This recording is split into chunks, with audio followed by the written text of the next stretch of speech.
Good morning, ladies and gentlemen, mothers, fathers, daughters, sons, brothers, and sisters. Welcome to round number 4 of the FLExTREME series here at the beautiful Spa-Francorchamps. We have got 9 hours of amazing racing ready to rumble once the free practice session has come to a close, which should be any moment now.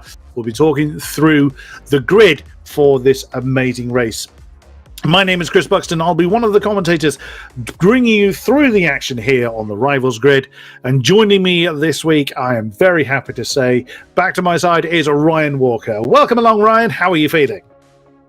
Yeah, not too bad. I'm very good, thank you, Chris. And looking forward to this race. And Spa, one of my tracks. It's such a fantastic track when it comes to GT3 racing. And yeah, I think today it should be a good race, and also with the unpredictability of the weather as well, because apparently there could be a good chance of rain, what should or could mix things up. Oh, yes, it will. When it rains in Spa, it does it properly. Yeah, we Brits know what rain is like, and the Belgians are like, yeah, what's this? So if it does rain, then wow, are we in for... well, we're in for an amazing time. I think the teams might think otherwise. But practice is done. Qualifying is already complete. And we'll be heading to the grid shortly. And we'll talk you through the order at which the teams will be gridding up. Now, 3 rounds done. So we've had 2 rounds on the GT3 machinery. And last time out, it was 6 hours of Catalonia in the Porsche Super Cup class. So everybody was in the Porsches. And wow, that was so much fun. That was brilliant to see. Now everybody returns back to their chosen chariots of choice. There's an alliteration I didn't mean to make.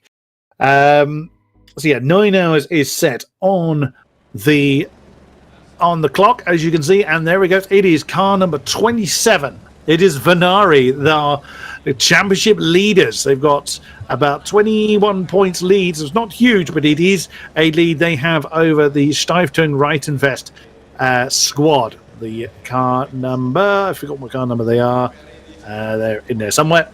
But yeah, car number 27, Nicholas Gross, takes the top spot alongside JMX Phantom. Now, they joined us last time out. Their opening gambit was the Porsche Super Cup race, so they joined the season a little bit late, but wow, did they hit the ground running, and they start on the front row.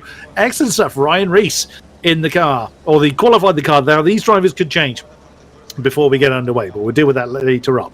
So, on row 2, car number 23, and that is the Rapid Esports Romanian squad in the BMW alongside car 368, the Rolling Goat. That's the one that made me chuckle each time. Fantastic effort for them. Starting in 4th place on row 2. Row 3 is car 11, the Griphax Engineering Aston Martin, alongside Michael Hoyer, the 501 Fusion Racing Honda. Take on row 3. Row 4 is 77. That is the Lightspeed car. That is being started by... Who is in that one? Not 100% sure who Stolder is.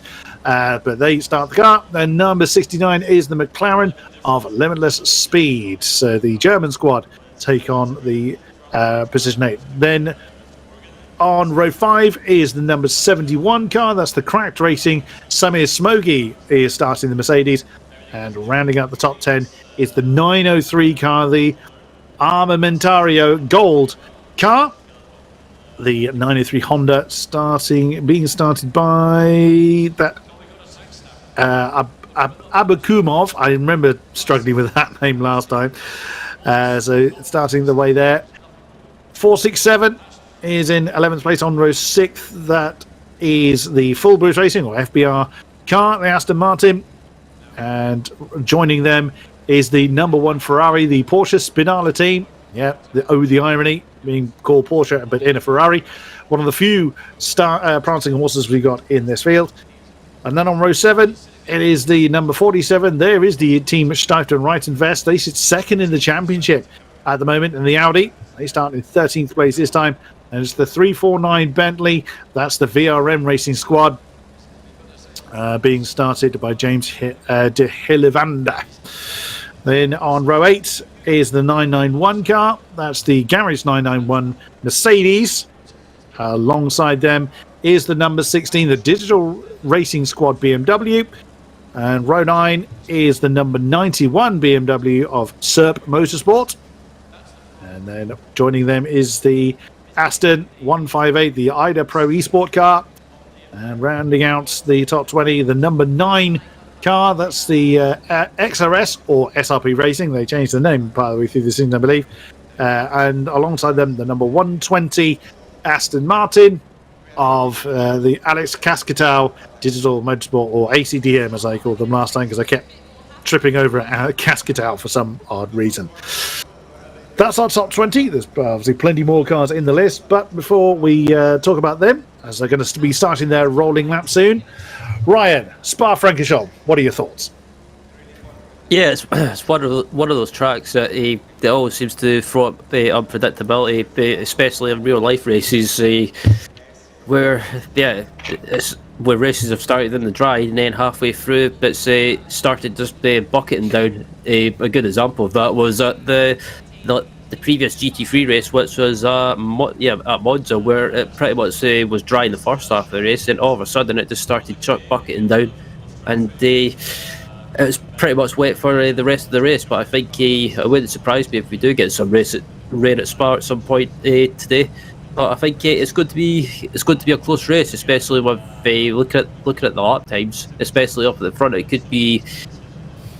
going to be hard to predict a winner, but I think it's just this race, especially if it does indeed rain, I think it's just going to be a case of trying to keep out of trouble. But that's the thing as well with these teams. It's kind of have the wet with the setup, have the wet for a dry setup. If you have done that, and it does rain, you're pretty much on the backhand, because your car's not good. You're pretty much going to have to be on your toes. But if you have set up the car for the wet, at the moment you might be on the back seat, but when it starts to rain, you could be onto a winner. Very true indeed. As we look at the field and the resplendent, gorgeous liveries, we did see the liveries transferred onto the Porsches. Of course, last time out, there is Thomas Sivek in the FBR, the Full Boost Racing number 467. There's the questionable pink card, 3 cars back. I think that's De Hillevander. As the tower starts to sort itself out on who the starting drivers are in each car. I did say that was likely to change, and change it has. So again, what we're seeing in the rivals grid, a real mixture of marks in the throughout the field, really. Lexus, Honda, BMW, Honda, Aston. There's a decent representing from Honda in that top bracket, but not dominating at all. As, each mark is separated by a different one. So Honda, BMW, Mercedes, McLaren, Honda, Aston, Audi, Ferrari, etc., etc. As we look slightly further down the field, now that's the French squad, the GT3 Esport. That's one of our Audis, one of our Hondas, beg your pardon. Teres Vos joining them last time out, I believe, or certainly was an addition to the team partway through the season. As they will be starting in 21st. Field of how many cars have joined us this week? Now, I think there's 34 listed in the season. 27 have joined us this time around, so plenty of cars ready to do battle at the beautiful Ardennes Forest, where now if it does rain, it just makes me think of a real-life journalist once came out with the phrase for Spa, "The rain fell from the sky, wetting the track and the people." That was a real-life journalist that came out with that timeless piece, not me. So I would say it's fairly indiscriminate, the rain that falls at Spa. There is Tadas Univikas. Again, that's the name I struggle with every single time. And apologies for butchering that one once again. Back in the BMW, starting in 3rd for Rapid Esports. And they'll be reforming the 2x2 line fairly shortly for the rolling lap to get started. For rolling lap to end, beg your pardon, and for 9 hours of this amazing track to be fought by our 27 participating contestants. looking forward to this. Really looking forward to this. As we've been treated to spectacles every single race so far, and as you were saying, Ryan, Monza was a great example of what to expect, especially if we get inclement weather. Yeah, absolutely. And as the cars start to come up to the bus stop now and start to get in the double formation, I think, just quickly looking at the cars, there's not a single Porsche out in the track, but I think it's just a case of I don't like to bring it up, but BOP, but I think the Porsche in a straight line, it's just not the quickest car, so I think most teams don't want, or most drivers and teams don't want to use it, but as the cars come up to the line, we're just about to get out the way, Chris. Yes, we are. There's actually not a Porsche in any team, even those that are absent this week. So the Porsche not a popular choice for this series, sadly. But as the field gets towards the line, the light will go green, the flag will wave. Wait for it. It's that moment of anticipation, isn't it? It's the other start-finish line. It's not the one that they've just gone over. So everybody is reformed, all the nerves, all the adrenaline, and you can see the bollards marking the endurance pit lane exit. So it's the one that's up and over the hill at Radion. So now starting to come down the hill. They've got to be careful. It's really quite a descent. They don't want to actually be rolling too far and get themselves a penalty before the light even goes out. We are green flag racing. 9 hours of Spa is now counting down, and Reyes in the Honda, my goodness me, didn't waste any time getting out there and getting on with it. Whoa, there we go. We've got the inevitable people flying around. I think whoever that was that flew off the road stage left managed just about to keep it out of the wall. Lots of side-by-sides going on, as you would imagine, in the opening round. Come on, guys, you know it's 9 hours, but that racing instinct always kicks in. You want to be able to better your position. Oh, my goodness, the impact! That's a spin! Oh, no, and that's someone sent into Narnia on the inside line. We'll catch up with who that is that's gone round very shortly. Oh, no, and that's one of the Hondas. That's the G-Liga Honda, I think, that's gone for a bit of a grass-cutting excursion. Oh, another impact. Every corner, there's a new impact to be found. Oh, my goodness me. Yellow flag is out. That's not really a surprise. I think everyone will recover from their respective spins, but it's getting a bit it's going to be ugly out there at such an early stage. Yeah, I think some of these drivers have just been a little bit impatient there, just taking too many risks on lap one. Like you say, Chris, it's a 9-hour race, but I think some of these drivers are completely forgetting that. But I think it's just that kind of it's that eagerness to try and gain track position, I think, as well, on the other hand. But I think some of these drivers just need to be careful as well. They seem to be getting it, but seem to forget that these cars are still on relatively cold tyres. They're also cold brakes, and yeah, I think some of these drivers need a good shake. Yeah, and heavy fuel tanks, as well as that's Thomas Shivak that's going a little bit too deep through Stavolo. As we look at Julian Gonzalez there, now the field, well, most of the field at least, settling into a bit of a rhythm. We've still got side-by-sides going on. You can see at the top of the shot, that's the number 1 Ferrari in the hands of Cooper that is going a bit wide. Why did you have to paint it pink? Why? There's Thomas Shivak. Look at that, starting the lap in 17th, down to 20th, and looks like he might be, well, he's trying to get up into 19th, but then the bright pink Ferrari is going to look to demote him further, and he's going to, before the end of before they get through La Source once more, and indeed through to demote Shivak another place. I mean, it's easy to get kind of disheartened so early on, but they've just got to clear their head, get back into the rhythm, and start to really claw back any lost time. Oh, side by side into La Source is always, no matter what machinery you're in, it's always a bit of a clenching moment. But Thomas Shivak now should be getting back into the rhythm. Slightly further up the field, there's Jamie Nuttall in the Cracked Racing number 71. It was that car I incorrectly identified as going for a bit of a wander. But he's right on the back of Thomas Lang in the number 69 car, the limitless speed driving Toby Lang, sorry. It's in the McLaren. Now our Lee McLaren up into 7th place.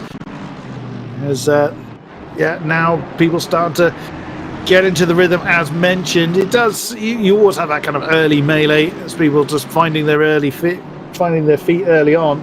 We have got a couple of cars that have had to go into the pits. The 47 and 79 cars have had to go in. So that is 47 is the Stiefentung. Oh my goodness, that's second place in the championship. Are in the pits already. Oh no, that's terrible. And the 79 is the G League car, so they did fall foul of the early melee. Oh, disastrous. Still lots of side-by-sides going on. Oh my goodness me. As right behind Jamie Nuttall is Lindner in the 901 Mercedes, trying to get ahead of Adamu in the 158 Aston right behind where we're looking. There is a bit of a gap forming for second to third. There's our pole sitter, Niklas Gross, that for Venari in the Lexus, trying to get back up into position. As mentioned, that number 10, Russell Reyes, the number 10 Honda, the JMX Phantom squad, who sadly missed the opening round of the season. They've really hit the ground running.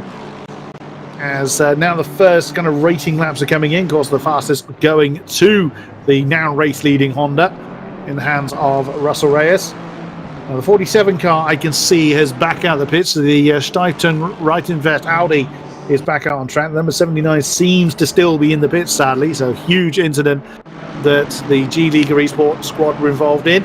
Now looking at Mikolaj Nowicki in the 808 car. Real squabble going on here. This is for 16th place, I believe. Whoa, careful of those curves. You will be sent into space. Oh, beg your pardon, that's 15th. So there's Gonzalez in the treble 9 car, the SBD Emerald Racing Ferrari, that is fending off the advances. Look at that. So that is the number 9 BMW fending off the advances of Shivek in the 467 car you just saw in that shot. Still side-by-sides going on. I keep saying, oh, they're getting into the rhythm now, and then we'll look to find another squabble going on. Oh, no, trouble! That's Francesco Adamu from the... has had a bit of a moment, was started the lap in 9th, is now down to 12th. The Ida Pro Esports car is now being challenged by... That's the SimSport car that's now coming through, along with, that's the 73 Audi on its inside line, just coming through P1 down towards the Fanny chicane. Goodness me, it's difficult to keep up. Also in that mixture is the back marker. We've got back markers already. Goodness me. Also in the pits, 91 I can see. That's the Serb Motorsport BMW is in the pits. So, yeah, several cars have had trouble. It's going to be difficult though, even though there's a 9-hour race. The performance gap top to bottom is not catastrophically huge, so regaining a lap is going to be quite tricky to do, but they've got the time to do it. Let's see how the race unfolds. Absolutely. It looks like we just had a move for 17th place. I think it was a Suet for the full boost racing team, and Aston Martin is trying to make another move into the bus stop chicane and can't get it done. But yeah, plenty of action going on, and drivers eager to try and gain positions as well. We're trying to make moves. Someone's had an issue in the bus stop chicane. That was Javier Lucia for the XRS team. So don't know if he might have looked it round himself, or he might have had a bit of a helping hand. We caught the tail end of that, so hopefully we get a bit of a replay on what's gone on there. But now watching Mikolaj Nowicki once again. He's in the back of this particular train, 1.5 seconds back to the number 1 Ferrari. So nothing immediately to worry about behind. Now, is he going to settle into the rhythm, or is he going to start to challenge for position? Well, I guess, well, that question was answered with Shivek going for a move on Dean Vella in the 35 car. Directly ahead, who's won out on that one. The BMW remains ahead of the Aston Martin. Lots of growls going on. The Porsche sounded amazing last time out, don't get me wrong. But there's a lot of growling engines, which I am very, very, very, very keen on. I make no apology for that. Mikolaj Nowicki watches on. The squabble ahead of him with Gonzalez, Vella and Shivek all squabbling for 15th place. Not too far behind, of course, the next train, which leads them up to 9th. It does look like Nowicki's just going through the rhythm at the moment. Oh, a little bit deep coming off of poo on there. Turn 12 if you must, but that's what I call it, is still using its old traditional name. There is Antti Salonen, the Finnish driver in the Graphics Engineering car, having a look on, forcing the Ferrari, currently hands a Cooper, to take a bit of a defensive line coming down into campus. We're only 10 minutes in, and the amount of fighting going on is quite impressive, I think. Right behind Salonen is Abakumov in the 903 Honda. Look, was there a nudge there? It looked like there was a bit of impact as Abakumov just flies off the road, coming through Blanchimont. It did look like there was a bit of a nudge between the Aston and the Ferrari there. Yeah, I thought there was a slight bit of contact as well. It looked like Salonen closed right up into Blanchimont, and I think he just tried to carry that a bit of extra momentum to try and make a move into the bus stop chicane, but just because all these cars are so close, especially the pace and the speed of these cars is so relatively close, it's just so difficult to make a move, especially around a track such as Spa, because everyone's stuck in a bit of a slipstream train, if you like. But as you come up through Rouge on Radion, it looks like the Honda. Whoa! That's the G Liga car. That's the ones that've been to the pits, so I think they were trying to get out of the way. Yeah, Matthias Voss in the G Liga, the French squad. I think he was just trying to keep out of the way, but it really unsighted him, and he's introduced himself to the wall. Is that going to be another trip to the pits for the 79 car?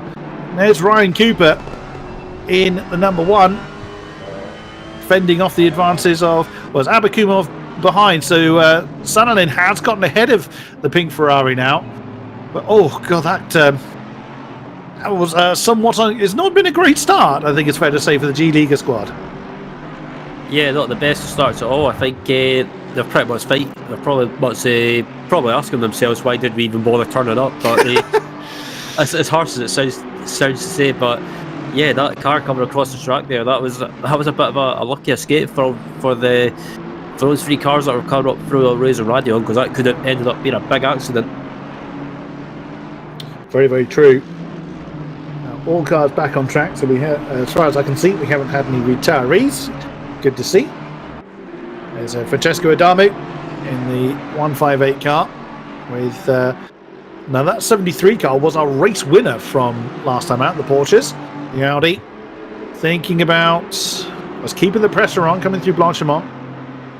You don't tend to find many moves through the midst of Blanchimont, but is he going to set up for a move into the chicane? Well, Adamu kind of was really late on the brakes there. That could have been nasty.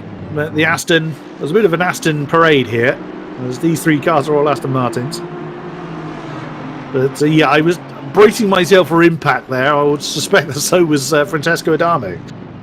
Yeah, that was a bit of a close call there, but thankfully both managed to get away with it. And I think the car behind the 158 Aston Martin, I think the Class Racing Audi had a good result at Kota from what I remember. So maybe trying to hopefully they can get a good result here today. And they done well at Monza the last time out in the GT3 cars, but it looks like we've got a move going on as well with the 2 Aston Martins going at it. The Simsport Racing International car with Sam Spencer. I think it looks like he's about to lose.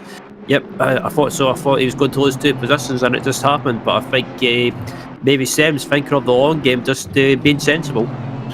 Could well be. That's been a pretty good start for the Simsport car. From memory, they were a little bit further down the order, certainly last time out. So they'll be quite happy to be in the top half of the field. And yeah, like you say, just playing the long game, making sure that they're not doing anything silly and compromising their race early on. As Shivek, talk about robust. That was a very big statement of intent in that a very heavily defensive manoeuvre for Thomas Shivek. All fair. It was certainly legal, but it was certainly left nothing on the table there against Antti Salonen in the 11 car. That was, that was you're not getting through there. Still keeping the distance to Navicki ahead. the 808 Mercedes. Further up the field, Frederick Gutmann nailed to the back of Esteban Barrera in the 501 Honda. Oh, wow! Forced to the outside line, so the Honda going very, very defensive. And Gutmann trying to get the BMW through, has got the inside line at the chicane. Oh, yes, steady on, gentlemen. Motorsport is not supposed to be a contact sport. I mean, yes, GT cars can take a bit of door banging, but that's not an ideal way of doing it. That's, oh my, the Lightspeed team feeling somewhat boisterous today. Did he hit the wall there? It looked like he just grazed the wall on his way down. It's not ideal. He wants to get involved in that battle for the last podium spot we see between the 23 of Univicus and the 368 of Mingay. Just ahead of them, they're having a great scrap. But that fight they're having is dropping them away from the lead too. They have broken away by 3 seconds between Reyes and Gross, and nearly 4 seconds between Gross and Univicus, and they were side by side. Oh no, Julian Gonzalez, what's happened to you? You've had a big spin up at Radion. That's going to be that is a trouble spot, we know that. You can see Gonzalez's name plummeting through the field. He started that lap in 13th, now finds himself down in 21st. So we look at Artem Abakumov. I'm going to struggle with that several times throughout the race. It's really in this pack that the two trains have now kind of merged together now. So we've got one long train for 15th, that is. That's Dean Vella that leads this particular parade. We'll see what he is capable of as they work their way through Puon once more. Thomas Shivek thinking about getting alongside the Honda. Doesn't go for it just yet. That's Shivek looks really keen to get on with it. Doesn't want that gap to form, or reform, I should say, between these two groups of three.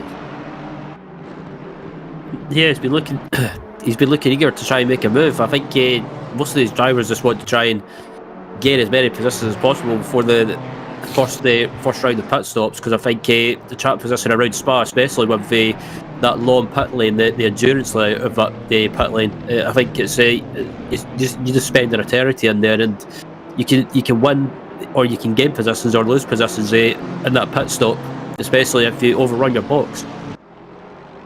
Yeah, absolutely true. As Gutmann now really has closed in on the pair arguing for the last podium spot. Of Mingay now has that from Univicus. As we look once more at Francesco Adamu, you can look at almost any car and they're in a group, because we have had a few early victims of this race, as is sadly inevitable in any endurance race. It's Francesco Adamu on the back of the 120 car. So that's the Alex Cascatel digital motorsport car, currently in the hands of Christian Berindia. Then the bright orange Bentley just down the road of Mariah, and the 349 car, and Adamu's going for the move. It was the most popular overtaking spot coming into the Lecom, and he got that a little bit wrong, and through comes Miato in the 73 Audi. Can he do anything about it? Forced a little bit wide on the exit of Normandy. Berindia's got nowhere to go. He's lost 2 positions in 2 corners. And then you got Spenkelink in the Sim Racing number 74 right behind. That was a brilliant opportunistic move from Andrea Miato, who did a storming job to take the win, or to complete the win, I should say, for the 73 car, the Clash Sim Racing squad. But in fairness, when he was in the car, he was absolutely flying in that Porsche, and he's not doing too bad in the Audi at the moment, already looking to try and challenge for what is going to be 11th place. This is the 158 Aston Martin of Francesco Adamu. But yeah, Berindia, one small mistake has cost him a couple of positions. But that's the nature of the beast when you're in these really, really close packs. One mistake is, the effect of one mistake is just exasperated that much more. And someone's fallen through the field. That's Lucia, I think.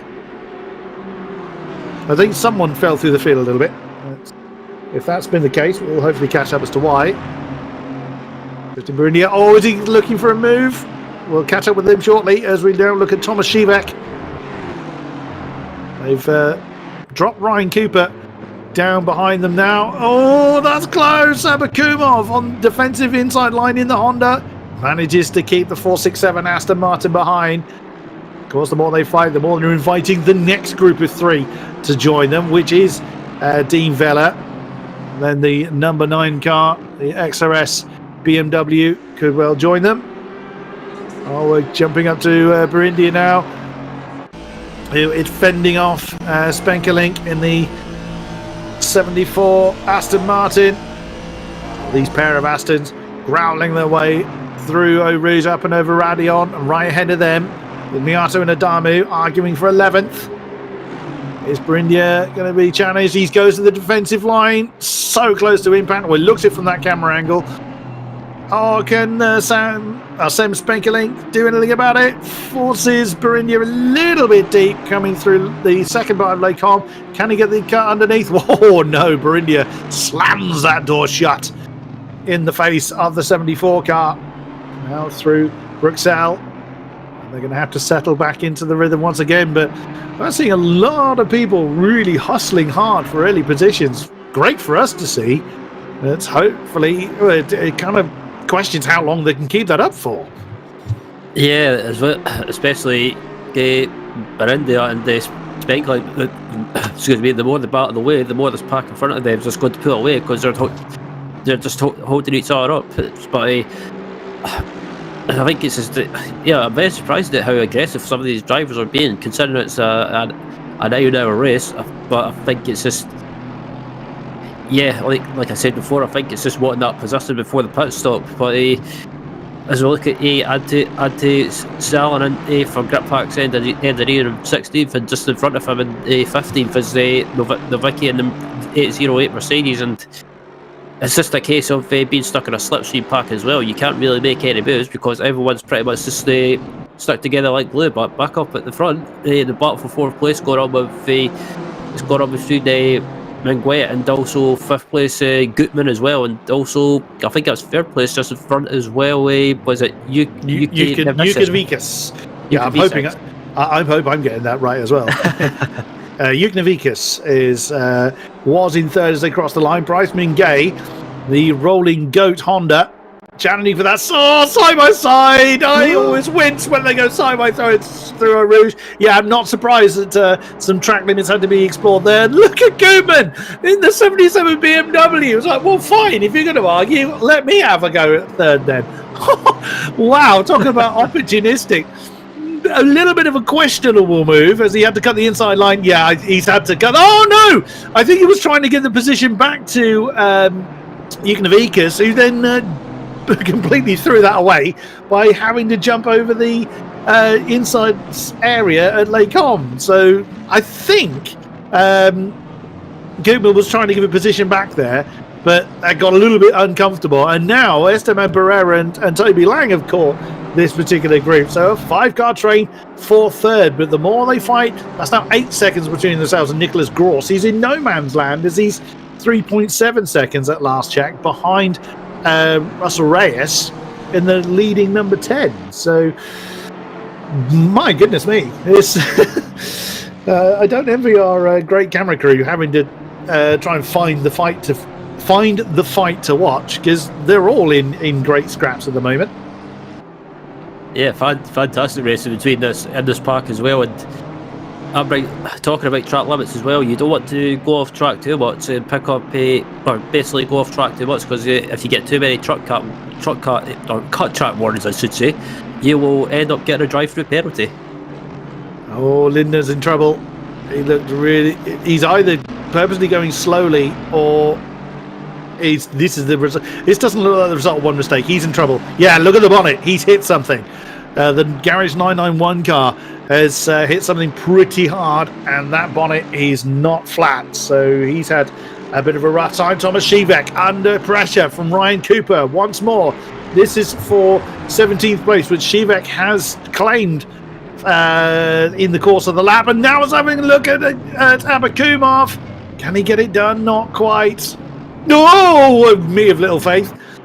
Of course, they've gained a position from the wounded number 991 that is now in the pits. So that's 16th now to the Aston. The Ferrari already looking to try and climb another position. Doesn't quite pull it off this time. Abakumov fended off the advances of the Aston Martin. And that group of 3 could well be closing in. I think probably is closing in. That's the number 9 car with Lucia at the wheel. He was trying to bring that group in. Up and over Radion once more.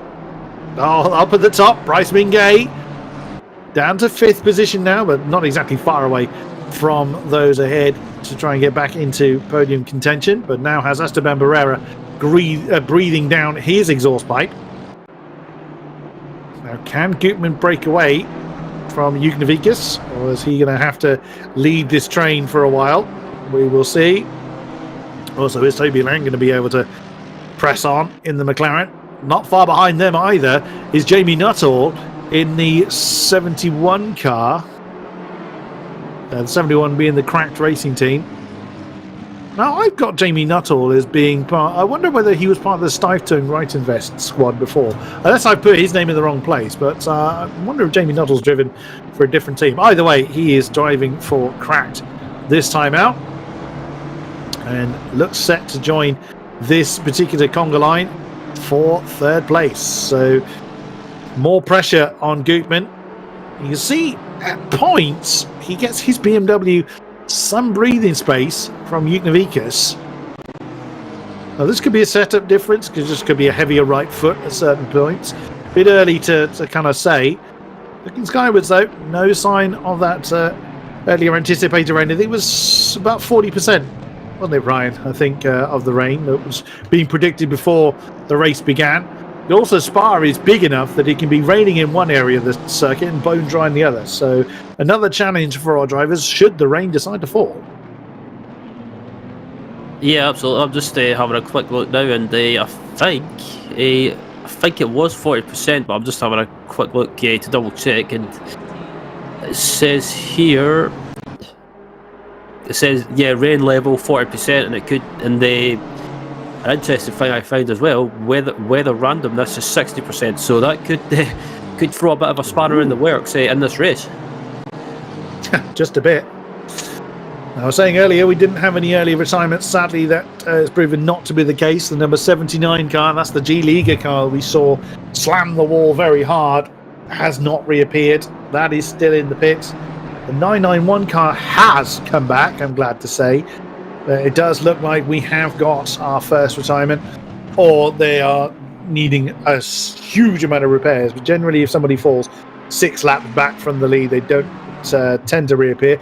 That being said, we have seen it before, as that's a slow-moving Gonzalez. The XPD Treble 9 car has that encountered trouble, because that's just lost yellow flags. So yes, that's the result of the yellow flag. So he has had an issue of some description. You can hazard a guess at where that was. That would have been once again up at Radion. So that's why he was slow coming down the Kemmel Straight. That's why a mistake is so difficult to overcome, because you're carrying that mistake such a long way. And Radion is a very easy place to make a mistake. He's getting straight back on the case though, as he's lost that position to the number 16 car, the Digital Racing Squad, for the time being. It does look like that Julian is back up to speed once more. There's Shivek once again, looking to keep the pressure of Abakumov at this point. Ryan Cooper is falling a little bit back. It's only half a second, but it's enough to not make an immediate challenge, which allows Shivek to focus purely on the car ahead. Ferrari doesn't quite seem to have the pace of the Honda, certainly through the likes of Blanchimont. It certainly draws itself back in the more twisty sections. Spa being much more right foot orientated than certain other tracks. That may not help the Ferrari overly much, but we will see as the race continues. With half an hour gone, so now the most of the drivers, or certainly most of the teams, should be establishing themselves in where they are likely to be. That being said, this group is still squabbling for the last podium spot. Bryce Mingay still staring into the exhaust pipe of Jugnavikas, who in turn is not letting Gutman get away from them, and from that rather audacious move from Frederick Gutman early on to claim the position. He's not letting them run off as Christian Burindia is putting the pressure on the number 35 car. That's Dean Vella in command of the Geeks Energy Sim Racing car. The Maltese driver is fending off all the challenges so far from the Romanian. Through Bruxelles once again. Just the pair of them now, so Dean Vella doesn't have anybody to give him any slipstream. BMW versus Aston. I think the characteristics of those cars are quite happy with a track like Spa. As we come back to this group now, you can see that Ryan Cooper, he's starting to fall away a bit from this group. So the Honda, the Merc and the Aston. Ferrari a little bit more suited to twisty sections than the three ahead. I would have thought the Honda possibly was a bit more twisty orientated, but the Mercedes and the Aston are certainly quite happy with longer spells, as Shivek, coming through Blanchimont, is now getting himself side by side with Naviki, has got him. So a rough exit from Campus and Stavolo for Naviki has cost him that 16th position. And Shivek on the ball has claimed that one straight on the case now of the 903 Honda of Abakumov. Let's see if he's able to maintain that momentum. Obviously, we saw there was no impact there, so Naviki should be able to get back on the case.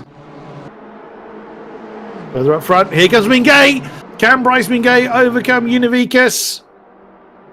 Camera didn't do us any favours there. Right behind, you can actually see Toby Lang keeping the pressure on Esteban Barrera, and through into fourth goes Bryce Mingay in the 368 Honda. Of course, cost him a little bit of time from Frederick Gutman, but not anything they can't close back in again. So good effort there from the Honda. A little bit of a gap before me, as you can see from that aerial shot between Esteban Barrera and Toby Lang, beg your pardon, Univikas and Esteban Barrera. But again, nothing that can't be overcome. And that's allowing Frederick Gutman just to get a little bit of breathing space, which might be all he needs to actually get some real distance between himself and his pursuers. Exactly as you were saying, Ryan, it's really, really difficult to break that slipstream. It tends to either need squabbling behind or a mistake for you to get any kind of, any distance going. Yeah, absolutely. That's the thing with Spa as well. It's basically with it being the track, about say a track with long straights. If you're stuck in a slipstream pack and if you start squabbling away, the car in front of you can start pulling away and use that to their advantage. And it looks like Gutman's doing that at the moment. But I think just what's in the Mengued's pace at the moment, I think he's just slightly quicker than Gutman. So I think don't be surprised if Mengued closes that gap back down. But still, the Mengued can't get away from the Jugnavikas at the moment as they come across the line now. But I think at the moment it's just, I don't want to jinx it, but it seems to have settled down just ever so slightly. And I think some of these drivers are realising that they've still got a long way to go in this race. About 8 hours 27 minutes left in this race, so even if you do lose positions, still plenty of time to regain them, and you can possibly regain some positions by thinking outside the box and maybe using something different when it comes to the strategy. That's it. That's something that the teams are no doubt thinking about, and it could be that our top two maybe started a bit lighter or have a more straight line speed setup for now. Let's see if that proves to be an advantage all race long, especially if the weather does get involved. Toby Lang in 7th place in the Limitless Speed Drivers number 69 McLaren, lead McLaren in the field. Now, there aren't too many of those in the field, unfortunately. But the lead one up into 7th. The next one you can see is in 21st, number 30 car of Alpha Simsport. But this one, as he has been for quite a while, on the case of the 501, the Fusion Racing Honda, the Colombian Estefano Barrera. I think I was calling him Esteban earlier, beg your pardon. It's Estefano Barrera in command of the 501. Because of their squabbling, that has dropped them certainly out of slipstream range of the Gutmann, Mingay, and Univikas squabble. About between 8/10 and a second is where you'll start to feel the slipstream effect in these GT cars. 8/10 you'll certainly start to notice it. If you're outside of a second, you really won't feel a thing. And now Barrera is 1.8 seconds behind Univikas now. There's Antti Salonen, who's been in this kind of top end of the teens for a while. Spenkelink in the 74 Aston just ahead. Now these three Astons were really close together, with Adamu just ahead of them last time we checked in. A little bit more fragmented now. Always at a run for Salonen. Coming up to the chicane, sticks to the inside line, and Spenkelink saw that one coming and offered no defence there. As again, experience, thinking of the long game. He could have tried to defend it, but inevitably would have slowed them down. He saw that move was committed early on, and up into 12th for the Griphax engineering car. I did this every time I do this. It's either Griphax or Griphax. Either way, you pronounce it as you will. I love the paint job they've got on the roof. Is that multicoloured Tune Your TV in better effect on the top on the roof there. I love that. Yeah, I was going to say it sort of reminds me of Andreas Miato makes a move for, I believe that was a 9th place. Yeah, good move there from Andrea Miato. I said the winner of the last round at Catalunya in the Porsche Super Cup cars. He's just claimed that from the 349 Bentley, that bright orange car. That's the VRM racing car, currently in the hands of Felipe Moraia, the Portuguese driver. So they don't want to be fighting too much to drop them in the hands of the 158 car behind them, the Ida Pro Esport car. Francesco Adamu looking on and would like to get involved in that particular battle, I am sure. But Andrea Miato, what's he got? He's got about 3-ish seconds to close in on Jamie Nuttall and the 71 Mercedes. With Bryce Mingay, doesn't have any kind of luxury of space. He is still keeping Frederick Gutmann company. He's in the midst of... He's the filling of a BMW sandwich here. Or he's sandwiched between a pair of BMWs, a little more accurately. I'll try that sentence again. So a Honda sandwich being presented by these two BMWs. Gutmann, Mingay, Ugnavikas. This is for the last spot on the podium as it stands. Honda certainly has enough pace to be keeping the BMWs company. As Russell Reyes continues to lead in that number 10 Honda. Where they would have been in the championship had they joined us right at the beginning, as they're storming away at the moment. As Mingay is nailed to the back of Gutmann, riding on board now with the 368 Honda. Up and over Radion. Jumps immediately out of the slipstream of Gutmann. Things get a little bit hot. He may be hitting the top of the... You can hear the engine's not revving any further. So either Bryce... Well, there we go. He did have another gear available to him. So Bryce is just biding his time.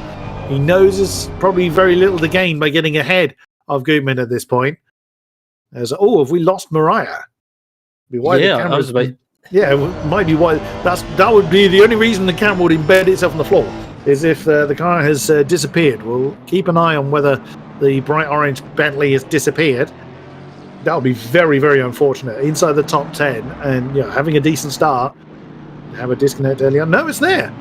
Okay, so a bit of a lag moment then for Francesco Moraia. That would have been a little bit disturbing for Francesco Oh, was it Mingay that...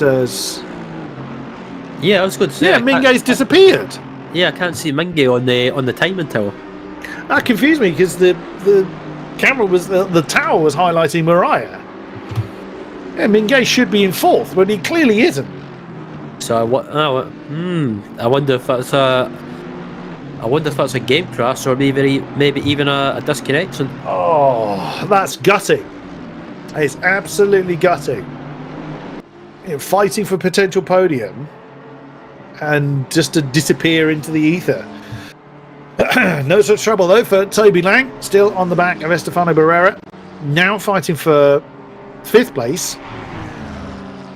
But again, the McLaren may well just stay in that. No, he's not. He's challenging for that particular spot. I was going to say he might be just staying in the tyre tracks as Mingay was. Yeah, that Honda right in the midst. In between those two BMWs, you could tell he just backed off a little bit. He had another gear that he could have used. He could have challenged for 3rd, but with them being nearly 14 seconds behind Niklas Gross in the 2nd place Lexus, he will save a little bit of tyres and fuel if he were to stay there. But sadly, his name is just falling through the field. Well, he's not even on the tower. I'm just watching the timing screen. I think he's actually disappeared completely from that now. Yeah, he has. So that's... Oh, I'm gutted because that car was doing so well. It's like Toby Lon's making a move for 5th place as well, and can he get the car stopped? I thought he was going to run wide there because he carried so much corner entry speed, but thankfully managed to get the move done. And it looks like Toby Lang up into 5th place now for limitless speed drivers. Yeah, I thought he was going to go deep as well. that did look like he was streamlining to the scenery, but no, he did manage to slow that one down. Toby Lang then, the German squad, into 5th place, 3.5 seconds behind Ignavikas in the 23 car. So that'll be retirement number 2 then. The 368 car from 4th is just gone. It's a great shame. The other one being number 79, the G Liga car, has not returned to track. I'm assuming he's not going to. So, quick rundown of the field then, as we're well over half an hour through this race. If we look at Felipe Moraes, got a really wriggly Bentley before we have a rundown of the tower. Got that all wrong going through Campus and Stavolo. That's allowed. That's Salonen that's gone through. Anti-Salonen in the number 11 car. Is Moray going to be under attack, or is he going to try and attack? Ooh, that's close coming through Blanchimont. That is it. No, big pardon, that's Salonen behind. So there was Adamu that went through into 9th. So you thought about it. Whoa, Salonen's gone really, really deep. That's what happens when you don't slow the car down very well. And then Spenkelink is... oh, wow, he was a couple of seconds behind at last time, Jag. He's very clearly not now with that Bentley losing out. And putting Salonen slightly... well, Salonen putting himself slightly too deep through the chicane. That's going to give Spenkelink an opportunity to get involved in this particular squabble. So leading the way is the number 10 JMX Phantom Honda in the hands of Russell Reyes. In second is our pole starter, the number 26 Venari Racing, the championship leading Lexus, Niklas Gross. In second, there's Javier Lucia, who we saw having a bit of trouble earlier on. Now with Ryan Cooper, the bright pink Ferrari. Having a look. Oh, I did wonder whether he was going to try and commit to that in the BMW, but the Ferrari did manage to close that line down. In third, Frederick Gutmann in the 77 BMW for Lightspeed. And fourth is the number 23 Rapid Esports car with Yuknavikas in charge of it at the moment. Toby Lang in the 69 McLaren in fifth, with Estefano Barrera in the 509 Honda in sixth. Jamie Nuttall in command of the 71 Cracked Racing Mercedes in 7th. Andrea Miato in the 73 Clash Sim Racing Audi in 8th, with Francesco Adamo in the 158 Bentley in 9th, with, as we saw earlier on, Felipe, oh, there he is, Felipe Moria in the 349 Bentley, now under attack from Antti Salonen. Number 11 car in 11th place, inside line, coming through Blanchimont. Bentley had no way to defend that. Oh, stay very close, mind you. Oh, is he going to think about an outside manoeuvre into the chicane? It's a big old car to slow down. It might be bigger. It doesn't actually weigh that much different to the rest of the car, but it does have the affectionate title of Boatly, because it is quite a big machine. Over the line then, so into the top 10 comes Antti Salonen, and behind is Sim Spankelink in the 74 car for Sim Racing. Sim Sport Racing, big one, the SSRI car. It's closing in a little bit more. Is Salonen going to fend off the advantage of that bright orange Bentley? We will see. Up and over Radeon. Always looks really uncomfortable from that camera angle. But that's the thing with Radeon, it's because you're coming over quite a steep crest. It's really easy to upset the balance of the car. Bentley had no answer to the Aston coming into Lecon once more. So now Francesco Adamo can look on to... Salonen can look towards Adamo for the next spot. There is Sim Spankelink, the SSRI number 74 car. Now within a second of Mariah in the Bentley. So he's definitely getting himself closer to this fight for 10th place. And then you've got the 903 car behind Abakumov, the Armamentario Gold Honda. So again, not too far away from adding another competitor. Actually, Thomas Shivek's not that far behind Abakumov either. So potential for a couple of other drivers to join this conga line for 10th.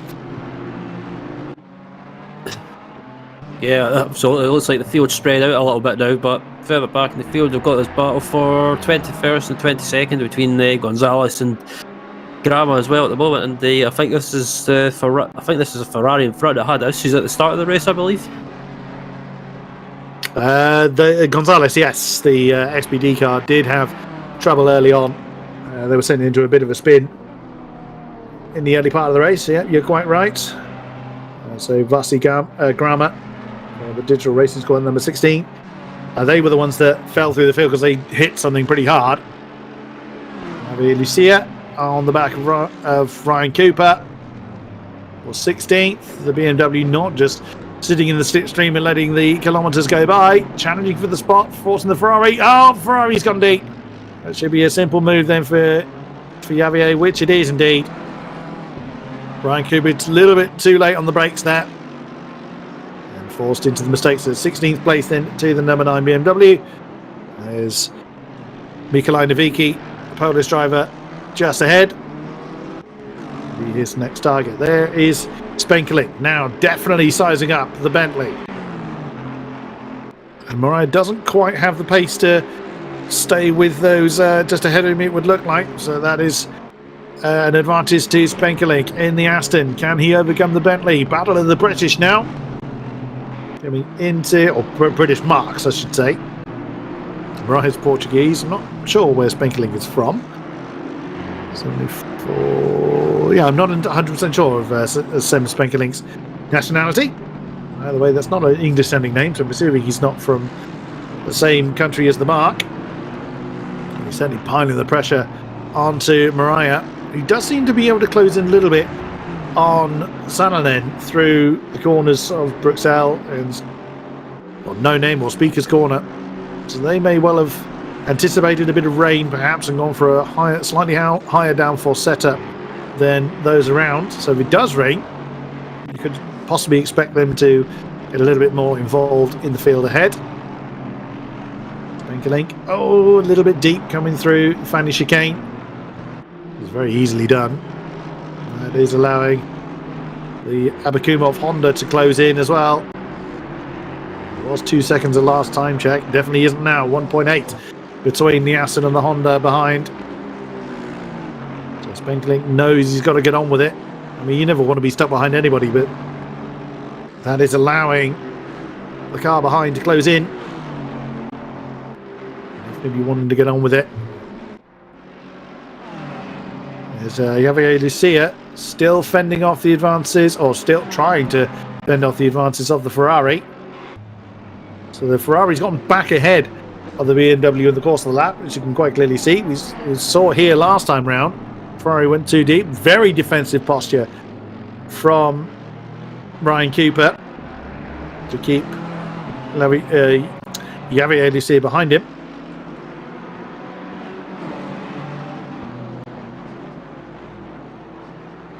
Into the source once more. Ferrari's got a great corner exit there, which may well be enough, but Lucia is certainly close enough to gain a big old helping of slipstream.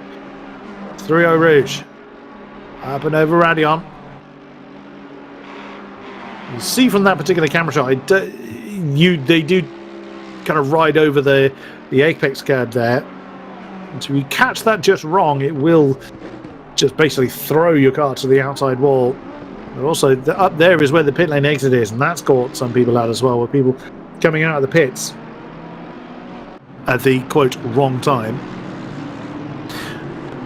Now, one car I'm very glad to say has reappeared.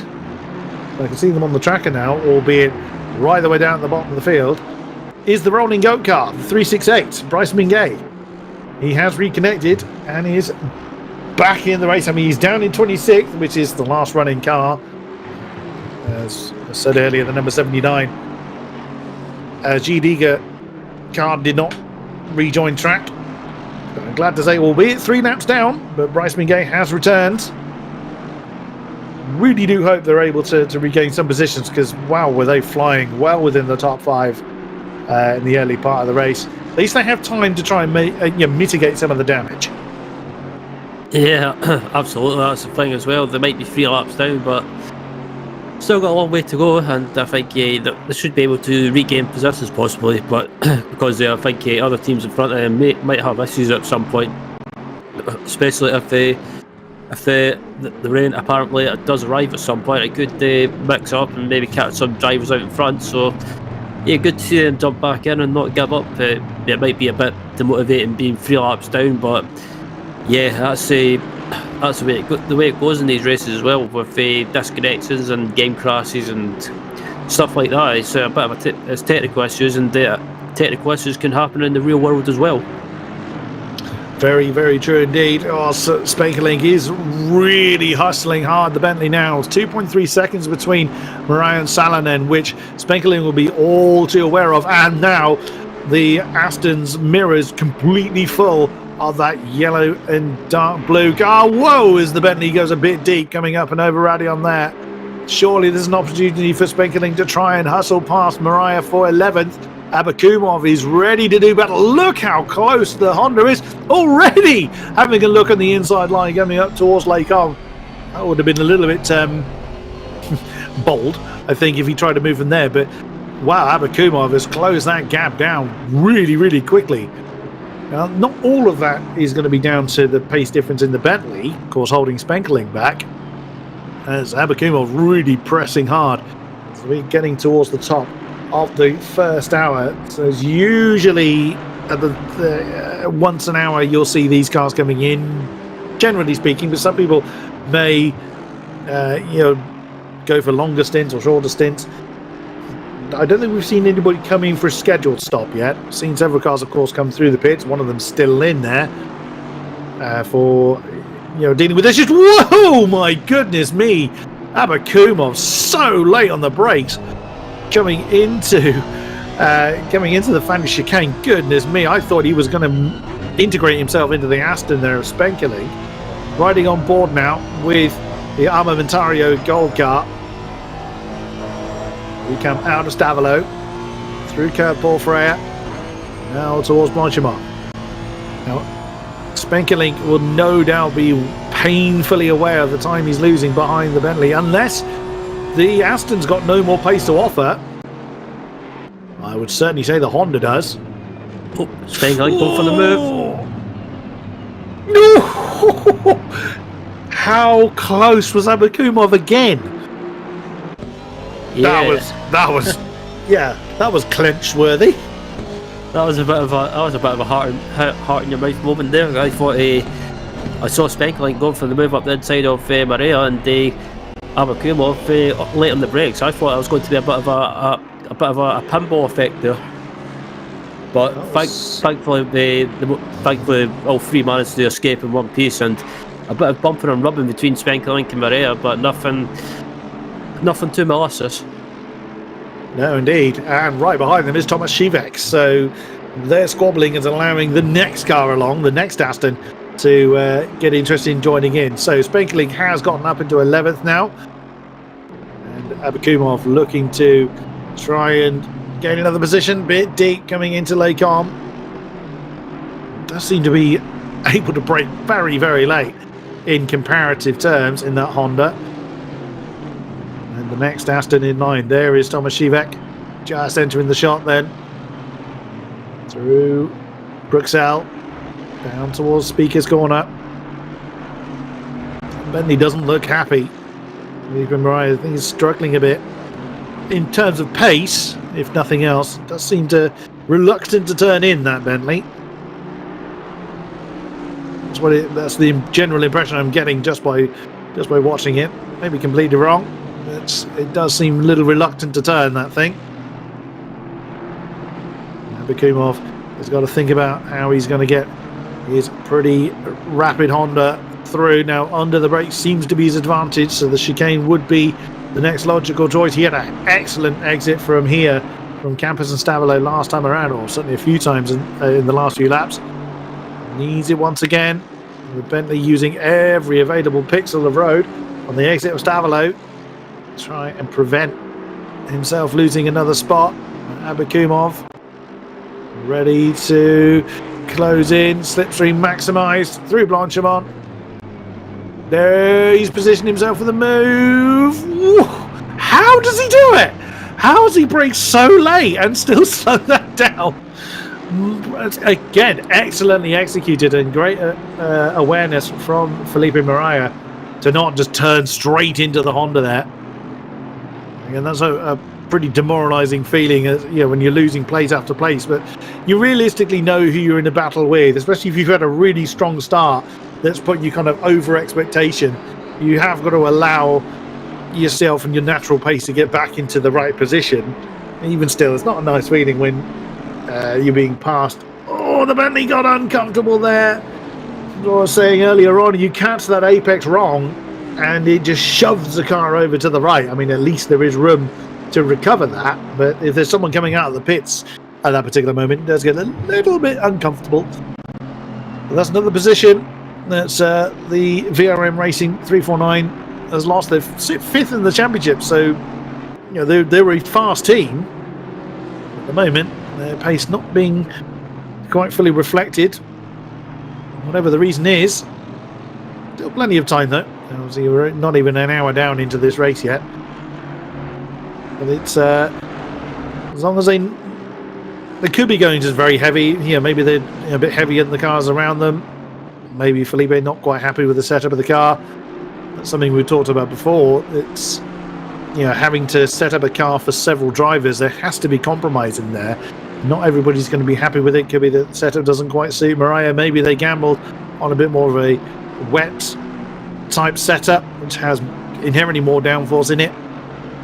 But then if that was the case, I'd expect them to be better in the corners than that Bentley seems to be at the minute. Whatever the reason, they're still ploughing on. And now Thomas Shivek gets involved in this particular battle. He's currently 12th, as Spankerlink has got himself about 1.4 seconds gap back to Abakumov.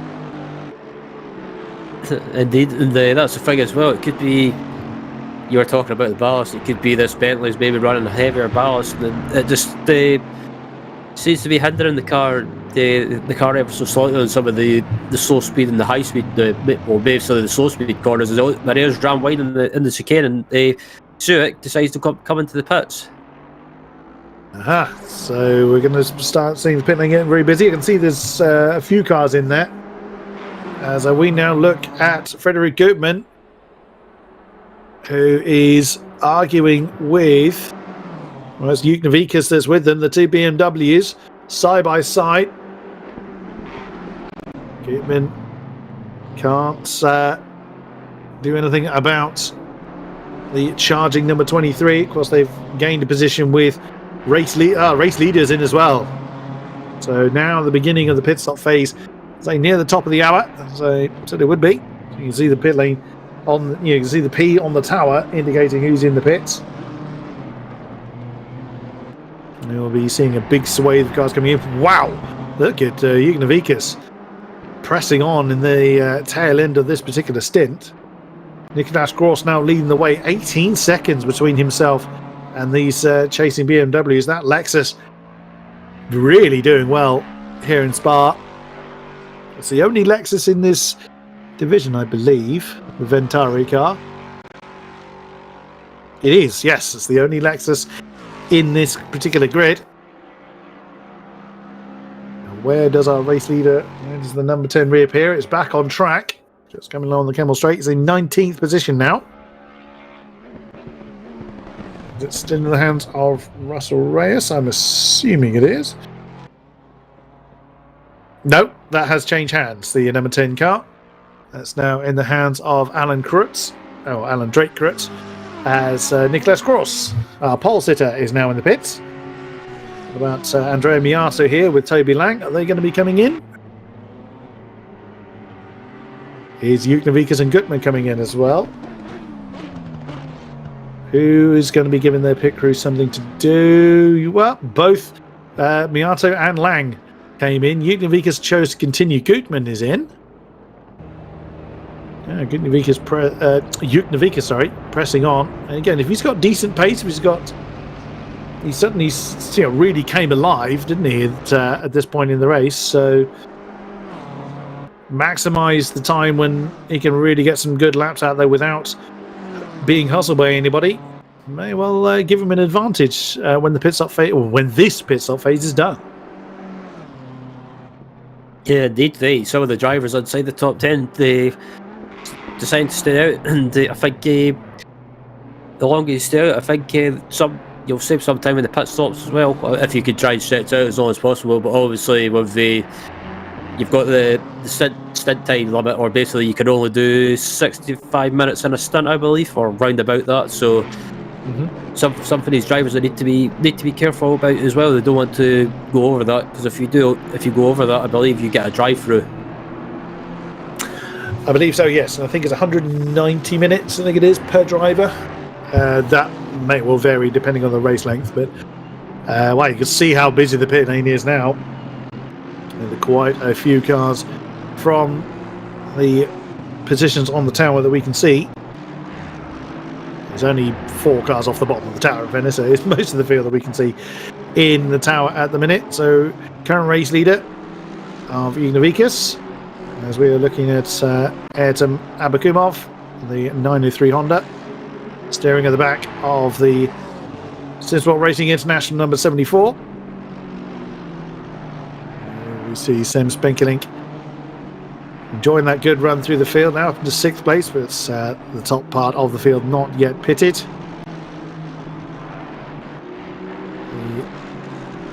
The number 10 car now in the hands of Alan Krutz. Of course, back ahead of his previous chases. With a very heavy car now. It doesn't look set to be challenged too much at this point. What about the next group? Are they going to be coming in this time? As you say, Ryan, they can't push their luck too far. They will earn a potential penalty, so surely then the next wave of cars is due in. Spenkelink and Abakumov are in the pits now. And they are. Actually, Yuknavikas has chosen to continue. Oh, he's going to be pushing his luck. It's going to be close, but well, there he is.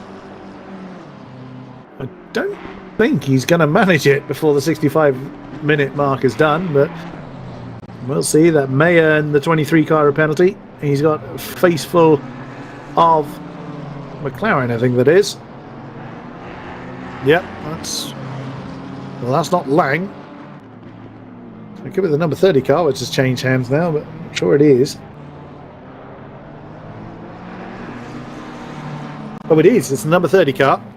That's our race leaders coming up towards. So Tadas Uknavikas, this is going to somewhat undo his charge, because that number 30 car's been in and they get out of the way.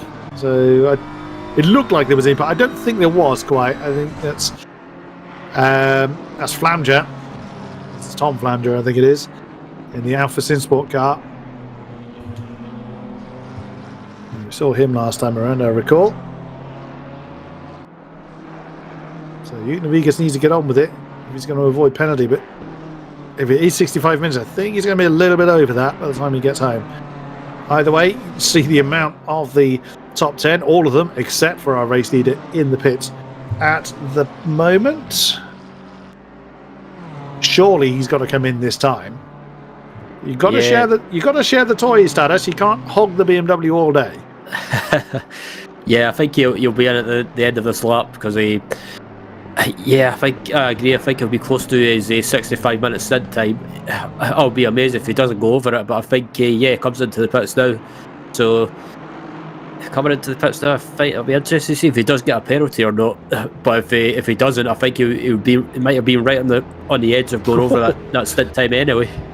Well, it depends when the stint time is measured from. I would assume it is from when the car stops, not when it enters the pit lane. So if that's the case, he's just gone over it now, because he wouldn't have hit his pit box yet. Either way, we now look at the SSRI car, now in the hands of James Mead, number 74 Aston Martin. He is staring at the back of the 158 car, the Ida Pro Esport car, now in the hands of, that's changed hands, hasn't it? Yes, Christian Pistori, the Italian, has command of that, with Antti Salonen, who's hung on to the Griphax Engineering Aston Martin. Most cars have changed hands. The number 11 has remained with Antti. That's fine, you can do double stints. Just not more than 65 minutes in a single one. Those cars will...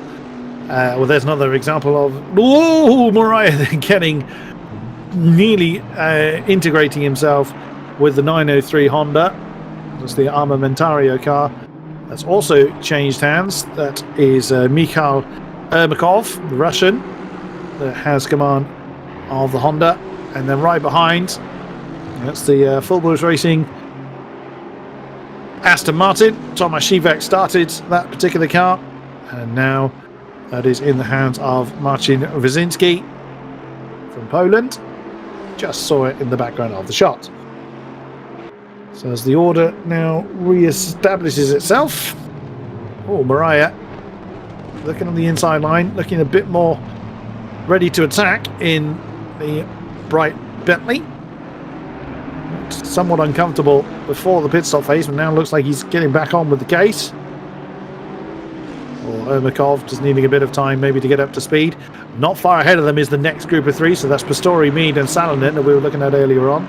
There is Antti Salonen still in command of the number 11 Aston Martin. James Mead in the middle, so this is an Aston parade. Now, who's going to come out on this one? Into the slipstream then. James Mead's fallen a little bit off the back of Pistori. Is Salonen going to leapfrog the Brit? I think it's about it. And James Mead's not defending on the inside line. Salonen getting out, break the 74. Close quarters, well driven from both of them, but that's going to be advantage grip hacks on that one. Yep, there we go. So that is through into 10th for Salonen. Immediately goes to that defensive line on the way down towards Bruxelles.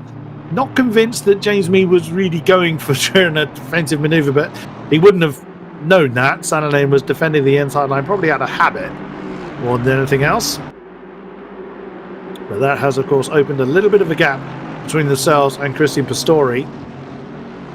Then you've got the next two cars we were talking about earlier, Ermakov and Mariah, closing in pretty quickly, actually, to the back of Ermakov. So it could be that Ermakov needs a bit of time to get himself reacquainted with the Honda. Not every driver can just kind of jump in and get straight on with the task. You can see that certainly most cars in the top 10 have changed hands. As Andreas Miato, that's one that hasn't changed hands. The Clash Sim Racing Audi still in the hands of the man that brought the Porsche Super Cup race home to the checkered flag first last time out. He's on the back of Toby Lang, who's still in command of the Limitless Speed Drivers McLaren. All four of the cars ahead of them have changed hands. The 23 car, the Rapid Esports car, now in the hands of Dragos Simeon from Romania. The 77, which is the Lightspeed car, is now handed over to Tim Rule. The 27 car, the Ventari Lexus, Sasha Glatter now has command of that. As I said, Alan Kreutz now has the number 10 Honda. That gap, about 5.6 seconds between Kreutz and Glatter. Obviously, different drivers will have inherently different paces and different levels of comfort with the setup, as we were saying. 19.5 seconds between Glatter and Rule. No such gap between Salonen and Pistori. The Griffax Engineering Aston really hustling hard now post pit stop, side by side through Lecom. Pistori not making it easy for the Finnish driver. But in the end, that's 9th place to car 11. He's not just... Whoa! And immediately James Mead trying to follow through right behind them. Yeah, was James Mead just about gets... I thought there was a bit of contact between Mead and Ermakov there, but yeah, it's starting to... We've got a bit of a battle pack starting to form again. This is pretty much like the first hour of the race, where there was everyone stuck together, and again after the pit stops, the battle pack starting to form again. Great stuff for us. The drivers might be getting a little weary of it, but we're certainly not. So Pistori then doesn't seem to quite have the pace we saw earlier on from that 158 car from Francesco Adami, but some drivers, like I said earlier, need a little while to kind of settle into how the car's currently feeling. But Salonen, look at that, he's already got himself 1.2 seconds over the Italian. And then you've got Ermakov and Mariah, they've swapped round somewhat. The Honda now ahead of the Bentley. Here's James Mead, very, very close now. Is he going to try and move into the chicane? And oh, the door gets shut quite late there from Pistori. But the Italian taking that defensive line, keeping James Mead behind. And then right behind Mariah, you've got Wyszynski in the 467 car. So this train's getting really, really long now. 5 cars all fighting for 10th place. 1.6 seconds now the gap Salonen has back to this group. But Sanallen's got 10 seconds to close in on Michael Hoyer in the 501 car, who's keeping Jamie Nuttall company. Now that Honda looked a little bit lively coming over Radion. Yeah. James Mead's probably a bit too far back to make a move into Lecom this time. But he'll no doubt be well aware of that gap between Salonen and Pistori. Yeah, that's the thing with that Honda as well. It's a quick car in a straight line, but it's one of those cars that in a high speed corner, it can all of a sudden just randomly catch out and tries to come round at you. But it looks like as I say that, Ermakov runs wide. It looks like it looks like he's under attack from it looks like Barrera there, but Barrera can't get the move done, and again a bit of contact. Yeah, that's getting very, very lively there for Ermakov. That's forced Mariah right into the clutches of Wyszynski. Now, how are they going to be able to keep themselves behaved through Pouon? Looks like it for now. You can see the effect of just those little mistakes. Well, in fairness, Ermakov has done well to close that gap to James Mead back down. There's Wyszynski. And then you've got Vicak in the 808 Mercedes, the Silver Racing Team car. He's closing in as well. That's the Polish squad. looking to get involved in this particular argument. It was 3.2 seconds at last time check between Wazinski and the Merc. It does look like that's closed in quite a bit this time around. The growling engines all come shakingly into the braking zone. That's really deep for the Portuguese driver. He's pushing quite hard to try and get back up this particular group. And that's going to cost him a few tenths. So he's in danger of losing the slipstream from the 3 cars ahead of him. So can't afford too many more of those mistakes. Oh, is that Toby Lang and Miato? It is.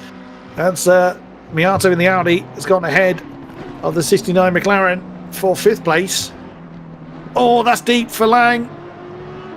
That's going to automatically give Andrea Miato the breathing space he needs. Oi, that's Jamie Nuttall and Sir Michael Hoyer. They swap round. It looked very close, but I would imagine there was a fairly straightforward manoeuvre into Les Combes. That's the Honda now up into 7th place. 6.5 seconds to close in between themselves and the battle we were just looking at. Car already ahead of them is a back marker. And figure out who it is. There might be a couple of back markers there. There's Nuttall now staying very much in the tyre tracks of Michael Hoyer.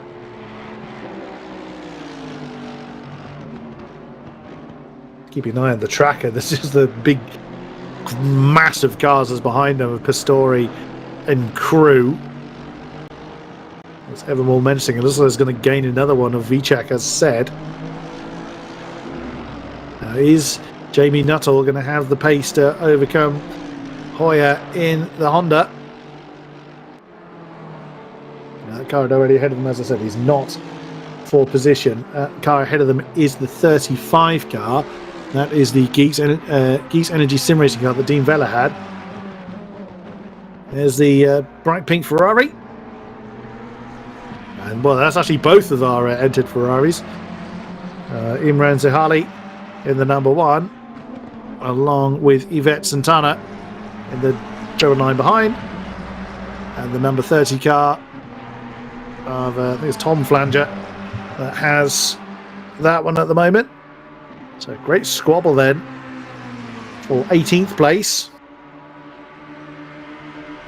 Oh, is Harley going to try and outside it? Oops, as through Blanchimon doesn't commit to that. Is he going to try and outbrake the McLaren? Oh, he thought about it. He definitely thought about it, didn't he? I think he wanted to try and go for a move, but it's one of those things you don't want to go for a move unless you're really close or onside and you feel you can get the move done. But kind of just pulled out there, maybe just showing that trying to try and play mind games or intimidate Flamger there, trying to maybe unsettle him. But that plan into the bus stops doesn't seem to work. Not yet, but I'm sure he's going to keep the pressure on to see if we can gain any more positions. There's James Mead again. Now Mariah has managed to shake off his immediate competition.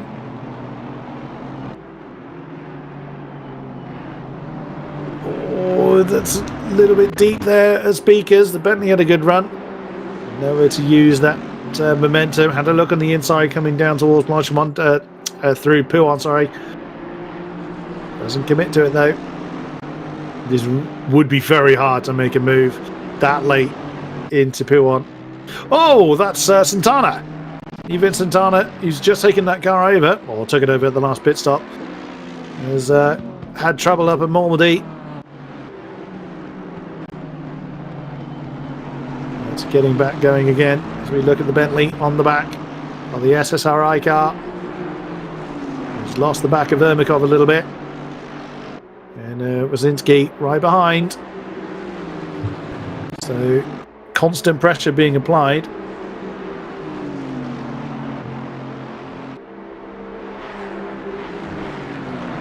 At the moment, there's no opportunity presented to them. Mariah's hanging on in there. If he is struggling with that car, he's doing his best to kind of mitigate that. Didn't look particularly comfortable coming through the chicane.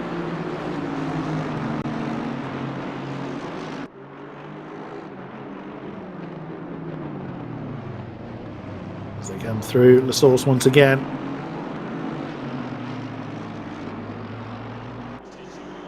Now Wazinski looks very close. Good run out of the source for the Bentley. Through the source, up and over Radion, and again we've seen time and again that Bentley just doesn't seem to be comfortable coming through Radion. And look at the momentum that's cost him. Here comes Wazinski. Mariah's defended the inside line coming up into Les Combes. It doesn't really matter what Mariah is able to do in the rest of the lap. A mistake up at Radion is so crucial. Bit of a yellow flag there. Oh, I think the treble 9 car's in trouble. I can see that was looking a bit slow coming through Blanchimont. It's still very slow, so I think Santana is in trouble again. Whether that was the cause of the yellow flag, I'm not entirely certain, but I can see on the driver tracker that Santana was very much struggling. Is he going to come into the pits? Yes, I think he has. Yeah, he's come in. So, trouble then for the XBD Emerald Racing Ferrari. He continues to watch this battle continue, or what is now 11th. As Ermakov has got around about a second, well, about a second and a half of breathing space between himself and James Mead. James backing off the pace a little bit. Certainly feeling the pressure from the bright Bentley behind. Yeah, excuse me. Yeah, I wonder if they've said to James when he started this that just to not really worry about being on the pace. Oh, as Barrera runs wide in the chicane, and that Bentley is just not looking happy at all. Not at all, unfortunately. But still pressing on nonetheless. Just see it through the corners where that Bentley is struggling the most. And look right behind is Wazinski's Vichak. Yeah, there is Philippe Vichak in the Silver Racing 808. I did think that he was closing in on his countryman ahead, and that is what he's done. And certainly looks ready to get involved.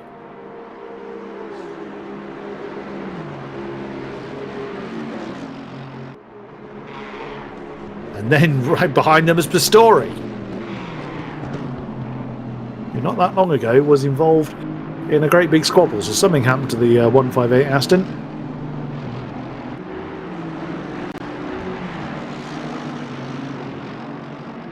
But on they go nonetheless. Gorgeous livery on the silver. Ironic, they're called Silver Racing Team, but there's no silver in their livery. Of course, they are in the silver arrow, as you can see.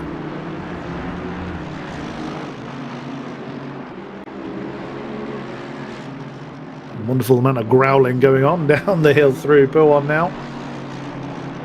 Bentley, Aston and Merck. Now, is this going to be an opportunity then for James Mead to break away from Philippe Mariah? Possibly. But at the moment, Wazinski can't attack the Bentley because he's got his mirrors full of Mercedes.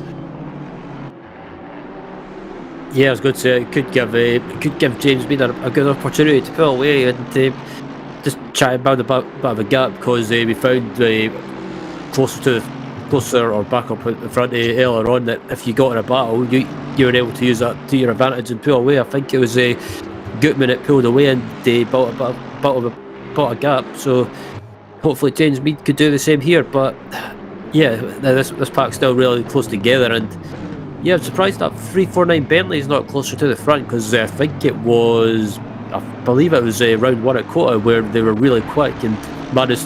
They went on to take the win in the first round. But so far in the other races this season, GT3 at least, for what I've watched, they've not been they've kind of been further back in the field and not being able to reproduce that pace that got them to the front at Kota. So, but also it could be just maybe a case of running a lot of ballast, or maybe just not being able to get the setup for the car setup for Spa.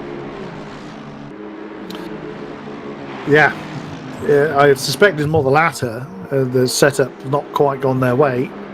But in fairness, we've only seen one driver in that car so far. And there is the threat of a weather change. So if it does turn a little bit damp, then that Bentley could well come alive. We could see if it does rain, we could see a complete change in the field. The number 10 cars could plummet, for all we know. For instance, as they continue to drive it. Although saying that gap, first to second, is now down to 3.6 seconds. So Sasha Glatter, since taking over the second place Lexus, has been just slowly nibbling away at the gap between themselves and the race leader. And of course, continuing to build the gap behind them. Is now about 21 seconds between Glatter and Rule. As we continue to watch Vichak on the back of Wazinski, who's on the back of Mariah, who's losing the tail of James Mead. No, in fairness, it's only 6 minutes per second. I thought the gap was a bit bigger than that. But James Mead has lost the back of Ermakov to the tune of 2 seconds.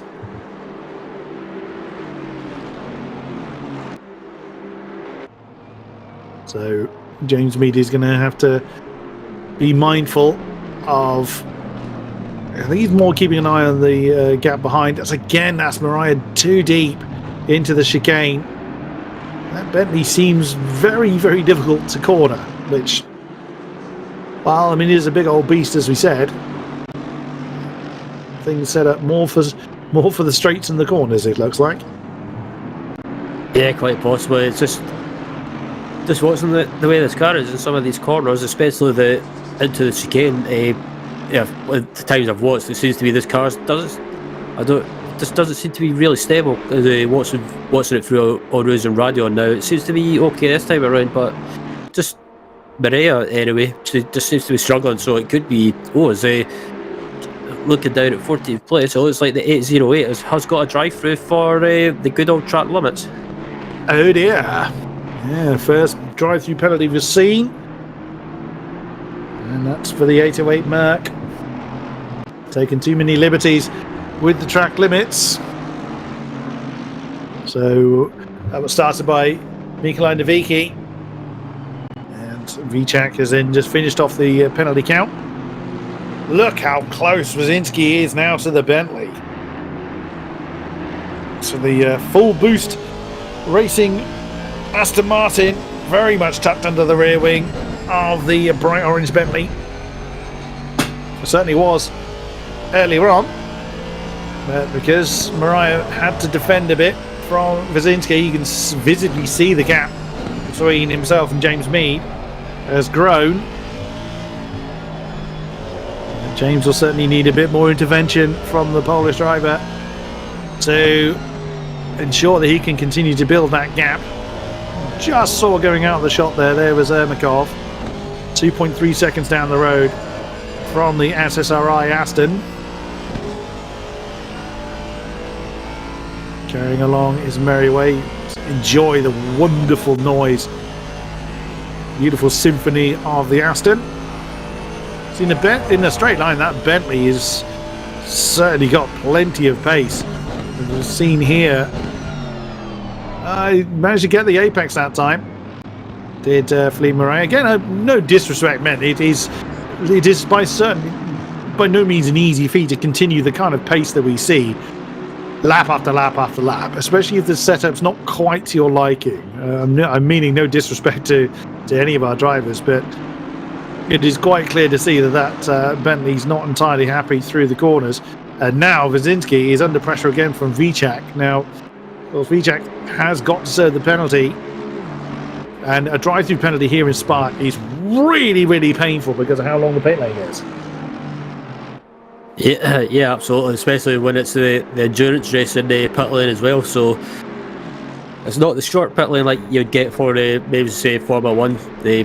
But the long pit lane that they use here, but it's just an absolute killer because you're on that pit limiter for what feels like an eternity, and it's just you just lose so much time, and it's not really something that you want in a 9 hour race, but still plenty of time. They could maybe use something different when it comes to the strategy, and maybe try and stretch out the stunts as long as possible and try and regain some time. But yeah, a drive through penalty, you just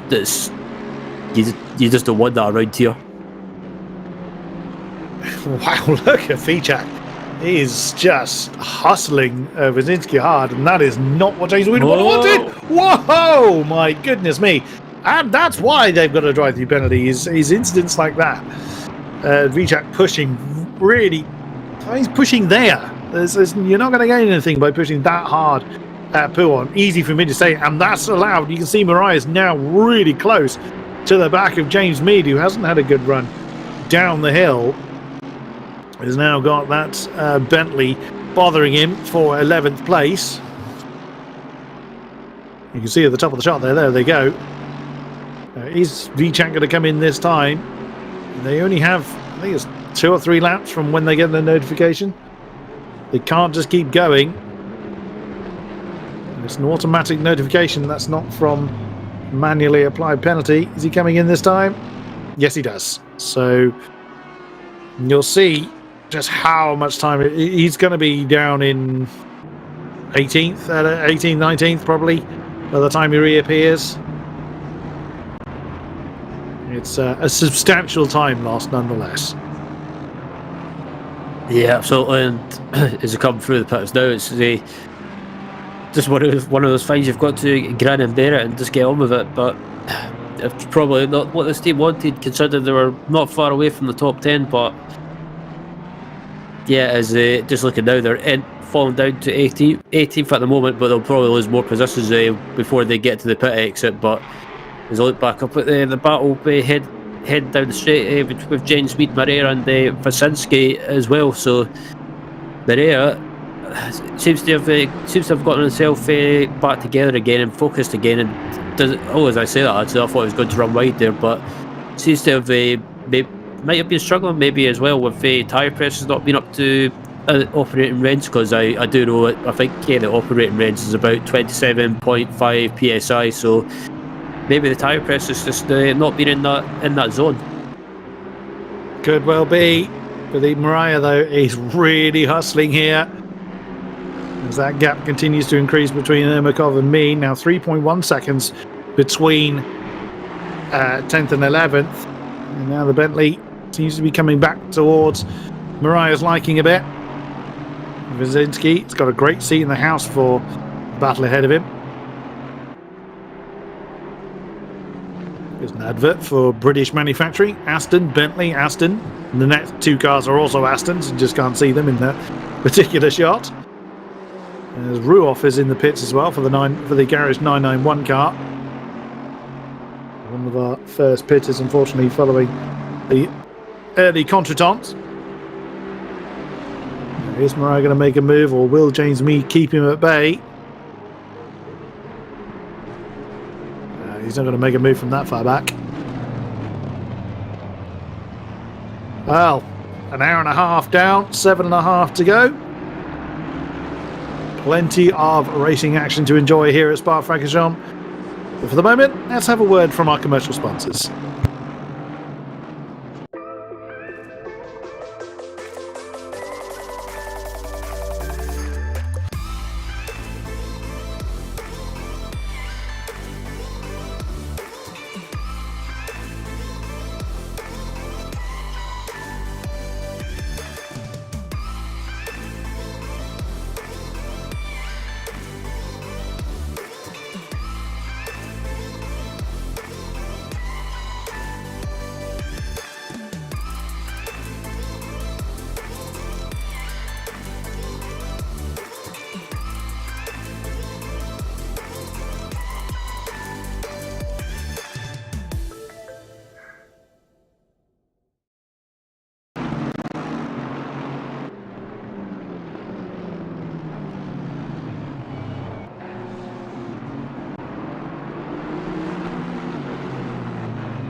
Welcome back, ladies and gentlemen, to the rival split here for the FLExTREME series.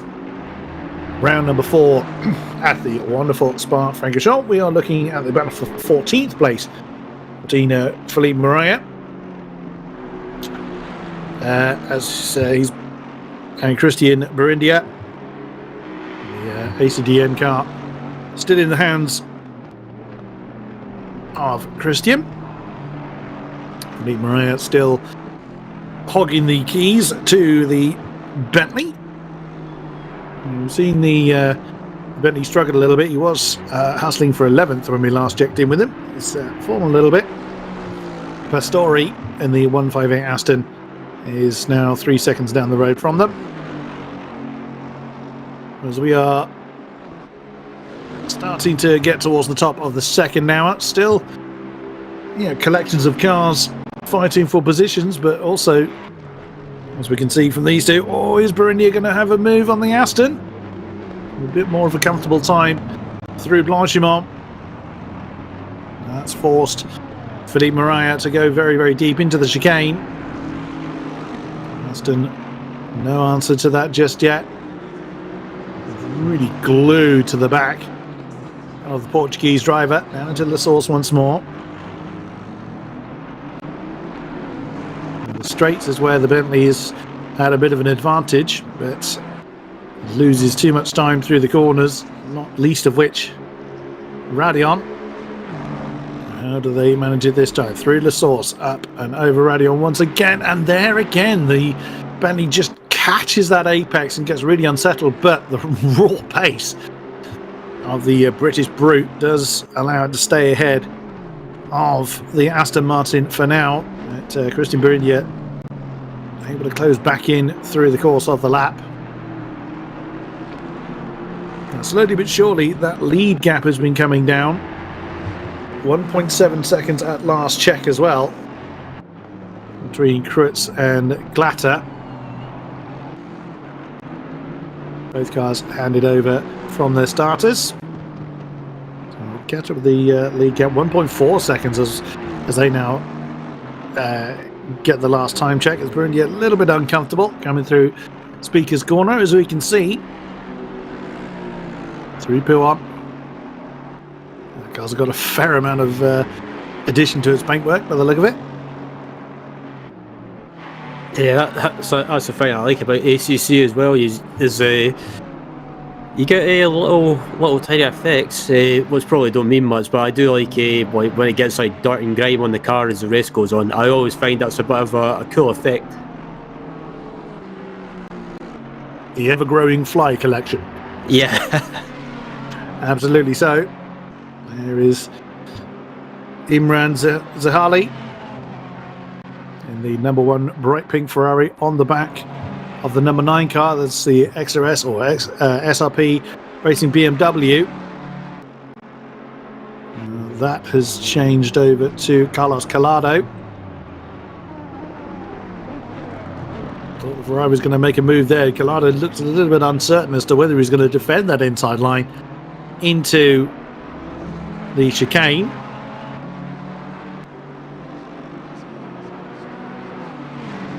It's at the moment the Stallion being kept behind the BMW. They're about 3.2 seconds off the back of the pair we've just been watching, Moria and Burindia. Can't quite see them from that camera angle. Just about hear the growl of the Bentley. They'll be able to see each other on the Kemmel Straight. There you go. There's the British pair going out the bottom of the shot, or British marks, I should say, going out the shot, and then the Germans and Italians following on. Oh, Zuhali thought about it. Yeah, he's done that a few times when he's been behind the car. He keeps sneaking out and showing his nose and not going for a move, but maybe just trying to intimidate Collado. Could well be. Reminding Collado he's still there. There we go. Down towards P1 once more. The lead gap seems to have stabilised a little bit, hovering around 1.5 seconds between the Honda and the Lexus. Not close enough to challenge yet, but that gap is dramatically shorter than what it was built up to before the first wave of pit stops happened, which was about 45 minutes or so ago. The pink Ferrari staying very much in the tyre tracks of the BMW. Now, the team name of the number one car, as you can see, under Zahadi's name at the bottom right. Now, Ana de Armas Ferrari was previously Porsche Spinala.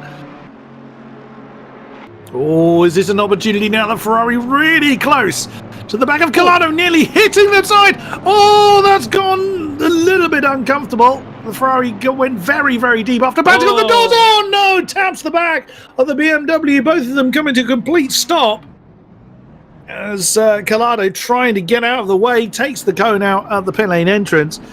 Oh, that was really, really clumsy. I think really Zahali was, in my opinion, to blame for that one. Of course, Collado was the lead of the two cars, and Zahali realises that he's going to be giving the position back. That, you're quite right. Very sporting of Zahali. He could have just driven off to the distance, but realises that was his mistake and gives the position back. Yeah, that was a bit of a clumsy move there. I think I respect that he tried to go for a move on the outside and tried to pull it off, but he went the left hand part of the chicane. He was going for a gap that was closing, and the inevitable happened of both of them having contact, and the BMW coming off the worst. But good sportsmanship, slowing down to give the position back. So I think quite right as well. He felt he gained the position, but not in a fair way. Yeah, it's very sporting of Zahali to give that one back. As we just seen Christian Burindia get past Felipe Moreira. Straightforward move from the Kemmel Straight into Lake On. But now can the Aston Martin break away from the BMW, from the Bentley boat? Just shy of 4 seconds behind Christian Pastori in the next Aston down the road. 4 Astons in positions 11th to 14th, but not all together on track, as you can quite clearly see. It's now a little bit uncomfortable coming through campus. But, caught it well enough. There you go, 4.1 seconds. Just saw Pastori in the shot. Now, this is what I've been keeping an eye on. This lead battle. As we now cut back to Sasha Glatter. We haven't seen the Venari car for a while. Well, really, since the start. It was the pole starting car. Nicholas Gross starting the way in it. Oh, as Glatter just catches the apex at Speaker's Corner. But he's been reading in that number 10. The JMX Phantom Honda. Started by Russell Reyes, who just ran off. See, about 6 seconds, I think, they built up. There or thereabouts, but slowly but surely, since both cars have changed hands, Sasha Glatter has been closing in for the race lead. 21.5 seconds behind them to Sasha's countryman of Tim Rule in the 77 car. That's the Lightspeed car. As they've got more back markers ahead of them. That, I think, is the 368 car that they are catching up to. That's the Rolling Goat. Such a shame they had that disconnect earlier on from Bryce Mingay. So it's good to see that they were managed to reconnect. They lost at least 2 laps, which is a very long way in Spa-Francorchamps. There's fastest lap, I think, still belongs to the number 10 car. The time difference between the 10 and 27 cars, the Honda and the Lexus, hasn't been much. It's only been by a few tenths, lap on lap on lap, but you can quite clearly see the result of it. Now, is Kurtz going to allow Glatter through and sit in the slipstream, or is Kurtz going to fight to hang on? We're only 2 hours in. We haven't hit that 2-hour mark yet. So the argument could be made of, why fight this early in the race? But equally, it's a position that you don't want to ever relinquish, the lead position. Yeah, that's the thing as well. You're in a battle for the lead, but it's one of those questions where what do you want to do? You want to defend at all costs, especially when we've still got quite a long way to go in this race. Do you want to fight and try and keep the lead, or do you want to maybe play it sensible and think of the long game and maybe to let Glatter go? Yeah, Glatter might pull away at maybe a few tenths a lap, but it's one of those things. What do you do? I think if I was Glatter, if you get a run, you've got to try and go for the move and before the next set of pit stops, just to try and get that trap position, because it's absolutely critical, especially with that long pit lane. But on the other hand, it's if you cruise, you want to defend, but you don't want to do anything too risky, especially when you're in a podium position at the moment. But it looks like Glatter's got the run heading down the Blanchimont. Is he going to try and make a move? No, he's not. But I think if he gets a good run through Blanchimont, he might be able to try and make a move into the bus stops again. And the Cruz runs a little bit wide, and I think is Glatter trying to go for the move? Yes, he does. But Cruz runs wide. Well, that answers that question. And in comes Cruz. I think that was into the pit lane. Oh, he's taking a really weird line. Yeah, he's got to be in the pit lane. There we go. So Cruz decided to go for an early pit stop this time. Now, there's logic in that particular thinking. If again they're going to change hands, if Cruz maybe a little bit less confident, maybe doesn't quite have the pace of the other team members, rather than trying to fight to maintain a position that he may feel inevitably he's going to go a different way, get in, get the car changed over, rather than losing time in a battle that they may inevitably lose. So there's I get the thinking there.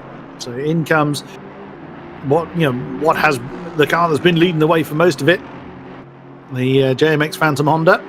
As we look at Christian Pistori, 4.4 seconds back from Brzezinski. Just saw him go out the shot there, just shy of 3 seconds ahead of Christian Burindia in the 120 car. There's Martin Hoyer, very much nailed to the back of Toby Lang, with Antti Salonen in close pursuit as well. A three-way fight for what is going to be for fifth, beg your pardon, as they would have got past Cruz now. And there goes Hoyer, inside line in the Honda. The McLaren doesn't really defend that too much, or does he? Oh no, he went between the two, but Martin Hoyer manages to save the car from skewing off into the wall.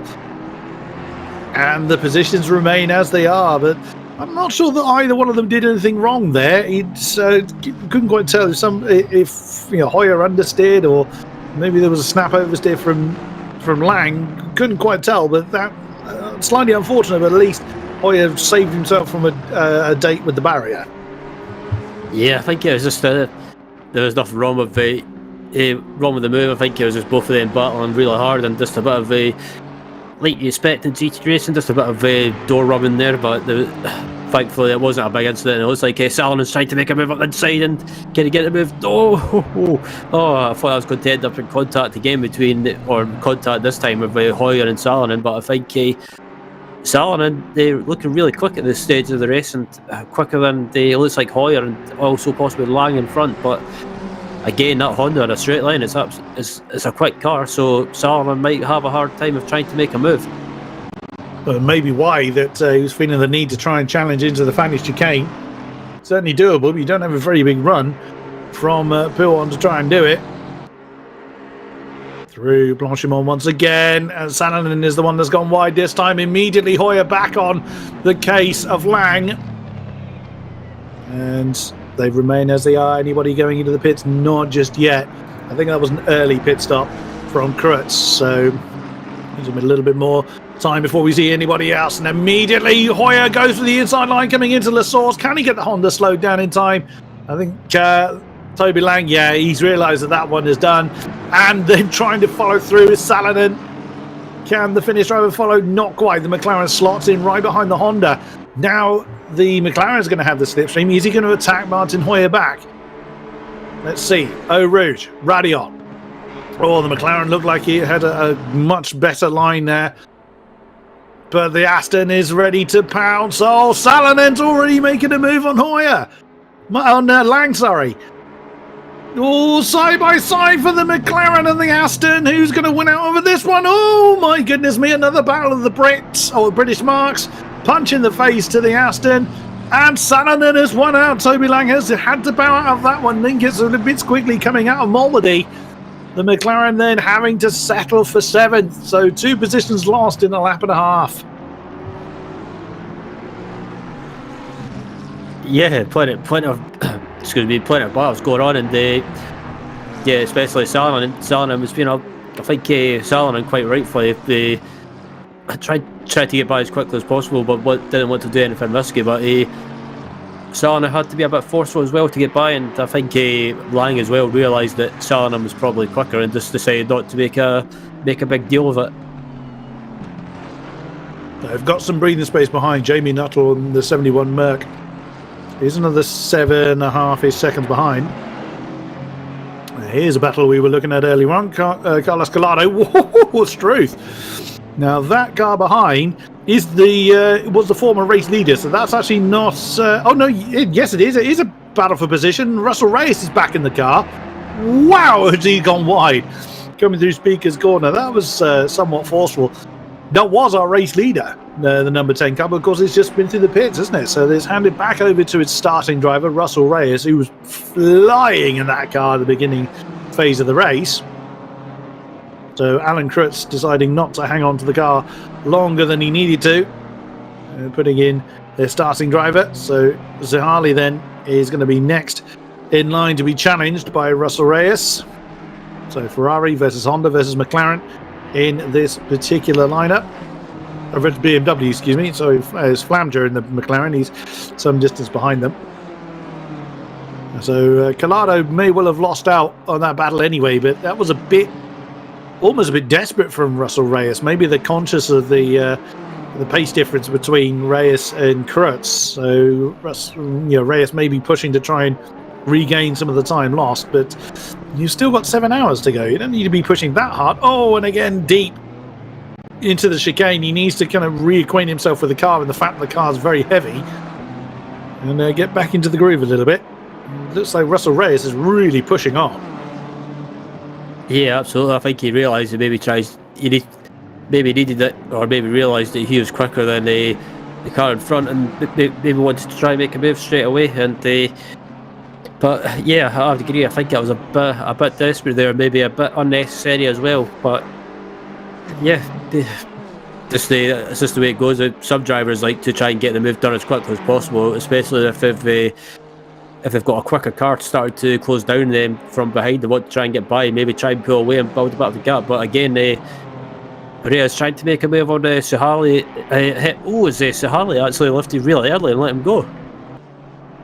Could be Sahali thinking, I'm not realistically in a battle with you, so trying to let the Honda through, or Sahali not realising that Russell Reyes is not actually a lap ahead. Either way, Sahali then just not challenging Russell Reyes. I think it was more I think he would have seen that was for position, with the Ferrari just thinking, I'm not in a battle with you, and look at the gap already that Reyes has got. And you've got to think that this was the same driver that built up that lead from the start of the race over the number 27 car. So you can understand Zahali's thinking there. You can see on the tower, the number 47 car has come in. That's the Steifton Reitenvest car. They've had a really rough time. Second in the championship at the moment. But it has been a really, really rough time for them. There's Antti Salonen on the back of Martin Hoyer again. So the Honda and the Aston are reacquainted. And behind them is Toby Lang, who was the third part of that trio last time, but the McLaren now 2.2 seconds behind at last check, with the Finnish driver very much in the tyre tracks of the Czech Republic ace of Martin Hoyer. They come through Lake On once more. I think the Honda may have had a bit of a twitch there, but just kind of caught that manoeuvre as it was coming to an end. And fair play to Salonen. He's been pressing on. He was kind of down in 11th, I think, earlier part of the race, but now knocking on the door of the top 5. Good effort from them. Where are they in the championship? Double check where the Griphax squad is. Where are they? Where are they? Where are they? Where are they? I can't actually find them. Oh, there they are. They're down in 21st. So it's been a difficult season for them, but looking to really improve on their standing this time around. Yeah, absolutely. They've been quick at times this season so far. I think I think they had a decent race at round 1 at Quota, and then at Monza, Monza just fell apart, and the luck just didn't seem to go the way. But hopefully they should be able to get a decent result here today, as they're looking good so far, running inside the top 10 and closing down on that 501 Honda in front of them with Hoyer at the wheel, and it seems to be the case with the Aston Martin as well. It starts as the fuel burns off, it seems to get quicker and quicker throughout our stint, as it looks like Hoyer's just made a mistake into the bus stop chicane there, and it looks like Salerman's closed in town. If Salomon can get a good exit in turn 1 and maybe try and carry that momentum through Olruz and Radeon as well, we might be able to try and make a move. Also could be a ballast difference. Now each team has an amount of ballast they have to use throughout the course of the season, and if we were to look at the Griphax squad, they had 72 kilos to use at the beginning of the season. Oh dear, as Brindy was caught out a little bit there, and Pistori would look like he was in the pits very, very late. There's Wazinski, you can see to the left of the shot. That caught Christian Burindia out there. I would think that the Pistori was just deep into the chicane and then tried to cut back to the pit lane entrance, but well observed there from Burindia. Yeah, each team has an amount of ballast given to them at the beginning of the season that they have to use. They couldn't just use it all up in one race. They have to. There's a maximum they can use per race, and the Griphouse squad are using none in this particular race. They have 12 kilos left to use in the remaining, or what will be remaining 2 rounds of the season, but they haven't got any on the car this time around. Whereas the car they're chasing, the 501, the Fusion car, if I've read this right, they've got 30 kilos on board, which is the maximum that any team can put in a single race. So the Fusion car they'll have 20 kilos left to use. So this will be the heaviest. They don't have to run so heavy in the remaining 2 rounds. So that'll give a little bit of an advantage to the Griphax car. I'm still not talking masses of difference, but if you're carrying an extra 12 kilos in a field that's very talented and like I say, doesn't have a huge talent gap top to bottom, you notice when you're carrying that much more weight.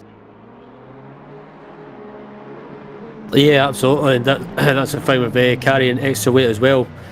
I guess you've kind of got to set the car up around it as well with more ballast. You've kind of got to set the car up and maybe help for stuff like tyre wear and making sure the tyres don't wear off quicker than expected, and just make sure the car's set up for like you were talking about earlier, Chris. Make sure the car's set up for all the drivers that they're comfortable with. So as it looks like the leader Sasa Glatt is in the pits, and also Miato is in the pits from P4 as well. So plenty of people are starting to make their pit stops. Yeah, we've gone over the second hour now. Oh, and that's a car coming out of the pits right by this particular battle that is now for 4th.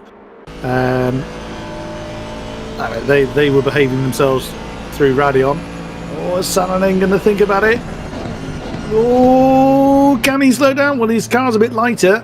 Now, whether they've been paying attention to each other's ballast amounts remains to be seen. Again, whether he'll know his car is that much lighter than the Honda, only they know. But through into third then for Salonen for the end of this particular stint. This is a double stint for Antti Salonen. He was the starting driver in that car, so he'll probably be quite glad to hand it over. You know, I've got to think he's qualified the car and done 2 hours in it, so by now probably feeling somewhat fatigued. I know I would be. God, I couldn't manage. About 40 to 45 minutes was my, when I used to do sim racing, that was about as much as I could manage. So these guys going for hours at a time, absolutely fair play to them. Yeah, excuse me. Yeah, absolutely. That's a fight as well. But I think the most I've done is probably 3 hours, and after that, I was just absolutely wrecked. I just needed a break because it's mentally draining as well because you've got to concentrate so much. But I think Salonen, the head of his stint, I guess he would probably jump out and they'll do a driver change. If he does go for another stint, I think I would be amazed.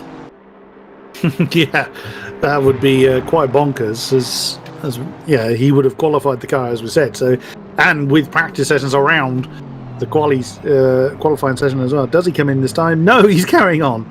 So does Hoyer. So, every team doesn't stick to a perfectly 1 hour. Their stints can't be more than 65 minutes per stint, but that doesn't mean they have to use all 65 minutes each and every time. Otherwise, of course, everybody would pit at exactly the same time.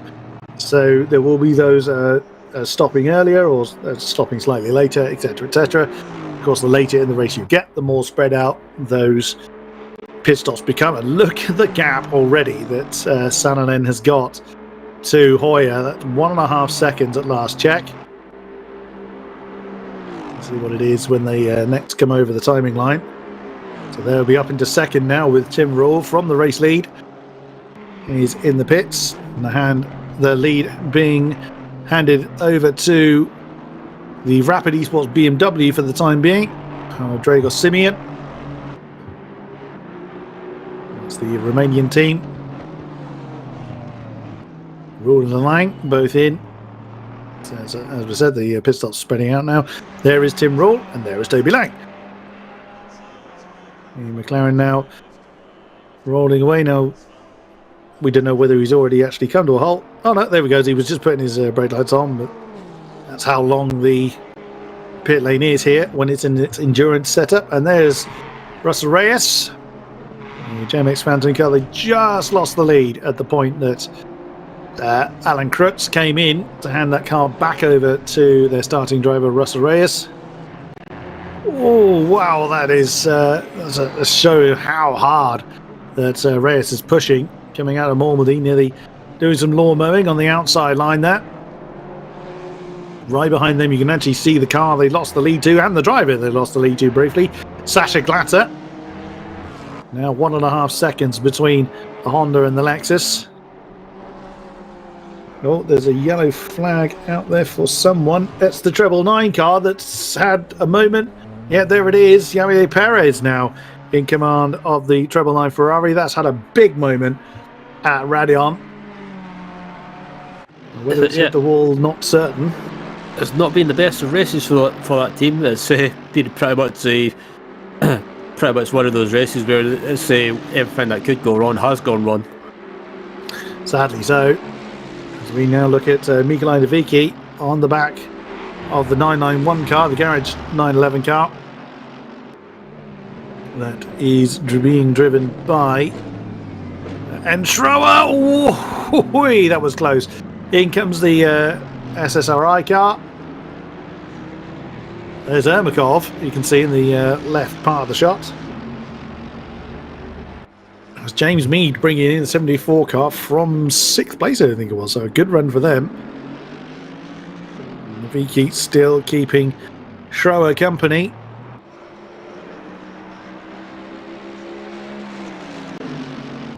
So you scream down towards Arus once again. There is George Theodore Rousseau in the Digital Racing Squad number 16 car, just leaving the pit lane. There's the duo we were just watching, right in the background of the shot there.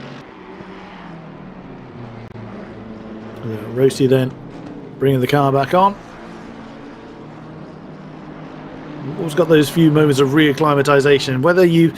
No matter how many hours you spend in the car, setup and practice and what have you, you still have to kind of remind yourself how it feels, how it behaves, where the braking points are. Have they practiced with the right amount of weight in the car? Have they only done practice when it's light and things like that? Just reminding themselves where the braking points are, etc. As we see Navicki hustling the back of Schroer quite hard for that spot in 20th. There's more pit stops going on. You can see the 93 and 74 and the 999 car. That's Perez. He's not been in the car that long, unfortunately, but we saw he was stationary coming away from Radeon. It's fair to say that he's hit something. As the two Mercedes growl their way through Campus, through Stavelot. Next car down the road. I'm not sure who that's going to be. That's going to be Russo, as we saw. Whoa, Navicki. Oh no, it's just tapped the back of Schroer. That's the, yeah, there it is, Neil Schroer. The Garage 991 car sent into a spin and into the wall.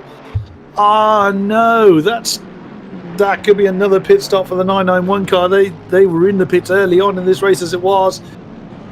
And yeah, in it comes. Oh no, you can see the front of the car is rearranged. Oh dear, oh dear. That was a bit too desperate from Navicki there. No need to be making impact there. And any touch at Blanchimont is only really going to end up in the exact result we've seen. Yeah, Blanchimont's not really the corner you want to try and make a move. And yeah, I think Navicki, I think he just got a bit desperate there. And maybe, I don't know if they maybe tried to... If he tried to carry that momentum, he tried to stay on the back of the car in front and maybe tried to carry a bit more inches, maybe more corner speed, but that was just an incident that didn't need to happen, and unfortunately I think that could, I don't know, I could end up in having a meeting in the stewards room after this race. Could well be. A lot of the top 10 now in the pits, as you can see. The order then fidgeting around. We see Michal Pochopilian in the Full Boost Racing 467 right on the back of Nathan Cox, now in command of the Sinsport Racing International 74. So both cars were within the top 10 before, as on the outside line looks the Full Boost car nearly pushing its fellow Aston along the road. A little bit wide on the Assetto Blanchimont, so that kind of lost the momentum for the 467 car as Cox has gone really, really deep into the chicane, but maintains that 13th position for now. And right behind them, just at the top of the shot, there was another duo of fighting. I don't think that was De Hillevander. He's some way down the road, about 8 seconds behind these two. Oh, still staying in the tyre tracks of the SSRI Aston is Pochopilian, as somebody's just coming out of the pits as they bounce over Radeon. Looks uncomfortable from that particular angle. Now, does the 467 Aston, does the Full Boost Racing car make the move this time? Coming up into Les Carmes. Thought about it, but did not commit. Again, I think quite rightly, he's running out of road. And Pochopilian does not go for that move yet, but looks very, very poised to do so. The battle now for 11th with more pit stops going on. They are 7 seconds behind the 903, the Armamentario car. So they're a little bit no man's land as far as their own battle is concerned, but they are losing time to the 120 car behind. The Alex Cascatau Digital Motorsport team. That's now 5.6 seconds back to the 120 Aston Martin. See if they can maintain their particular spot, or whether that's going to lose out. As on the tower we can see Russell Reyes in the number 10 car has regained the lead Still building a gap between himself and Sasha Glatter, but it's not building very quickly.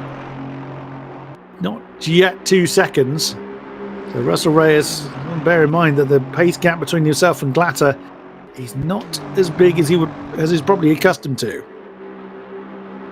Indeed, there's this battle between Nard Cox and the Porsche Pine comes through, launches one, and still that 467 car close enough, but just not close enough to make a move. And sorry to go off top, but I've just had a look at the cast spot broadcast so far, and I've just spotted something that's arrived, and apparently they've got rain happening as we speak. So could rain be on the way for the rivals race at some point? They never say never. Never say never, indeed. I think, didn't they start the race after ours? Double check how far in the race they are. But if that is the case, then that could be an interesting, prediction for us. The cast spot has got according to the broadcast, 7 minutes. No, not 7 minutes. That'd be impressive. 7 hours and 50 minutes. So 7 hours 50 minutes. So they're about an hour behind us then. That's the case. So the weather forecast is not unilateral between the 3 grids. It's the cast grid is our top split. This is the rivals grid being the second split. The challengers grid being the third split involved in the series. So we continue to watch Nard Cox. They gain 10th position now with 903 car being in the pits. And Cox running a little bit wide there, just managing to keep it inside the track limits. So, but it is an easy corner, that one, to run wide, just because the corner is cambered, and sometimes you want to get in the power early, but with doing that you run the risk of running wide, and Cox thankfully manages to keep it within the track limits. But the gap back up at the front between the top 2 is still around about 2.1 seconds. Yeah, indeed. The lap times, not even 2/10 difference between Reyes and Glatter, but it is advantage Reyes at the moment. The JMX Phantom squad putting in their starting driver. I was about to say putting in their 8th driver, but that would insinuate that the other drivers in that team are slower than Reyes, which I don't know, but 2 would be very disingenuous to say. So all very quick drivers. Everyone involved in this series are very, very fast drivers. Some a bit quicker than others. There's Umberto Principi in the class number 73, back into 5th place now for the Audi. So Andrea Miato handed that one over to Principi. Also got 13, just under 13 seconds between themselves and the 23, the Rapid Esports car. We'll see how they get on. So pit stops have obviously agitated the lap times. So not sure who's the quicker, or whether it's Clash or Rapid at this point. But 3.7 seconds separates Principi and the number 11, the Griffax car. There it is. Ika Rantanen now has that one. Ilka, probably, Rantanen. Lap times, let me double check that. 5th to 6th. Rantanen was about a second quicker than Principi, but I don't think it was a particularly good lap. It was a 2:19.5 from Principi last time, whereas a 2:18.4 for Rantanen. So Evie's able to do that, and right behind them is now Wes Hepburn in the 501 Honda. The Fusion car now in the hands of their Canadian driver. So that may well condense up if they all get close to one another, but we will see. There is Ilka Rantanen once more. So Audi versus Aston versus Honda in this particular 3-way collection. And, as you can quite clearly see, not close enough to each other to really challenge just yet. Well, the gap in lap time up front, 0.02 of a second between Reyes and Glatter as they came over the line. Yeah, the pace is between the top 2 is just unbelievable. There's not they're not letting off by any means, and they're pretty much pushing each other. As I look at the pop, I can't say that second name, Spotify. Hopefully I got that right. I don't know. I've guessed every time I said Pashopian, perhaps. Protopian, that's it.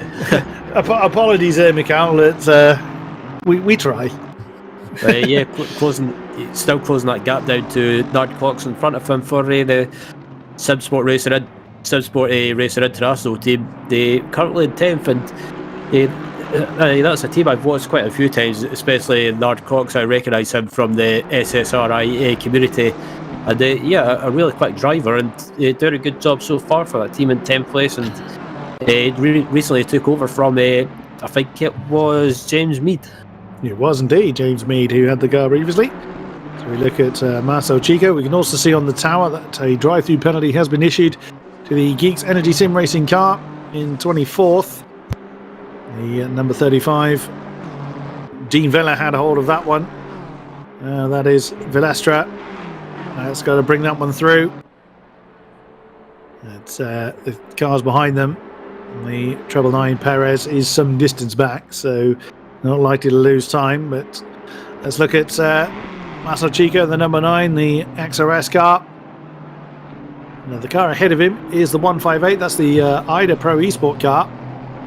Carlo Barberi now has that one. So that is Aston versus BMW.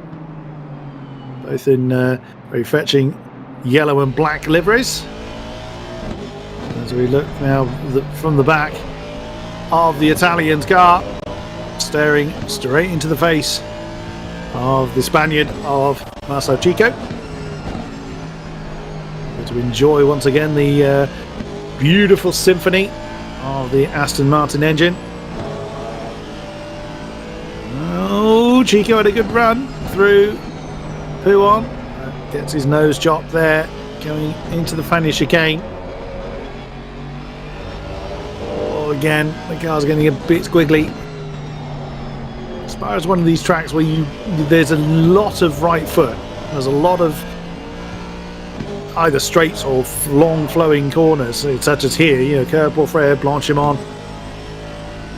Of course, the downforce is not your friend, but there's a number of corners that are fairly medium to high speeds. So Eau Rouge and Radion, Puon, to a lesser extent Normandy and Bruxelles, where downforce can really help. Oh, the BMW has a look on the inside coming into the chicane. Can't commit to it though. And Barberi holds on to 15th place as Villastra brings in the number 35 car to serve the drive-through penalty for them. Now, Spa's always been a little bit notorious for track limits in various sims as well. And it's just because the lap is so long, you want to be maximising your momentum, as James de Hillevander now has the VRM Bentley. Oh dear, oh dear. That's Proshopian that is. I think he's shoved off the road. No, it's not. That's Hontaru in the 120 car, the Alex Cascatau digital motorsport car. Bogdan Hontaru. So that is de Hillevander trying to hang on to 12th place in the Bentley.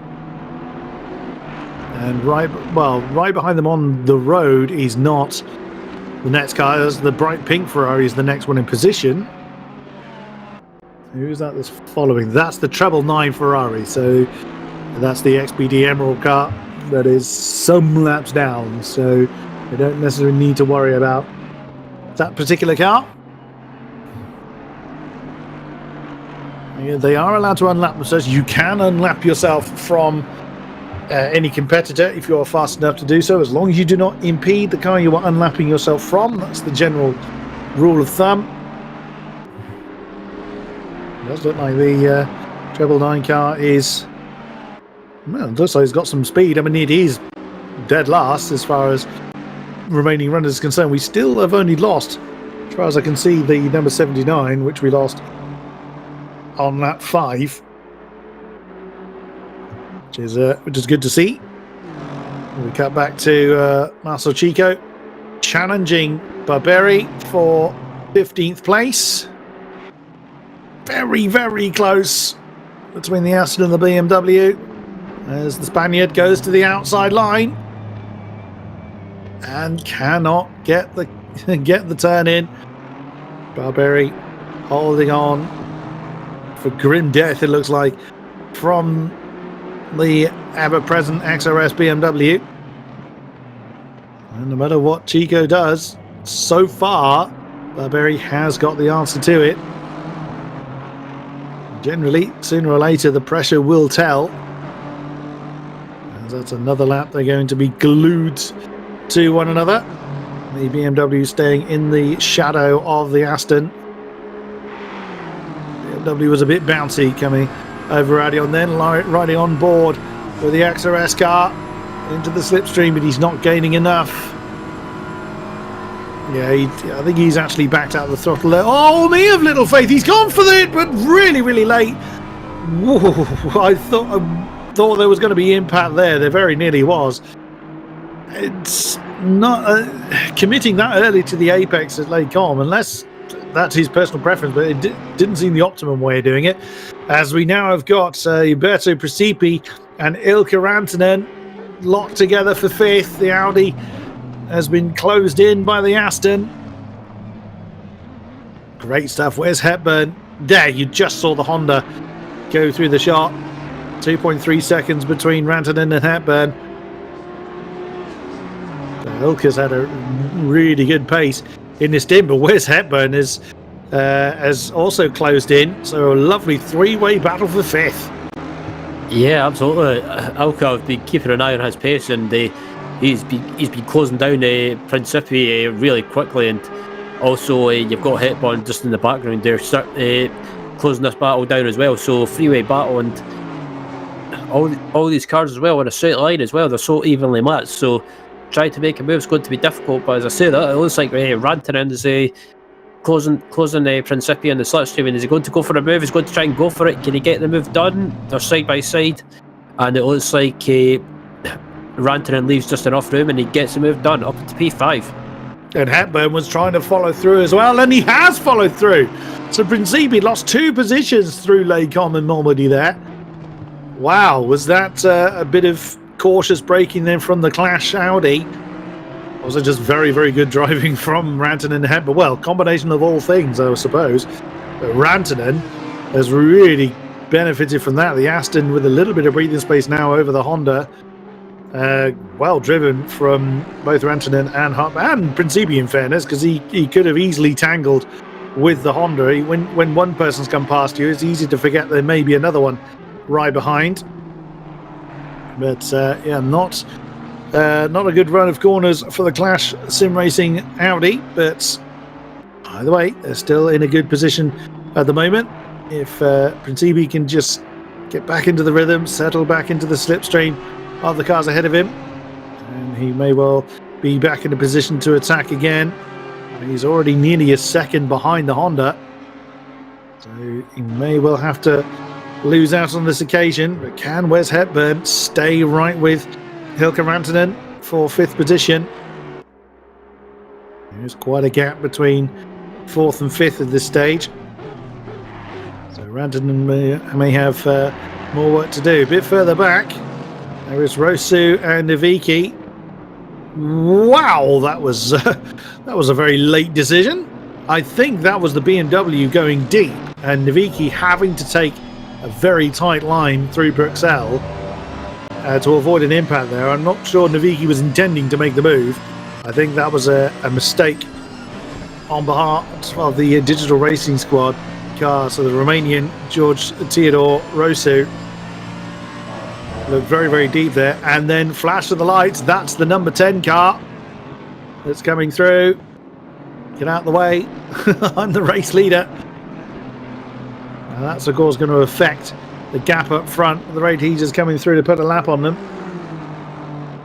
This battle still continues. The Bumblebee flavoured Aston Martin and BMW are still arguing over 15th. Oh no, that's not ideal, but the Aston prevents a spin just about has to cut the final part of the chicane, but they remain where they are. I think Barberi tried to put the squeeze on Chico, but he wasn't going to have that. That's made the Aston have to take a bit of an avoiding action. Yeah, that was a bit naughty from Barberi there, trying to squeeze over on Chico, and I think Barberi could have left a little bit more room there, but thankfully both of them managed to survive as Chico runs a little bit wide through Radion. But yeah, those two have been battling away for pretty much I'm not sure how long, but it is a lot further back up at the front, looking at the battle for P5 and P6 between Rantanen and Hepburn, and Hepburn still sticking with Rantanen, and I think just looking at Principi as well, he's fallen back just a little bit, so maybe not got the same pace that his teammate that Miato had earlier on. It could well be. I mean, Miato proved how good he was in the Porsche at Catalunya. So I think Principi may struggle to maintain that kind of pace. Again, no disrespect to Umberto at all. That's like saying I'm slower than Sebastian Vettel. That's more a statement of fact than it is a criticism. That at the moment it is looking that way. As again, the black and yellow pairing of Barberi and Chico are locked in this battle for 15th place. They've got another 18 and a half seconds between themselves and Naviki and the Naviki-Rosu duel. So they've got track space essentially, but they are now 12.8 seconds behind the pink Ferrari back in the hands of Ryan Cooper, and the 120 car that Huntari has to himself.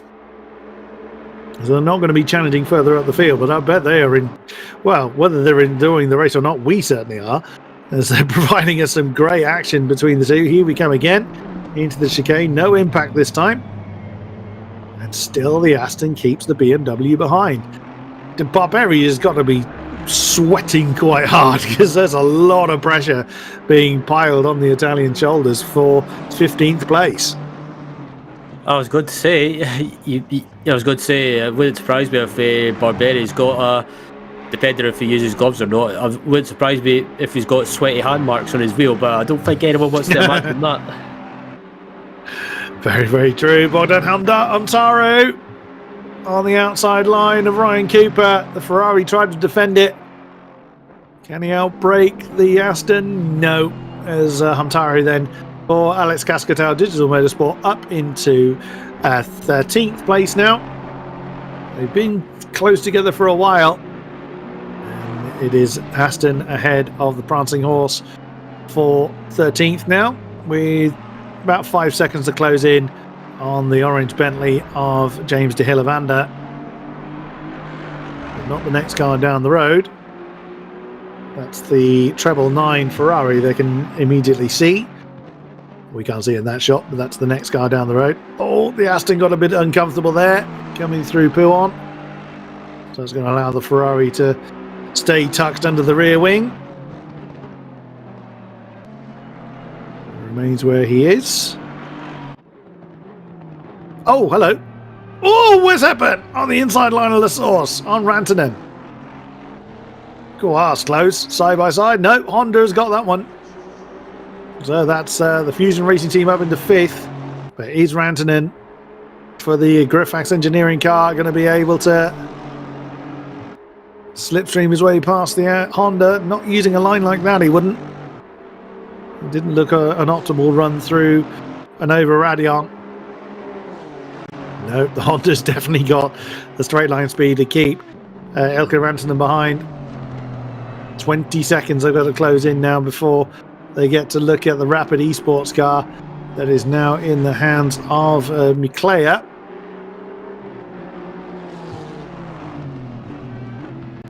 They themselves got 10.5 seconds before they get to Frederick Gutmann. There's Ryan Cooper. We've lost out on that 13th place, riding on board. It's not a, we could call it the Pink Panther. It's not quite a stallion, but close enough. I was going to go for I was going to say it looks like more of a. I don't know if you remember the kids' TV show on Cartoon Network, just say the Powerpuff Girls. That's what I was thinking. I can see where you're getting at with that one. I was. That's a bit after my time as a kid. That's what I'm going to go with. I was thinking more. Well, if it's a bit before your time, I was probably thinking you could go with maybe the Barbie girl. Oh well, yeah, right kind of shade of pink for that one. But into the pits comes the 991 car. That's the garage 991. Another visit for them. No, that always looks really deep when they go through Speaker's Corner. They are allowed to utilise that runoff area there, or that the rumble strip on the outside line. Look how much tighter through Poo on the Ferrari sticks. Whereas Huntaru in the Aston goes for a much wider line through Poo on, maximising the characteristics of their cars and their setups. At the moment, Ryan Cooper is not being shaken off the back of the Aston.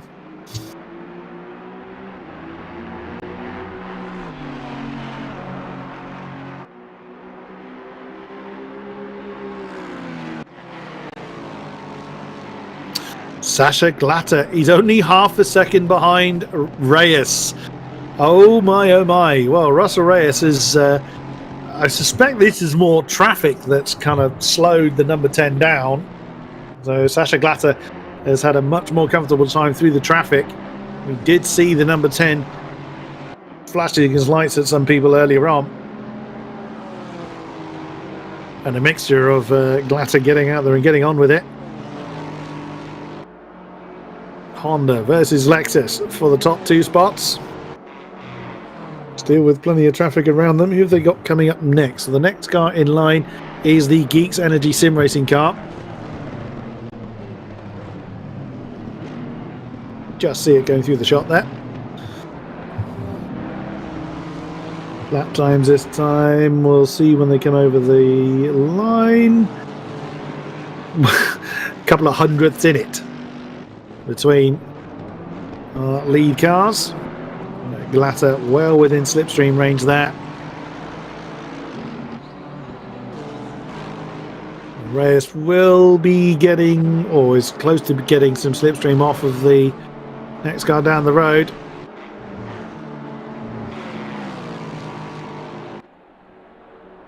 Also, the Venari Racing number 27 doesn't necessarily need to win the race. It's already leading the championship by 21 points over the Stuyvesant Right Invest squad, and they are in 19th at the moment. Nico Shatska now in command of the number 47 car, so they're on to extend their lead up front by quite some way.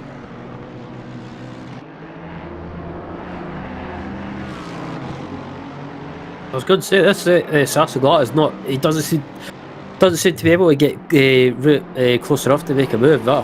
Especially that Honda, is in a straight line, is a really quick car as well. So, but like you say, this team doesn't really need to win this race. They just pretty much just need to finish in front of the next car in the championship to keep that championship lead and maybe try and increase that gap in the championship. But I think that's what Glatter and his team, or pretty much his teammates, will probably tell him right now, that he doesn't need to take any risks, but just needs to try and keep it clean. But as they head down to Bloodsummit now, Sasha just losing a little bit of touch there by head down to Bloodsummit, but not close enough. But I think it seems to be under braking at this lane. Lexus seems to be able to make up the time as well.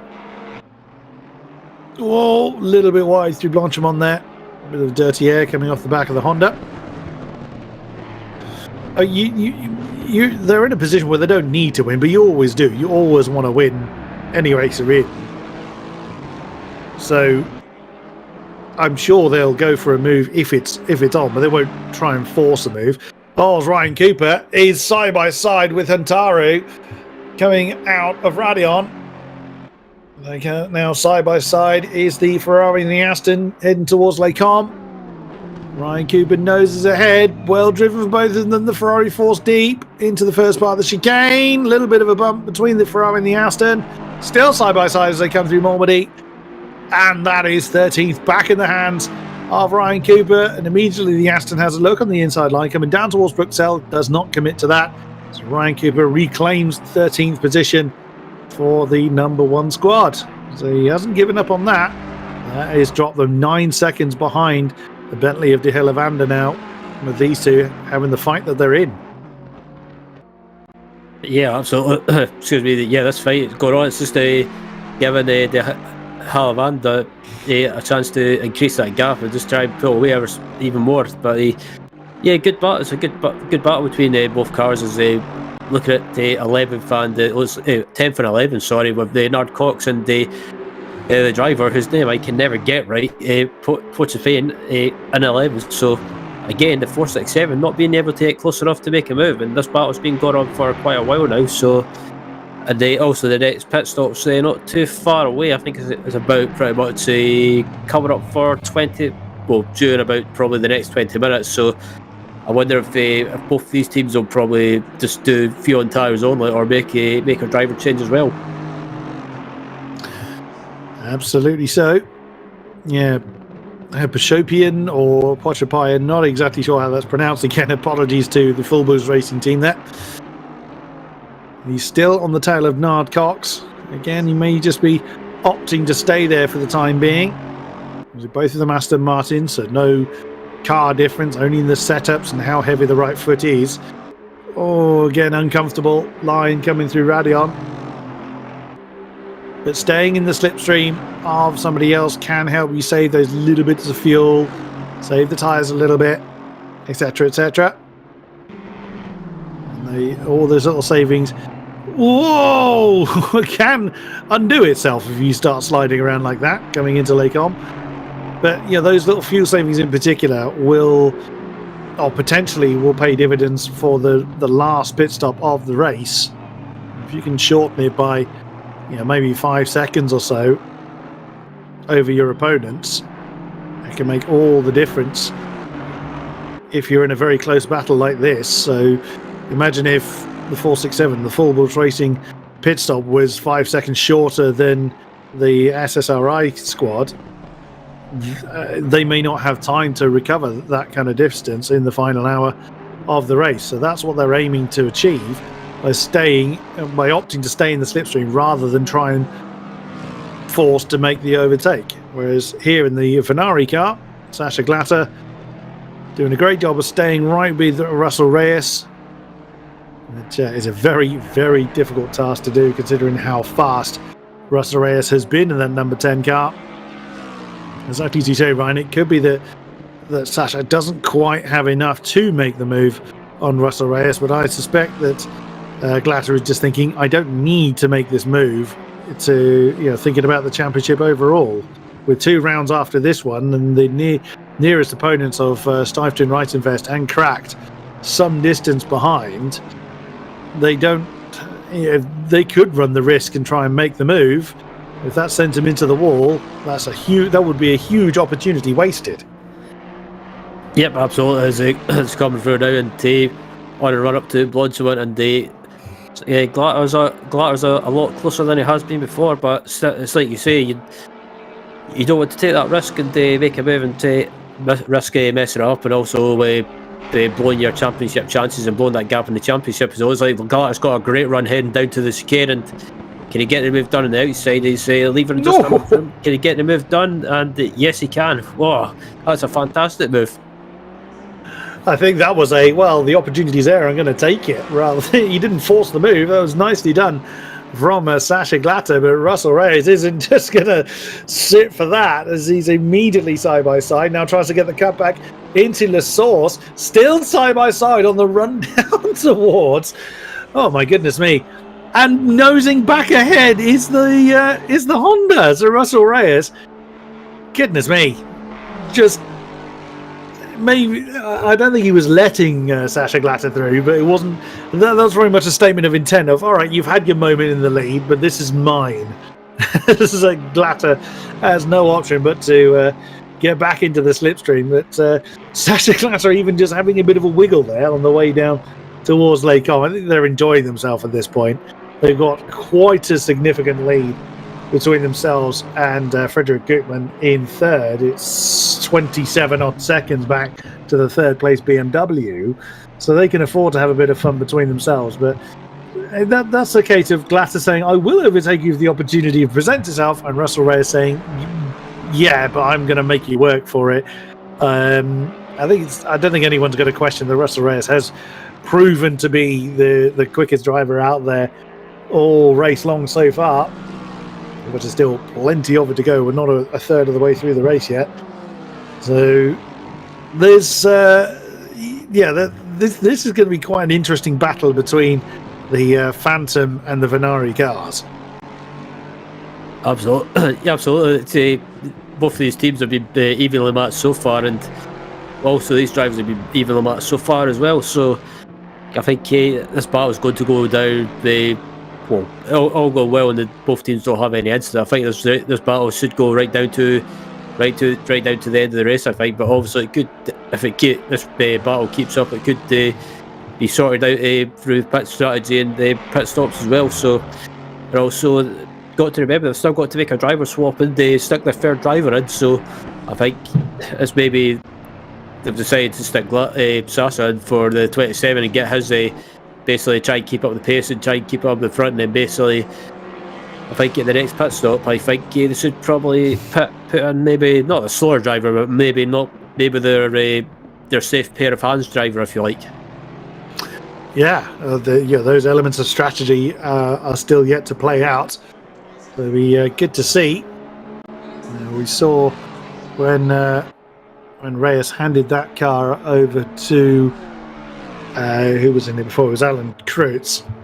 He didn't quite have the pace that the Reyes had initially set, which again is no disrespect to Alan Kreutz, because that pace from Reyes was absolutely godly fast. If anything, it's a nod to Sasha Glatter being able to stay in the tyre tracks of that Honda and even challenge, as we just saw, for the lead when the opportunity presents itself. So the 27, the Venari car, doing a great job, initially started by Nicholas Gross. Sasha Glatter taking over at this stage. We'll see who takes the next stint for the 27. And Russell Reyes, may he double stint. This is definitely his second stint of the race thus far. You saw Daffin Nabiel for the team last time out. He's yet to see a third driver in the car for JMX Phantom. As the rest of the field now pretty much spread out. There is last podium spot. And a drive-through penalty for number 120. That's the Alex Cascatau Digital Motorsport car. Bogdan Hintaro has pushed it too much. No, he's had a mistake. He was right with Ryan Cooper in the pink Ferrari, but there's the Ferrari just going out of shot. So somewhere along the line, that 120 car's had an excursion.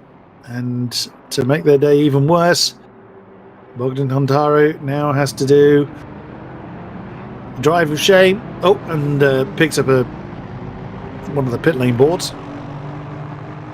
Okay, he's choosing to do a pit stop instead. Maybe he's fed up and handed the car over. Well, that's not going to serve the drive-through, I'm afraid. They're going to have to bring that car through again. That is what they're aiming to do. Sasha Glatter still staying nailed to the back of Russell Reyes for the lead. It's now about 27.5 seconds between themselves and Frederick Gutmann.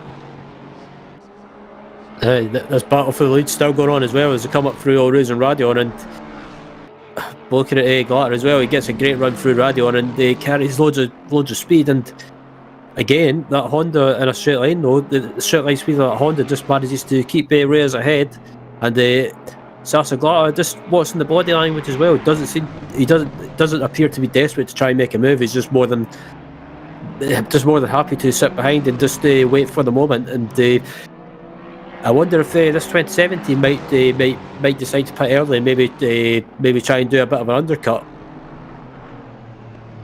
They could. or they're just going to do those little bits of fuel saving that we were talking about earlier on. Of course, the disadvantage of being in the lead for a long period of time is you don't have the opportunity to slipstream for an extended period of time. So they haven't had the chance to do any significant fuel saving.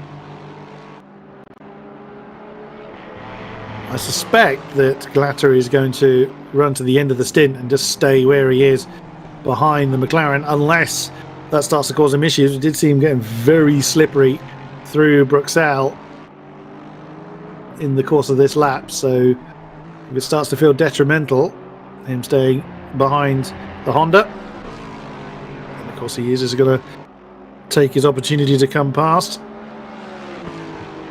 as we should be approaching the next round of pit stops.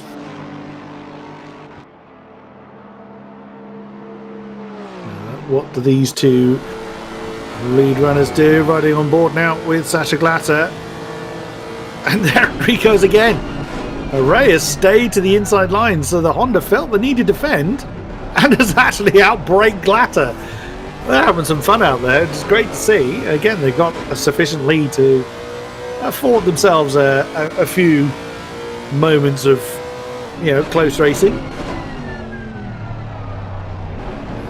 Reyes not willing to just let the lead go.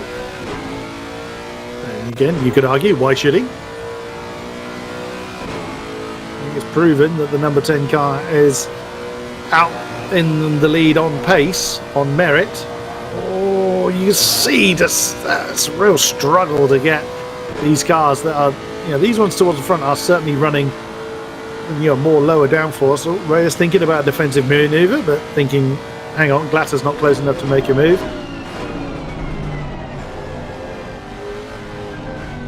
Through Lecon. Into Normandy. That'll be where the disruption and the downforce will be a little bit more painful. Now into Bruxelles. Where the downforce doesn't really matter because you're not going quick enough to utilise it.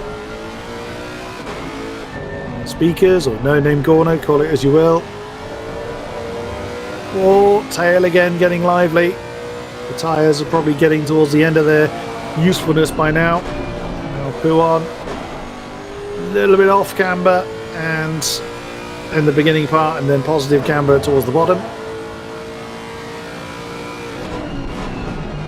Find your chicane. Wonderful example on how to properly do Spa-Francorchamps in GT3 machinery. Campus. Utilise all of the AstroTurf on the outside line to open up the run through Campus, through Stavolo. Paul Freya, and then into Blanchimont. Yeah, no lift whatsoever there. Just absolutely flat out. I was going to say, I kept it absolutely flat and thought about going for a move this time again, but just not close enough. And it's a great racing between both of these guys. Reyes doing anything. I thought Reyes was going to be. I thought I've got a run. I thought Reyes would have just let him go, but I think again with the pit stops, I think Reyes in the number 10 and just wants to try and stay in front before the pit stop, maybe try and keep that track position. But Sasha Glatter just not able to get close enough to make a move. And I wonder if it's normally the Lexus is quick in a straight line as well, but I wonder if Glatter and the Steam Vanari Racing are maybe carrying just a little bit more ballast. Let's have a look. So if I read the chart right, I've got to actually redo my numbers on the ballast. Make sure we've got the right numbers as we quickly cut to Umberto Principi in the Clash Audi. He's very much on his own now, as he's some 12 seconds behind Rantanen. And the number 69 McLaren, the limitless speed driver's car, is about 3 seconds behind them. And there it is in the background. It's closing in a bit, or did on that particular lap. There's a Mishanka now in command of the 69 McLaren, or he's currently. And now he hasn't just taken it over. A couple of cars in the pits I can see. Number 35 car. So the Geeks Energy car. That may have come in a little while ago. As well as the two that have been in for an extended period of time. Samir Smogy, we haven't mentioned you for a while. We haven't mentioned the cracked racing car for a period of time. The one behind is not Nard Cox. That is the 120 car. There we go. That's Hontaru, who is a lap difference to Samir Smogy. So that's 9th and 20th that we're looking at the moment. Now, as mentioned, Hontaru, as with anyone else, is allowed to unlap themselves from the car ahead, as long as they do not impede the car they're unlapping themselves from. So, as Hontaru gets a bit squiggly coming through No Name Corner. Well, that's going to agitate his momentum a little bit. If he had the pace over Samir Smogy to be able to get past and get away, then he's perfectly entitled to do so.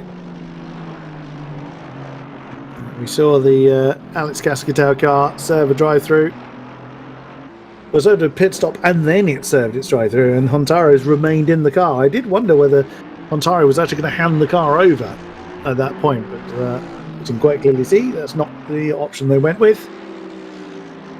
They went a bit of frustration on Bogdan's behalf there.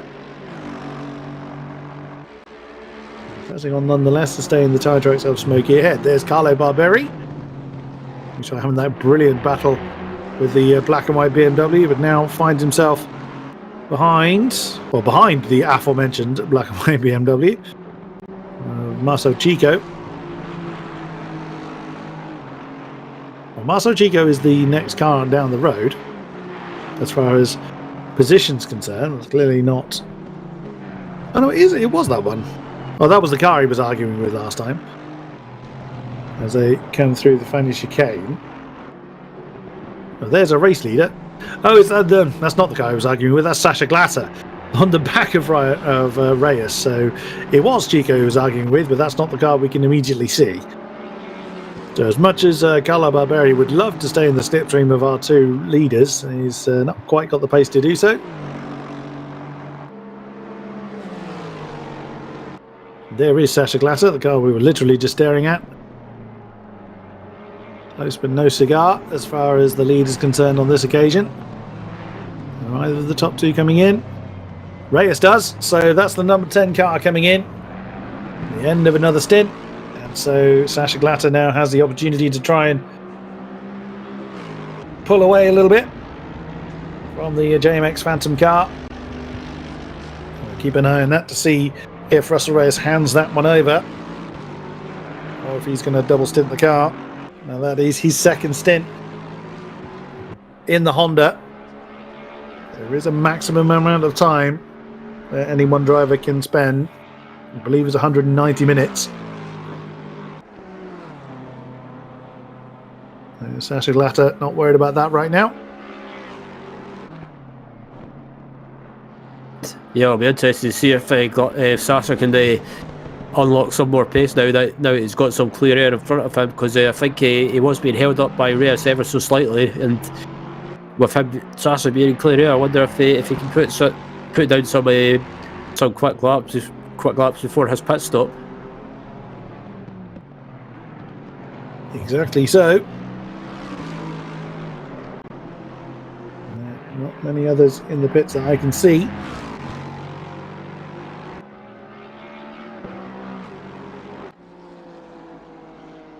Here is Reyes. So hasn't handed that over yet. As you can see, the pit stop continuing. So that's Gutman through to second. And McClare in the Rapid Esports car through to third. There it is, Andre McClare.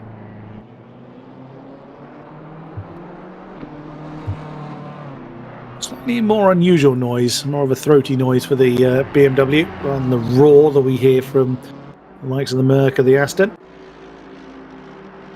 That's an unusual start. It is Alan Krutz back in command of the number 10. So that's his second stint. Oh wow, they're pit lane right at the very end. So he can just get out there and get straight on with the case. Back onto the road just after Radion. That's why if somebody has a problem up at Radion, someone's coming out of the pit, it can become somewhat uncomfortable. And Glatter is continuing. Now Sasha Glatter's already proven himself to be slightly quicker than Krutz, judging on the last stint, or the first stint you can argue, to when Glatter and Krutz were sharing the track together. Sasha Glatter was able to slow, not by massive amount each lap, but able to slowly reel in the number 10. So Sasha Glatter maximising his time in the car, if nothing else. There's a rhyme in the reason. To maximise, obviously, the pace difference between the two cars at the moment. As Alan-Drake Krutz continues his way. It's not going to be too much longer before the 27 car is coming in, because I think they're on very similar pit stop timings. We are right at the top of the third hour, a third of the race down, 2/3 to go. Yeah, I think it's only been raised, and Drake Cruz it's been in the number 10 so far. I think I don't think their third driver's been in yet. Who's what's his Presley Martono? True. We've only seen 2 drivers from those cars as yet. So I guess at the moment they must have a strategy of maybe using their quicker drivers at the moment, and then basically I would say probably halfway through, round about the 4-hour remaining mark or 5-hour remaining mark, they might stick in their third driver just to give the other 2 drivers a break. Indeed. That is the question of what are they doing? Well, we don't know. We have no idea what strategies anybody's using. Now, I've double checked my numbers as far as ballast was concerned. So, Venari, they are not using any ballast this time around. They only had 30 kilos to use in the course of the season, so very little for the Lexus, as now in comes Sasha Glatter. They've used 20, so they only have 10 more to use, and they're using none here in Spa. That does make sense. I would imagine they will use more ballast in places where it's going to be less costly. Shorter laps, if nothing else. There's Frederick Gutmann in second, or now in second for the Lightspeed squad, the number 77. They had 86 kilos to use. They've used 50 of them, and they're using another 16, with leaving them 20 left to use for the remaining 2 rounds. So most teams are kind of evenly spreading their usage, which kind of makes sense. They can only use 30 kilos maximum per round. And currently in third is McClare in the 23 Rapid Esports car. They, of course, being a fellow BMW, also had 86 to use, but they used 60 before this particular round, using 13 in this round with 13 left to use. So not a huge difference between those 2 BMWs particularly. But there are, a few teams not using any in this particular round, some using the maximum 30. So the number 10, for instance, the JMX squad, are actually using as much ballast as they can. They are using a full 30. So they had 106 kilos to use, which is that's a lot of weight. That's a lot of weight to have to add. So they used 46 leading up to this round. They've got 30 in play this time around, leaving them 30 to use, and they've still been leading the way. So that further makes the performance of Russell Reyes and Alan Krutz even more impressive. Yeah, absolutely. I thought Yeah, that's fine with ballast as well. What do you do? When do you want to use it, and what sort of track do you use? I think I'd probably say Spa's not the track that you want to use loads of. No, I wouldn't have thought Spa was somewhere you'd want to use a lot of ballast either. Yeah, it's just one of those things because it could affect you when you're setting the car up, and also it could also affect your pace as well. But I think it's one of those. I think, thinking about it, I think Spa's probably the track I would like to use some of my ballast at, just to get it out of the way, and then towards the end of the season, you don't have to use as much ballast. What might help towards the end of the season. Yeah, it's kind of, there's several schools of thought. Do you kind of use little bits throughout the season so you're not at a massive disadvantage, but then conversely no major advantage anywhere? Or do you try and get it all used up early in the beginning part of the season to then make the end a bit easier? I guess that's up to the teams of what they prefer, because the car will feel very, very different when it's very heavy to when it's quite light, which, again, obvious statement, but it's something that they need to bear in mind when they're doing the setups for the car, and also which car they're choosing, because different cars have got different levels of ballast to use. As we said, the BMWs, as a reminder, so the BMWs had 86 to use beginning part of the season. The Honda had 106. The Astons had 72. McLaren also had 72. Merc was 82. Lexus was 30. So very little in the form of the Lexus to use. Speaking of, there it is. The Ferrari car, which is now crucially ahead of the number 10 car by 2.2 seconds, is now in the hands of Hendrik Froelich. They have brought a third driver into the car now. It's previously been Patrick Topfer in that car, but they brought in, as we can see there, Hendrik Froelich, which is absolutely fine. The teams themselves can be up to 6, I believe it is, drivers all in all. There is the number 10, trying to close in, lights ablaze, trying to get past one of the back markers. It was the black and yellow BMW. Now, this is going to be interesting. We've seen Kurtz on track already. It's the first time we've seen Froelich in this race. An unknown quantity there as far as we're concerned, because the teams know what their drivers are capable of. Let's see how Froelich does against the number 10 car. It's going to add a bit more pressure, knowing that you're battling for the race win. Yeah, indeed, yeah, I'd say I thought Sarsagallo would have went for another stint, but I think yeah, it does make sense to make a driver change and stick in a new driver, a fresh driver as well, especially trying to go for, depending on how long you've been in the car. I think that team, I think that 2017 might be doing single stints at the moment, just trying to cycle through their drivers, but at the moment riding on board with Alan Drake Cruz as well in the number 10. This team, it was a battle on the 27, and just in front of them actually is the 27, so once the pit stops are out of the way, these two should cycle back up to the front, and it should be, well, pretty much time for another battle between these two. We've got the car already ahead of them. Now that's not for position. I think that's the 120 car. We saw not long do a drive-through penalty. The Alex Cascatau Digital Motorsport car.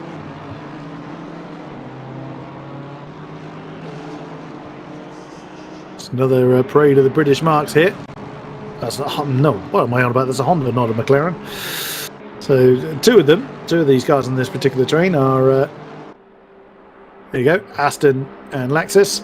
Flash of the lights from the Lexus. I'm the race leader, get out of the way. There's a bit of an awkward position for Hontaru. He has got to get out of the way. He will be under blue flag conditions, and That's allowing, look at that.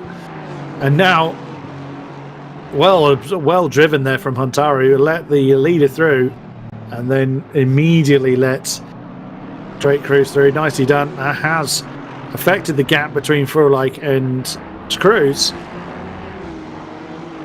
And that's inevitable. It's not that Huntari did anything wrong. You're not supposed to just leap out of the way and compromise your own race. He did, I think, the best he could have done in the position he was in. But that has allowed Alan Drake Cruz to really close in on the back of Hendrik Froelich. That doesn't look like 9/10 of a second to me between the Lexus and the Honda. Froelich has basically been stuck in traffic since he took over the car. So now he'll have an opportunity to show what his pace is properly like. But he will have Alan Cruz breathing down his neck. Now again, will Froelich let him go, or will he fight for the position? There is Frederick Gutmann. He came into the pits from the lead.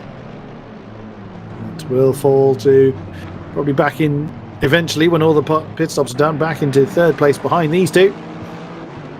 But the gap between 77 BMW and these two may well be a bit shorter if they're going to continue to fight. Now we did just see there, Froelich looked like he went to the defensive line there coming into La Source. But I would say the penalty advantage is most certainly with that Honda at this stage. And Alan Cruz certainly meaning business. Yeah, Drake Cruz carried a load of speed through Radion there, and it looks like he's got the run on the Froelich in front of him, but I don't know if he's going to be close enough. He's got the run. I think he might try and dive up the inside. I thought he was going to dive up the inside, but he actually decides against it and decides to back out. He definitely thought about it. And now this early in the stint, is it worth them doing fuel saving? You could argue yes, but with the amount of pace difference that there seems to be between Froelich and Cruz, I think it would be a bad idea for the Phantom car to stay there. That's of course assuming that Froelich hasn't got any more pace to offer. It could be just needing some time to settle into the car, as I was explaining earlier. But we'll see. It really, really heavily depends on whether Froelich has got anything left, or whether he himself is just taking his time. It doesn't look like Cruz is. It'll all come down to how much defense Froelich offers. Assuming both cars do well out of here, out of Campus and Stavolo. Let's have a look. About the same. Now, is Cruz going to close in enough to challenge for the lead? So through Paul Frere, now into Blanchimont. Still no lift from Cruz, but that's forced him a little bit deep. Not anticipating the difference in weight as he has a look on the inside line at the chicane. And there's all the indications there that Cruz is really eager to get on with it. As Froelich is proving somewhat of an obstacle in that 27 Lexus. Now, is the Venari driver going to be able to hang on? He didn't really make friends with the Apex there at La Source. Yeah, let's go ahead. I say, surely now is going to be the opportunity into Les Combes for Cruz to have another go.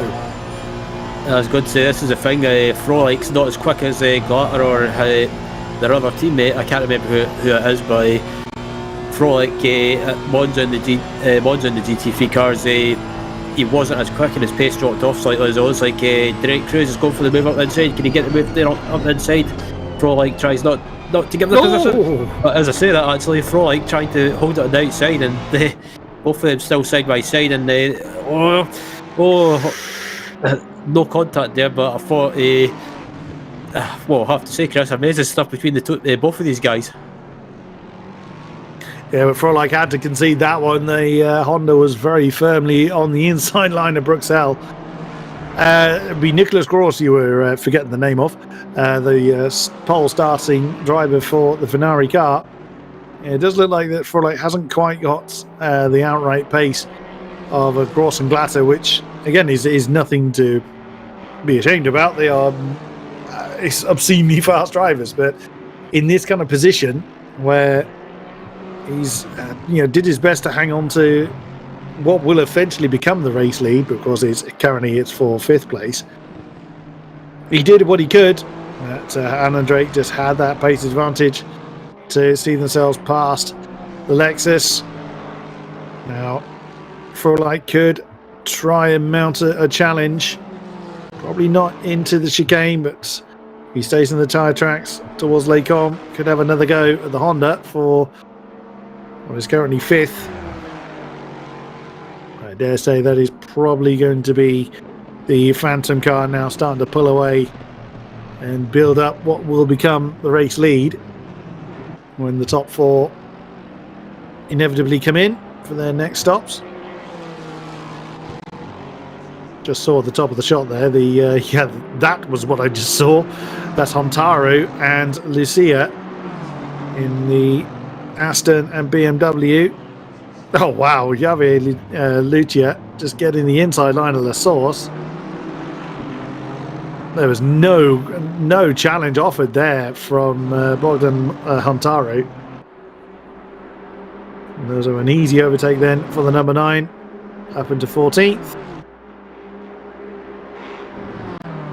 Wow, just, again, no challenge. Has now got some gap, quite a bit of a gap to close down to the 349 Bentley, back in the hands of Felipe Mariah. 26.3 seconds for the BMW to close in. Let's see what this stint offers. There's Nard Cox in the SSRI car has now come in. There's Francesco Adamo back in command of the Ida Pro Esports 158 Aston Martin.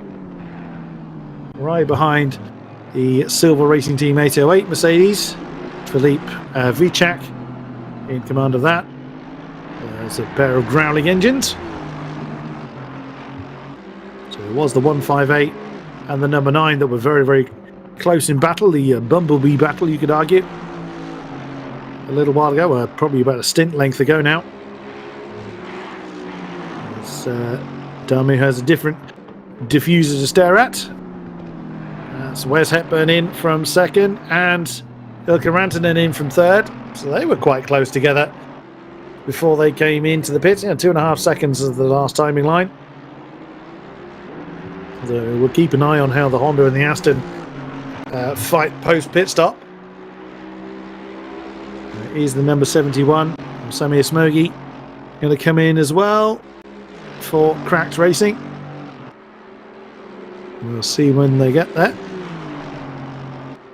Here's Adamu close enough to make a move on Vicak. Oh, Mercedes getting a little bit uncomfortable. Yep, Smogi has come in, as I thought he might do. And no move from Francesco Adamu on Philippe Vicak at the moment. The Aston staying very prominent in the mirrors of the Merc. Yeah, this team was in the top 10 at one point, I think, or close to the top 10, but it seems they've just ended up falling back. I don't know if it's maybe just a lack of pace or maybe struggling with balance as well, but as they head up through all roads and radio on, it looks like Adamu might get the run on Vicak as they come over here, head down the straight. It looks like Adamu's getting closer to a straight line, but I don't think he's going to be close enough to make a move, and he's getting closer and closer, but I don't know if he's going to try and make a move. He's gone up the inside, and both of them are still side by side, and hopefully they leave a bit of room as well, as it looks like Adamu's trying to keep staying on the inside, and it looks like there's a bit of bumping and rubbing there, and that was a bit naughty from Adamu there. A bit of a punch in the face to Vicak there. As the Merc forced a little bit offline coming through Normandy.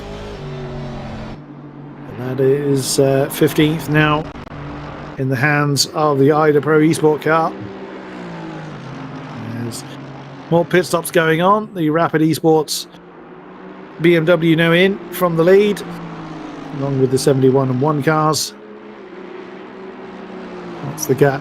Crits to FLEx. Well, last time it was 1.2 seconds, 1.4 now between the Honda and the Lexus, or what will become the lead when they get past the 23 car. Ryan Cooper in the number 1 car is in as well as Bogdan Hontaru. He's just come back out in the 120 car. Well, the 120 car has come back out. Is Hontaru still in command of it? We'll see when they next come over the timing line.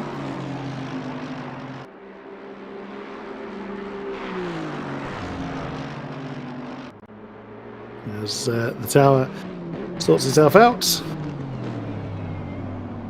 Damu, nothing immediately to worry about. Got himself a bit of breathing space between himself and his former quarry, VCOx. 7.6 seconds to close in on the number 9 car, the XRS car. There's Andre McClare, former race leader. There's Marcin Wyszynski, the 467 car. He's in a duel with Sam Spenderlink, who's back in command of the Sinswell Racing International number 74 Aston. With right behind them one of the 999 Ferrari, but of course not challenging for the positions. He's a couple of laps down. Yeah, I was just about to say, it looks like one of the Ferraris that's a lap down. It looks like the clip that's in the background there, but yeah, it looks like some teams, when it comes to the driver changes, I think some teams are maybe just doing single stints and trying to basically do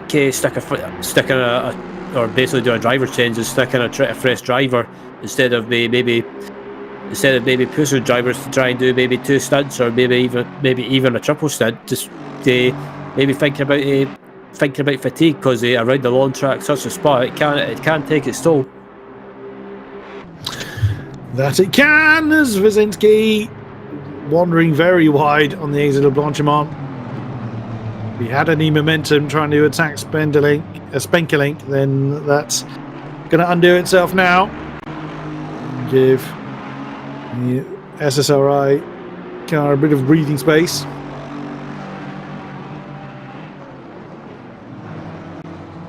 Not much breathing space though. Is the Aston trying to close back in really deep though at La Source. Didn't get that one right. Yeah, and just look at the gap that's given to Spenkelink.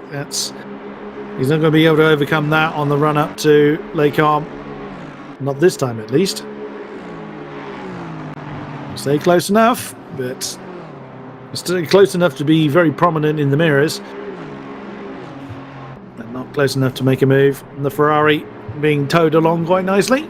Santana back in command of the XBD Emerald racing car.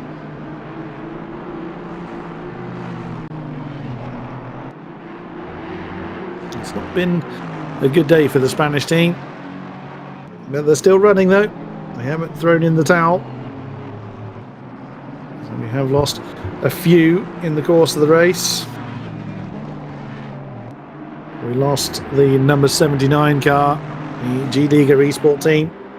We lost them on lap 5. And a couple of cars that have had trouble. The 991 Garage 991 Mercedes has been in the pits for a while, along with the number 35, the Geeks Energy Sim Racing car. And the 368 Honda had trouble. That was the Rolling Goat. They had a disconnect very early on whilst running in the top 5. Well, they now find themselves 12 laps down. So it makes me think that, well, they're in the pits again, so their troubles haven't ended. It wasn't just Bryce Mingay that had trouble in that particular car, as Andrea Minoli has a look at the number 30 for 20th place. That's Tim Flanger. That is defending in the McLaren. can Andre Minoli do? So he's received that car from Bogdan Huntaro. Yeah, it looks like Minoli's a quicker driver as well, and it looks like he's close enough as I go up to Always Radion, and if he can get a good run here, a good exit, and try and carry that speed, as he gets sort of sideways there through Radion there. That's the thing, the difference between getting that line absolutely perfect and cutting it just that slight bit too much and then bouncing the car over towards the wall and thus losing that momentum is so fine, as he's really hustling the McLaren hard through Lake Arm, and he's gone in too hot and forced himself too wide through Malmedy. Again, same thing, just pushing too hard to try and get past Tim Flamger in the Alpha Synsport McLaren. Got to get back into the rhythm. Easy for us to say in the commentary box, I grant you, but if he keeps making mistakes like that, he's going to be closed in. The number 91 car, the SERP Motorsport BMW, was the rather colourful entry you saw right behind them. There's only 3 seconds between, or there was at the last time check, between Minoli and the number 91 of Ruslan Viselev, or currently in the hands of Viselev, I should say. There is Vichak now behind Adamu. Well, was behind Adamu last time we saw. Staying right with the Aston Martin.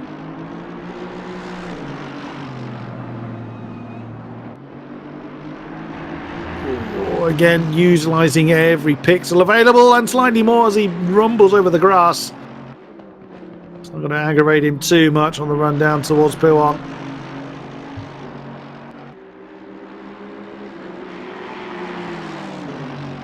Down towards the Fanny chicane. The Aston, all it can realistically do is just mind his own business at this point. Down to campus.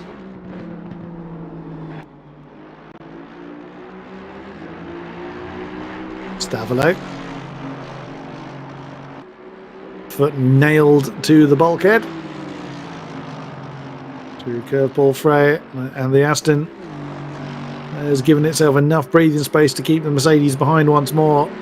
So the corner exit is the corner exit advantage out of these two cars certainly seems to be with the Ida Pro Esport car, which at the moment is keeping Vichak behind them.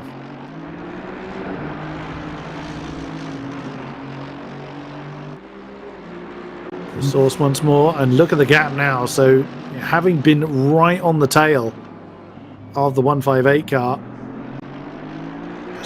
with that corner exit speed that the Aston is able to deploy just at the right moment is enough to keep that Mercedes behind so far.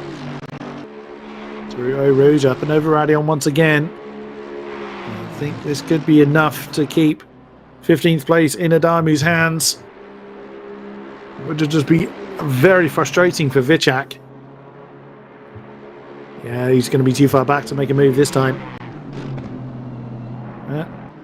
Nowhere near halfway yet. We're only 3.5 hours down of this 9-hour race. We've got time to do something about it. And even still, keeping the frustration under control is certainly part of the mental exercise these drivers have to go through. And it would be very easy to let the red mist get the better of you and throw everything away. Andre Minoli still on the back of Tim Flamger for 20th place. Oh no, the McLaren's got squiggly. The McLaren made a mistake on the exit of Blanchimont and just got tapped there by Minoli. There was no way Minoli could have avoided that. There was just a little twitch of oversteer, it looked like, from Tim Flamger in the Alpha Synsport car. And the tiniest of impacts between the two. There was no way that the Aston could have avoided that. A huge shame though for Flamger. He was doing well to hang on to that spot, but sadly disaster has befallen the number 30 McLaren. Well, that's done for Manoli, though. That's actually the next car behind Manoli, the VCOxLFM, that's getting out of the way of some cars putting a lap on it, one of which is the number 11 of Wazinski. With the 40, with the Sinsport car right in there. Oh, goodness me, Spenkelink doing what he can to keep the 467 Aston behind. Oh, doesn't get a good run on the exit of Malmedy. Tries to go to the inside line of Bruxelles as Wazinski tries to get the outside line. Can he get it done? He wants the inside for speakers. Still side by side now as they start to come downhill. Spenkelink, I think, has had to concede. Oh, a bit of impact between the two as Wazinski had to get out of the throttle to prevent himself going into the wall. Then you've got the 999 Ferrari that's just getting up close and personal, not because he's in the battle, he just happens to be there. Goodness me, that got very, very close. But Wazinski has come out the victor for 10th place. And I don't know that there's a huge pace difference between these two Aston Martins. The Ferrari just, if it wants to get past, is going to have to be very, very careful about how he does it. Especially with these two Astons really fighting this hard. Yeah, absolutely. Great racing between both these guys, and I think Spenkelink wanted that position back, but I think in the end they just decided to not take that many risks and just decided to let Wazinski go by and pick up that 10th place. And as they come through Bloodsport now, Spenkelink is closing back up, but I think when it comes to pace, I think Wazinski is just that slight bit quicker than Spenkelink behind him. I would say you're right. But we'll see if, with a bit more slipstream, that if Spenkelink can do anything about it. That car is the number 91. That is VCOxLFM in the Assetto Motorsport car, so he won't be playing a part in the actual battle itself. I think he was, when we were at this point last lap, I think he was actually trying to get out of the way. But then when the Aston started squabbling and costing themselves some momentum, he ended up back in front of the train again. Good line through Radion for both Astons. And Spenkelink knows he's not going to have an opportunity here.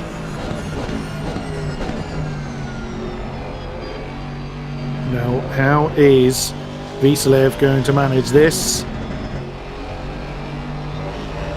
You see the blue flags being waved. I mean, Ruslan VCOxLFM will be well aware he's got these Astons breathing down his neck. Oh, and that's put Wazinski slightly off there. Now, VCOxLFM's not really doing anything wrong. I mean, ideally, he should be backing out of the throttle, but he doesn't want to completely ruin his own race, although he's not really near anybody as far as positions are concerned, so he could just back out the throttle completely.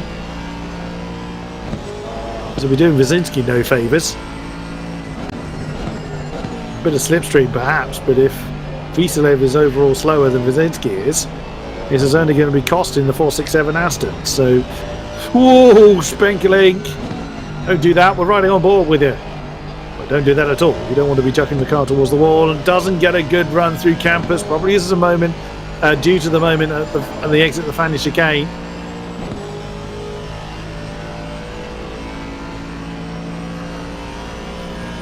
Through Blanchimont once more, the BMW of VCOxLFM still not getting out of the way, and that definitely cost Wazinski. You see the amount of momentum that Wazinski lost. Oh no, there's going to be impact! How on earth did they avoid that? That was really well judged by Wazinski there, just going to that inside line to avoid impact between the two. And of course Spenkelink had nowhere to go. He couldn't go to the outside because VCOxLFM was already there. Oh, that could have gotten very nasty. The Santana has got a great ringside seat for the show. Yeah, I was just about to say I was watching that there and now, right now, and I won't deny it, I had to hold my breath as soon as I saw that moment, because I thought Wazinski was going to have a big incident there. Oh, I was expecting it. I was absolutely expecting an absolute, huge, colossal mess I think would be a polite way of putting it, but well driven from all of them to prevent it. And Santana is just hanging on to the back. He's doing a great job. He's not trying to pass, but he's a lap behind Tim Flamger, who's the next car down the line in 20 seconds. So you could argue he's really got nothing to gain by trying to overtake, but he's staying on in there. Ironically, Santana is being blue flagged now because VCOxLFM is there. But he's not holding VCOxLFM up, I think it's fair to say, so he shouldn't get any kind of penalty. But that Ferrari is just... were it not for the early troubles for the XBD Emerald car, where it may have been, if it's able to keep up with, top 10 kind of pace, it would be in a much more comfortable position. But that's endurance racing for you. It's always go the way you plan.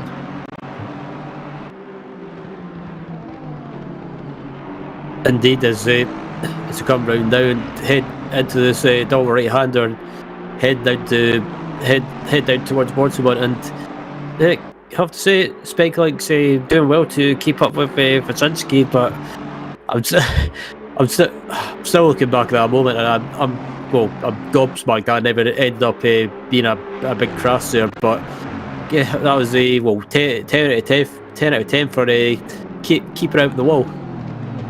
Yeah, very, very much so. There's Wazinski still keeping Spenkling behind. So only half a second between the two Aston Martins, but it does look like Wazinski has the pace to keep the SSRI car behind him without having to defend very hard. So Wazinski may be able to concentrate on trying to whittle away that 21.2 second gap between himself and the Class Sim Racing car that's changed hands again. That's now Familari that has the 73.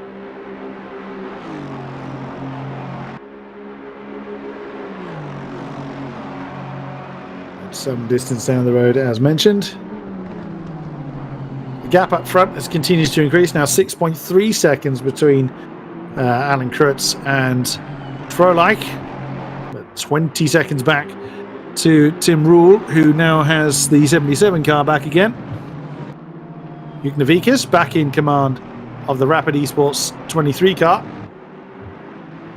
Is there a mounting challenge for third, I wonder? What's the lap times last time around? Let's have a look. There's only about a 10th difference between in Juknavikas' favour over that of Tim Rule. Not a huge difference. Last time around, 18.4 for Krutz, 19.2 for Froelich.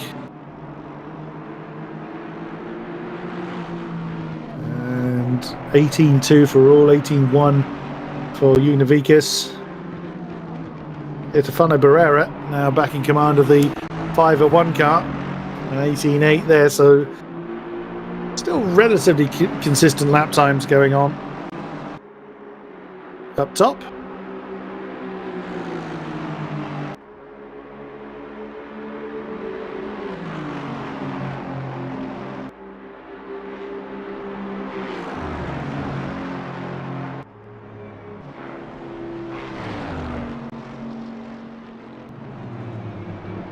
Yeah, looking at Barrera coming up to the chicane as well, and yeah, I think he's been in this car since the start. So I think he's been in for nearly, trying to think, a terrible guess. I think he's probably been in that car for probably close to 2 hours, or even round about to it. Not quite, because James de Hillelander did. Oh yeah, I forgot about that. Yeah, has taken the car over, but he's back in for what I think it's his third stint. So he's had a lot of time behind the wheel. That is certainly true. Yeah, I thought so. Yeah, Barrera trying to play tricks with my mind. I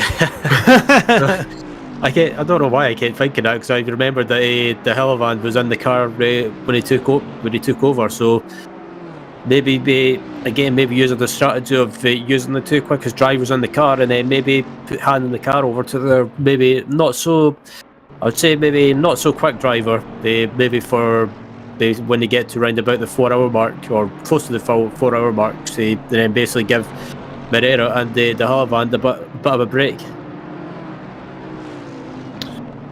Very true indeed. You find yourself only 4.5 seconds behind the Spanking Wyzanski Aston Martin duo. And there you can see is Visilev. Was somewhat caught up in that Aston duo we were referring to. Of course, if the two Astons start squabbling again, that is going to help the Portuguese driver close back in on them. Last thing that the Bentley wants is a back marker in the way, though.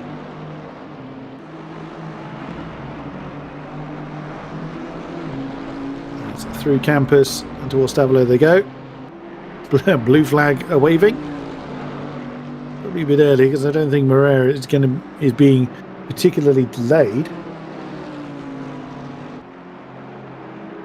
If anything, he's gaining a bit of slipstream. He's sort of chipping away. He's a couple of tenths per sector, it looks like.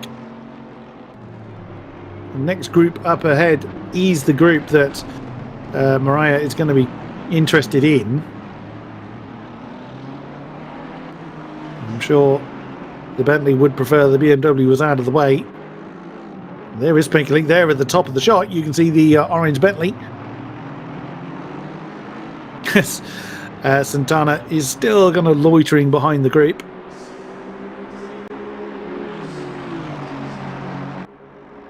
So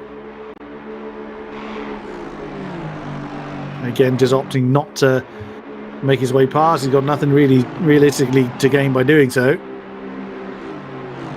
And he's probably helping the Ferrari close in the lost lap between himself and Tim Flanger.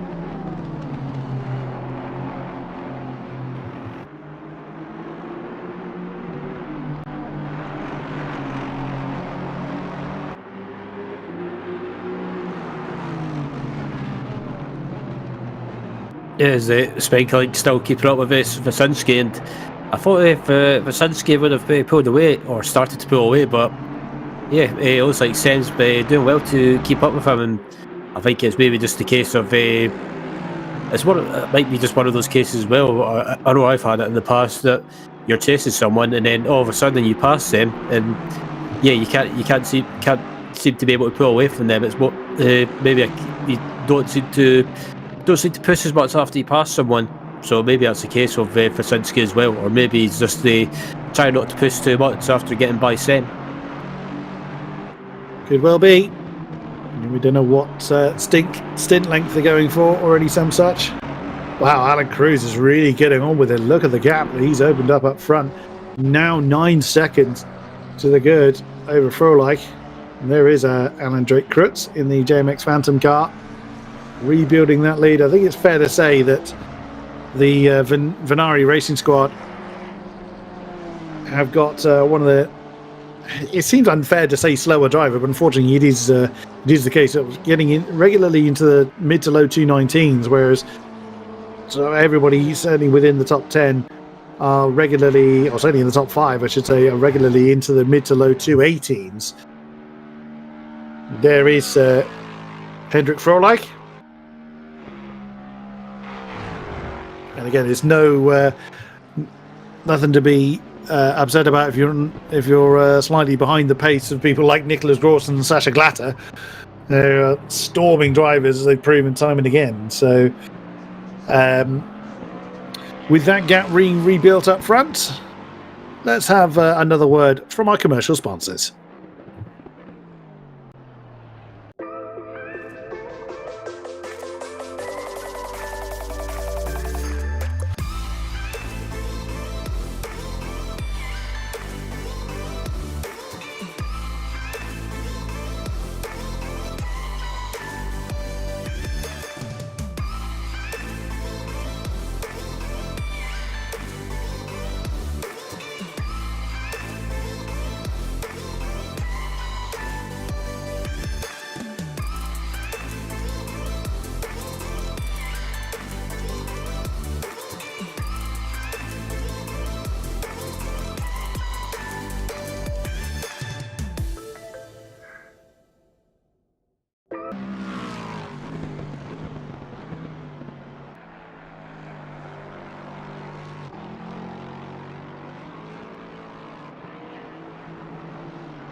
Welcome back, ladies and gentlemen, to round 4 of the VCO FLExTREME series.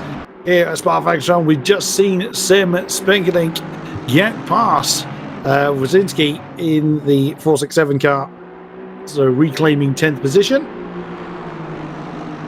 Right behind them is, I think that's the 120 car of Manoli with the 999 Ferrari, I think is right behind them.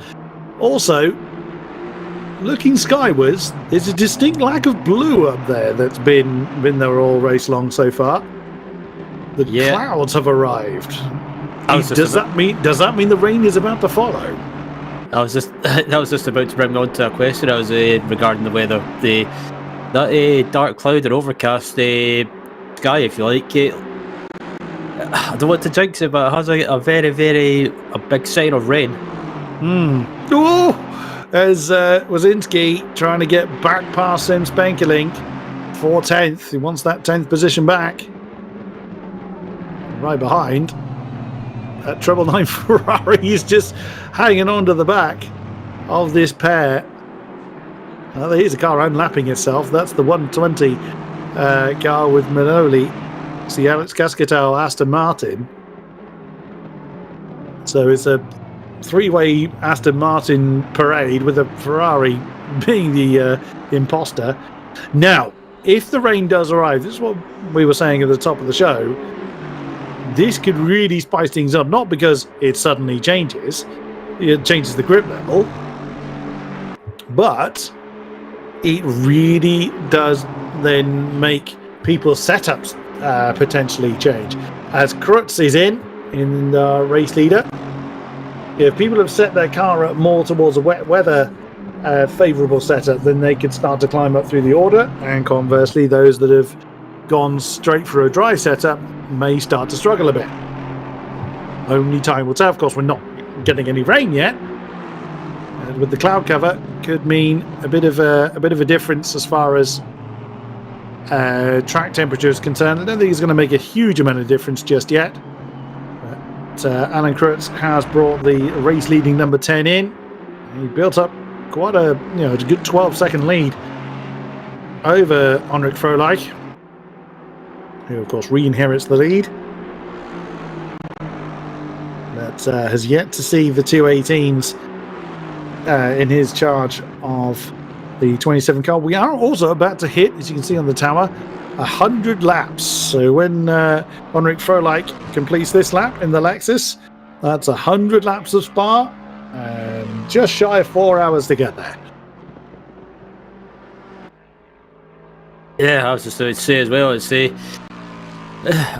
didn't even realise we were getting to about 100 laps. So yeah, this race has absolutely flew by. It wasn't that long ago we were getting on the way, and at the moment it's just absolutely flew by. And at the moment, it's the 27 that we're watching right now, the Froelich, currently leading the race by about 13.8 seconds from the 77 BMW. So I think this team, considering not running any ballast, that it seems to be working so far, and I think if it does rain, once looking at the skies and the overcast as well, I think there's possibly a good chance of rain possibly arriving, not in the not too distant future. So this team, if they're not running ballast, I think that may help. Could well do. Now, is Froelich coming in this time? Yes, he does. So as he crosses the line, the lap count, the finish line is the one on this straight, not the one after La Source. So we're just about to tick over to 100 laps as Henrik Froelich comes to the end of this. There it is. So 100 laps done here in Spa-Francorchamps. Now Presley Martono in command of the number 10 car. That's a name I've not seen, so welcome to you. Who's he going to be up against? Of course, their main rival being the 27 car, and that's a yellow flag out. Oh dear, the 120 car is stationary quite some distance along the Kemmel Straight. Now, what's happened to Andre Manoli? Now, I've seen this before where a car seems to be stationary on the map, which causes the yellow to come out. No, they're going again, so they have had a problem. I've seen it where on the driver tracker they're stationary, but there's been an issue there and the tracker is wrong. But no, they were definitely stationary for quite a period of time. So a big issue for Andre Minoli and the Alex Cascado digital motorsport car that saw them stationary at quite an odd point. Now they were right with the 999 Ferrari and the group that was behind, but whether there's been an incident there, whether it was a solo incident, we simply don't know. And the yellow flag has now gone, as we are getting to the top of the 4th hour of this 9-hour race here at Spa-Francorchamps. Now, is Froelich going to hand the car over? The number 27 car, we will see. Here comes Presney Martono to take that position away from the 27 car that's still in the pits. It's just left the pits, actually, as you can quite clearly see. Martono, who had about 12-second advantage over the 27 car before the pit stops, because the tower will update itself when all the cars are through the next timing check. And you see the 27 car just getting towards Les Combes now. There's Martin Wazinski in the 10th position, Aston Martin.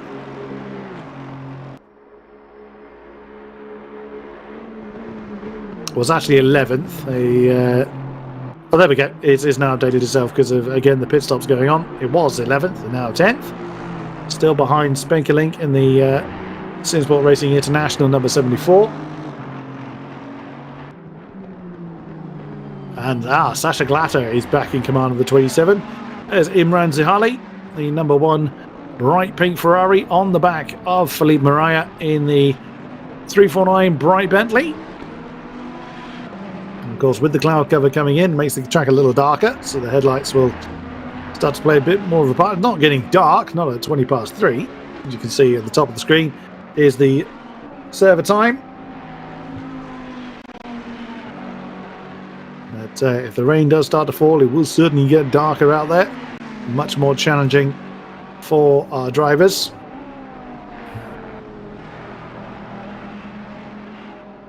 Yeah, talking of getting a lot darker as well. Just looking at the track reflection at the front of the cars, and I can see the headlights starting to reflect off the track more and more. So it's definitely overcast for sure. Oh, the Bentley nearly 1 ring wide there, coming through Stavolo. Is that going to give an opportunity to the Ferrari through Blanchimont? It's close enough. Is Zihali going to be able to outbrake the bright orange Bentley into the chicane? Mariah now just sticking to the racing line. Zihali doesn't make the move. Possibly a little deep. But on they go. They are still in a argument for 11th place. They're about 6.2 seconds ahead. Behind are the Aston Martin duo we were looking at before of Spenkelink and Wazinski. It's surprisingly dark coming through La Source, considering what it's been like all race long. Cloud cover still remaining fairly light, but it came in pretty quickly, so I would imagine then that it could equally change in either direction. And so the randomness or the random weather factor was it 60%? I think you said at the beginning. Oh, yellow flag again. That's the 120 car again. That's the Alex Cascadel Digital Motorsport Aston Martin has come to grief at the chicane. Car is stationary once more in a place it shouldn't be. There it is. That's a big one. And that's returned itself straight to the pits. So it could be some time then before we see Andre Minoli or the 120 car back on track. As VCHAC is in, the 808 Mercedes from its battle has come into the pits as now President Martono is sliding through on the inside line of Toby Lang for 5th place. The McLaren yet to pit. has just been absolutely mullered by the Honda. What should start to see representative lap times from Martona. Wow, a 2:18.5 straight onto the board by the JMX Phantom driver. Goodness me. Straight onto the pace we've seen from the rest of the team. There's a Sahali again sizing up the Bentley. No way past the bright orange boat just yet. It's staying very, very close to the back of the car as best he can. Rantanen and Barrera are getting close again. So potential battle forming for third place. As well as this one for fifth place. Also the gap up top is now between Tim Rule and Univikas. Oh, where is the Harley going? Straight lines the run up and over Radion. Did not get that right at all. As they are starting to slipstream the back of... That's the 808 car. It was formerly VCHAC, that is now Pavel Ciesla. There's Ilkka Rantanen on the back of Estefano Barrera. That is the battle for the last podium spot. The Griffiths car starting to argue again with the Fusion Racing Honda. Right already behind them is not for position. Well, behind them, position-wise, is Martono, former race leader, in the number 10. The one that is actually behind them. I'm not 100% certain who that is. There's quite a lot of cars are in the pit at the moment. Ah, that's the 903 car. That's the Armamentario Gold Honda. So not the car they need to immediately worry about. What can Rantanen do here? Now he has been slowly whittling away that gap between himself and Barrera. Find himself less than 8/10 behind now, or around 8/10 behind, I should say. All the while, oh my goodness, the Martono number 10 car already into the 217s, 217.9. Goodness me, he's gotten out there and straight on with the job in the number 10 Honda. They want that race lead back, and they want it back in a big way. So we thought Russell Reyes did a good job from the outset. Looks like Martono is following suit. Yeah, absolutely. Yeah, I just had a quick look at the the weather details quickly, and the weather randomness is 60%, and rain level, if it does arrive, should be around about 40%, and the cloud cover, I think as it stands, judging by the cloud cover we've got at the moment, is about 5%. Okay.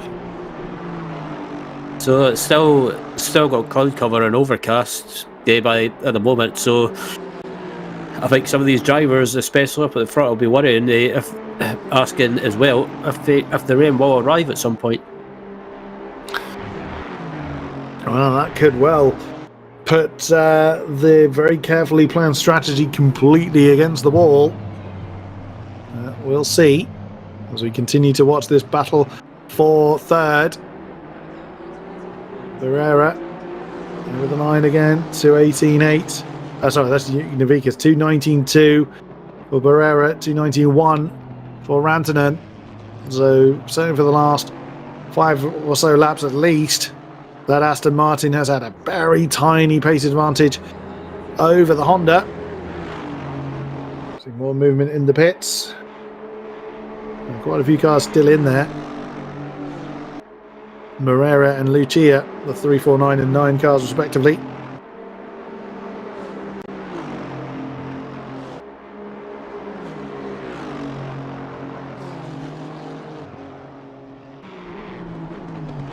Well, as I say that, out comes the 349 Bentley. So we'll see on the next time check if it's Philippe Mariah in command of it.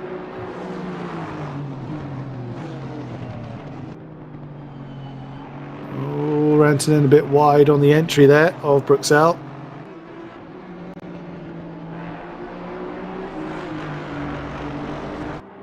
Still hovering behind the Honda, keeping the mirrors very, very full.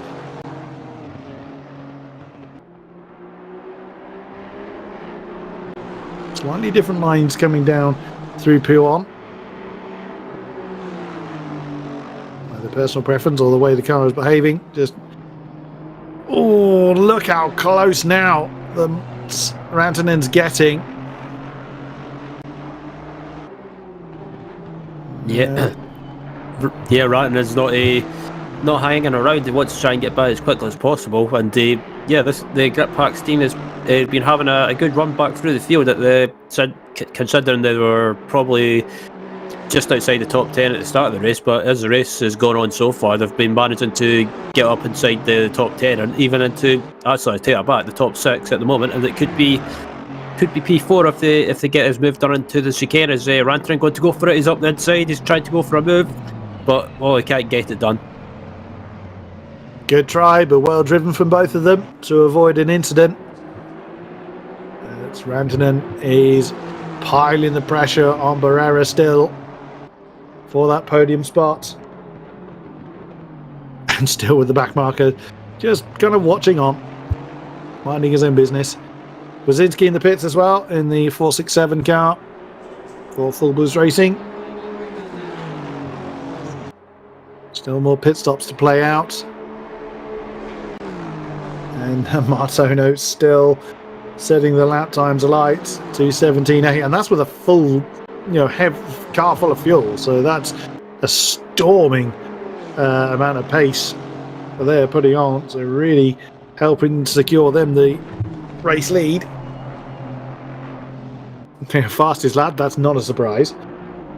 By what we've seen, a 2:17.680 last time around.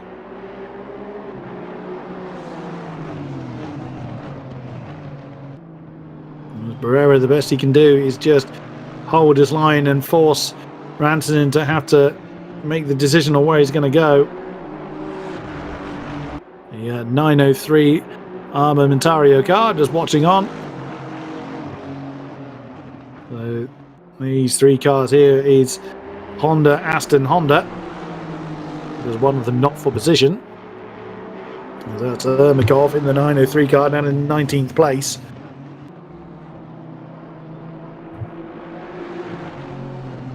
He had a good start early on, but the rest of the race hasn't gone their way. It looks like Rantanen's got a great run and a great exit here, and they headed down to Blonsumont now. I wonder if Rantanen might try and get the move done, as he's got the slipstream heading up to Blonsumont, and this will be a bit risky going on the outside into Blonsumont, and they're side by side just about, and it's a bit of contact. The Aston's gone a bit wayward, but that tiny loss of momentum has meant that Barrera stays in third. We're approaching the halfway stage of the race. We still have just under 5 hours to go, and Barrera and Rantanen giving it everything they've got at this point in time, because that's allowing Rule and Yuknavicas to continue to get away up top. That's Damu in the 158 Aston now in. The Ida Pro Esport car back in the hands, I was going to say, of the Italian. They're all Italian drivers in that team. Good run there for Barrera to give himself a bit of breathing space to the chasing Aston Martin.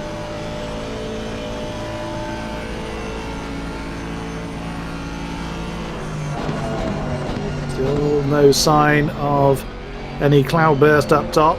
There is most certainly no blue up there anymore. There's some darker bits, but in the field of grey.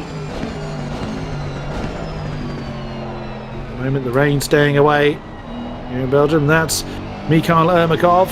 He's got a great ringside seat for the duel ahead of him. Now the 19th place Honda We'll see how far behind the 47 Audi they are. Christoph Kleber now in command of the 47 Audi. The Stieftung Reifenvest car. Reifentest, sorry. Oh, side by side through the Fanny chicane. Oh, inside line for Rantanen. Through campus, and there we go. That's third place. Wrestled from the grips of Estefano Barrera. As that's a yellow flag out. That's the number 1 car.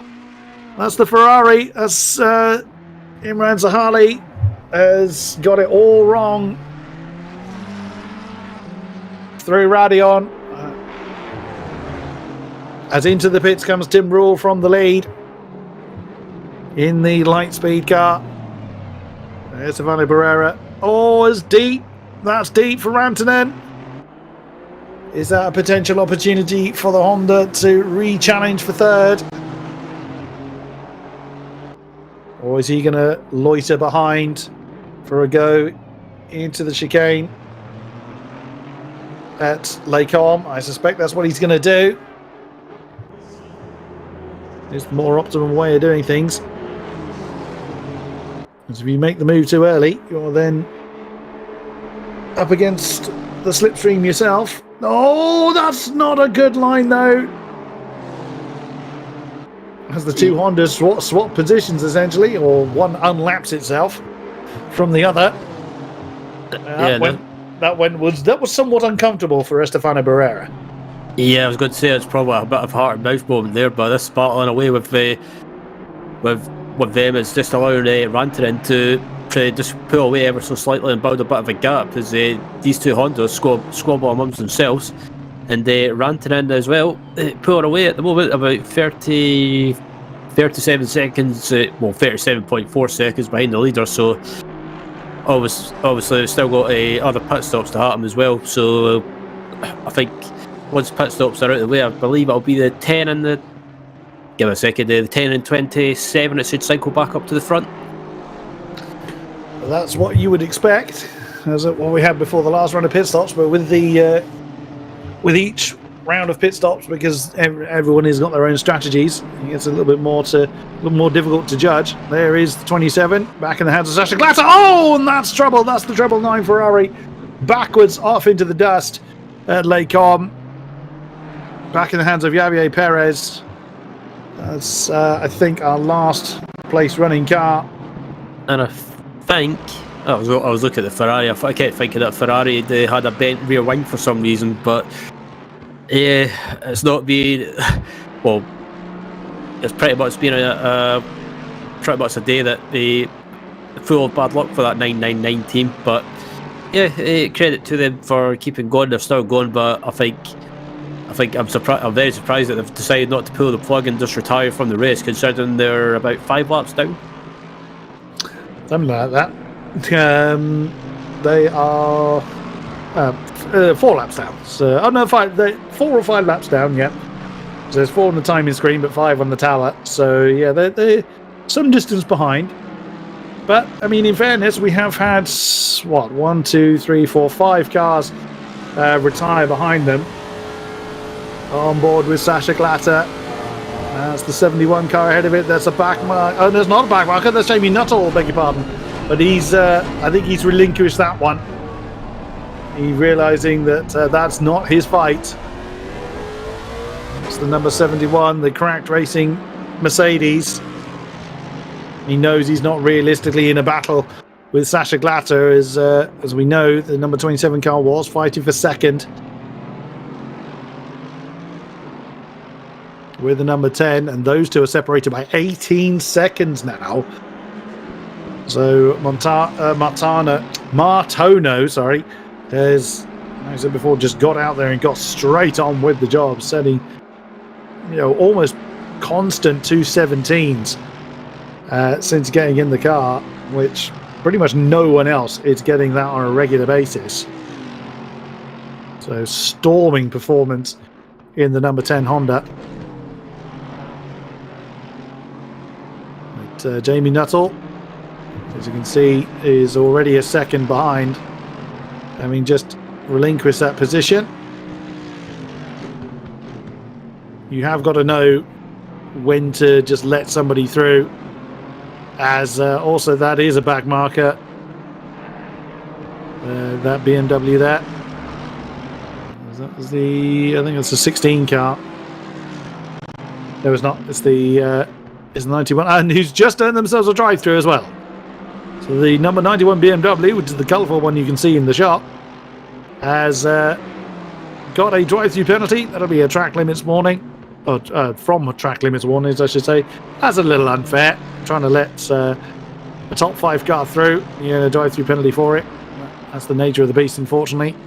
So it's going to drop them into the clutches of Tim Flamger in the number 30 Alpha Sim Sport McLaren.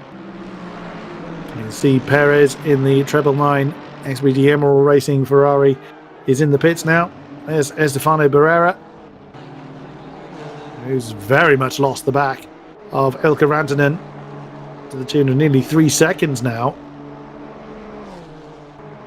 So the battle for what is currently second, with more pit stops going on. Well, going out of the shot, what is the person that he's trying to chase after, with that back marker Honda in between the two. So 2.6 now. Oh, a bit deep coming into Lake On, but still keeping it facing the right way. There's the SERP Motorsport BMW coming in to serve that drive-through penalty. It's going to give Tim Flamger some company. If nothing else, the relentless pace from Martona continues. Mind you, saying that, Sasha Glatter now getting into the 17s, having come back in command of the 27. Yes, with 18 seconds between Glatter and Martono. Number 10's not going to be under pressure just yet. Yeah, I was going to say Sasha Glatter seems to be the quickest driver out of that driving lineup for the 27, and get into the 17s, and also with at this stage of the race, the track will start getting cooler and cooler, and the Sasha Glatter put into the 17s now, and I think he about checking the gap now to the Honda in front of him, the number 10. It's about 17.6 seconds, and it seems to be that the number 10 Honda and the 27 Lexus, those cars seem to be the quickest car in the race so far, or have been the quickest cars in the race so far. So I think Sasha Glatter, wouldn't surprise me if he's pretty much putting the hammer down, and it wouldn't surprise me towards the end of his stint if he manages to get into even the 16s, which is more than possible around here if you nail up. Very true indeed. Very, very true. As we look at Felipe Morat back in command of the Bentley, Thomas Shivek is who he is chasing. And when the camera pans round, we'll hopefully see him. That's the number 10, I think, right behind him. Yes, it is. So that is Martono. You won't want to be held up here. Both might be wearing a similar colour shirt, but Presley Martono wants to get back up into the race lead to 18-1 for the number 10 McLaren. Last time around. There's the Bentley. The 349 car. What was his last lap? 2:18.6. So similar, and certainly advantage Honda on that one, which again is no great surprise. But of course, the Bentley doesn't want to lose too much time, as he is trying to home in on Shivek, as Spencer Link brings in the number 74 SSRI Aston Martin. Well, another scheduled stop. There he is. There he is. So I'm going to hand that one over. We'll see when they reappear. We're less than 10 minutes now from halfway in this 9-hour race here at Spa. 111 laps done. So we're going to be pushing around 230-ish laps by the time the checkered flag falls. Zihali in as well, the number 1 Ferrari. that somewhat scary moment for the pink Ferrari a few laps ago up at Radion. This is interesting. Martono isn't closing in by a huge amount on the Bentley. Yeah, I'm actually surprised that Martoro's not closed in on the Bentley as quick as I thought he would. Maybe just decide to keep up the pace, but not overdrive. So maybe just tried to keep that gap to Sasaglatter behind him and not want to get too close to the back marker in case he gets held up. But at the moment, looking at the 77, sorry, light speed BMW, currently sitting in P7, and just this car, I think it was up at the front at one point, or close to the front at one point, and in the podium places. But I think as the race is going on, obviously with different strategies being played out, and maybe some teams going longer and some teams maybe deciding to put maybe 1 or 2 laps before the end of the stint, just to make sure they don't go over that stint time. But obviously, as I say, that second, third, and 6th and 11th place are in the pits. Indeed, so that's Barrera, Rantanen, Nuttall, and Zahali. Well, Zahali should be on the way out of the pits by now, but certainly Rantanen, Barrera, and Nuttall from the top 6 all coming in. Yeah, the 77 BMW was 3rd not too long ago, before the pit stop strategies shuffled things up. There is Sasha Glatter doing what he can to get the hammer down as hard as he can in the Lexus. 17 seconds the gap between himself and the now 2nd place car of Martono. He's a Montaro. Right syllables, wrong order. So Sasha Glatter in the sole Lexus in the field. Was leading the race in the Lexus, but it's now some distance behind. There is Taras Yuknavikas from the lead in the 23 Rapid Esports BMW. Should reappear around 4th somewhere when all is said and done. Oh, and that's Fedotov in the 91 BMW. That's a motorsport car. Is bouncing along the grass. That's hit the wall very, very hard up at Radion. Rejoins the track, but no doubt with a serious amount of reshaping going on in that BMW. Oh dear, oh dear. That's going to be a long, slow crawl back to the pits from there.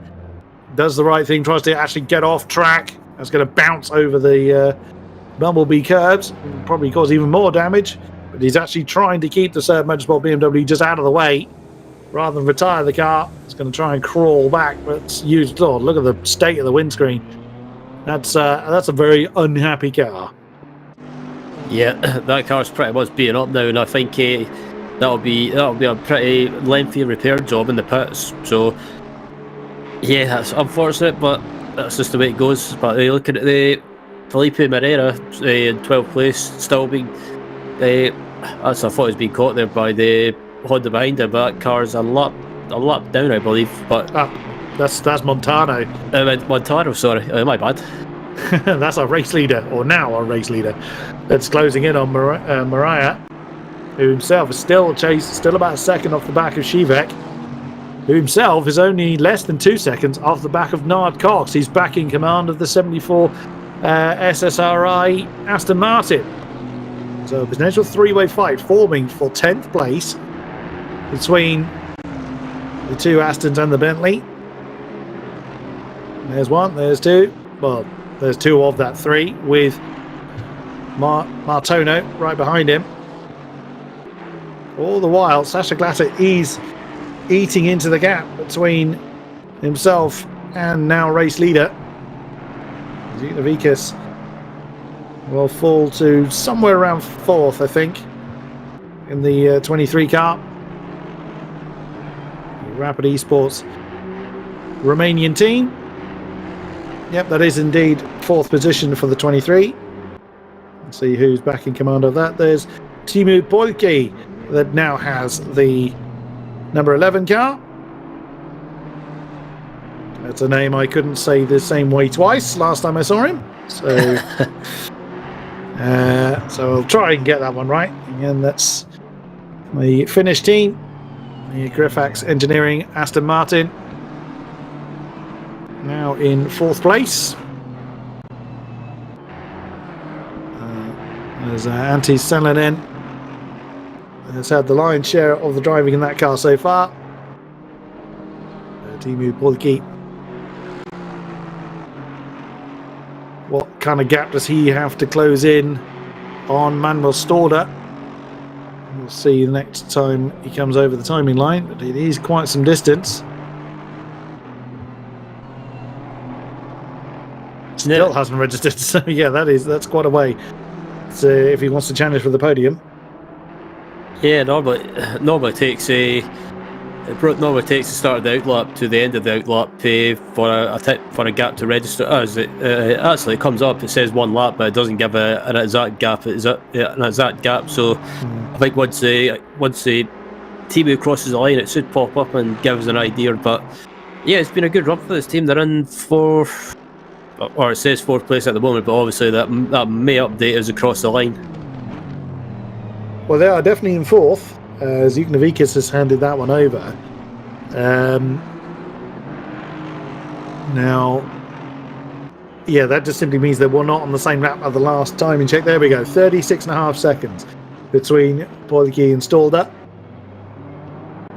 That gap up top now, 16.1 seconds. So it's continuing to fall, but now I think that's mainly because Martone has been in traffic for quite a while. Where is the number 10 car? The number 10 is just coming through the Fanny chicane and still has a bit of traffic ahead of him.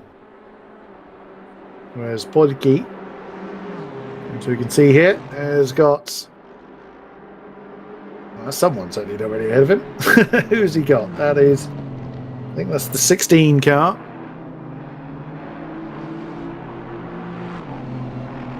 That's the Digital Racing Squad BMW. Is down in 17th place. There's Tomasz Sivek. It does have the Bentley trying to bear down on it, but Bentley's lost some time, as I think it has let the race leader through. Yep, there you go. So last time those 2 orange cars were the other way around, or last time we saw them, I should say. But just ahead of Sivek, about 1.8 seconds still. The Aston he's chasing, Nard Cox. The SSRI car hanging on to the top 10. A good result for them, as the SSRI team down in 26th in the championship. They haven't had a good run so far, but this will be a really nice boost for them if they're able to hang on to the top 10.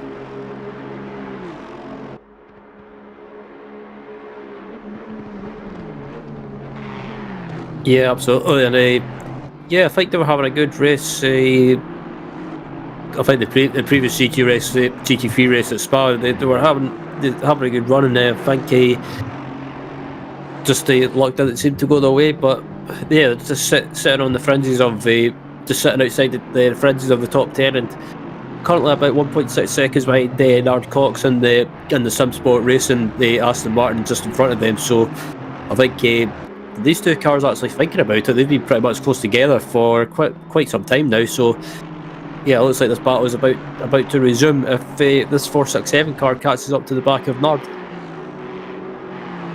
Very sure indeed. And Sivek doing what he can to give Nard Cox something to think about. There's not a huge amount of pace difference between the two. Right behind them is the race leader. It's actually being caught, it looks like, by the Bentley again. There is Presley Martone. He was getting some really storming laps in early on. He's just backed the pace off a little bit. It's absolutely fine. He's got quite a gap between himself and Sasha Glatter in second, so he doesn't need to push monstrously hard. 14.6 seconds. It's coming down, granted, but it's still, a decent enough gap. To put it in perspective, as Martone is coming through the chicane, 27's just exited Blanchimont. So that's what 14.5 seconds is the equivalent to in these GT3 cars. So through La Source, and 27 cars just going through the chicane. So think of it that way. 14.4 seconds between Martodo and Glatter. Yellow flag. Oh, that's 903. That is around here somewhere. The 903 car is listed as stationary. Oh, it's now just moving again. You might see it at the top of this shot. There he is. That's Ermakov that's had problems. It's another one that has probably been bitten by the wall at Radeon. We've seen quite a few cars have trouble there. Oh, that's not a happy looking car. The nose doesn't seem to want to stay straight. So that is going to be another pit crew having something to do. Probably some panels to beat. As we've now gone over halfway. 115 laps. Oh, no, my goodness me. That Honda is lively. I think that's another pit crew that needs to be called to action when the Armand Tentario gold car makes its way back. Yeah, indeed. As I look at 18th place, Christoph Clever at the moment coming across the line for team Stiff. I can't say that name. That's the Stoufton Reifentest car team. I'll leave the name pronunciation to you.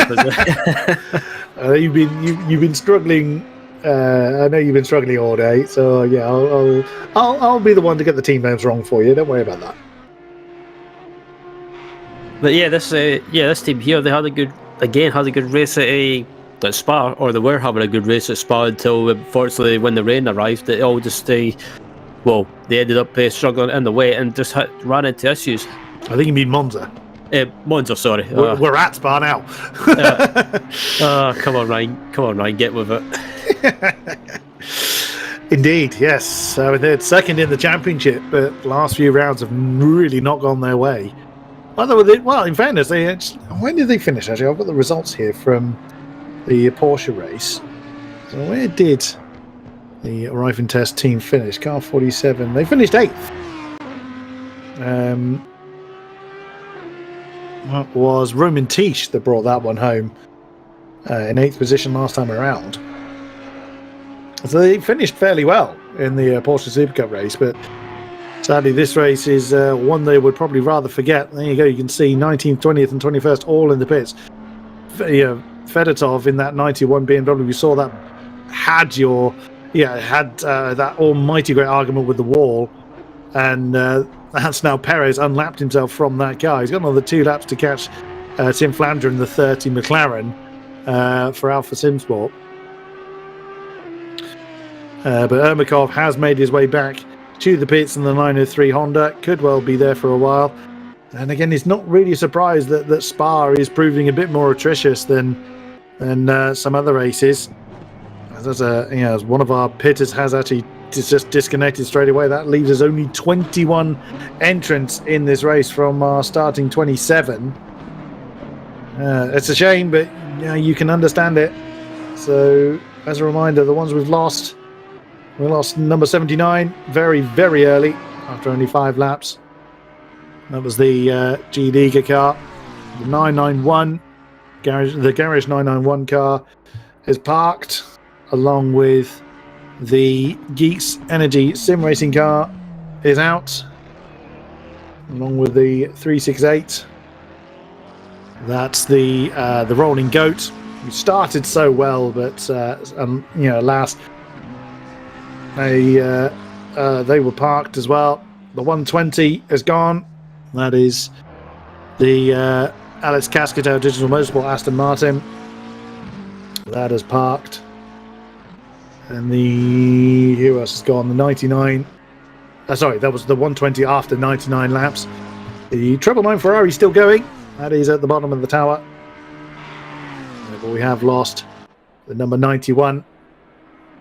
That one's just gone. The Cert Motorsport. BMW has a straight disconnect. So only one car actually in the pit lane at the moment. That is Ermakov, the 903 car. That's half the race gone. 6 cars out. Hopefully the attrition rate won't continue that badly. There hasn't been too many drive-through penalties with track limits. I did say earlier that this circuit is known for being quite difficult to maintain the circuit limits sensibly. But that, in fairness, we haven't had that many drive-through penalties given. Yeah, it's not as many. It's not as many as we had at say for example Kota, where it's pretty easy to get the track limit warnings, and then if you go over the track limits warnings too many times, you get a drive through. But at the moment, in this race so far, it's actually been relatively clean with regards to the drive-throughs. We've had some drive-throughs, but not as many as I thought some of these drivers would get. But it's pretty good. Yeah, very, very true. As we look at Manuel Stalder in the 77 car, back up into third place now. There's the bright pink #1 Ferrari behind. Back in the hands of Ryan Cooper. Stalder then 22.8 seconds between yourself and Sasha Glatter. And that'll be a very difficult gap to close in on. Oh, have we just lost him? Someone's in trouble. Is that Chiesler that's buried his car somewhere? Yeah, he's under the ground. That's yeah, that's Chiesler that we've lost. I'd say that was a disconnect. I can't imagine he's managed to turn himself into a mole machine and dig his way under Radillon. So 20 cars remain here in the rival split. Yeah, that was I would guess that's how disconnected, because just the way that view was, just the way it was, and it looks like he might have just been driving and all of a sudden might have got a disconnected, sorry. Yeah, that's the 808 Silver Racing Mercedes, the Polish team. Filip Vicak, and Mikołaj Nowicki, Paweł Chiesler. No longer with us. That was a top 10 potential contender. Now, this is rather backing up why Javier Perez in the treble 9 car. Well, the three of them, I should say, have continued on, because they essentially gained 7 positions. I mean, they're 5 laps down from the lead, but they are, they're not at the bottom. They will be scoring points as a result of other people's misfortune. We still have another 4 hours 20 to go. My oh my, that's just goes to show that technical difficulties can happen to anybody. There is Tomasz Siwek right on the back of Nard Cox now. So a definite battle for 10th has ensued. There is Martono, not Montaro. Montaro, that was a Mortal Kombat character. Martono, rearrange the letters into the correct order, Bucks, for God's sake. So that's actually our race leader that's behind these two. This is be doing him no favours at all. Sasha Glatter will be enjoying this. Yeah, it's good to say Sasha Glatter will be loving this, being told that the leader's being held up by back markers.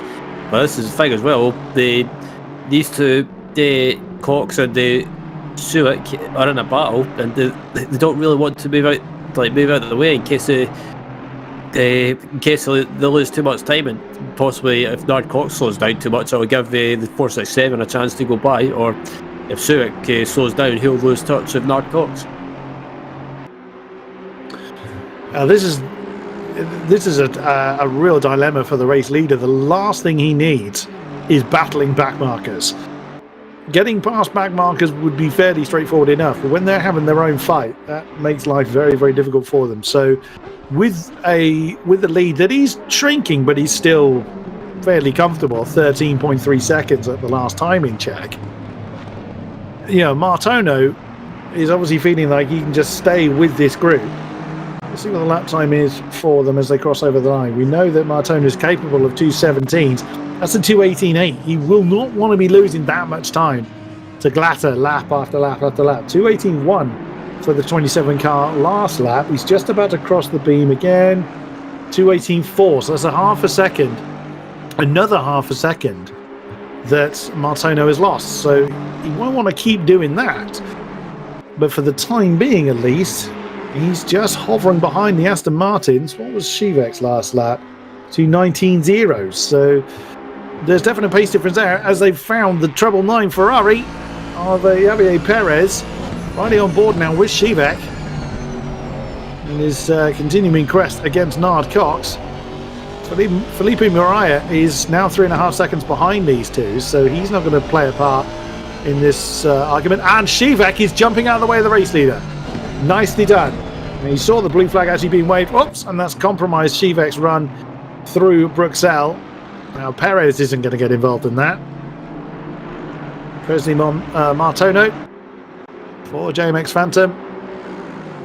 He wasn't really pressuring for that overtake. He wasn't flashing his lights. He wasn't trying to force his way through. So fair play to Shivek for not holding up the race leader. And now Nard Cox is going to blend out the throttle. Nicely done. And that puts Presley Martono now ahead of the lead of this particular train.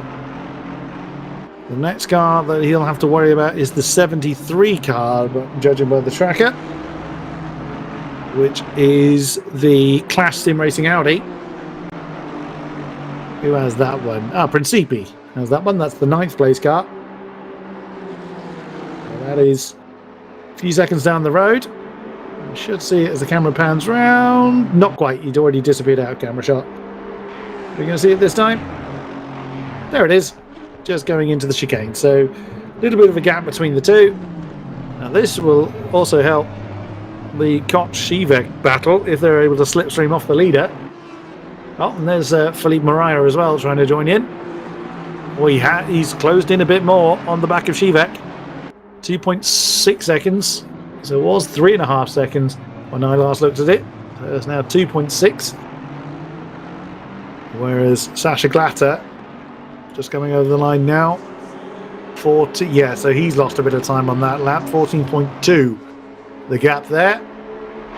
2:18.3 against Glatter's 19.1. Sasha Glatter got traffic? No, he doesn't actually. He's on his own, comparatively speaking. So he's made a mistake somewhere. Still no sign of the rain though. Ooh, that sky is getting darker though. Yeah, that was you can see the line, can't you, between the lighter and the darker grey? Yeah, I was about to say it's definitely a lot bit more darker than it was before. So I think these drivers are probably praying that the rain holds off. After looking at that dark sky, I think they probably wanted to hold off. But you know what Spa's like. Anything can happen. It can rain when you least expect it. Very true. And if it does rain, it's liable to be very heavy. But yeah, we'll see. The weather is not something we have control over. You can argue it's sim racing. Yes, you do have control over it. Yes, but production isn't just going to dump rain on our circuit just because we feel like it. Ironically, the other splits have had rain. The Cash and the Challenger splits have both had rain we haven't done yet. Admittedly, we had rain in Monza, so it's been argued that we've had our rain already. But as far as Spa is concerned, the Rivals grid remains dry, or Rivals track remains dry. Thomas Shivek's getting close to the back of Nard Cox now. Oh, he's got a great run. Is he going to go for it? Outside line. Which Aston's going to come out on top? Nard Cox knows he's there, gives the necessary racing room. Inside line for the second part of the chicane. But Nard Cox, he's got a good run though up to La Source, hasn't he? He got a great run on the exit of the chicane there on the outside. He carried that momentum and still up the inside. Both of these guys, respecting him, are leaving each other enough room, and Nard Cox retakes that position. And there is the chasing Bentley of Felipe Mariah. Almost side by side into Radion, not quite. Into Eau Rouge, beg your pardon. Eau Rouge, Radion. Both Astons taking that quite nicely. They are eroding, they're allowing the Bentley to erode the gap between themselves and the bright orange car behind them. Nard goes straight for the inside line. Defensive posture for the SSRI car to defend against Shivek, but now Felipe Mariah is destroying the gap between himself and the two Astons. We're going to have a three-way fight for 10th. Absolutely, as they come down into no name corner, and Nard Cox still got the 467 car behind him, and as you see there, the Bentley in the background starting to close both these cars down. So Cox and Civic are holding each other up, and it's allowing the 349 Bentley of Moreira to close them down as well. So, like you say, it's going to be a three-way fight, and yeah, absolutely fantastic stuff. The lead gap is starting to open up again as well, so Martino getting the hammer down a little bit more. I think it's Sasha Glatter is either just maybe burnt the best out of his tyres, or Glatter's not got traffic yet, whereas Martino's actually got a bit of slipstream, so he's getting some help along the road from Umberto Principi in the 73 Audi. Right now we are looking at this battle for 10th. Cox, Shivek, Mariah all in close distance. The Bentley almost in slipstream range now. The Astons are still just kind of in a bit of a Mexican stare down, waiting for the other to make a mistake. 1.3 seconds, so the gap has extended a little bit between Moreau and Shivek. There's cars just ahead of them as well. Now, who's further down the road? I think that's Principi, actually. Yeah, that Audi's just gone out of shot. There's only 3 seconds between Cox and Principi. Principi lost about 1.2 seconds on that lap. He was probably letting the race leader through. Would be what my thought was. So has he? No, I think yes, he did. Yes, he did. Beg your pardon. So that's why Principi lost that time. As again, Cox defends the inside line, coming into Les Combes, but Shivek just can't quite overcome. Whoops, someone's kicking up some dust. Shivek could not quite overcome Nard Cox that time around, and now Norrie is definitely he's well within a second now. There's the bright orange Bentley. You can see what the times were at the last timing check. You can hear, can't you? That Audi, that screaming Audi, is not far away. I was just about to say that as well. These three cars are starting to slowly close down on the Principi behind it, or in front of them rather. So it could be even a four-way fight, and just in a couple of laps' time, I believe, or a few laps' time anyway. Because Principi, he was quite ahead of these guys at one point, but I think he might. I don't know if he's made a mistake or just lost a little bit of time, because he's about 3.1 seconds ahead of Nard Cox now. So Principi is probably not the quicker driver out of the driving trio of that 73 car. So maybe just decide to take it not easy, but just decide not to push too much. But as I say, that gap's went down to about 2.1 seconds now from Principi down to Nard Cox. So a four-way battle sounds like it's on the cards. Four-way battle for 9th. So yeah, absolutely. So let's have it. Oh, as Shivek got a bit of a slide on going through the chicane there. Does look like that Tiago Montero, yes, he's driving in this race apparently. Felipe Moreira, yeah, he's just hovering at 1.2 seconds. He's just outside of slipstream range. That must be infuriating.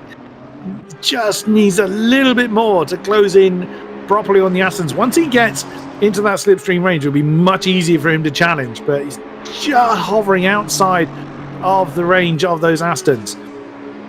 And because the Astons are really pushing on, that makes Felipe Moreira's job that a little bit more difficult. But if they catch in to Umberto Principi, which they have been for a few laps now, that's another 1.2 seconds, I think, to Nard Cox's favour over Principi. 220.8 for the Audi, 219.6 for the Aston. Whether Principi, like you say, is just struggling a bit with the car, or whether there's damage to it, whatever the reasoning is, there he is just going through the camera shot. He's being caught at quite a rate. Audi, Aston, Bentley in this lineup, all now battling for 9th place.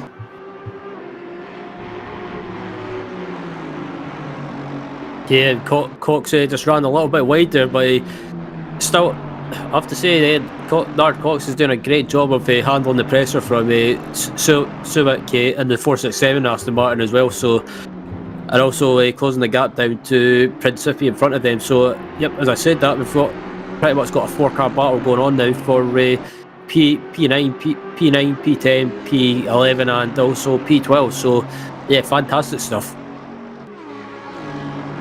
And there it is, look, that gap is just absolutely gone up to the Audi.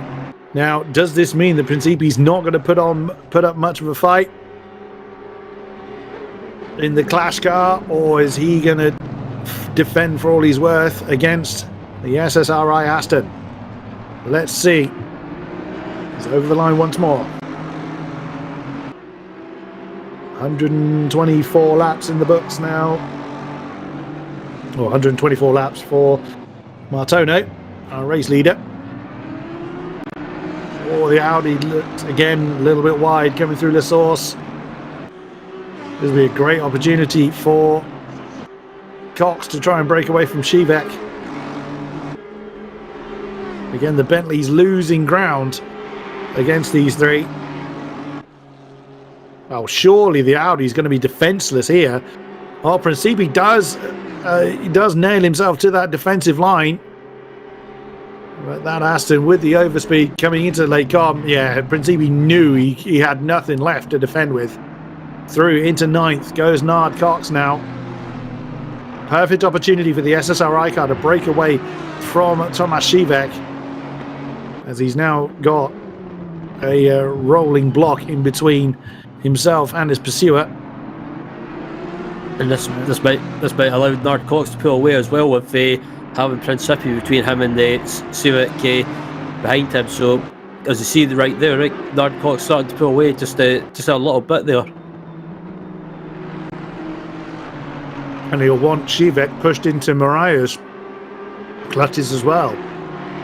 There is a car already behind the Bentley. Spotted there. That could be Ermakov. I'm not sure who that is. You have a quick look. It is indeed Ermakov. Yes. So that won't be of worry to the Bentley. The Bentley now less than a second behind Shivek. Ooh, who wanders a little bit wide on the exit of Stavolo. Same car, slightly different order from last lap.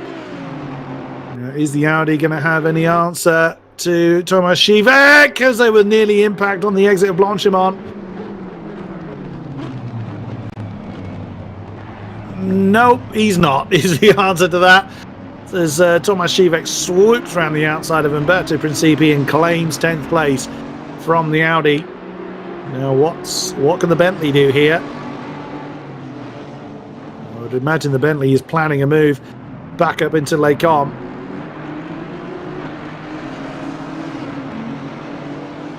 We will see. Unless the Audi can utilise the slipstream off the back of Shivek better than he could off of the back of Cox. But no, again, the Bentley just catching that apex at the top of Radion a little bit harder than he'd like. It's lost him a little bit of momentum. He might have to just banzai the inside of Lake Com if he doesn't want to lose touch with the Astons. He doesn't do it. So Mariah remains behind Umberto Principi.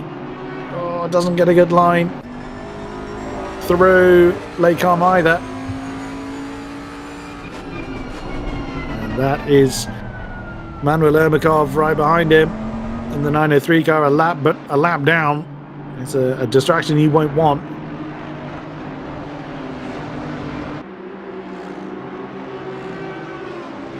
So Bentley not able to challenge just at the moment for 11th place.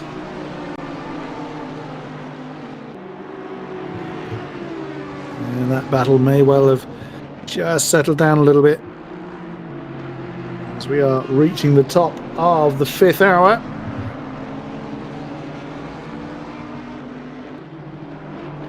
Great ringside seat does Ermakov have in the 903 car. The Armamentario Gold car.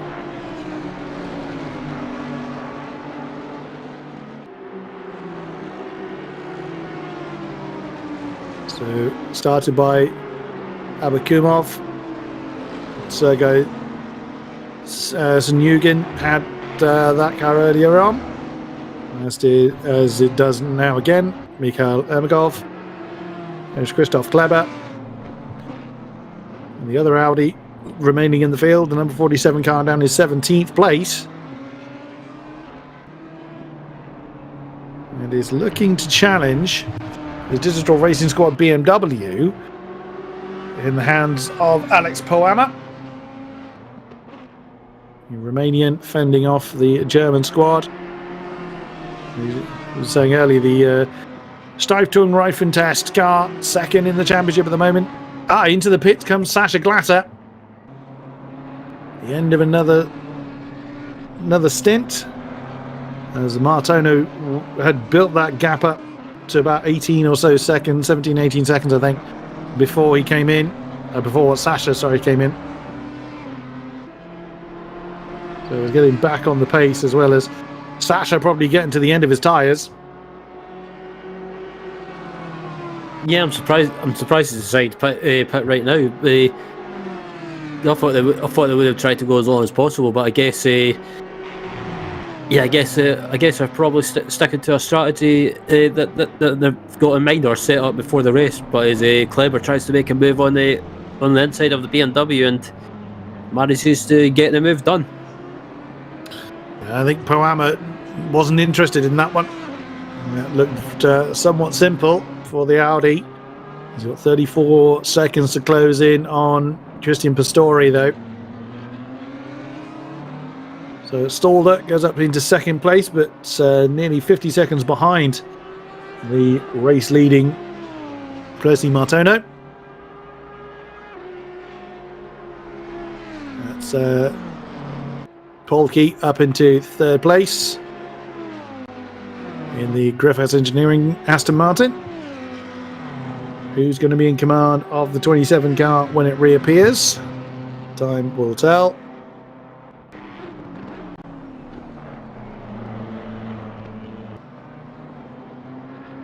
As Christoph Kleber just continues his rhythm. It's going to be a bit lonely for him position-wise. A lap later, Martono comes in. So the race leader coming in now. Does he hand that one over? Well, all three drivers have proven to be absolutely rapid in that car. The one that has proven slightly off the pace, but not by very much, was Alan Drake Cruz. Which again sounds very unfair to say he's off the pace. He was still very, very quick, but Russell Reyes and Presi Martono in particular have been absolutely electric in the number 10 Honda. Doesn't secure anything though. Anything can still remain in the 4 hours that we still have to go, especially if the wet stuff falls, which the cloud definitely do look primed for in certain places around Spa. As we said, Spa is big enough that you can have different weather at one end to the other. It can be raining in Malbody and dry at La Source. At the moment, no sign of the weather falling. Looking at the battle that we were looking at previously between Principi and Shivek, that's now 4.2 seconds apart, so the Audi is just falling away. It's the Bentley hasn't gotten past it, so Mariah is still here. Well, there it is. There is a better Principi, and the Bentley now has gotten past it. But 4.2 seconds of the last time we checked between Principi and Shivek, so that's how much time they lost. As the race lead number 10 comes back out of the pit, Sasha Glatter is still in command of the number 27 car. He's Presley Martono still going to command the number 10. We will see when they next cross the timing line. The race lead now in the hands of Lightspeed. The Lightspeed BMW. Manuel Stalder. Currently in the driver's seat. With the bright pink number 1 Ferrari. Ryan Cooper in command of the formerly Porsche Spinala team, they were called. They've never actually driven a Porsche all season. They've only ever been in the Ferrari. There is Shivek, still in the tyre tracks of Nard Cox. Now with a 5-second gap back to Felipe Moreira. Umberto Principi is in the pits now. So he may well be seeking to hand the Audi over. So go on.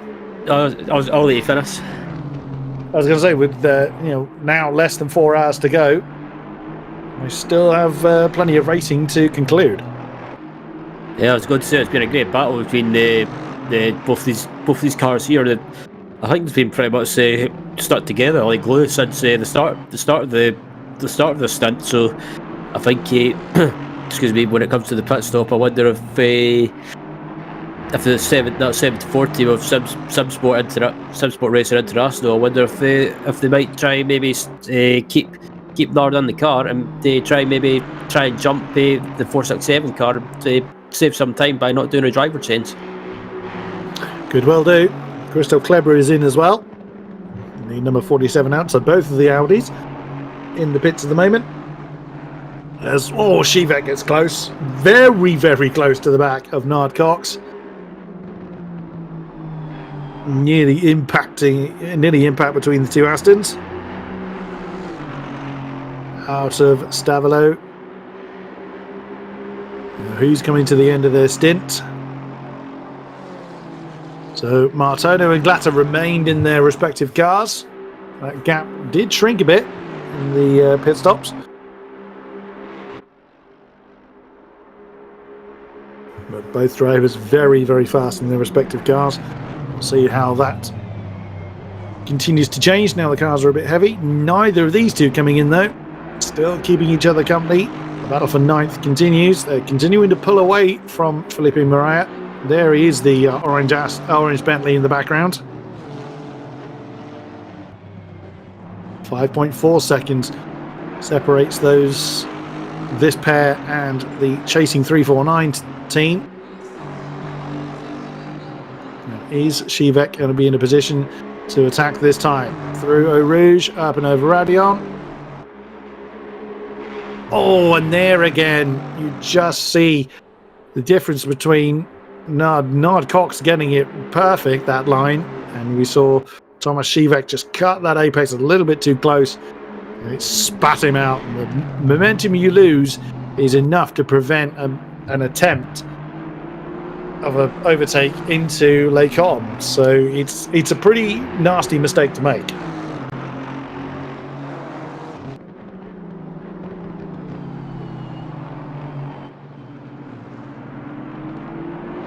Excel down towards Speaker's Corner once more. It does look like the Bentley is just maybe burnt the best out of his tyres, or what remains of his tyres. He's falling back from these two.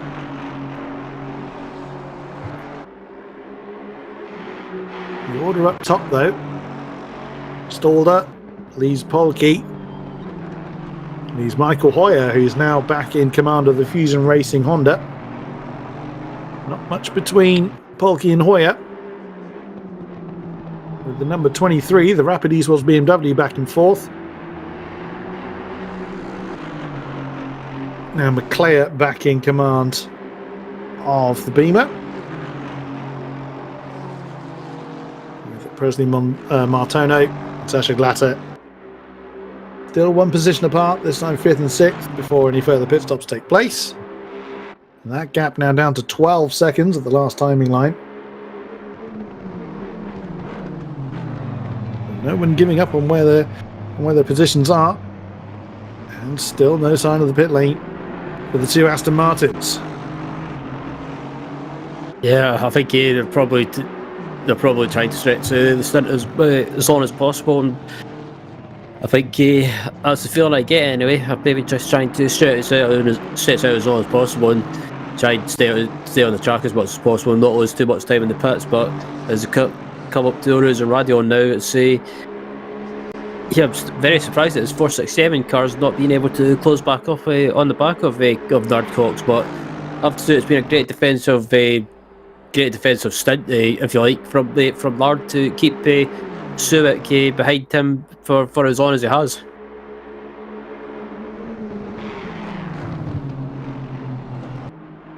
Gets close, not close enough to make a move. He knew that he'd have been too far away when he got over Radion, more than likely.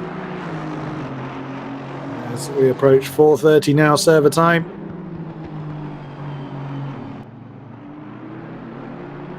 Still no sign of the heavens opening, which the drivers are probably quite happy about, especially those feeling the effects of fatigue. As in comes Carlos Collado in the XRS number 9 on 13th place.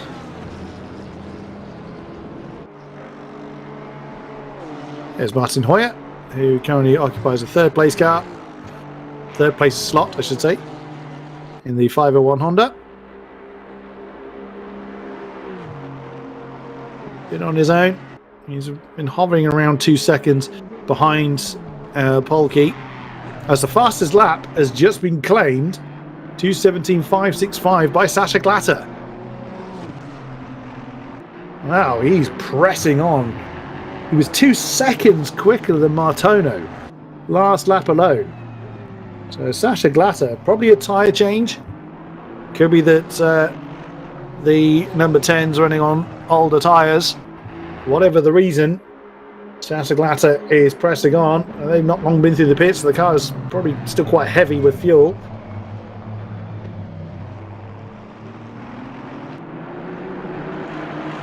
So, the Vinari squad not settling for position, it seems. Where are they? They're under 10 seconds now for Martono. That was around 17 seconds before they came into the pits, so Martono's really been held up. Oh, he's just, maybe taking it a bit easier, but oh, again, you saw a bit of a twitch there from Shivak as he came over Radion. As that's Philippe Mariah back in the pits in the 349 car. So these two aren't going to have any. Well, they had no immediate challenge anyway, because there was about 6 seconds between themselves and the Bentley, but Bentley now coming in. Shivak trying to push to get ahead of Nard Cox. The gap between themselves and the 71 Mercedes, the cracked racing squad, is continuing to grow.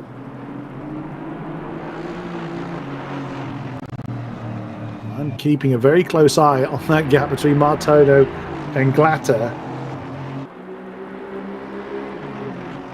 As it looks like it's... Aha! The rain is falling. That is potentially why we are seeing a bit of a mix-up in the timings. And Martono is straight in. He's probably realised he's losing time. He's come in. Actually, Glatter's chosen to continue. Brave boy. And there is Martono. Now, has Presley done it too early? Mariah's in. But I think the rain hadn't started to fall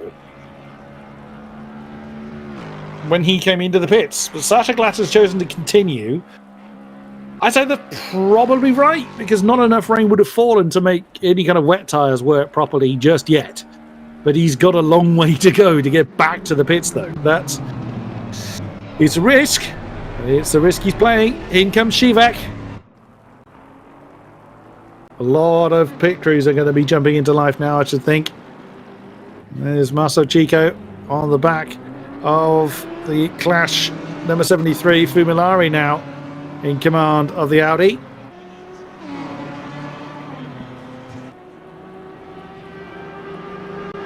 The BMW nearly pushing the Audi through Eau Rouge, up and over Radion.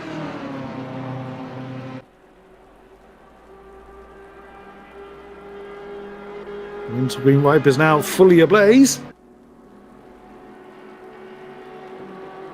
And no defense offered to the inside line, but Chico couldn't pull alongside Fumilari for 15th place. Ryan Cooper is in,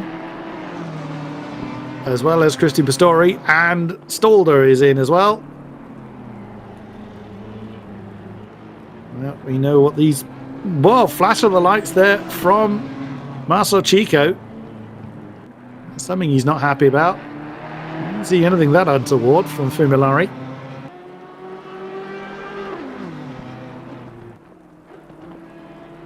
No denying the rain now. Fairly soon you'll start to see the spray coming up. Martin Hoy has chosen to continue. We'll very quickly get to that crossover point, and if you're at the wrong end of the circuit when you do, and you're in a whole heap of trouble. What about Sasha Glatter though? Sasha's in. Yeah, this is the thing with the rain as well. If that's basically how heavy is it going to get. Is it worth trying to stay out on slicks or staying with the slick tyres, or do you stick on the wet tyres just in case it does get heavier? Very good question. Russell Reyes has taken over the JMX Phantom car. We can't tell what tyres they're running. We don't know that information. You can't see them anyway, so you couldn't actually tell what they're running. If we had a camera buried in the wheel well, you might see it, but you probably all you see is black. If you did that, you can see most of the, or probably a good half of the field that's still remaining is in the pits now. So who's going to brave leaving themselves out for longer?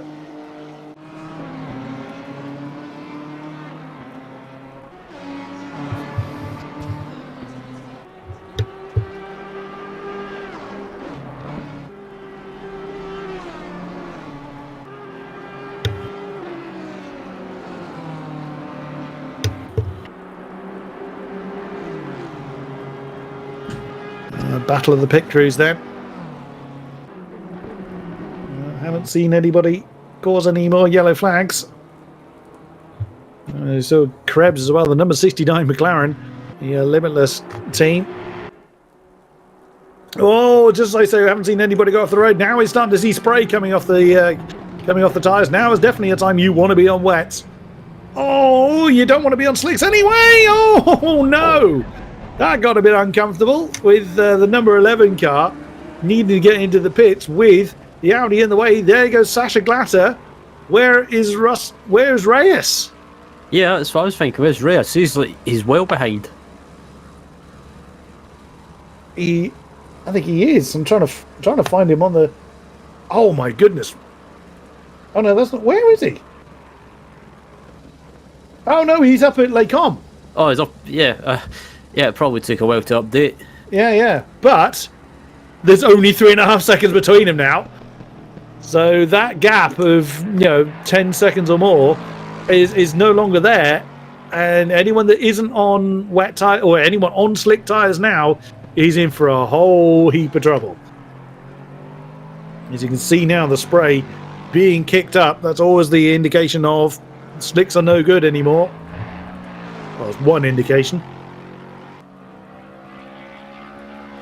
And now, with that orange number 10 car in their view, that's going to be a big old motivation for Sasha Glatter. But of course, this really will agitate the strategies these teams are running. Unless no one put any fuel in, they're going to stick to their times, which I highly doubt.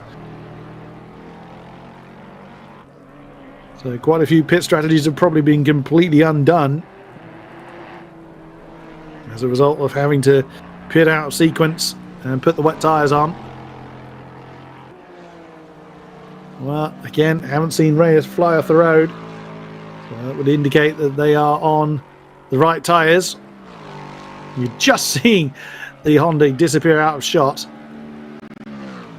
Let's see where they are when they next come over the timing line, which will be the Start finish line. That's the car that you can see already ahead of you is the one he's chasing. Over the line they'll come. Windscreen wiper looks like it's too short. Yeah. That's what I was thinking. 3.3, so it has come down a little bit in the course of the lap.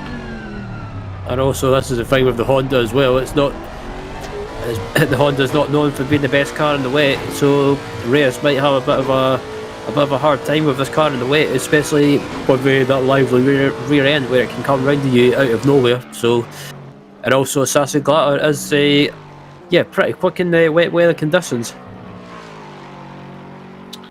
Well. I did say, don't assume it's all done and dusted. At the moment, it's actually Gutman that's up front. Now, I've got no idea on who's pitted when and who needs to pit anymore. I mean, we're looking at Martin Wyszynski in 10th place. James Mead now in command of the SSRI car, just ahead of him. 2.2 seconds between these two Astons. They were glued together before. As Marcel Chico brings in the number 9. It's just come back out, actually, of the pits in the number 9 car. Well, the non-on slicks now, they'll be off into the dust. So, fairly safe to assume, unless they're in the wall, that they are on the right tyre, although that very slow car there would indicate someone has maybe got it wrong. Oh no, that's the number 9 car just coming out of the pits. That's why they're a little bit slow. So never mind that. There's your leaders, or potential leaders. Again, saying that, if the pit stops have gone really against them, this could actually be a genuine battle for 5th now, with the lead being in the hands of the Lightspeed BMW by 17 seconds over Wes Hepburn in the Fusion Honda. Yeah, but the 77 car, considering it was running in 3rd place at one point in the race and ended up falling back slightly, it could be, if it keeps going like this at the moment, like you say, it could be that 77 could be in the lead, and these two could be battling away for 5th and 6th place at the moment. What a turn up for the books that would be, because the 10 and 27 cars, I think it's fair to say, have had the command of this race from lights out, and now suddenly they're not even in a podium position. Still plenty of pit stops to go though, and we don't know if this weather's going to change. It could get dramatically worse, so power boating may be order of the day. It could completely dry up and we could be going back to slicks again. We have absolutely no idea. But right now, it is raining in Belgium. So as Reyes goes right over to the right hand side to keep the tyres in operating temperature, because you don't want these things overheating. And the best way to dry a track out is to get lots of racing cars to run over them and chuck the water up in the air. So there's not a lot of water now. It's not raining particularly hard, but it's raining hard enough to make the slicks useless. Down through Bruxelles. 2 seconds between Reyes and Glatter at the last timing check, so the timing is coming down between the Honda and the Lexus. Whereas up front, Frederick Gutmann continues to lead in 77 car. Everybody's been through the pits as far as we can tell, and is extending the gap. 18.7 seconds now between the BMW and the Honda. There's the championship leading Venari Racing number 27.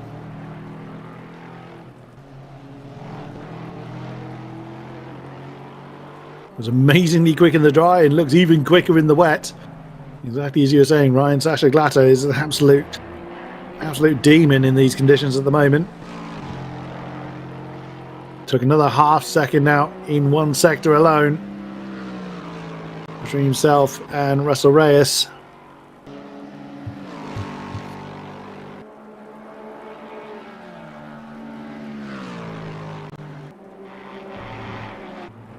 And they are 12 seconds behind Timu Polki in the 11 car, who in turn is near enough 12 seconds behind the Rapid Esports car, currently in the hands of Dragos Simeon. Come over the line. What's the gap now? 1.7, so it's gone out a little bit by 0.2.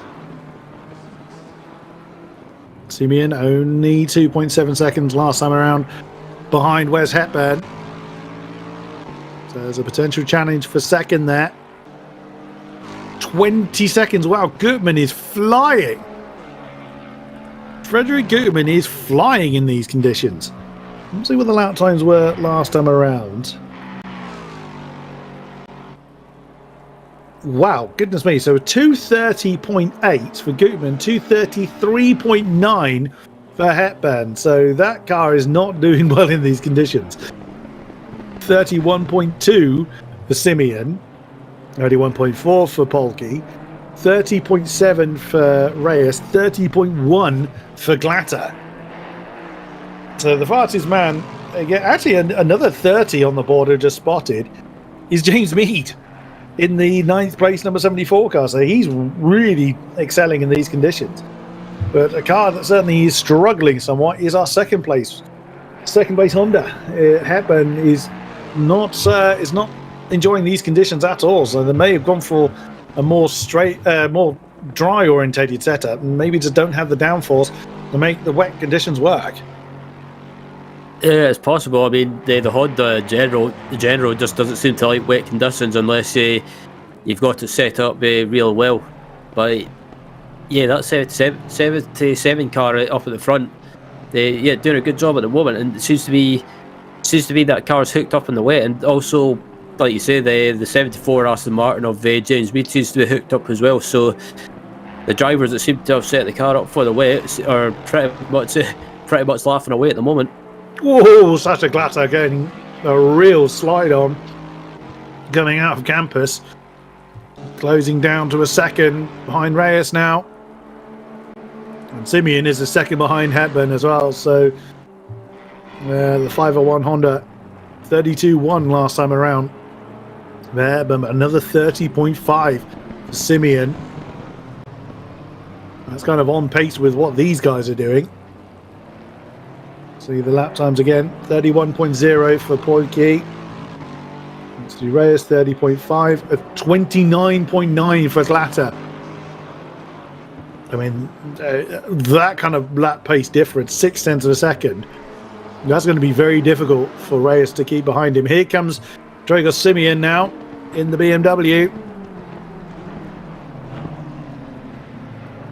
You look how deep that the Hepburn's gone in the 501. He just cannot slow it down.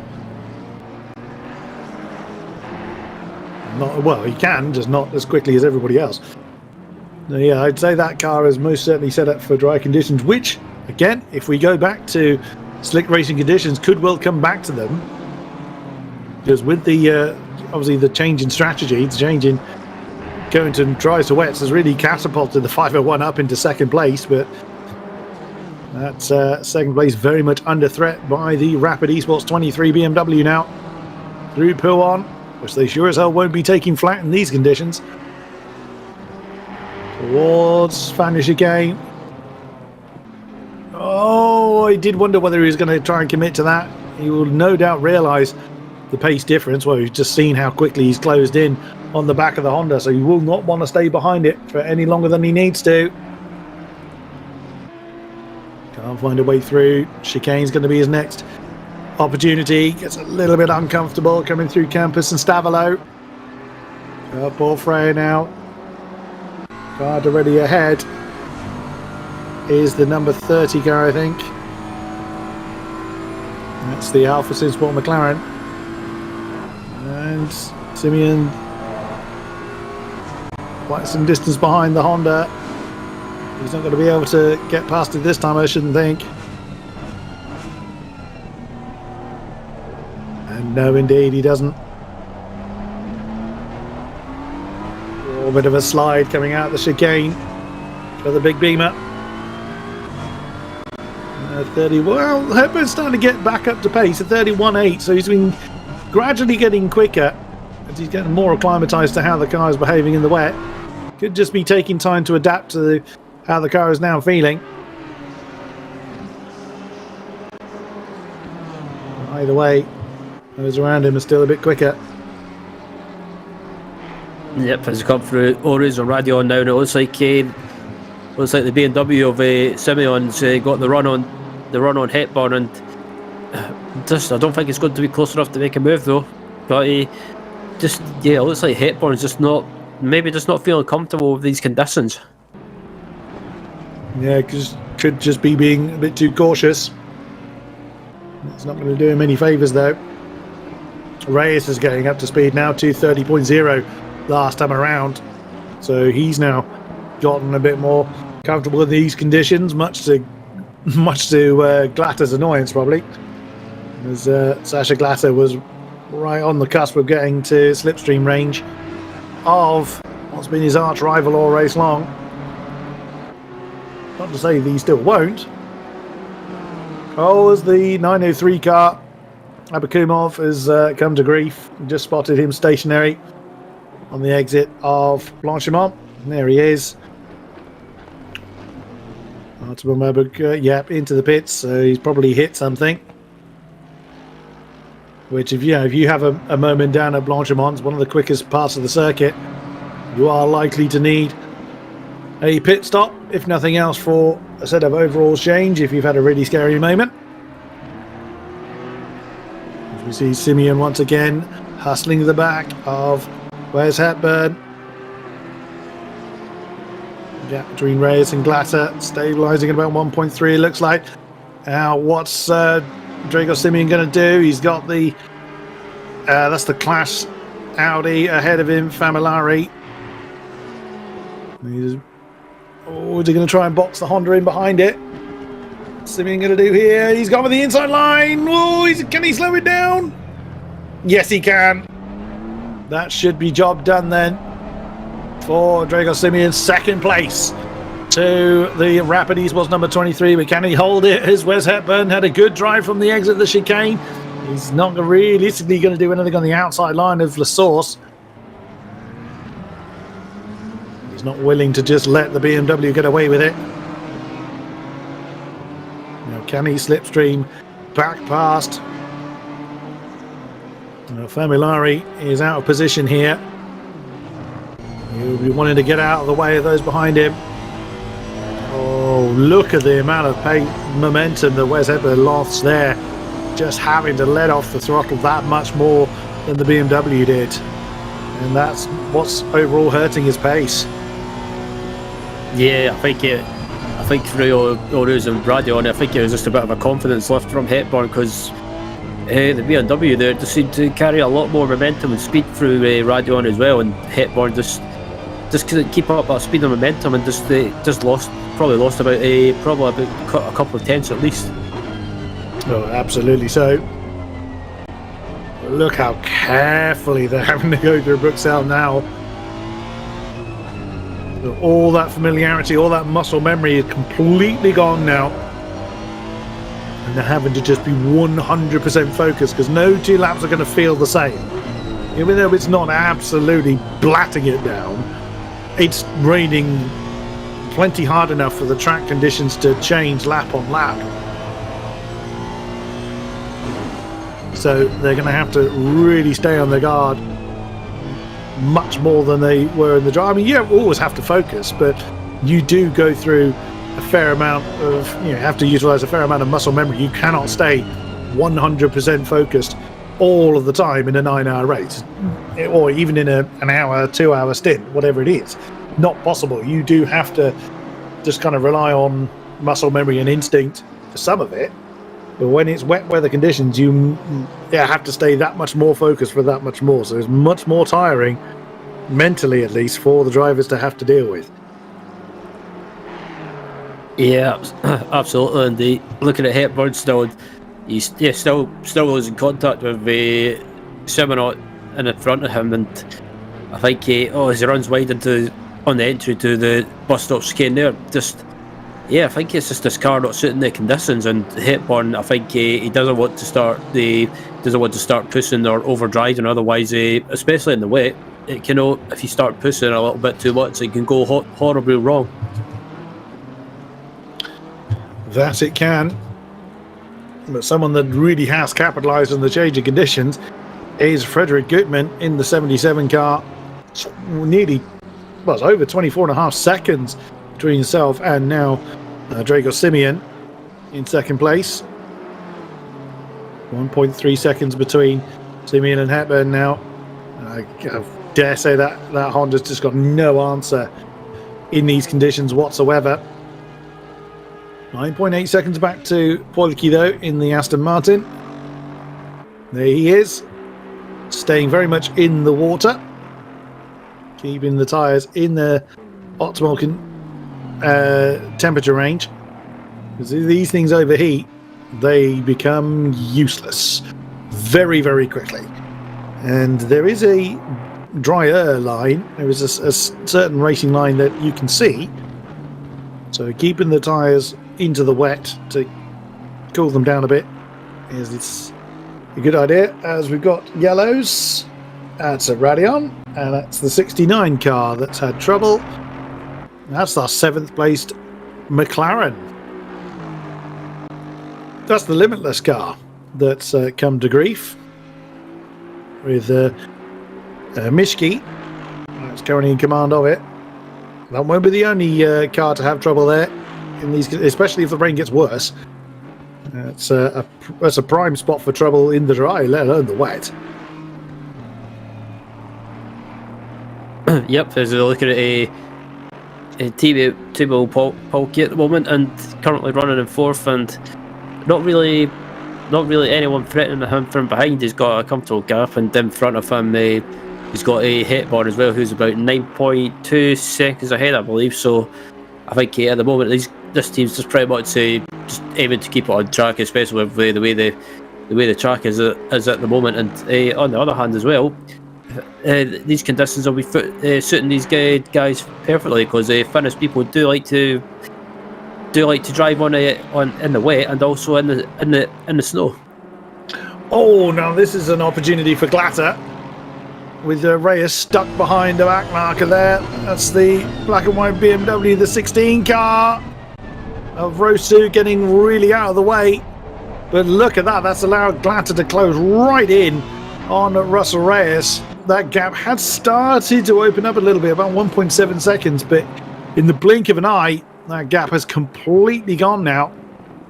They're 10.5 seconds behind Poilke, so last time around,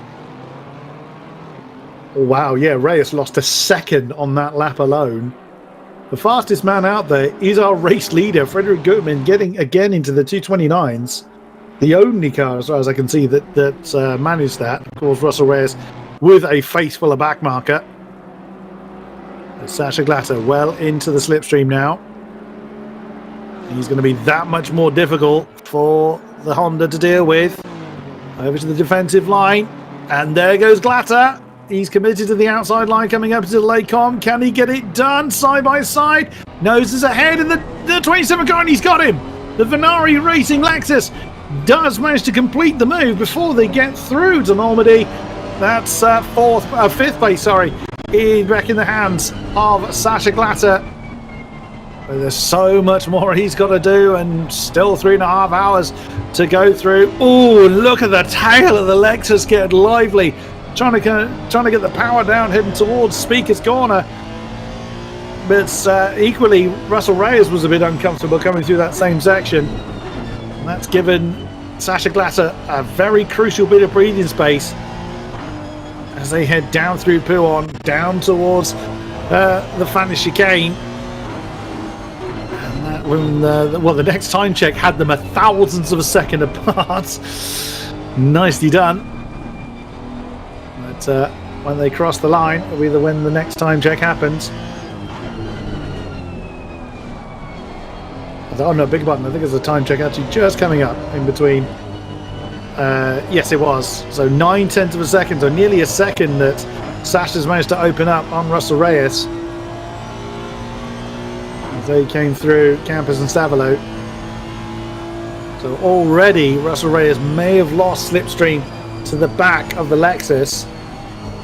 That's not to say you can't get it back again, because for a number of laps Reyes was starting to build that gap between himself and the 27 car. Let's see what he's able to do. The sky is still fairly light, so there's still a possibility of the weather changing again. About 1.2 seconds, so Reyes definitely out of slipstream range now. Prime opportunity for Sasha Glatter to get away. Also, looking further up the field, Wes Hepburn now falling 4 seconds behind Simeon, and Poilke is 7.6 seconds behind the Honda. So if the weather doesn't change significantly, so that 501 is going to be demoted out of the podium.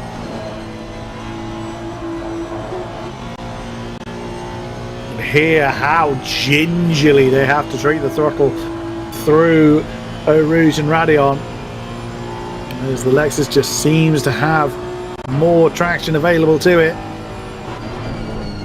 There's more downforce or just more confidence in these conditions, whatever the reasoning. Oh, you can still see the tail of the Lexus just arguing with Sasha Glatter at the moment. The right foot of Sasha is a little bit heavier than the car is comfortable with. Getting away from the apex at certain points. You don't want to be hitting water in the middle of a corner. Yep, Sasa pulling away as well now, so it looks like Sasa and the Lexus in general just seem to be a lot more comfortable with these conditions, and Reyes as well. I keep saying it, that Honda is it's a quick car, but it's a lively car, especially in the wet, and so I think it's something that Reyes is maybe thinking about, that he doesn't want to start pushing too much, otherwise that rear end, especially in the wet and through maybe Oro's and radio on it, the rear end might come round. So maybe just doing the sensible thing and just back it off ever so slightly. He'll be praising the sun and wanting the good weather to return then, and so will Wes Hepburn in third place. There is the third place Fusion Racing 501. He's going to be joined in probably about 10-ish laps by Poilke. Let's see what the lap times were again. 31.5 for Hepburn, 29.8 for Poilke, so it'll be less than that. Less than 5 laps before the chasing Aston is with the Honda. 29.9 for both Glatter and for Reyes, actually. So whatever secret that Reyes has is something that Hepburn would love to know. 3 hours 20 on the clock. 142 laps down for our leading pack. And the rain seeming fairly relentless at the moment. Took a while to arrive, but arrive it did. 23.5 seconds, or 23.2 seconds lead up top. There is Russell Reyes in the JMX Phantom car. He's closed back to within a second of Sasha Glatter now. Now, there is a back marker behind them, but I think it's been there a little while, the number 16 car. Yeah, that's the one that caught... that's Rosu, who caught Russell Reyes out a few laps ago. So Russell Reyes not just accepting being in 6th. Oh, and there we go, exactly as he was saying, Ryan. Just trying to get the power down, and the tail not happy about that at all. Well caught. Well, that's going to cost him those valuable few tenths that he's working hard to regain. Yeah, I think Reyes is just starting to push a little bit more now, but trying to get that power down. As you saw, he just got a little bit sketchy there. And yeah, as you see there, starting to close that gap down, or close the gap back down to Sasa. But I think, yeah, got to be very careful. You want to push too much, and you don't want to lose too much time in the wet. But if you push too much, or can't say a wrong part of the track, say a curb for example, it's still wet, then yeah, you run the risk of maybe having an incident. But at the moment, Reyes is, as you see there, is starting to put the hammer down again. Indeed, he's just keeping Glatter in range. Opened up a little bit, couple of tenths in that second sector. 4.8 seconds between Poiki and Hepburn now. That gap continuing to fall. See where the gap is here between Glatter and Reyes. It's closed in again by that same couple of tenths. So Reyes was 1.5 tenths quicker than Glatter last time around. Whoa, Samir Smogi drifting the Mercedes out of Stavolo on the tail of Mishki, sorry, in the 69 McLaren. This is for 7th position. The McLaren lost 3 seconds in that last lap and almost lost 7th position as well. Out of the chicane, the cracked racing Merc looks very much more at ease with these conditions than the McLaren. Yeah, 32.9 for the McLaren, a 30.6 for the Merc. If the McLaren doesn't even attempt to defend that, Mishki just let Samir Smogi through. And now to chase off after, well, it would technically be after Russell Reyes, but they are quite some distance behind the former race leaders. Here is Hendrik Mishki in the 69 car. We've seen Toby Lang and Daniel Krebs have a go in that car earlier on.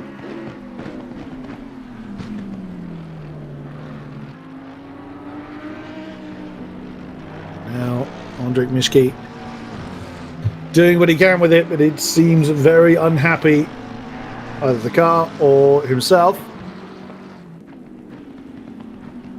Very much not at ease with this, with the weather conditions. Well, it's a British car, so you'd think that it would do well in the wet. We're fairly accustomed to rain in this country. Yep, absolutely, and I'm accustomed to it in Scotland as well. So yeah, we're used to it. At 8th position is where Mishki now finds himself. There is our race leader, Frederick Gutmann. That gap has come down a little bit, now 23 seconds, but it's not coming down by a huge amount between himself and Dragos Simeon. He's got Miedri in the Ferrari behind him. That is the 12th place car. And the 999 Ferrari. I think both of the Ferraris are together on track, but on completely different laps. That BMW is just superb. Yeah, I was going to say this BMW looks just watching it looks like it's hooked up on the track at the moment and in the wet, and it looks like this is probably one of the teams that decided to go with a wet weather setup as a run wide there and get a little bit of a slide on in that green Assetto stuff, but which is not really something that you want to touch in the wet. But yeah, this team in Gutmann at the moment look to be basically hooked up in the wet at the moment, and they've got a decent gap to Simeon in the second BMW, about 22.5 seconds.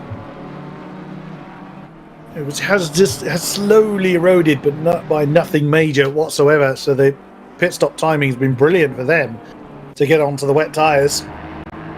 With Teemu Poiki, who trying to close in on Wes Hepburn. Now Wes is now getting into the 30s, so he's now getting into the kind of lap times that everyone else has been managing.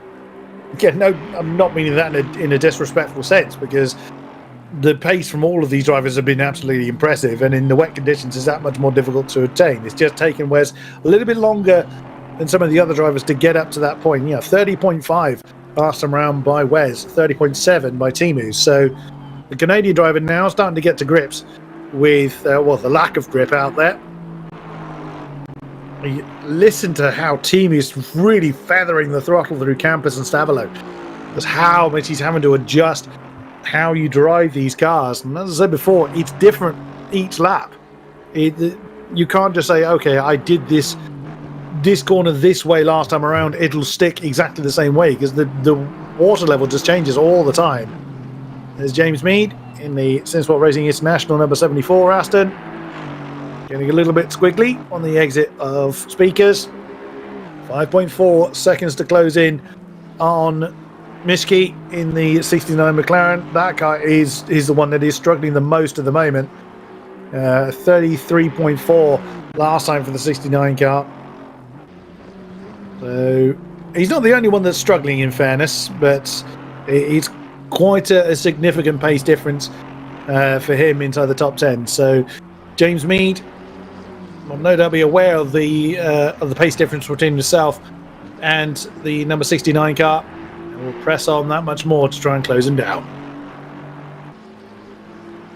Yep, as Mead heads up to Blanchimont now, and yeah, they've pretty much got a comfortable gap behind them, and they're about 4.2 seconds behind Mitska, just up ahead of them. So yeah, this team's having a good run, been having a good run inside the top 10 so far, and I think they've pretty much been sensible so far, and pretty much not getting into any battles or too many battles, which seems to be working so far. And inside the top 10 and ninth place at the moment as they come across the line, and I think we shouldn't be, actually I was going to say we shouldn't be too far away from the next set of pit stops, but obviously with the rain arriving, that could it's probably through a spanner in the works with regards to the pit stops and the strategy, and maybe throwing some of these teams out of sequence ever so slightly. Very much so, I'd say. With the rain falling, we're fast approaching the top of the 6th hour here at Spa-Francorchamps. So let's have a word from our commercial sponsors.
Welcome back, ladies and gentlemen, to the FLExTREME series, round number 4 here at a bit of a soggy Spa. 2/3 race distance, 6 hours down, 3 remain. And we are looking at George Tito Rosso, who's managed to do an outside manoeuvre on the 73 Clash Sim Racing Audi to take the position, as we now look at Wazinski in the 467 car, challenging the back of the 69 McLaren of Mishki. It does look like that McLaren is continuing to struggle in these conditions. Still setting times in the 2:39s. The chasing Marcin Wazinski was a 2:29.9 last time around, which is akin to leader's pace. So generally seeing more 29s on the boards than anything else, so cars are getting a bit lighter. Could be that the rain is getting a little bit lighter, but either way, that McLaren's still not very happy. As through, looks like it's going to be a fairly straightforward manoeuvre for the Aston, and indeed it is. Andrzej Mishki knew that one was done and didn't defend it any more than he needed to. Through into 9th goes the full wheels racing Aston.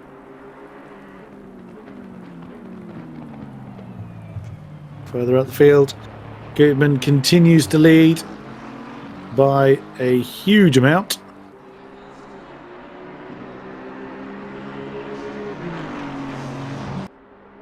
There we go, 22.5 seconds to the advantage of light speed over Drago Simeon, who leads Wes Hepburn now by 10.3 seconds. Let's look at the lap times. Wes Hepburn most certainly in the right kind of lap time range, I should say. Getting into the 2:29s.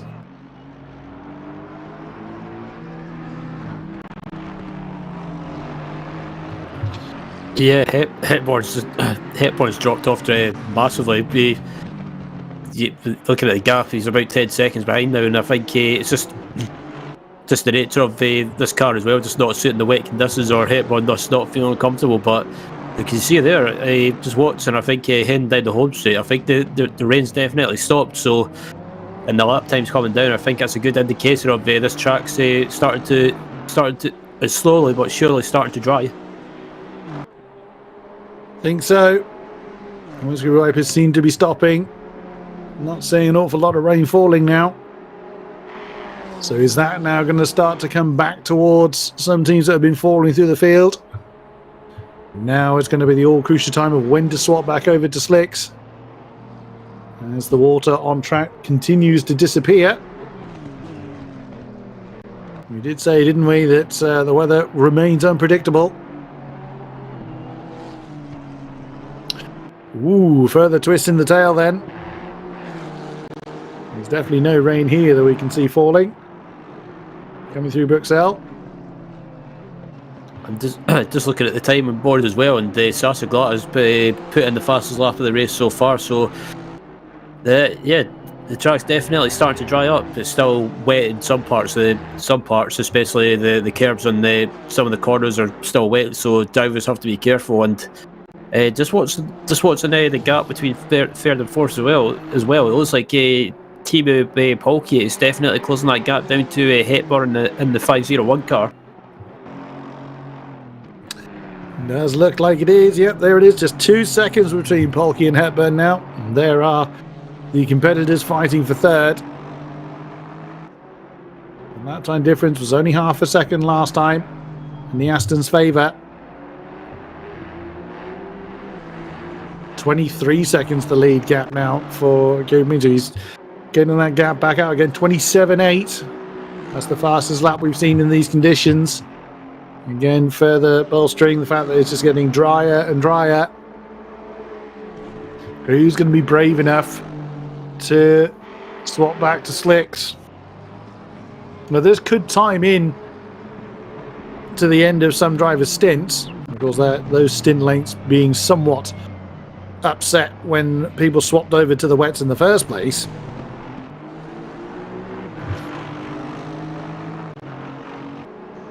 We'll see how people handle the transition back over to dry. Timu Pulki still got the windscreen wiper going. I don't think you need that now. You might be getting some spray off the back of Hepburn's car.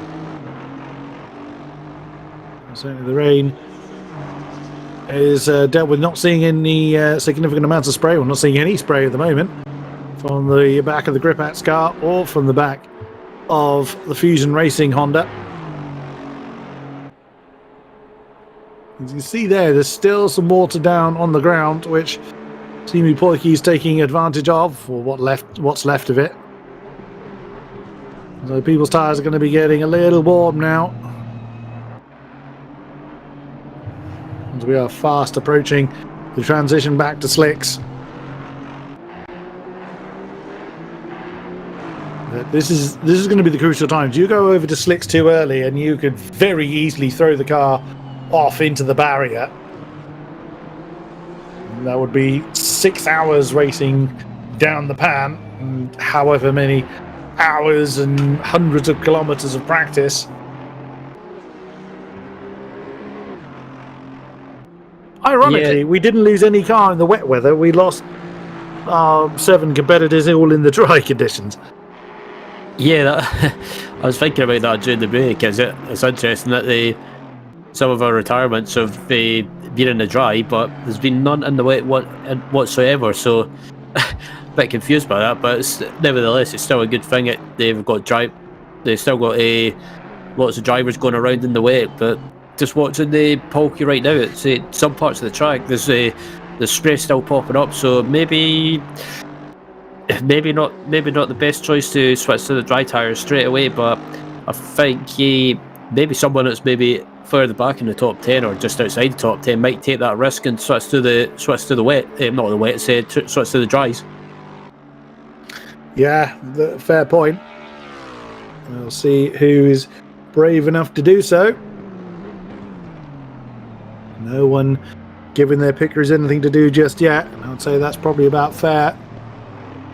Sasha Glatter has built up 4 seconds now between himself and Russell Reyes.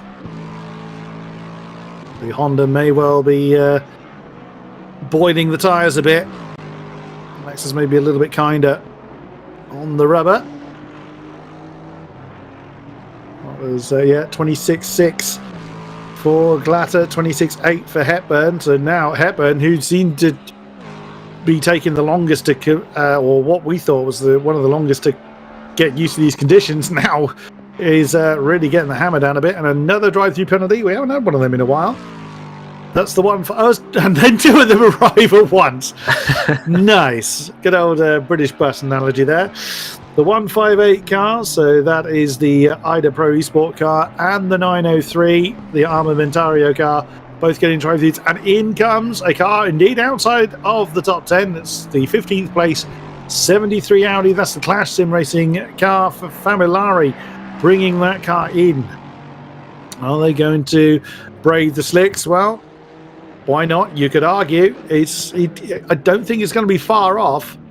You can see the difference. 239, of course, that's because he's crossed the timing line whilst in the pits. But people are getting 229s, 226s, and the 73 best time has been a 218. So that tells you the lap time difference between what the car is capable of and where they currently are. Shasky also in. Both Audis have come in together again. That's the Stife-tuned Reifen test car.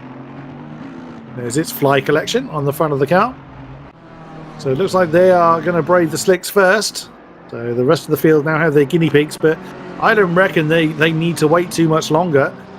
As we look at Dragos Simeon with, who's he got on his tail? That is the number 30 car.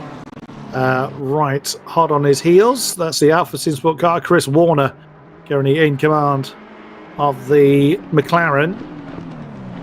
Definitely up to pace. Anyone coming in? Nope, they're going to carry on. Don't think it's going to be long. I think that Familari and Shasky have probably gone in a bit early, but exactly as you were saying, Ryan, being further down the order, it was worth rolling the dice. Somebody else came in. Barberi's come in, either to pit or to serve the drive-through. You'll need to do them both. That was Simeon's lap time, 2:27.3. So we're still some way away from the fully dry times. But it doesn't look like there's much water left. Yeah, I was going to say, it looks like it's definitely drying up for sure as Sasa glatters into the pits now, same with Reyes as well. So both of these cars decided to pit at the same time, and they'll probably switch to the dry tyres as well, because by the looks of it, the track's definitely, it's still wet on the curbs in some places, but apart from that, it looks like it's definitely drying up for sure. So I think now is the right time to switch to dry tyres. Well, let's ride on board with Umberto Principi then, who's right behind the... it wasn't so much a battle we were looking at, as they were on 2 separate laps. But right ahead of Principi is the number 30 car, so that's Chris Warner, who's several laps behind, and he's not yet keeping up with those on the wet tyres. So may have timed it a little early, but it's certainly getting there. It's certainly getting close to dries being the optimum tyre. Yes, Principi's tyres will not be up to optimum temperature just yet. A little bit of water, that's going to make him nervous on the brake pedal. Still able to turn it in, he's not just spinning off into the dust. So he's getting there.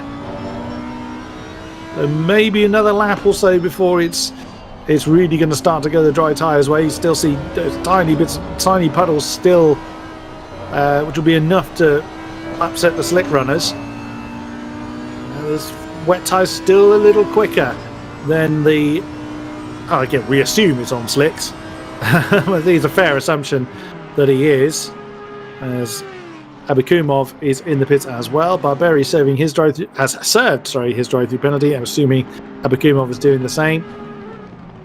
So Principi not gaining on the wet runners yet, but he isn't falling massively behind. So we're definitely really close. As in comes, that's another car that's just come in. There's Poiki on the back of Hepburn. That's Simeon. That's the car that we've just seen jump in. So he's decided now is the time to do it, as well as Hervé Gonzalez, the last place 999 car.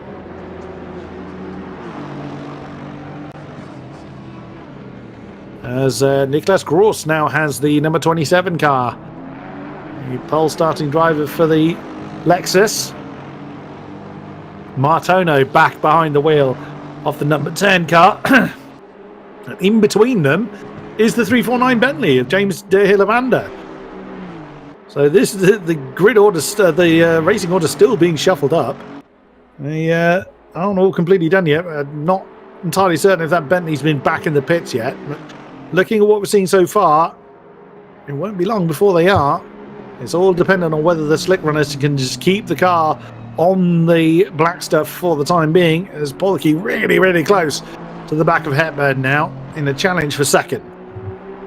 Yeah, that's the thing with if you switch to the slick tyres, they do, because of basically the track temperature, and because it's been raining as well, the track won't be as warm as it was before, or basically whatever it was like before in the dry conditions. The dry tyres will probably take I'm guessing about 4 or 5 laps to get up to temperature, because obviously in some parts of the track it's still kind of wet, but I think it's pretty much most teams are still as Hepburn gets a bit sideways there and manages to keep hold of it. Because the wet tyres will definitely be getting really, really hot. There's not enough water to be keeping those wet tyres in optimum condition. So if they really overheat, they're just going to disintegrate, and the amount of traction available to the drivers will really fall away. And we are definitely getting to that point. And there's Polky, look, getting really, really uncomfortable through Campus and Stavolo. Still really wriggly as they're heading towards Port Freya now. So Timu wrestling the Aston. Is anybody else going to come in? Well, Wazinski is in. De Hillavander has come in. Abakumov is back in again because he's done his drive-through, now serving his pit stop. As Timu Poliki outside line of the chicane, that might be impact avoidance. In comes the Honda. In comes Hepburn. Yeah, I had a feeling that Hepburn was going to dive into the pits because it looked like he was struggling on the wet tyres, but As you see here, there's still some wet parts offline, but they're not as wet as you would hope to get if you wanted to try and keep the wet tyres nice and dry. It looks like Martino had is that front end damage? Yeah, it is. Oh, yeah, it is. Well, that's likely to be up at he's only just taken the car over, so he's hit something very solid. Assumedly, that would be Radeon. Oh my goodness me, that's dropped a potential race leader potentially out of contention. Yeah, oh, that's so heartbreaking, because they were having a great run up at the front, and they were giving the 27 Virani racing Lexus a good race, and there was a good fight between them. But I wonder if he's running wide, but I wonder if that's at the top of the Radeon. I wonder if he went offline on the wet part of the track, maybe over the runoff that was wet, and maybe just lost it. I would say that's your most likely suspect.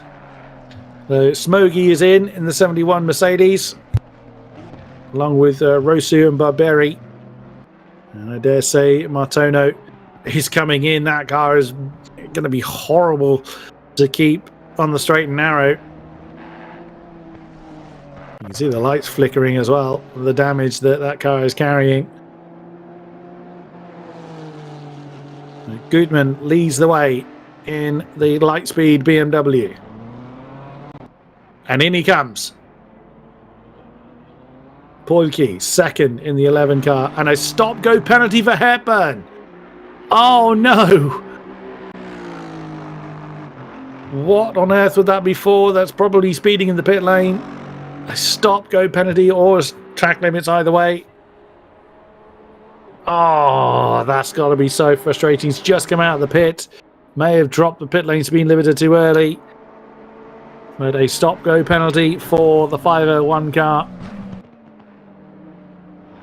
Oh, that'll be so frustrating. As Estefano Barrera literally just got in the car from Wes Hepburn. Oh dear, oh dear. James Mead now up to third in the Simsport Racing International car. Still some pit stops to go through. Smokey's still in the pits. I think he's been in there a while. Along with Miadri in the number 1 car. And Martino is back in the pits then in the number 10 and probably going to be in there a little while. It's going to drop them quite some way down.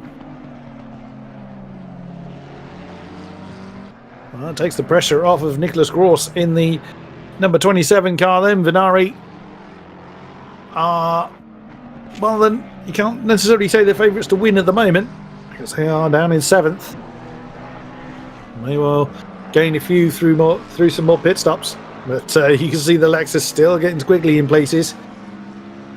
So the issue that befell Martino could be struck by anybody, as Timu Polke has gone through into the lead. James Mead brings the SSRI car in as Yuknavikas takes over 3rd place in the Rapid Esports BMW. Comes Nicholas Gross. Or Nick Big, as it would be in English. What would his last lap time be? A 2:25.6. So still some slippery bits. And into the pits comes the 501. Stir the stop-go 30 penalty.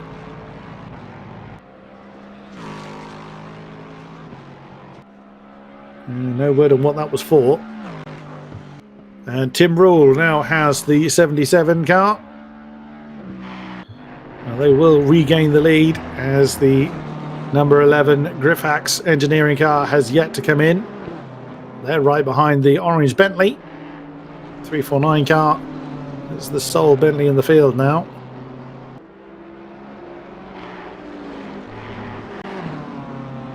As Miski is in as well in the 69 Limitless Speed Drivers McLaren. Chris Warner in the Alpha Simsport McLaren is into the tail end, and in comes Polke. So he was only a lap later than the 77 car. Ooh, getting a bit uncomfortable there. Once again, coming through Campus and Stavolo. Lap times should in the next, as you were saying, Ryan, next kind of 5-6 laps, get back to what we were looking at before. Number 10 car is back out on track. Down in 12th place. And only 2.5 hours to try and make up a gap that big. Yeah, so go on. I was just going to say, I think 2.5 hours to go. I think he tried to close that gap back down and trying to get back into even a podium position is going to be a tough ask, just because looking at throughout the field and looking at the pace up at the front, it's just everyone's so up at the front, evenly matched on pace. It's going to be difficult to close that gap back down. So Tim Rawl then back in the lead of the race with the number 11 car, the Grip S Engineering Aston being in. There it is. Oh, there's the 69 car, Daniel Krebs in the Limitless Speed Drivers car, just coming back out onto track. Daniel Krebs taking over from Henrik Mischke. Of course, the tower will correct itself. There we go. And next time they cross the timing line. Now, the car directly behind Daniel is not for position. That is the 903 Honda, I believe. Yep. So that is Abakumov. It's quite a few laps behind the McLaren, but as we said, they are allowed to unlap themselves if they don't impede the car they unlap themselves from. And we are getting towards 2.5 hours to go. Getting close to about 160 laps, 158 laps done so far. There's the number 9 car, the XOS car is in. Marcel Chico eventually handing that car over.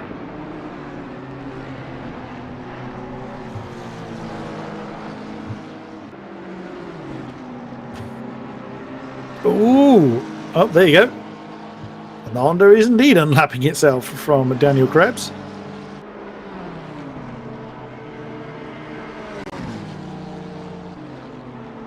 Well, I mean, if it's genuinely quicker, then that could help Daniel slipstream a bit closer to the 349 VRM Racing Bentley that Jordan Burrows now has.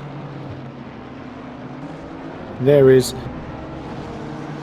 Artyom Abakumov.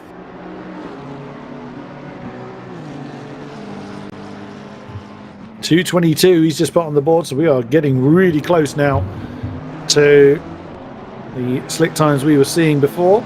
Only about 4 seconds off of that now. So anyone on wet tyres, they'll just be molten rubber by now. I doubt anybody is still on the wet rubber. Nicholas Gross is fairly close to the back of Antti Salonen as well, who's back in the 11 car. Oh, it's less than a second between them. That's a battle for the last podium spot. That last podium position has been really contested quite heavily all race long.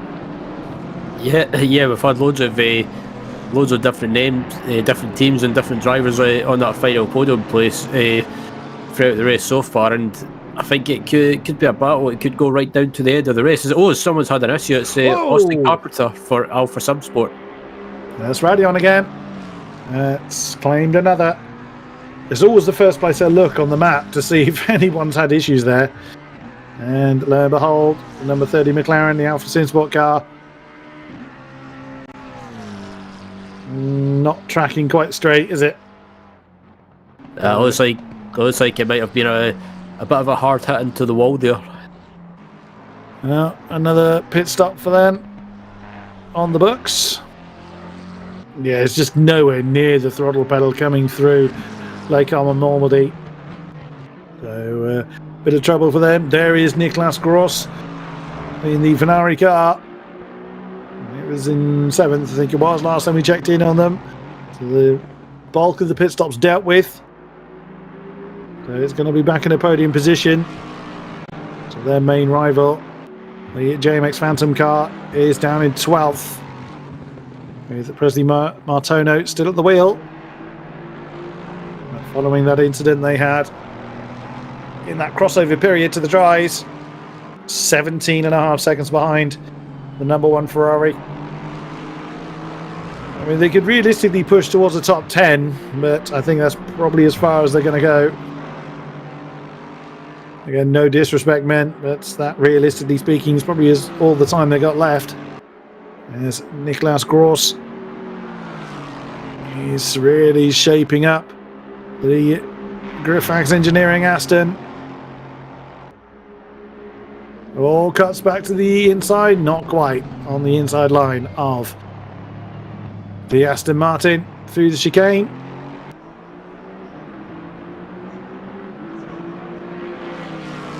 Well, you can tell that the timing of the server is not done on British time because it is dark here.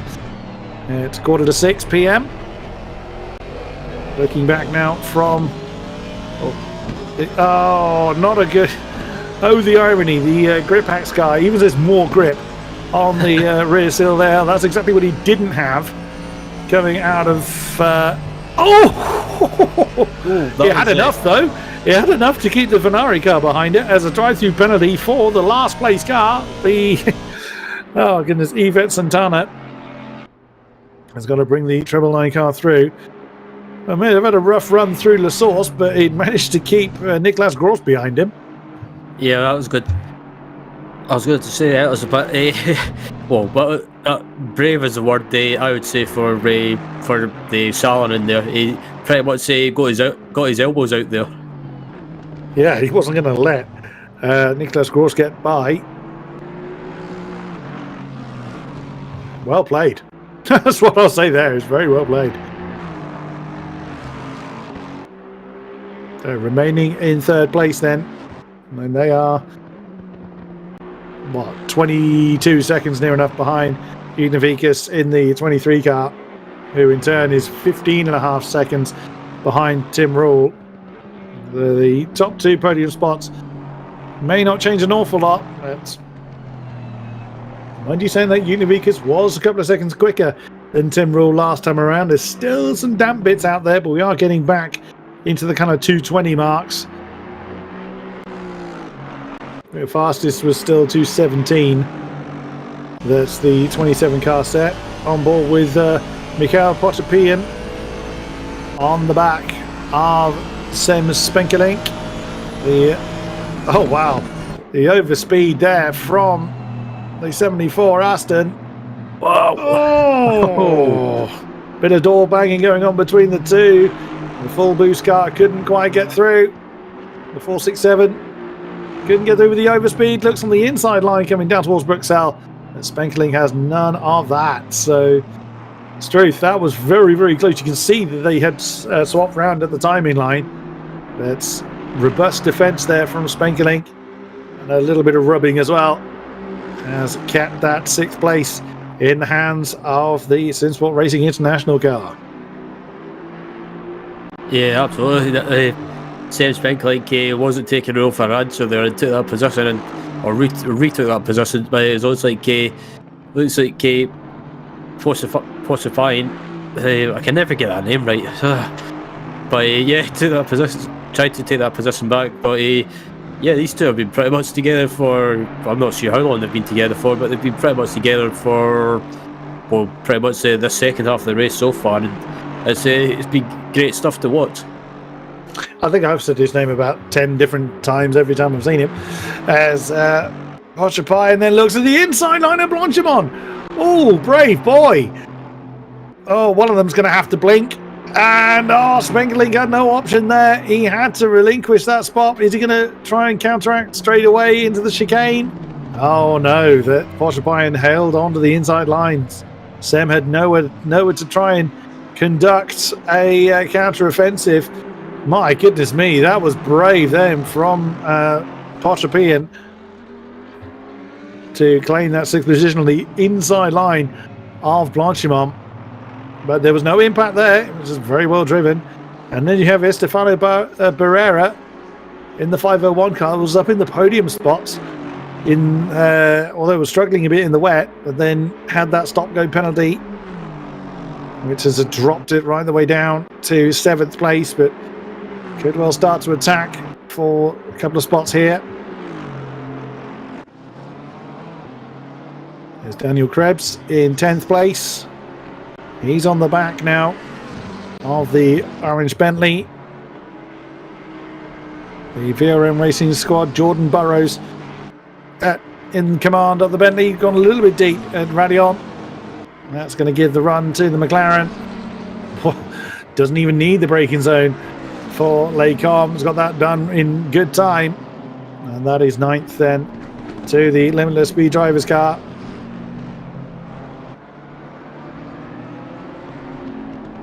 And with a couple of spectators right behind them, that's not for position. The next car for position is Imran Zahali in the number 1 Ferrari.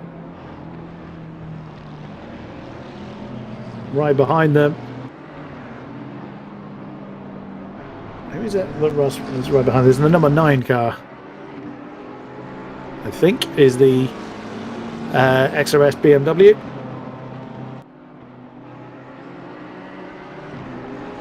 Oh no, that's the car. There's 2 cars back from these two. Santana still hasn't served his drive-through yet.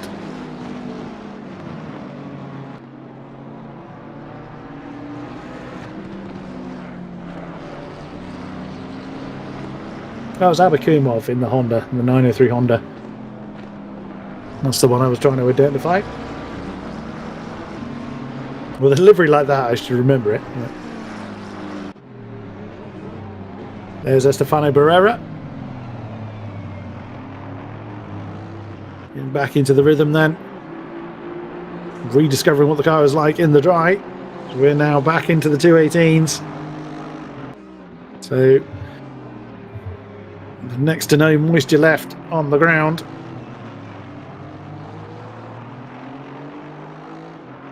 .4 seconds between Barrera and Spenkelink.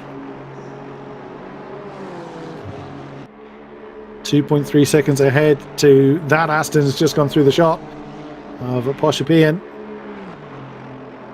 Wow, Spenkelink's really fallen away. It was only a lap ago when Spenkelink and Porsche Pian were arguing for 6th. Suddenly, Spenkelink is quite some distance behind, so it's not been a good stint for Spenkelink, who's been quite a force to be reckoned with in the SSRI car.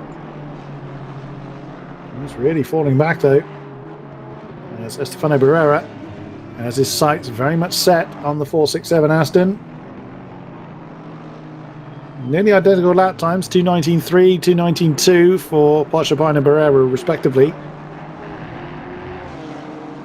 No traffic in between them now, so we'll see more representative lap time from them. There's Jordan Burrows in the sole surviving Bentley, with Abakumov right behind him. It was 1.5 seconds at the last timing check between himself and Daniel Krebs. There goes Krebs out of the shot. I'd say that gap's a bit bigger than that. See when they get down towards Stavolo, which is where the next timing line is.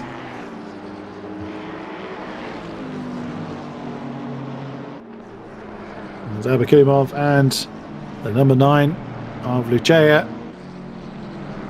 right behind them. There goes the McLaren.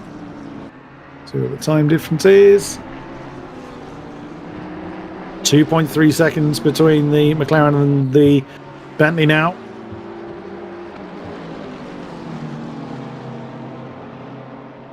Yeah, it just looks like the Bentley's maybe just struggling again, like we saw in the early parts of the race. By that McLaren of Krebs is just gone now. It looks like Abakumov is trying to make a move up the inside, and I thought there was going to be a bit of contact there. So Abakumov trying to get by as quickly as possible, and it's all well and good trying to get by, but you can't really afford to mess up a driver's race if they're maybe a lap or a few laps in front of you, because that won't be taken kindly, or probably won't be looked at in a good way by the stewards. True enough, but that gap between the Bentley and the McLaren has been growing quite considerably, so I can see why Abakumov made the move when he did. Again, you could argue why make a move at all, but when there's a really big speed difference, you can understand he doesn't want to just sit around behind the car that's quite a bit slower, because he could it would be inevitable that he would cause an incident. As here comes the cheer as well in the number 9 BMW. Doesn't make the move on the Bentley, but looks poised to. You see Abakumov is making hay while the sun shines. He's already got himself a bit of breathing space, kicking up some dust for good measure on the exit of Normandy. Nicholas Gross not gaining that extra bit of time he needs to close in on Salonen. And there is the Venari number 27. It did look like it was going to be hustling for that podium spot, but well, it seems that Salonen's got the message in the Gripax Engineering Aston.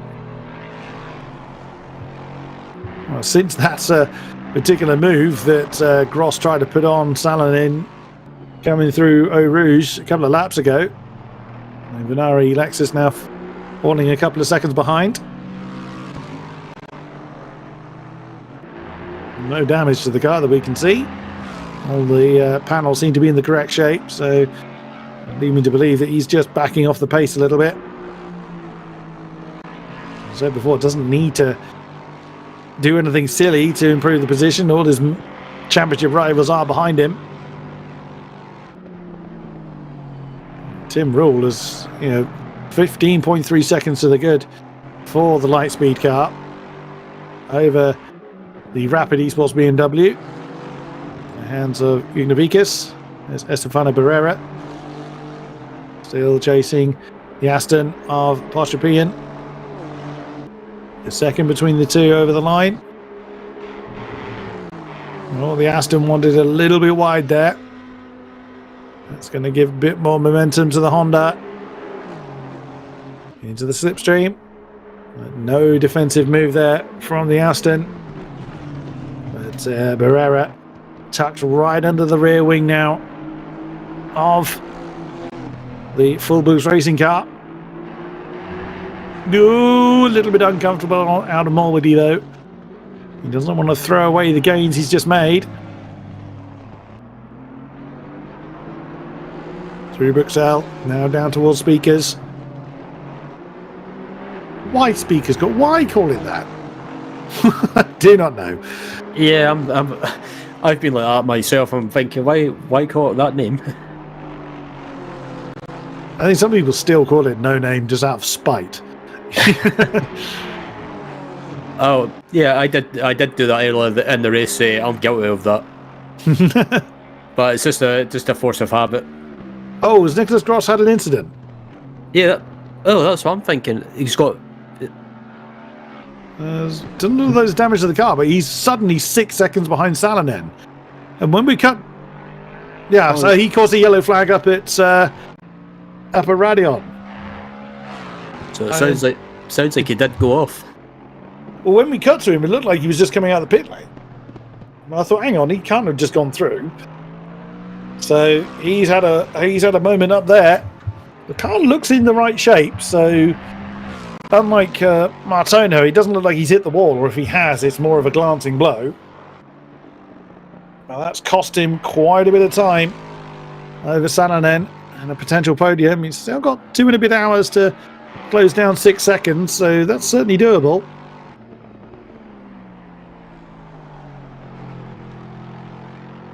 We'll see what he does then in the remaining laps to see what his lap times are like. Obviously this one's going to be somewhat compromised. The car seems to be turning in alright. I don't see any obvious damage. Oh, look at Barrera now. Oh, great run through, up and over Radion. Whoa, he had to back out of that. Otherwise he was going to slam the back of the almost snakeskin-like 467 Aston. And that's obviously lost him quite a bit of momentum, side by side. into Lecom. Ooh, get your elbows out. Oh, very well driven from both of them. Stefano Barrera up into 6th for Fusion Racing.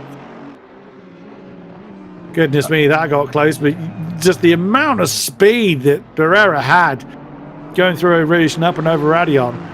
But it just had to completely lift, as he would have hit the back of the Aston if he didn't.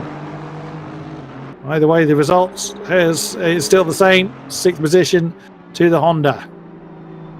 Yeah, that run through Radion at Barrera got, he just carried so much speed that he like you say, had to back off slightly. Otherwise, he would have ran on. He would have ran into the back of a Porsche. So yeah, but it was a great move. He managed to hold on the outside and keep up the inside for the next corner. Basically, got the move done, and it was a fantastic move. Probably if I was voting for move of the race, probably one of my contenders. You heard it here first, folks. Well, can Porsche answer? Has he got the pace to try and get back on terms with the Barrera? Any indications would be no, as that's 8/10 already in the favour of Barrera.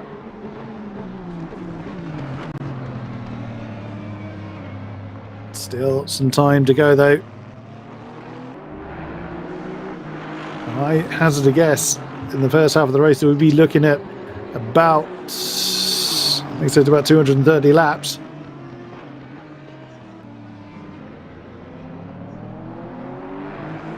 So I think it was about 115 that we got done in the first half.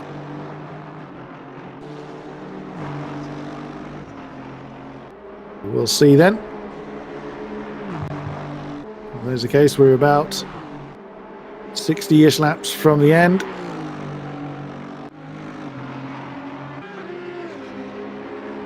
There's Francesco Adamo. Looks like he's going to be, let's say he's keeping Umberto Principi company.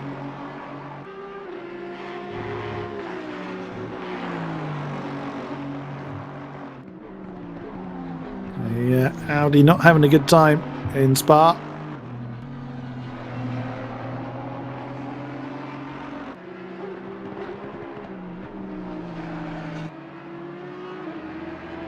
So Nicholas Gross getting back on the time, so 2:18.3 for him last time around. So it would seem that he either missed the ball or didn't hit it very hard. Yeah, got away with that one somewhat. But can Adamu close in on Principi for 14th place? 6/10 of a second difference in Adamu's favour last time around. Let's see what the lap times are this time between these two. 2:19.9 to 18.6. So 2:18.6 for Adamu. So he gained 1.3 seconds on that last lap alone.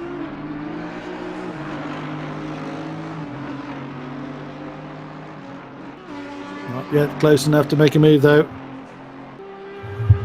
Down through Eau Rouge.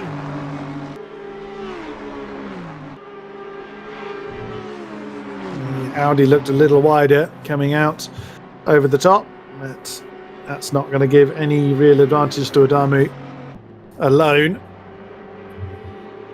Close but not quite for Francesco Adamu at the moment.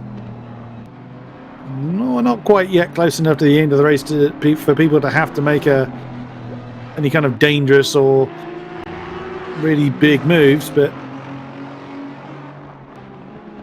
certainly getting towards the point where people can't just rely on time alone. So we're now getting to a point where the strategy decisions made early on, as that's wide for Adamu. Those strategy calls will start to either pay off or go against our drivers, although with the wet spell that we've had, that will agitate the original strategy plans.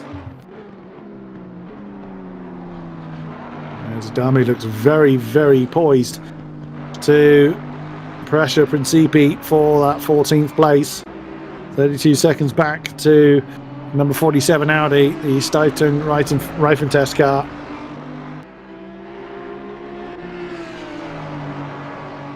This is just a straight out scrap as far as these two are concerned. 5.8 seconds behind the next car down the road, the Digital Racing Squad. Car Alex Poama in command of that. Through Blanchimont for these two. The Aston's got some overspeed on the Audi. Goes to the inside line of the chicane. Can he slow it down? He can. Oh, Principi had a bit of a slide there. I don't think he was trying to defend the move. I think he just had a snap of oversteer there. As Adamu just noses ahead. Then has the inside line with La Source. Yep, and Principi concedes that one, tucks in behind the Aston. And that's job done for the Ida Pro Esport car. Yeah, it was a good move by Adamo there. He managed to hold it on the outside for the exit of the chicane and carry that momentum as Principi gets a bit sketchy there for Eau Rouge and Radio in there, or in the middle of Eau Rouge, and manages to save the car. But I think Principi is pretty much just doesn't have the pace like his two other teammates by the looks of it, and I think it's just a case of keeping the car on track and handing it over to his two other teammates for the rest of the race. But look at Imran Shahali as well for Anna de Armas. I don't know why that name makes me chuckle, but it's I like the name. It's not one that I've seen before, but yeah, currently running just outside the top 10 and right on the back of the 10th place Burrows in the 349 Bentley. That they do. So challenge for the top, or to be in the top 10 between Sahali and Burrows. Jordan's got a pretty wide card to defend against the pink prancing pony. Decent run for the Bentley, up and over Radion. Not close enough to the cars ahead to gain any slipstream. The next car down the road is actually the number 23. That's our second place car, Univikis. Oh, wow, how close did Imran Zahali get there? Compromised entry into Les Combes. It keeps the pressure on. Coming back down the hill. Bruxelles, you see Burrows having to take an early, or choosing to take an early apex in the Bentley. Speakers. Early smooth run for both cars, down onto P1 now.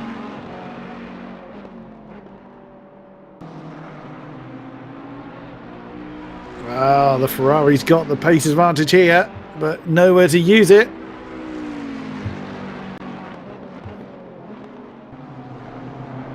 Oh, it went too deep into the final chicane. Could have been slightly put off by where the Bentley was braking. His cornering efficiency seems to be very much in the advantage of the Ferrari, which is not entirely a surprise. Raw speed more the Bentley's forte than the Ferrari's.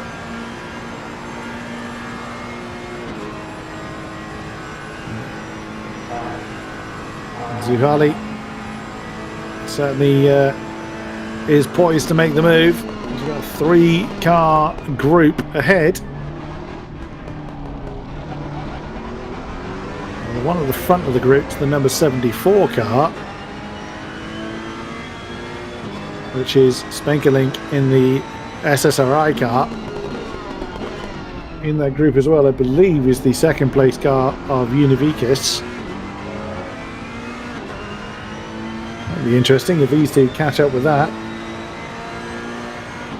You'll have, well, it'll be 5 cars in a group and only 2 of them on the same lap as one another.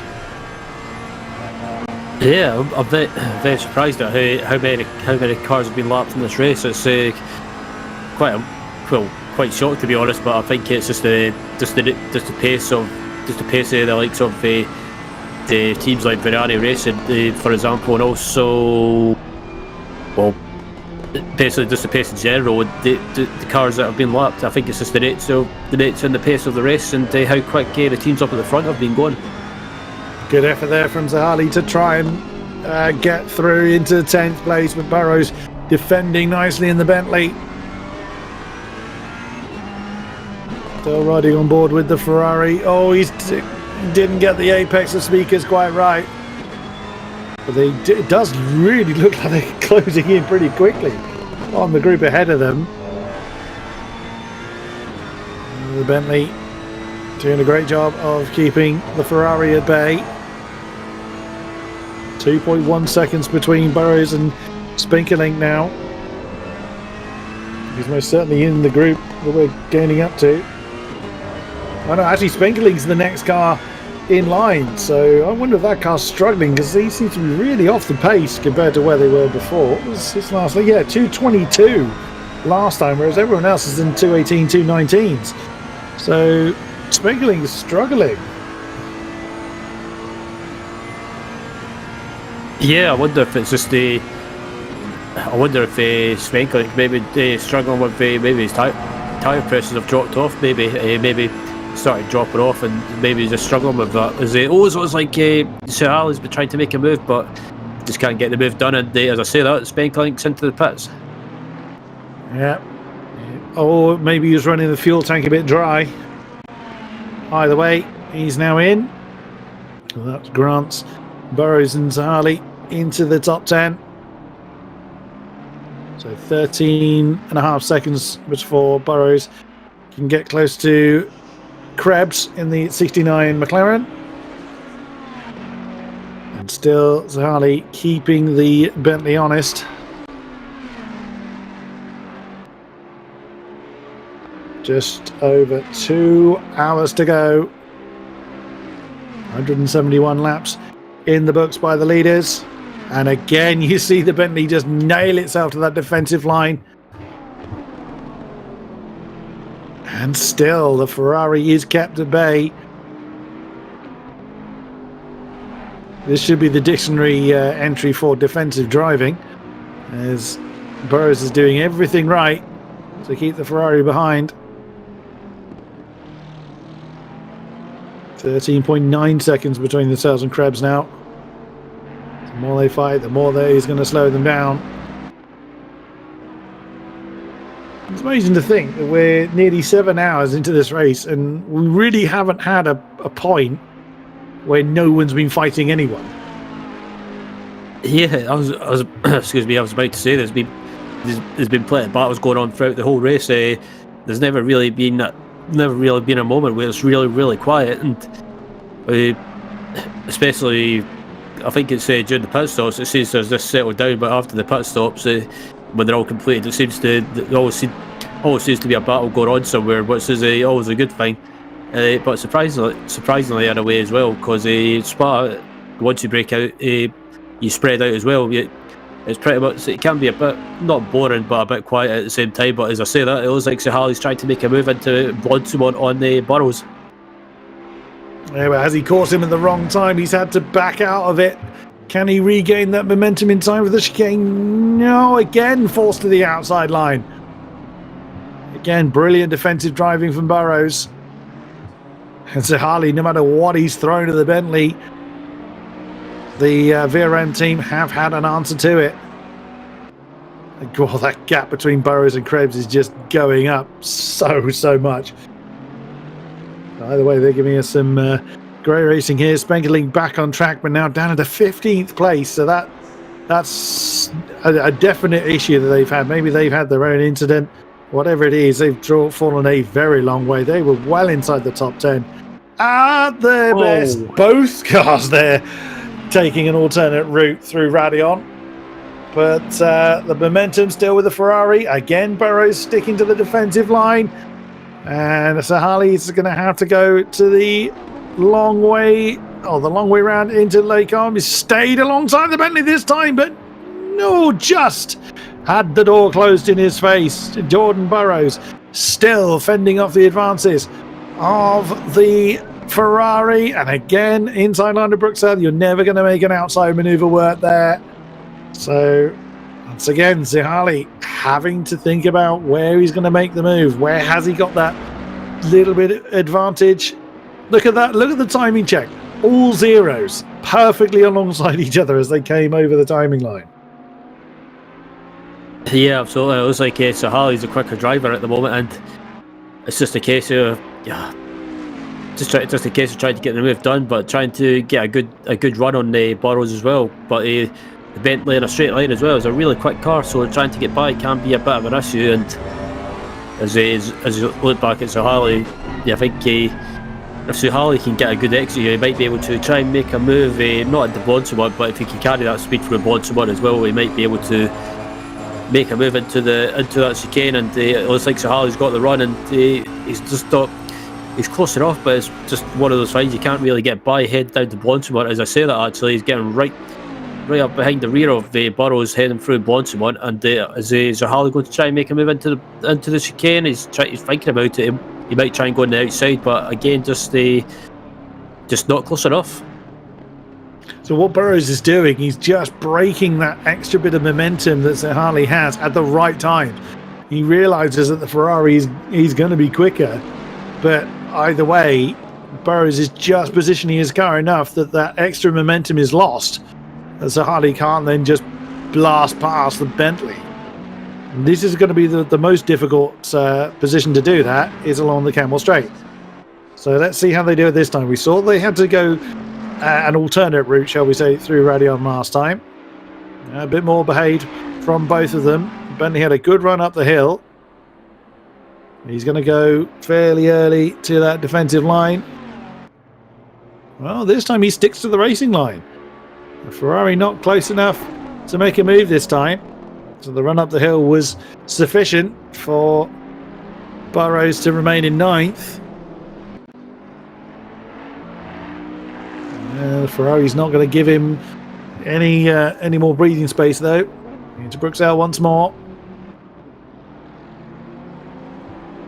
I would have thought the cornering efficiency of the Ferrari would have been sufficient for him to try and challenge, but the problem with that is that these medium to high speed corners, you're not realistically going to use a cornering efficiency bonus to draw alongside. If it was lots of slow corners, yes, you would, but these medium to high corners, you're not going to be able to draw alongside easily enough to make the move, as the Ferrari nearly hits the back of the Bentley. Has to get alongside, coming into the final chicane.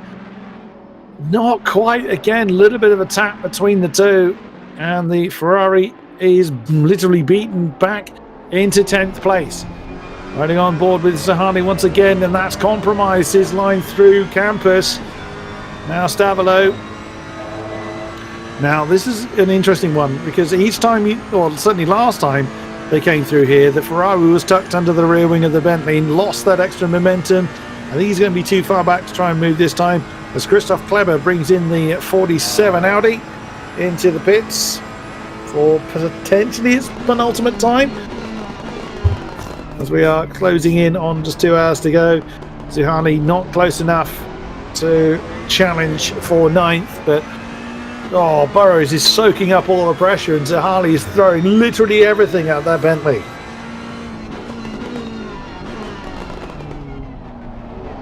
Yeah, absolutely. I think Sir Harley's probably getting frustrated now, because he knows he can get by, but it's just Burrows is doing such a good job defending, and I think if Sir Harley can try and carry the momentum through Oruz and Radion here, it actually misses the turning point for it. That's a bit. Well, I guess Sir Harley fancied a bit of off-roading. He was earning his pilot's license with that one. Goodness me, yeah, that would have been a bit uncomfortable. Going through that route, I think he may have got a little bit twitchy coming through a Rouge, which completely compromised him in Radion. You definitely don't want to be doing that too many times. But on they go. Just hasn't fallen too far behind Burrows. He can close back in that second, unless, of course, that has damaged the car. We won't see if there's any kind of floor damage to the Ferrari. We'll only tell that from the lap times. As the rest of the field at the moment, it's taken 7 hours, but the rest of the field are fairly settled in. Umberto Principi comes in the 73 Audi, the Class Sim racing car. And who's he going to hand that over to? We've sent Andrea Miato out in it. Will Miato return? Will they be a third driver for them? The Ferrari's closed back in on the Bentley again. So I'd say there wasn't any damage caused. Probably just... Oh, that's a bad run through Campus and Stavolo for Burrows.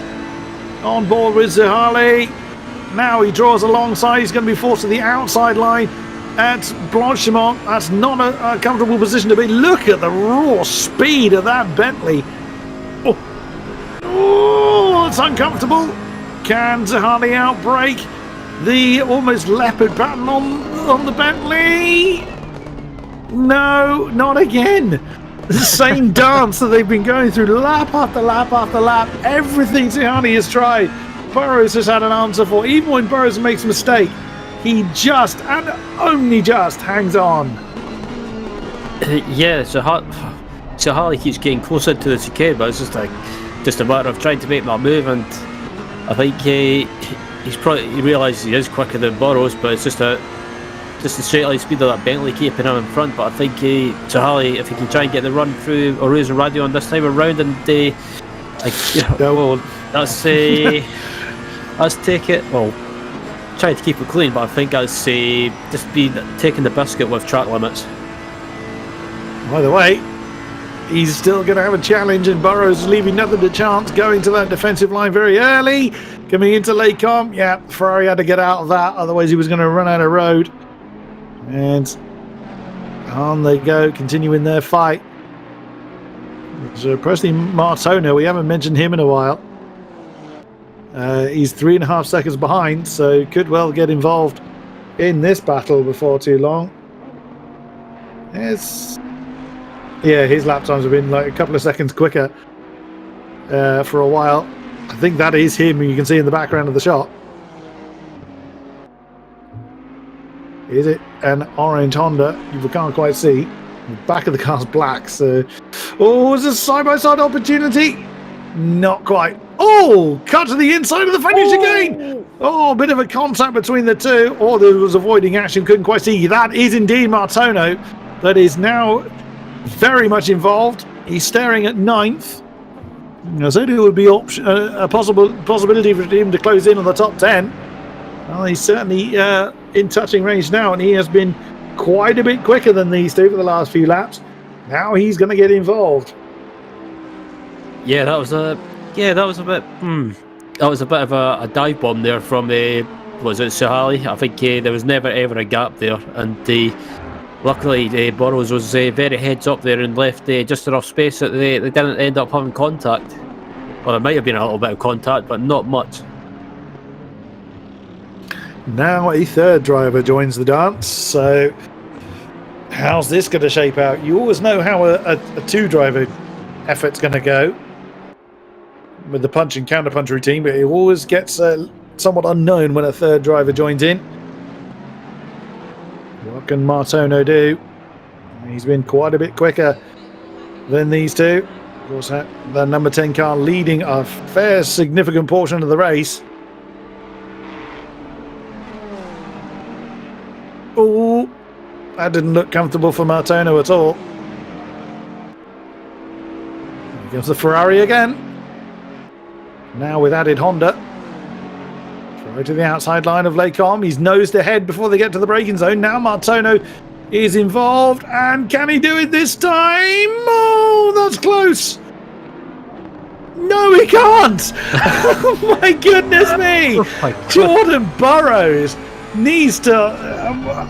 his defensive masterclass has been absolutely incredible. But now Martono's involved. That could back off Zihali from the tail of the Bentley. It's exactly what Jordan Burrows would be very thankful of if that is the case. But good Lord, that was incredible. I'm not sure what to make of Jordan Burrows' defensive masterclass, but that's nuts. Yeah, exactly as you said earlier, Zihali must be getting so frustrated. He's probably really enjoying the racing, but that is, if you feel that you're the quicker driver and you're being held up by someone that is quite rightfully defending, it's not like he shouldn't be defending that position. It's an on-track position. And he's clearly proving he's got the pace to be setting the same kind of lap times as the Ferrari.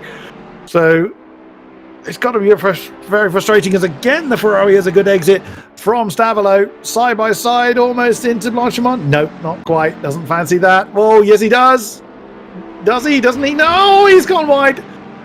Is this an opportunity for Martono? The Ferrari's trying to shut the door on the Honda. Too late. Presley Martoro's there. Martono, I'll get that name right eventually, is gone through. So the Ferrari couldn't shut the door quick enough, and through into 10th goes the JMX Phantom car.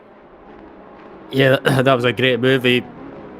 Yeah, Martoro saw the opportunity there and took it, and they managed to pull the move off. And the question is, can he pull off a move on on Burrows? Because Burrows has been absolutely sensational in his defensive driving. He's not been overly aggressive and doing anything silly. They went with his defences. It's been pretty fair, and I think Martoro was probably thinking, I wonder if I can get by him quicker than much better than Chihali. Yellow flag. That's the Treble 9 car, I think. They've just come out of the pit, so it might not have been them. Julian Gonzalez. Oh, that's close. Martono not wasting any time in forcing the Bentley into the defensive line. He's gone way, way too deep into Bruxelles. Wow, Presley Martono says that's how you do it. And just flies through into 9th. Forced the mistake on the Bentley. He probably hasn't had time to mentally recover from the barrage that Zihali's been putting on him. Wow, that was pretty decisive. I think that's the number 11. Yeah, that's the number 11. That's our third place car, Antti Salonen. There's built up a 9-second gap between yourself and Nick Gross. Remember that 27 car was challenging for the podium not that long ago. So now the Ferrari and Bentley together again. And now with the race leader coming past them. Yeah, I think Zihali's probably annoyed that Martoro managed to pull the move off at his first attempt. And it took him probably an eternity to try and get by. And I wouldn't say that was Burrows letting Martono through. It could have been an element of that, but he was going to that defensive line. He stuck very early to the inside line, coming up towards Bruxelles. Can the Ferrari slow down? No, he's gone too deep. Yeah, it's frustration getting the better of him, and then letting Salonen through. That's going to cost Zihali a fair amount of time. There you go, 2 seconds that's cost him. That's what frustration looks like.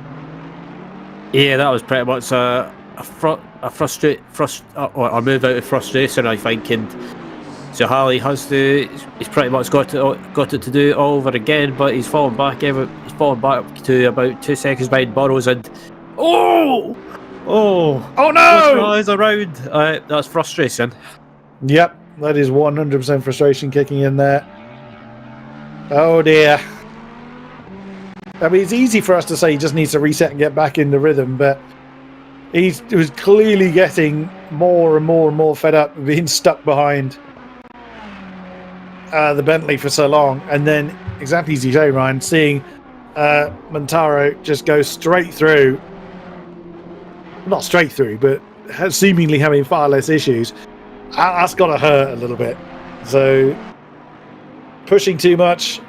And that's now 13 seconds behind the Bentley. To close that in a couple of hours, well, we'll see. We'll see what, when he's back at the pace, will be an opportunity for us to see what his kind of true lap time pace is. We'll see whether he was realistically being held up behind the Bentley at all.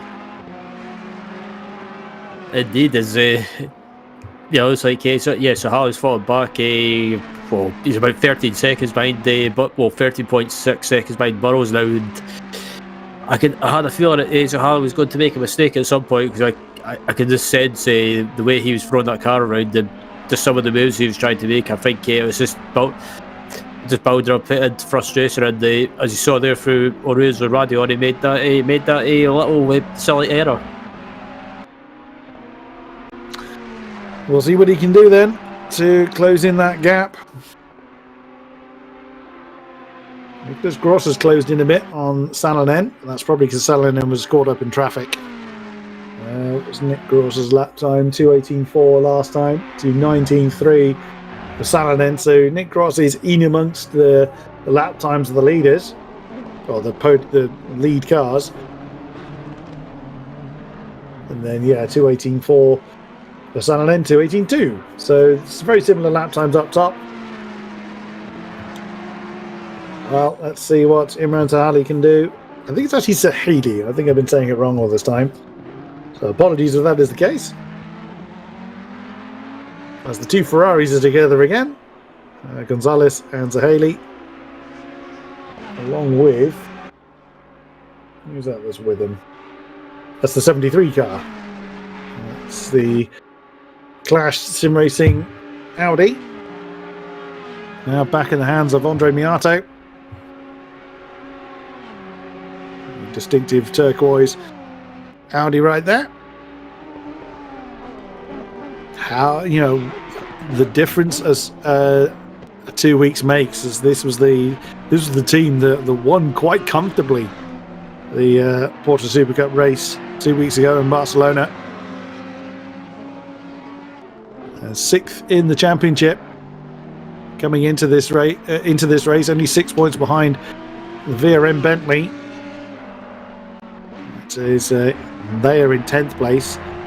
It's amazing to see that the finishing order that we're potentially looking at, or of course has changed quite a lot in the course of the race, isn't at all how the tower currently looks. You be forgiven for thinking that obviously leaders of the championship are always winning. Well, that's not the case this time. There's 77 car being the Lightspeed team. Where are they?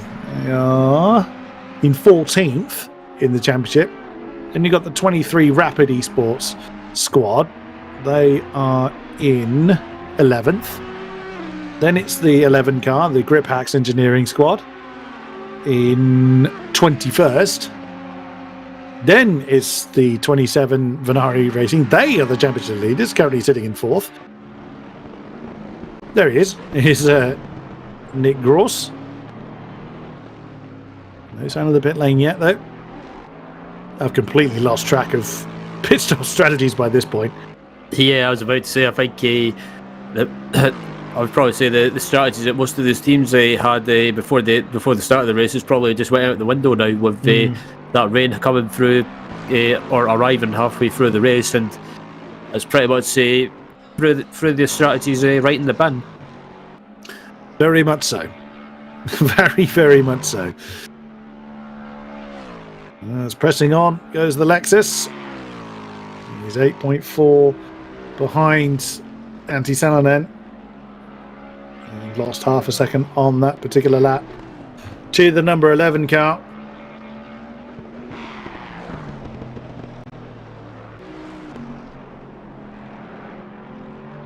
The number 71 car, the Cracked Racing, they're third in the championship. But still facing a top 5 finish, nothing to scoff at all.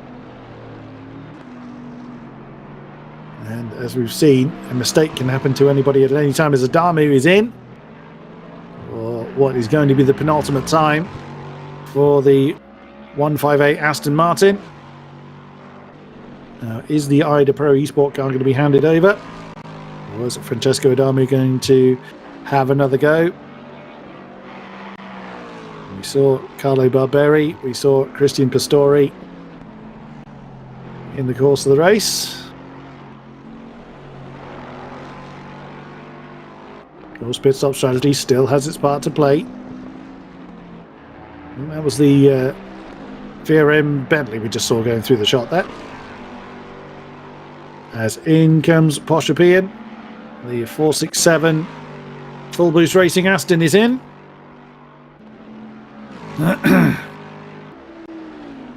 We've seen Tomasz Siwak and Marcin Wyszynski all take over the car. That's the Polish squad in command of the 467. There is our race leader. The 77 team have led the way since the rain fell and led pretty comfortably. So the Lightspeed team currently in the hands of Tim Rule. We saw Manuel Stalder and Frederick Gutmann. It was Gutmann that was seemingly untouchable. Well, it wasn't seemingly, he was untouchable in the wet weather conditions. Nick Gross is also in from 4th place. So, still a couple of pit stops to serve for most.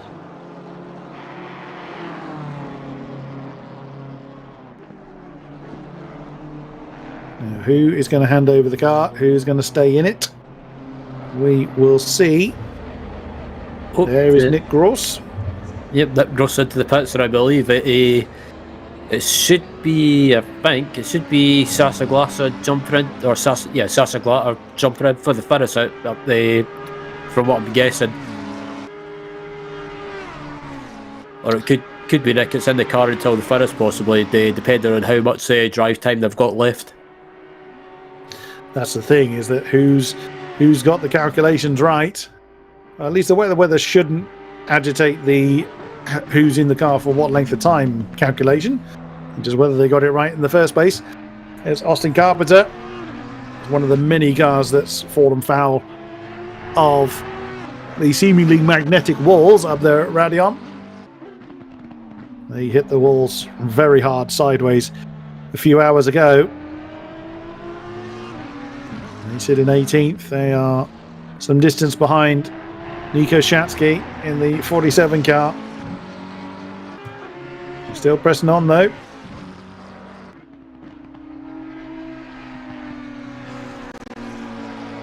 Poama is in the 16 car.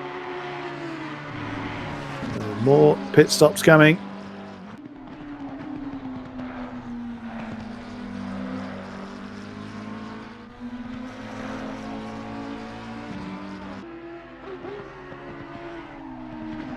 It's interesting for Carpenter to kind of judge his pace against, but I believe he's actually Shatsky'd already ahead of him. It is, actually. Even though they're actually a lap apart, they are still one position apart as far as the tower is concerned. So it's a lap and a little bit.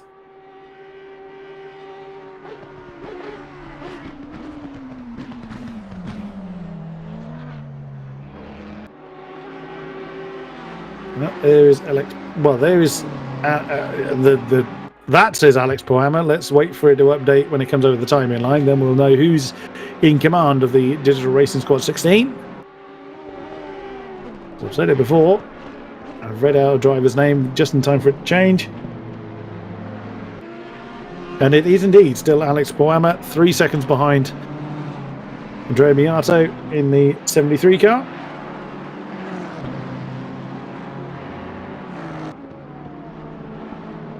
Nick Gross has come back out in 6th position in the 27 car.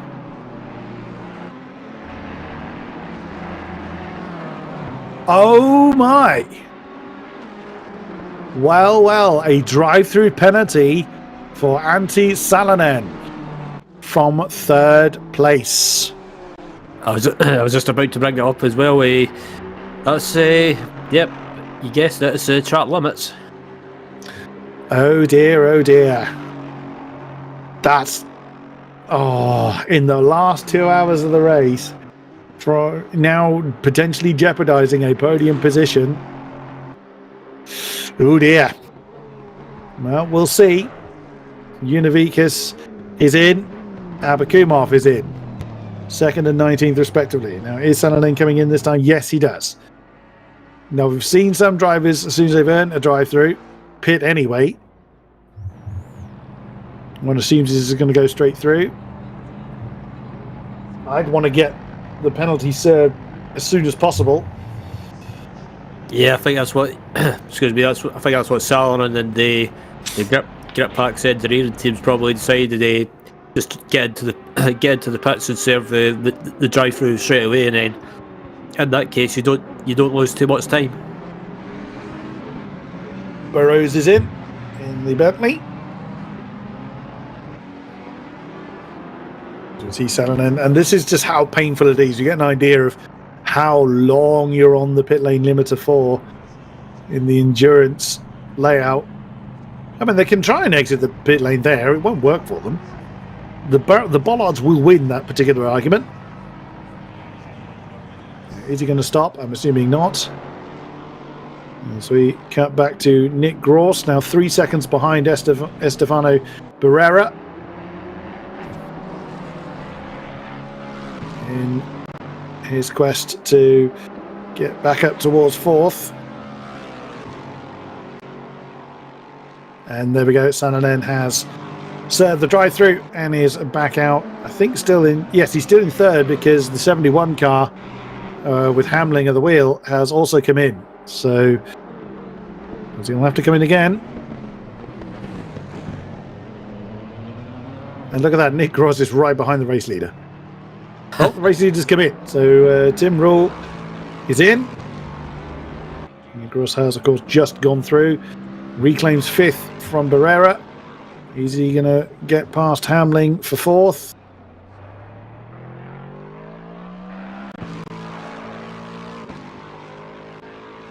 Oh, that's interesting.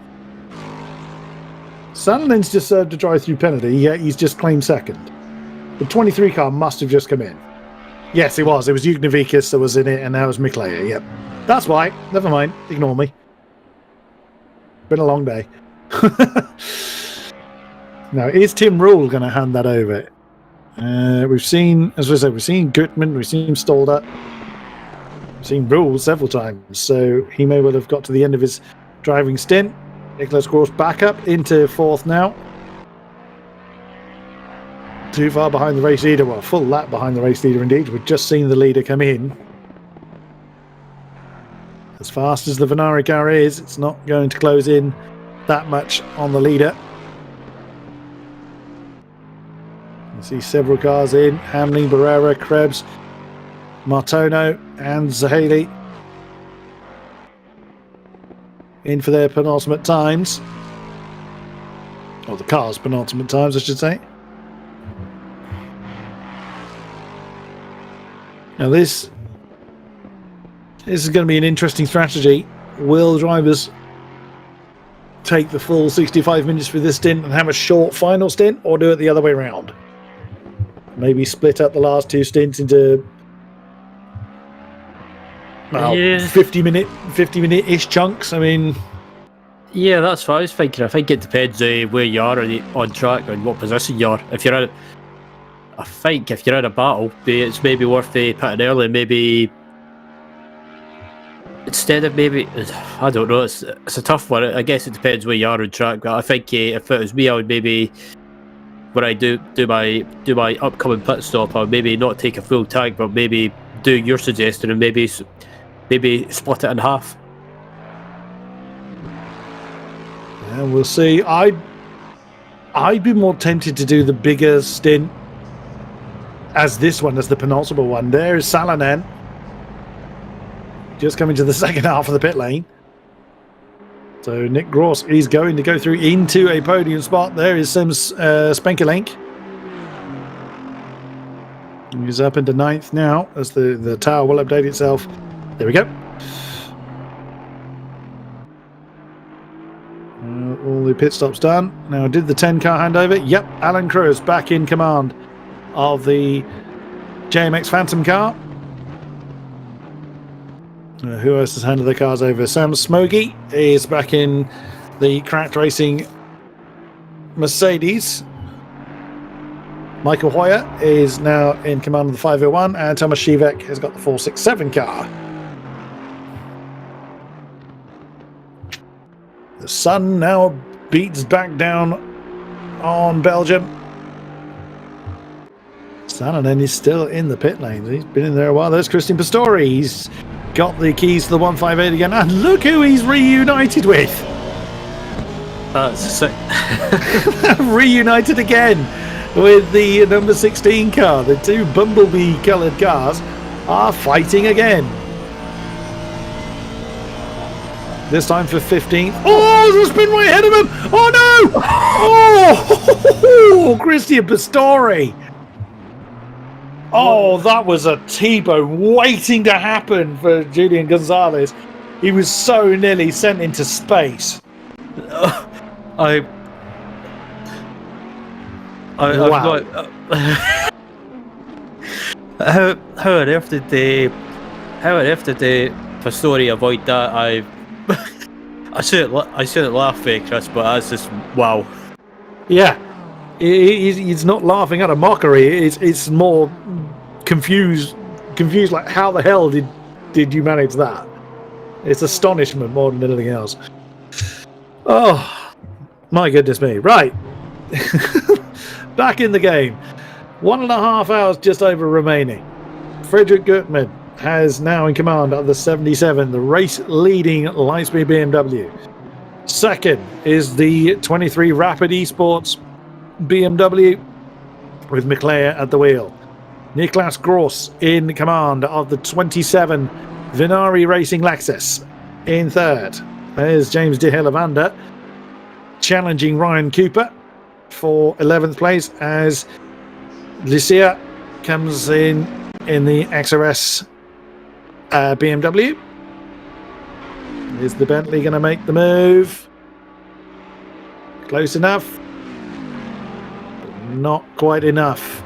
Overspeed to challenge the Ferrari. Not yet, anyway. They still remain together. Oh, nearly. Fourth is Rantanen, who's climbed back in the Grip Hacks engineering Aston Martin. So they've just had to serve a drive-through to taking them out of the podium spots. For now, Samir Smogi is in the 71 Cracked Racing Mercedes. Sixth is Michael Hoyer in the Fusion Racing Honda. Seventh, Thomas Shivek in the 467 Full Boost Racing Aston Martin. Mishenki in the 69 Limitless Speed Drivers McLaren. Ninth is Sam Spenkelink in the SSRI 74 Aston. And 10th is Alan Drake Crutz in the JMX Phantom Honda. Summarises your top 10 as James de Hillevander is pushing the Ferrari of Ryan Cooper in a bid for 11th. The cars may have changed hands since the Ferrari managed to wrestle that spot from the 349 team. They are not done fighting yet.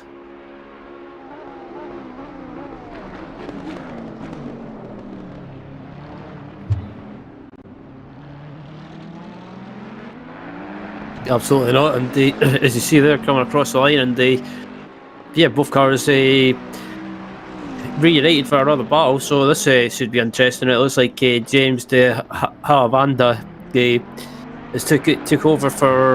took over the 349 for the finish. Yeah, and plenty of racing still to conclude in the final hour and a half. So, for the final time before the checkered flag falls, let's have a word from our commercial sponsors.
Welcome back, ladies and gentlemen, to the fourth round of the FLExTREME series here on the Rival Split. We've got less than an hour and a half to go. 7.5 hours of racing have concluded, and we still have some twists and turns to go through yet. One of them is not likely to be the weather. We've had the rain, that's been and gone. James de Hillavander is losing the back of Ryan Cooper in the number one Ferrari. It doesn't look like he's got a particular answer to that at the moment. We'll see if that remains to be the case. Now, everyone will have at least one more stop to go through. As a reminder, they cannot be in the car more than 65 minutes in a single stint. So, whether they like it or not, there's more than 65 minutes left of the race. We're still looking at around about 230 laps to conclude, which means we've got about 40 of them to go. There is Alex Puama, and there is Christian Pistori. Now, just before the break, we had somewhat of a brown trouser moment for the Italian, as he had to take huge avoiding action to not send Javier Gonzalez into space, as the Treble 9 Ferrari had a massive spin up at Radion just as these two were coming past it, and Pistori had to take to the grass and traded some paint with the wall to avoid an incident, but he's now closed back down on Alex Puama. He lost around about 3 seconds or so, but as close that in, as you can quite clearly see, the BMW, the Aston rather, has got some fair amount of red mist going on in the 158 car, the IDA Pro Esport team. But Alex Puama for the Digital Racing Squad in the 16 car, I think he's going to have to defend for like his life depends on it if he wants to try and keep Pistori behind, because that Aston has been pretty quick in closing in on him. Yeah, absolutely. Pistori's managed to get his focus back and close that gap down to Puama in front of him. And I think that moment for Pistori, he's probably, when he saw that Ferrari in front of him in the last second, he probably, and avoided that incident, he probably thanked his lucky stars. I dare say. Probably so did Gonzalez for not being sent into orbit. As, I was certain as soon as I saw the Ferrari go round, I thought that's an accident. But somehow they managed to avoid it. There's Thomas Shivak. Now finds himself in a little bit of no man's land. Again, we've been really treated well in the rival split. We've had battles to talk about all race long. And Shivak's been in quite a lot of them. He's 9 seconds behind Michael Hoyer and just under 9 ahead of his next competitor, Hendrik Mischke. That's 190 laps now in the books. My early guess of 230. He's going to be about right. On board now with the 158, the IDA Pro Esports car, as they chase the Digital Racing Squad. This is Italy versus Romania here. Sounds much more like a football pairing than anything else. Down into Eau Rouge. Now Pistori is close enough to get... Oh, he's been lagging like that a few times. Have we finally lost Pistori? No, that was a huge lag moment. There we go. Now, he did that earlier, and it looked like he leapt about 10 feet off the ground. But Pistori having some definite lag moments there. Which isn't going to help him in his quest to close in on Puama. It's not going to help us trying to follow him either. But either way, still in the race. He hasn't found a way to bury his way under Radion just yet. So he continues to chase after the bumblebee coloured number 16. Yeah, Pistori's had quite a few lag moments probably in this last hour or so. Excuse me. So I don't know if he's struggling with connection or maybe struggling with maybe some stuttering in game. But yes, I think if I was him, if I was getting that, I'd be a little bit worried. It certainly doesn't help when you can't judge where other people are around you. It's not slowing him down any. He continues to close in on Alex Puama for 14th place. I'm also keeping an eye on the lead gap between Frederick Gut and the 23 car of Andre Miclair, as that's been coming down anywhere between 0.6 and a second every lap. At that kind of pace, we might be seeing a challenge for the lead, unless Gutman is just biding his time and just going through the motions. Although his lap times are good, 2:18.2 last time around. It's just that Miclair is lightning quick, 2:17.6 last time around. There's Andrej Krutz, that is found Sim Spankeling to play with for 9th place. So the JMX Phantom squad haven't lost any. They've lost out due to pit stops and that big incident we caught the tail end of that caused them to go into the pits for an extended period of time for repairs. That's what dropped them out of the lead battle. It's Andrej Krutz. Somewhat showing that we initially thought he was one of the slower drivers of the team, but his last lap time, a 2:18 flat, would rather put pay to that. Does Spankeling have an answer? Well, the SSRI car was 2:19.6 last time, so 1.6 second difference would indicate the Aston's not going to be able to keep the Honda behind. Let's see, what are they this time as they come over the line? Would be 2:18.4 for Krutz and 2:19.4 for Spankeling. Oh, as a Phantom Honda had to look on the inside line at La Source. I get the feeling that Spankeling isn't going to offer too much resistance here. Well, let's see what he does. I may be proven wrong yet. Oh, that looked a bit uncomfortable. Yeah, there's Spankeling knew he couldn't defend that, especially with getting a Radeon a bit wrong. And that's 9th position then to Alan Krutz.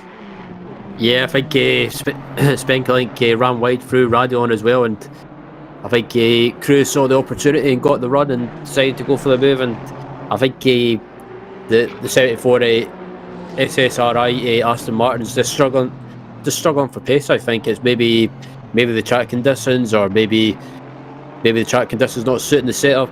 Maybe tyre pressure is not really where they want to be. But that 74 car has been falling back slowly.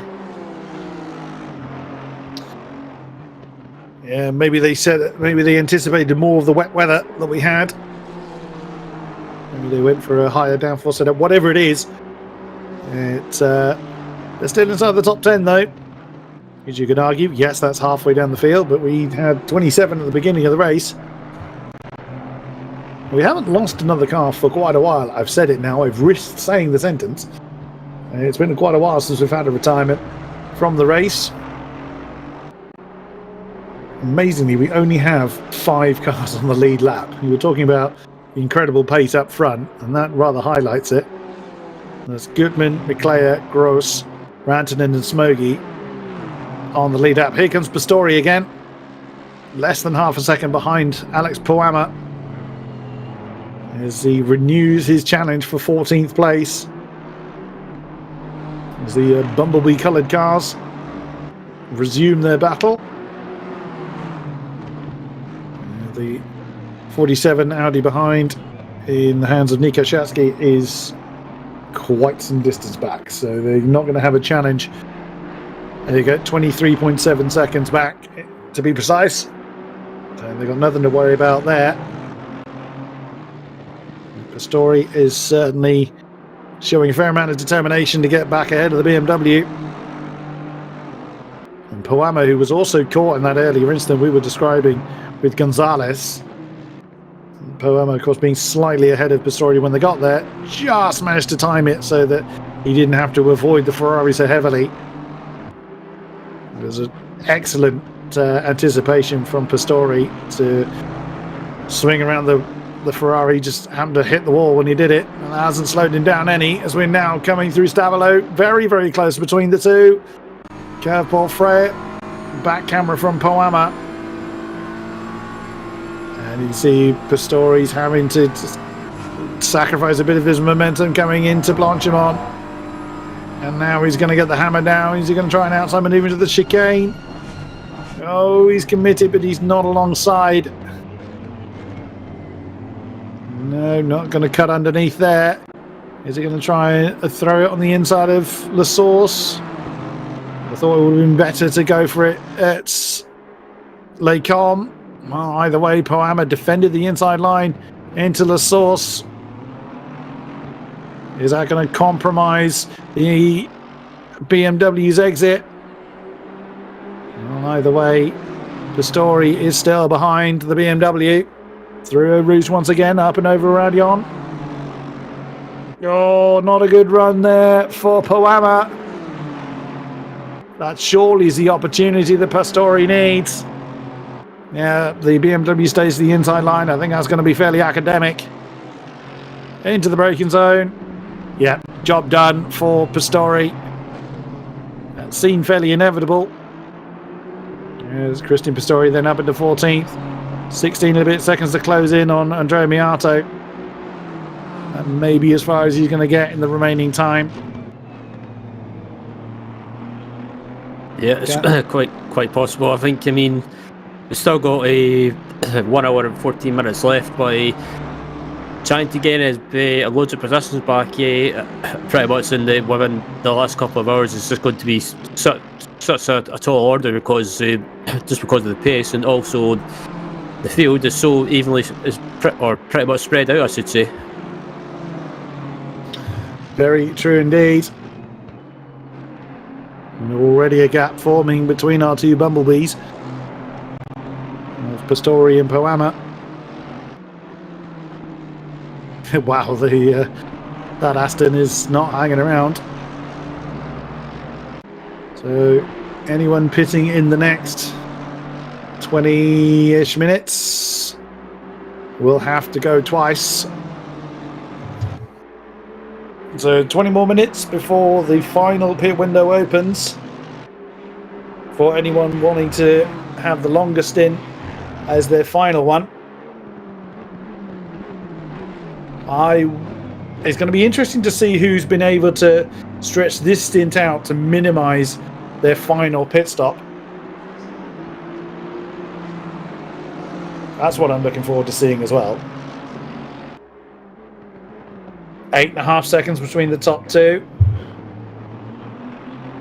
Andre Mclear trying to close in on Frederick Gutmann.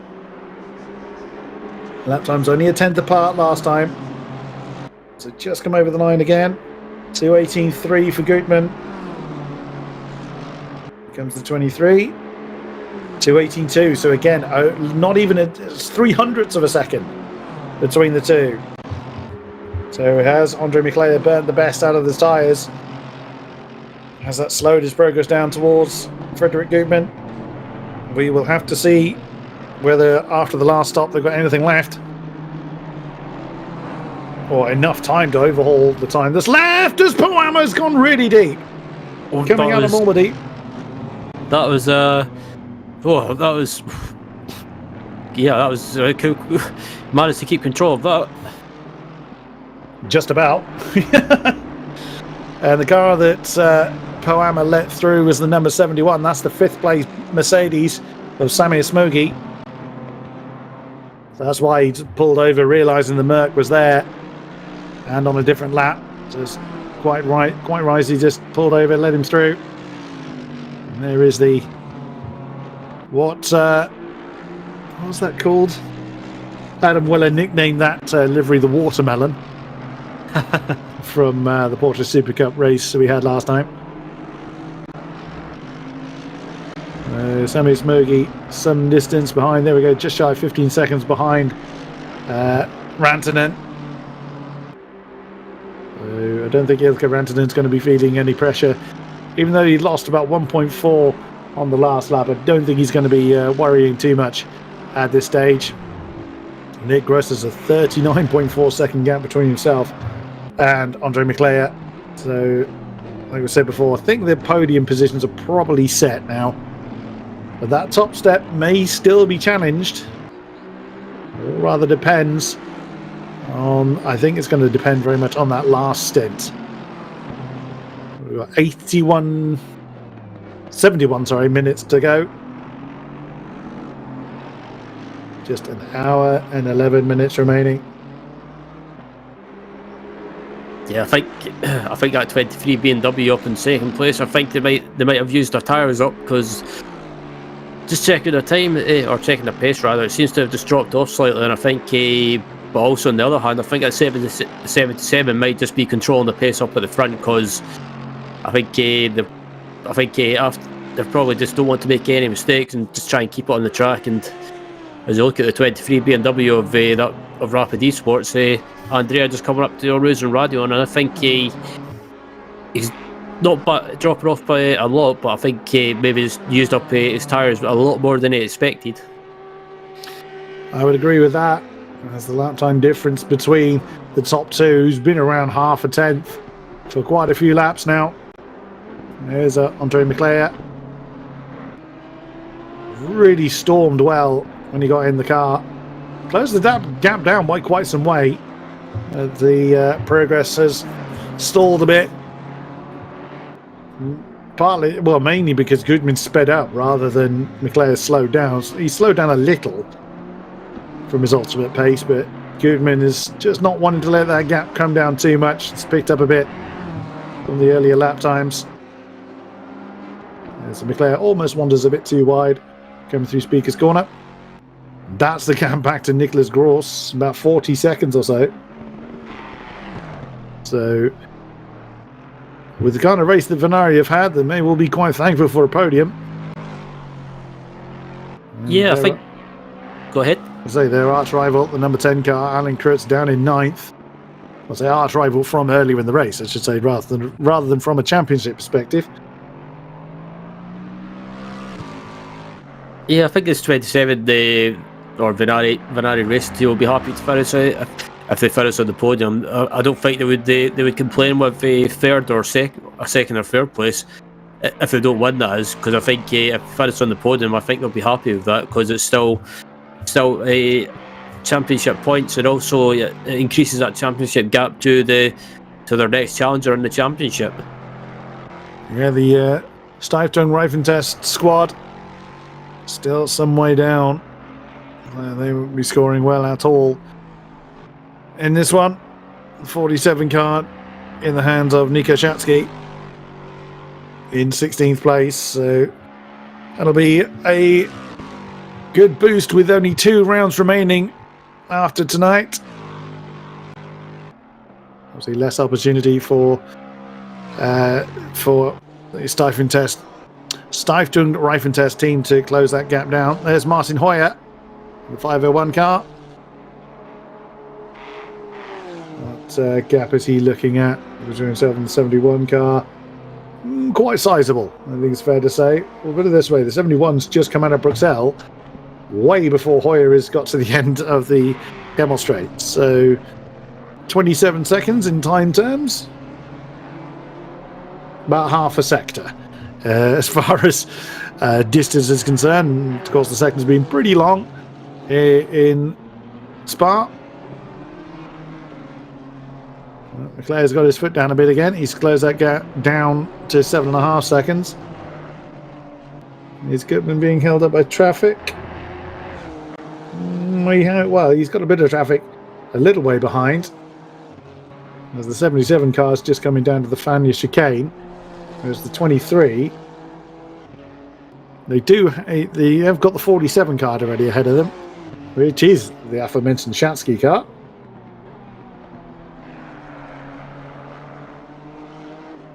So traffic is still playing a part in that lead gap. There's Martin Hoyer somewhat on his own there. You can't really see anyone around him. Position-wise or not.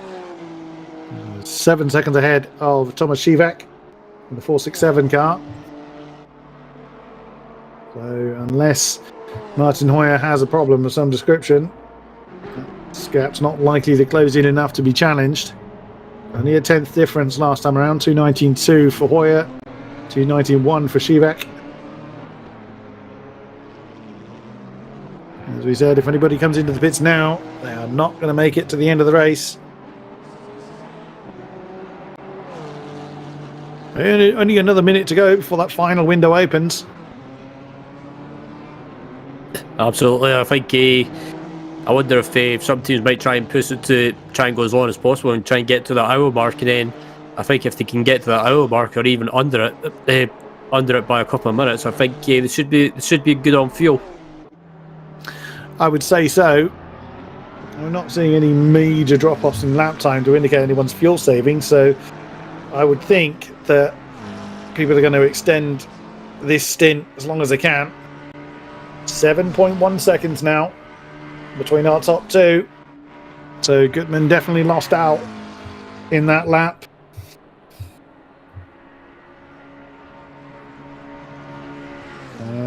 Trying to find where he is.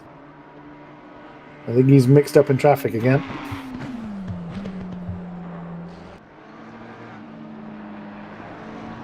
No, he's not. I've just... Oh, hang on. Where is he? I've seen where second is. I've seen where third is, rather. Where is 77 and 23? They must be muddled up in traffic, because I can't actually see them on the tracker, which... Because some dots are underneath others, it's difficult to see them all. Oh, there he is. There's their leader. He's just come through campus, which means our second place car is now just coming through campus. So they are in amongst traffic. So that's why that gap is going to ebb and flow more than expected. We see Andrik Mischke. We've got the number 9 card already behind him of Marcel Chico. Position-wise, 6.3 seconds to Alan Drake Krutz. There is Chico. And there is Krutz. Oh, and a drive-through penalty in the last phase of the race. 9:03. The Armamentario car. Oh dear. This time it is Mikhail Ermakov. That is that one. Another trip through the pits for them. Yeah, that's all. It wouldn't surprise me if some drivers get some drive-throughs towards the end of the race, because the last hour or so is basically when you start getting stuff like fatigue and start losing your concentration slightly. So it wouldn't surprise me if that does happen, and some other drivers get drive-through penalties possibly. Very true. As we are approaching the 8-hour mark. We look at Marcel Chico on his own. And there's the first take into the pits for a natural stop. That's the Sinsport Racing International car. Tim Spinkelink is brought in the 74 from 10th place. And that could be just the way that their strategy panned out. Or maybe he's had enough of being in the car. Either way, they've come in. Ermakov, as we said, isn't likely to stop. Or even if they did, they'd have to come through the pits again anyway. With no one immediately to challenge or be challenged by, they're not going to change from 19th place unless they park. And that's the penalty served for the 903. We have to see if the Sinsport Racing International car changes hands for the final time in this race. Ryan Cooper through to 10th.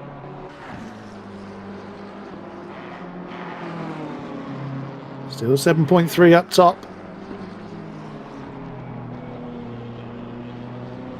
Only about 10.5 difference between McClay and Goodman last time over the line.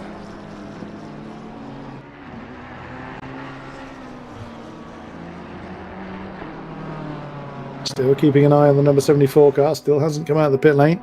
There's Ryan Cooper, who's taken over the 10th place spot. Yeah, every car other than the 74. There it is. James Mead now in command of the SSRI car. He's going to be bringing that one, bringing it home for Sinsport Racing International. Up and over the crest into Radion. And away he goes. Doesn't need to look at the fuel gauge, as he should be fueled up enough for the end. as our race leader comes up right behind him. Yeah, I was about to say that's the race leader right behind out as well. So, yeah, that 77 car, pretty much as soon as the rain arrived, they hit the front, and they've not really been threatened. At the moment, I don't want to jinx it, but they doing well up at the front, leading the race, and still got to make the pit stop, of course. And also this car here that we're looking at, the 74 Simsport Racing International car, it looks like James Mead is taking that to the finish. Yeah, fresh boots, fresh fuel tank, and away he goes. Doesn't want to be holding up the race leader. Of course, doesn't want to just launch himself off into Narnia. He'll want to just bleed out of the throttle here. Yeah, flash of the lights from Frederick Goodman. And there he goes, hits the brakes earlier than needed to let the race leader through and to cost himself as little time as possible. Nicely done from James Mead. It wouldn't have really cost Goodman an awful lot. There's the 999 Ferrari of Gonzalez just in the background. That's Miata in. That's the Clash Sim Racing car. Pit stop number 2. As we have 6 over 8 hours down, 1 to go. Here at Spa-Francorchamps, there's Ilkka Rantanen in 4th. But he is some distance behind Niklas Gross. May not be able to challenge it. It was all down to that drive-through penalty they had a few hours ago that's taken them out of the running. Well, taking them out of the podium running, I should say. It's still a good result. 4th is nothing to scoff at. They'll still with that, oh, what might have been question hanging over them. As you say, Ryan, still the potential for penalties. In comes Gonzalez in the 999 Ferrari, the XPD Emerald racing car. Who is going to re-emerge in the 73 and 999 cars respectively. When will the rest pit? Well, we've gone over 200 laps. We've gone over 201 laps now. Here's Gutman. Pressing on. Not wanting to let that gap between himself and Andre Leclerc close down any further. It's down to 7.1. That wasn't helped by traffic. There is Andre Leclerc. The Beamer boys up front.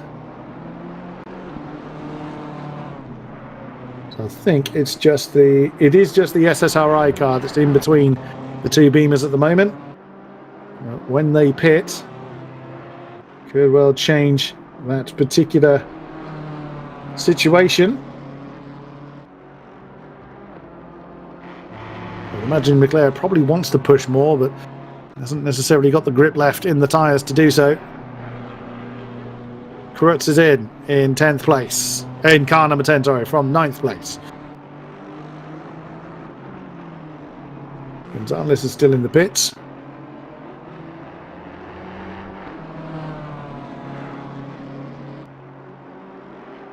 .9 seconds now between the 2 BMWs.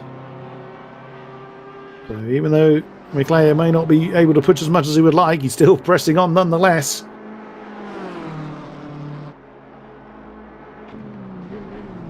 Poama took over the number 16 car. Oh no, it was the 73 car that came in, sorry, it was Miata. Miata's still in it.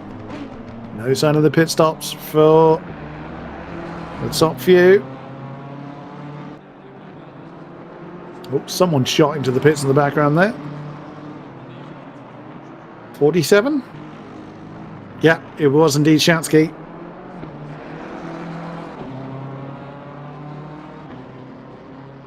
And again, another little bit eaten away from that gap. 6.8 seconds between the 2 BMWs.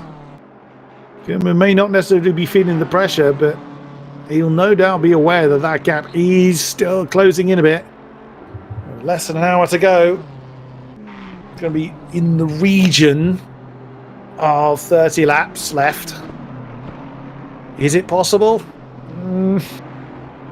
I don't know. Is the answer? I wouldn't say closing this gap down is out of the question, but I think with about just coming up to just under 56 minutes remaining, I think it's more than possible. But I think first and second have still got to make their pit stops, I believe. Yeah, they do. So it could come down to that. It could. I think the gap needs to be a bit more than 2/10 for McLeod to mount a serious challenge for the lead.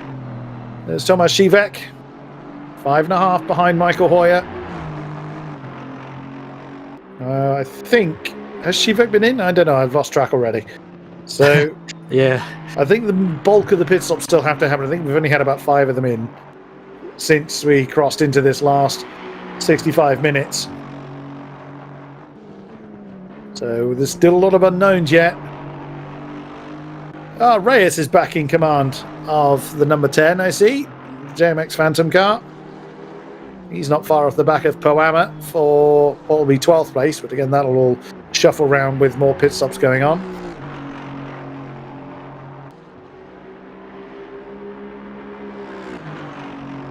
Gonzalez has not reappeared. Triple 9 car's still in the pits. I mean, they may well choose to park it. They cannot overcome the gap further up unless anybody else retires. They may choose to decide enough's enough.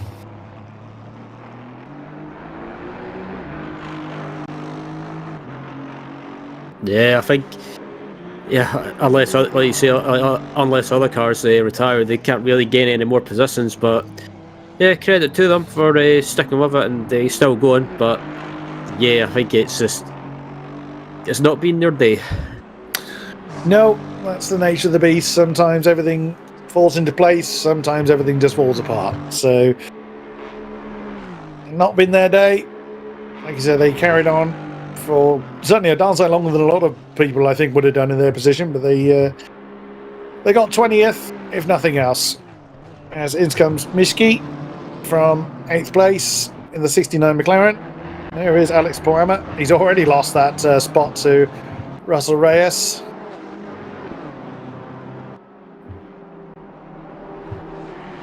So the Bumblebee BMW not able to offer any resistance to the Phantom Honda.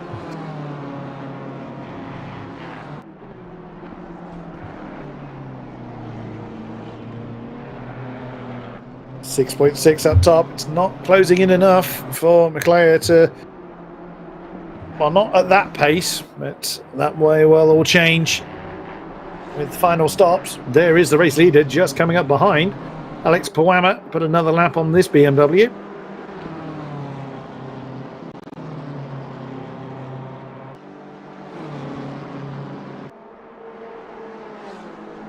As the 69 McLaren is still in.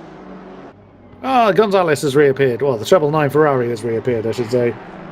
So they have chosen to continue. It's Perez that's now in there. As Pistori, Christian Pistori now in. The 158 Aston Martin.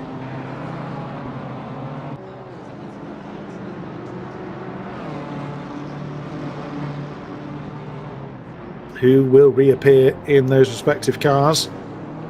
Still 6.7 up top.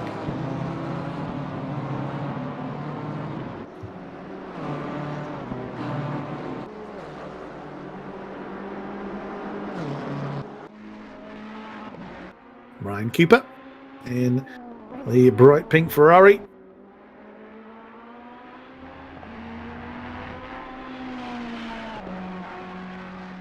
Very much on his own here. He was facing a challenge from James Hillavander a while ago. Very much not the case now.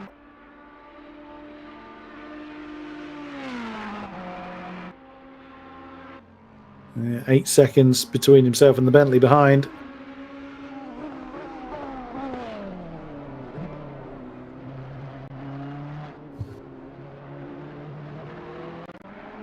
Yep, so Pistori back in the 158 car, and yeah, I think he probably needed a break after that close encounter at the top of Radion with that Ferrari in the middle of the track.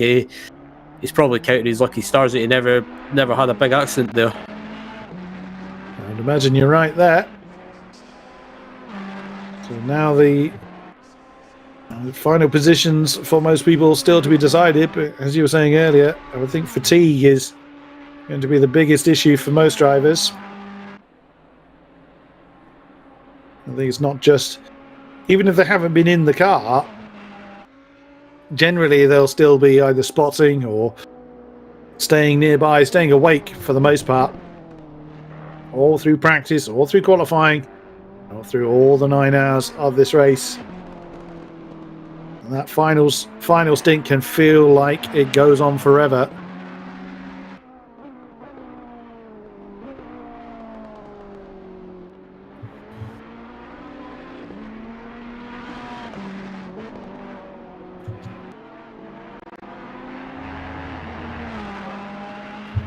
Yeah, just looking up at back up at the front between the top, the gap between the top two. It's still around about the 6 pit. It was 6.2 seconds, but Michele's took 0.2 of a second out of Gutman now, so the gap's down to 6 seconds. Indeed, he has. Still no sign of the pit lane from the top two. Russell Ray has just set the fastest Sector 3 time. So he's still cracking on. 16 cars in. It's probably a good half the field now have been in this final phase.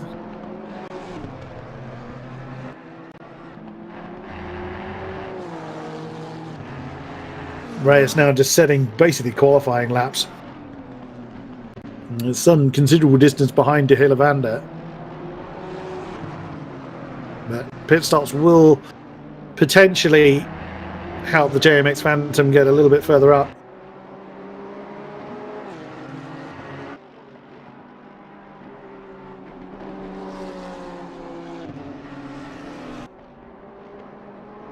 Who's going to come out in the 16 car? Is Poama going to hand up?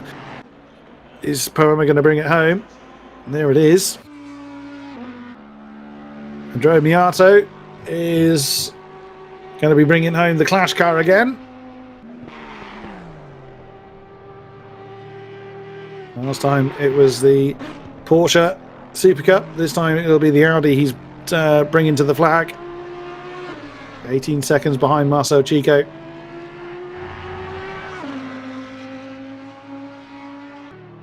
Oh, and dear. Poama's got a drive-through penalty. The 16 BMW. He's just handed it over to George Tito Rosso, and how the hell do you get a track limit warning there? He had to have crossed the pit lane exit line. It's the only way I can imagine he's done it. He's not paid attention as he's gotten on the gas. He's got a minute and a half or so back to the 47 car, which is now in the hands of, who's got that one? Stortbecker. Oh, he did have at the point that he went through the pits. He's now only 10 seconds, so I think it's fair to say he's going to lose 17th place. That's not to say that that's going to be the last time we see a penalty, as the lead gap drops to under 6 seconds just between Gutman and Michele. 47 minutes to go. It's not falling fast enough for the 23 car to challenge. There's certainly time to be gained and lost in the pit lane. But 5.7 seconds worth just in pit stops alone seems difficult to see. We don't know whether they've got another driver swap to do. Most teams are swapping to a final driver for this stint.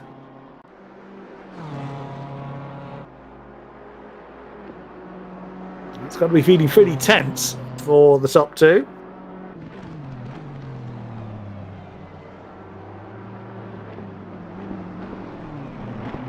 Looking through the timings for the rest of the field, I'd say that most people are probably going to be in the position they're finishing in. So Rosso is going to lose this spot to Stortbecker.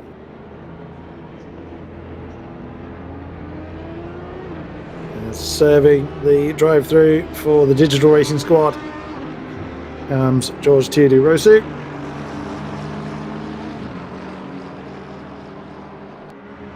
Yeah, I'm wondering how they picked up a drive-through. I can only assume it's probably on the pit exit. They've probably crossed the line.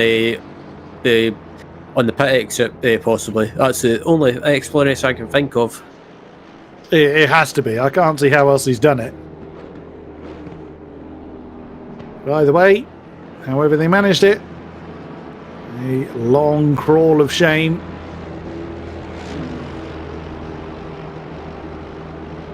For the BMW. There goes Stortbecker. He's still some way away from getting off the pit lane speed limiter. He may not be able to re-challenge for that 16th spot. And Andre Miclea, who has taken another 10th out of the lead.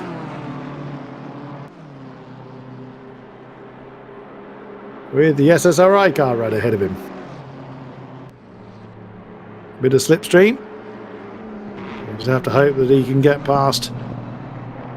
Who's in that one? James Mead.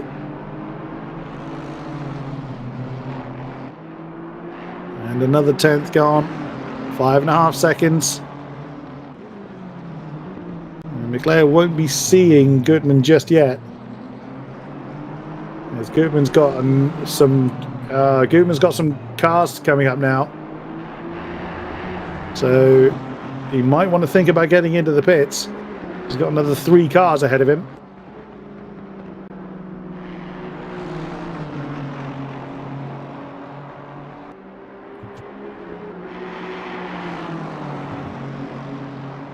We will see. Yeah, blue flag waving furiously. That's the 74. Yeah, I think just watching the gap now, Mickelray wants to try and close that gap down to the leader. He's got it down to about 5.5 seconds now, but it'll probably go back up slightly with being stuck behind the SSRI Aston Martin and of Mead, but heading down to Lodge. But I wonder if Mead will pull over and let him through. It doesn't look like it. I take that back. He is letting him through. Just at the point you said it. Yep, through goes Miclea, but that has indeed cost a couple of tenths. And Miclea is running out of time to reclaim that lost time. Fastest lap of the race. It's gone back to Russell Reyes. He's just out there doing quali laps now, and you can't really blame him. Yeah, so it must be frustrating for Reyes because him and his team were right up there challenging for the win and or even for a podium place, and unfortunately, one of his teammates had an issue with getting front end damage, and it's just set them back. Sadly so. Is the nature of the beast, though. And you got to feel sorry for who was it? Was it Martono? I think it was Presley Martono that had the accident. In comes Shivek for the final time for Full Boost Racing.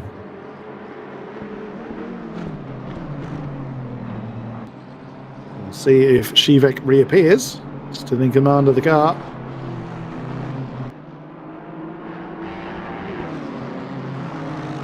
And Nicholas Gross is also in for Venari Racing.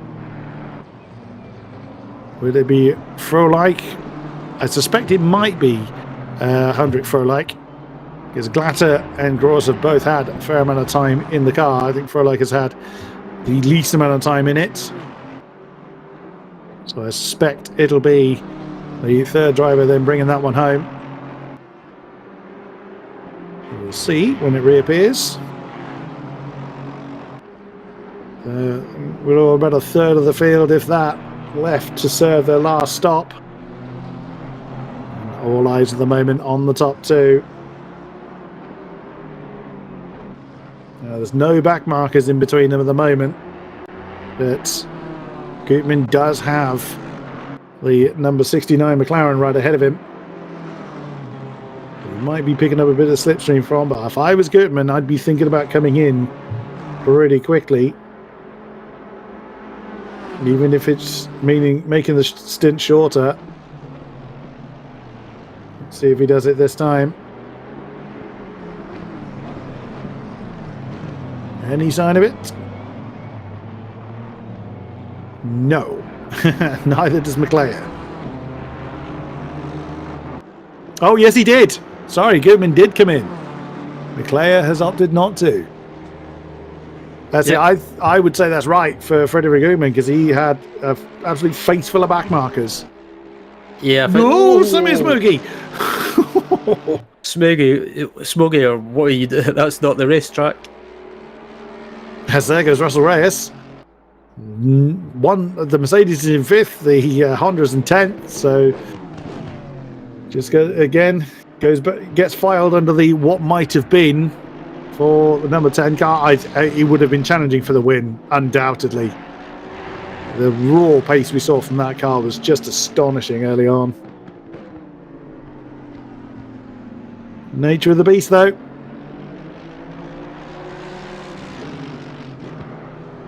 So, who will come back out in the 77 car? What can McLeod do at this point in time? He's got some free air ahead of him, which on the one hand means that he isn't going to be slowed down by anyone, but equally means he's got no one to slipstream with.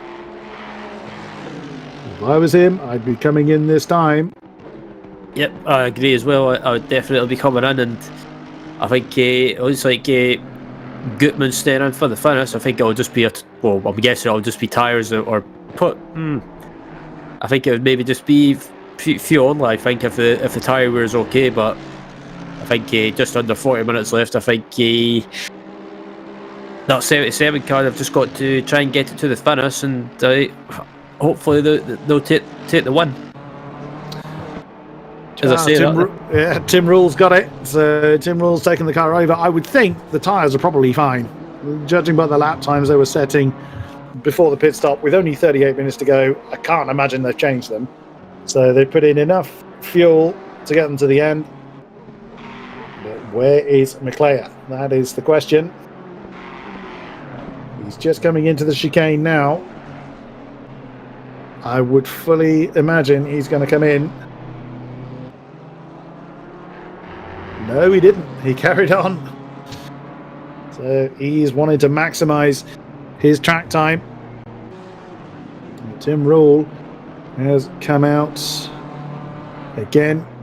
He has got some back markers ahead of him, but they're not close enough yet to aggravate his time. Now, I can understand what McLeod is doing. He's wanting to make the fuel stop as short as possible. What he would have really liked is for Rule to be caught up in back markers immediately. But Tim Rule, of course, is going to be quite content with not having a face full of what will be the 903 car of Ermakov. Well, not immediately anyway. He'll catch him eventually.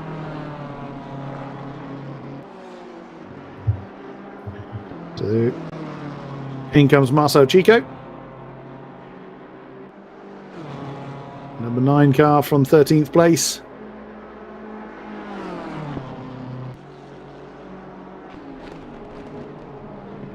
So as Tim Rule comes down to the chicane, Andre McLeod is just coming through P1.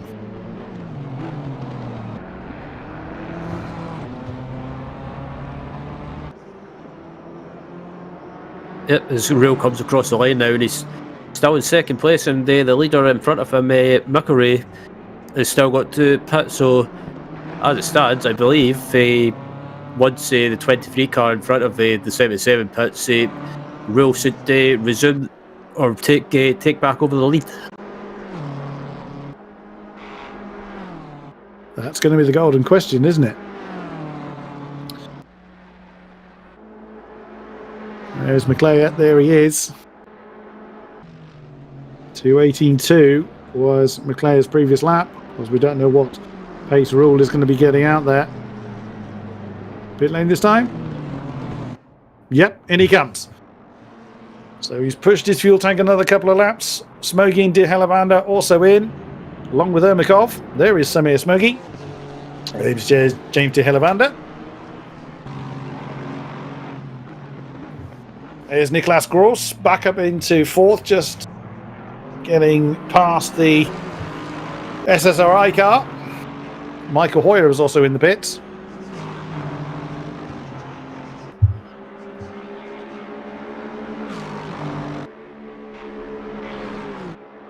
We'll see if he's able to close in a bit more.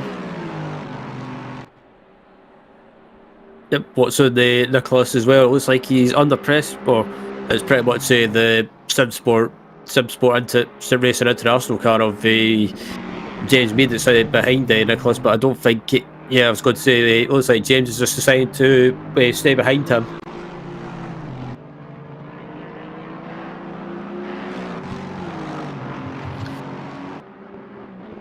So all eyes then on the 23 car. When will they reappear? Now, I'm imagining that Tim Rule will get past. But by how much is the question?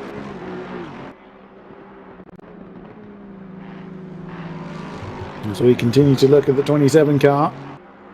The 77 is just coming over the line. The 23 is still in the pit lane. We won't really see it on the tower until it's left the pit lane.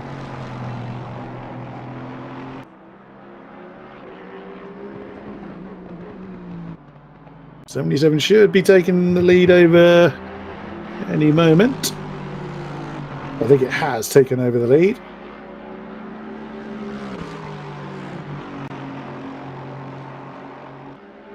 Again, I won't see the 23 on the tracker until it's reappeared on track. Yeah, I think it normally updates at the end of the lap as across the line. So yeah, it looks like I see it now. Yeah. And the 23 cars crossing the timing line now. So that's Yuknavikas that's back in it, and it's now 8.5. Oh, the overcut rather did not work for the 23 car. Wow, Tim Rule just got on with it as soon as he got in the car. Oh, goodness me, 8.6 seconds with 33 minutes to go. Oh, that's going to be a struggle.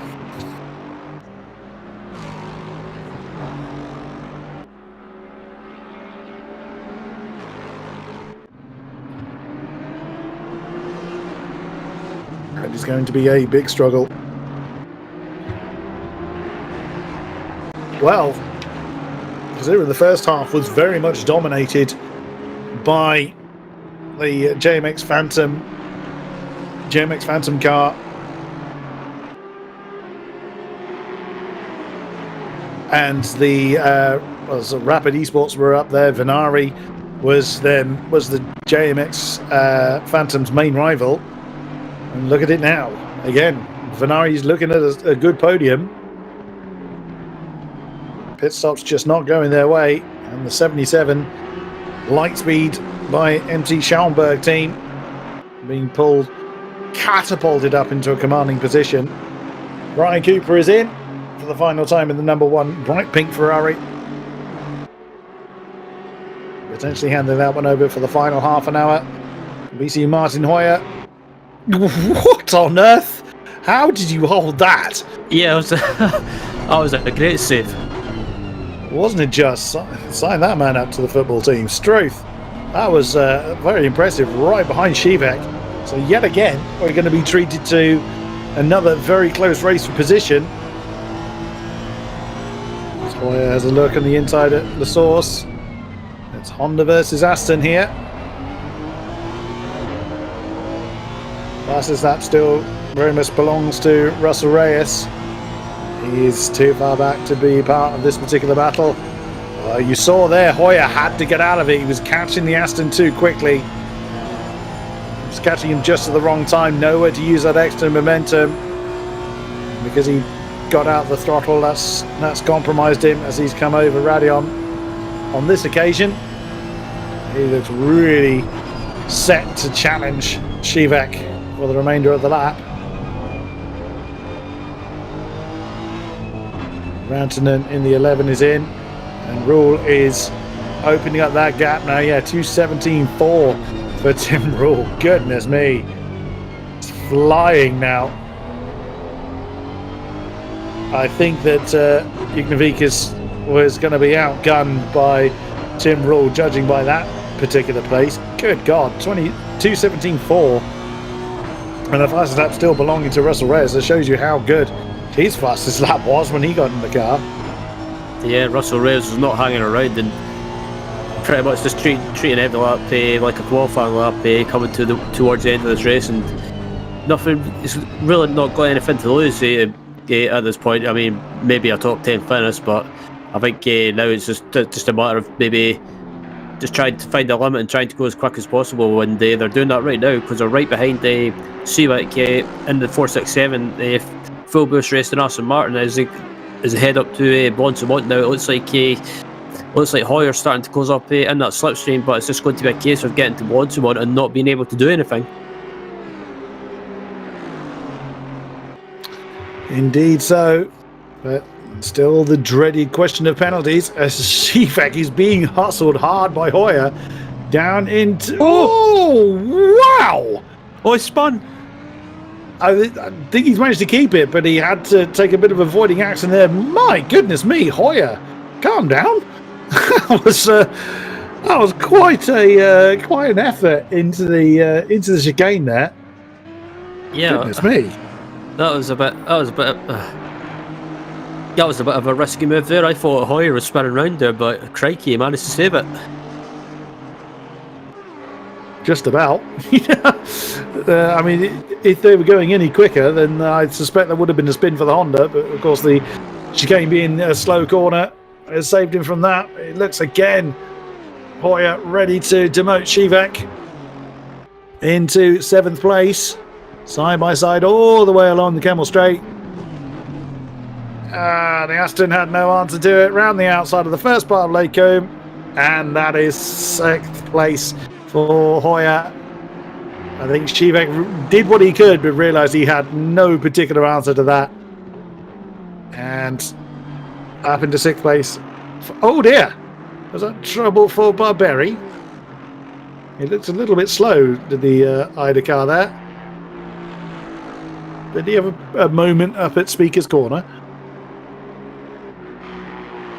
He could have done. He did have a bit of a moment. Thank you, production. What quite he did is a bit of a question mark. Either way, he's still going. And you're already seeing the gap form between Hoyer and Seawick. The Honda is just alive at this late stage.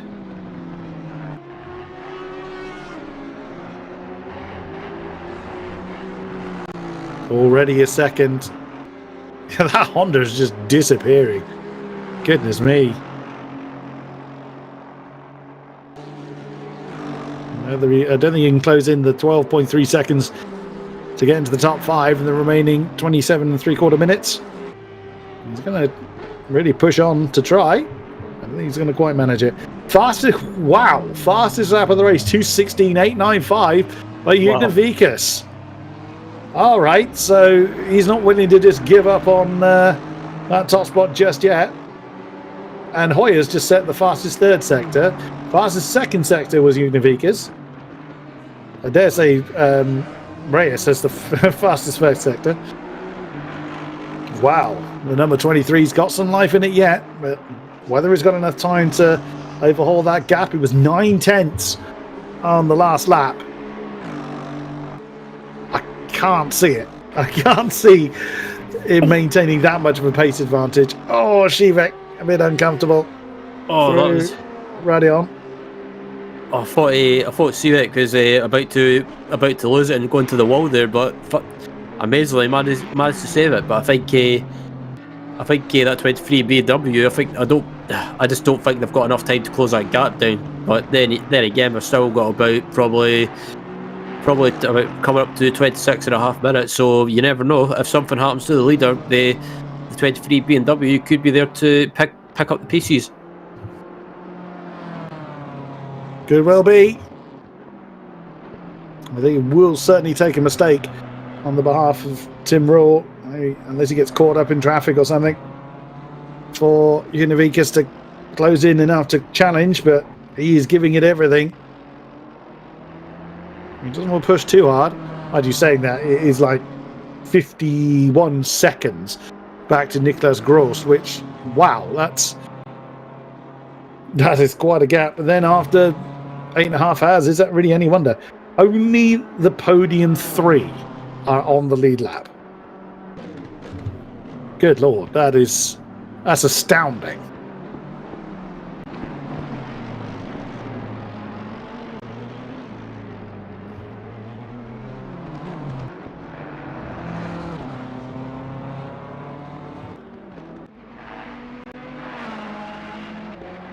There's Bria Miadri in the number 1 Ferrari, 12th position, 4.1 seconds behind James de Hillevander.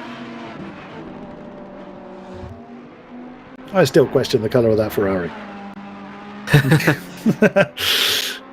Yeah, it's an interesting call, that's for sure, and you'll see it coming.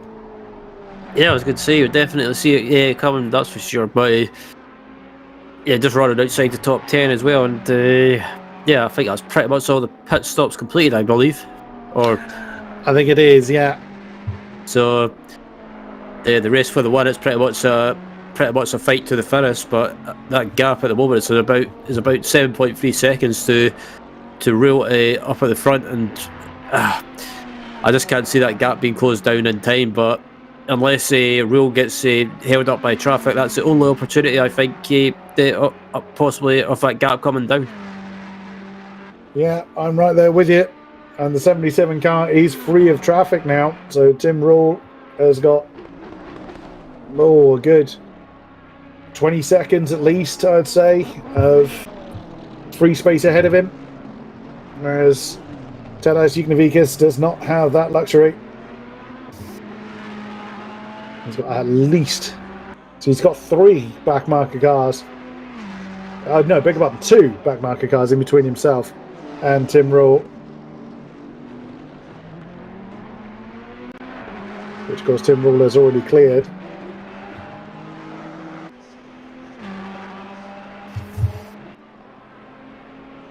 So we may have a surprise yet. You never know. I don't think we're going to see a challenge for the lead. Stranger things have happened, though. I think the weather has had its the wet weather has had its moment. We're not going to see a change in the conditions for the remainder of this one. Oh, Martin Oyer! Oh, a slowish spin. Oh, don't put on the racing line. He's going to be careful how he does that. My goodness. Right at the end of Blanchimont. That, with just a gentle kiss to the wall, that could have gone so much worse. That's given Shivek 6th position back, but wow. New trousers, please. Car number 501. Yeah, that was a bit of a heart and mouth moment, and I think that's what I was talking about. That Honda can just basically snap when you are coming around and you when you least expect it, just because of that rear end. But thankfully, Martin managed to get going again. It was just a slight kiss in the wall, but no major damage from what I can see. A lot of rubber left on the road, and a fair amount of bad words said in Czech as well in the car. I would imagine. There is Hendrik Stortbecker in the Stiftung Reifen test car. Definitely not been their day. I doubt they're going to maintain the 2nd position spot, as they were, what were they, 5 points ahead of Cracked and 6 points ahead of Fusion, both of which are ahead of them in this race. I think it's fair to say that they'll need to push on a bit more in the final couple of races, which is easy for me to say. Again, no disrespect meant, not every race goes your way. Absolutely true. But they've stayed in it. They haven't thrown in the towel when things didn't go their way. 3.5 seconds behind Barberi in the 158 Aston Martin. He might close in on the Ida Pro In Sport car just yet. But only time will tell. 6.8 seconds up top. It is not closing in enough. With just over 20 minutes remaining until the checkered flag is readied. It is definitely advantage light speed at this point.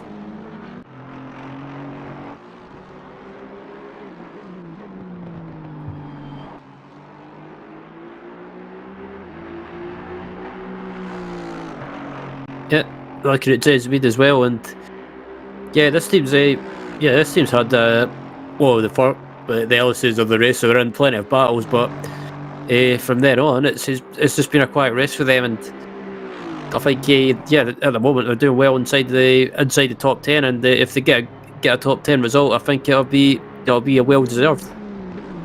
Yeah, 100% agree with that. There's James Mead in the Sinsport Racing International car. Top 10 finish they'll quite gladly take. Towards the bottom part of the championship table. It's not through lack of talent. Same with any of the teams. They all have fantastic drivers within. The nature of endurance racing is you're not always going to have good times, but they have struggled a bit in this series. The top 10 finish will do them very nicely indeed. The field now just settling in to the final 20 minutes. Every driver will probably be willing the clock to count down. Tiredness and fatigue will certainly be taking its toll.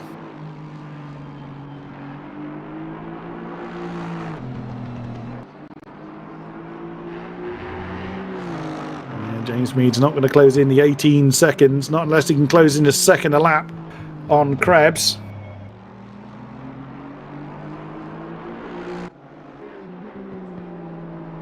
Michael Hoyer following that somewhat sideways moment down at Blanchimont. He's back within 2 seconds of Shivak. We saw how quickly he really pressed on.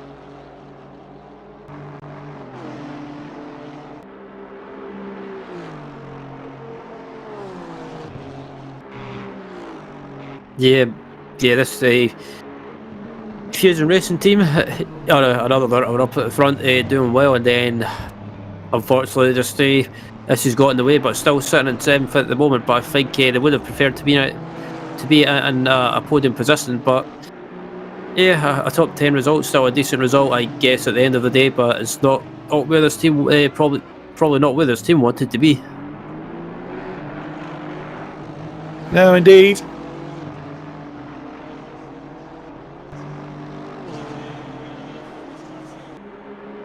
But wow, Martin Hoyer, he's really closing in really quickly on Tomasz Shivak. I can't imagine that the Aston's going to be able to put up any defense against what seems to be a relentless assault from the Honda.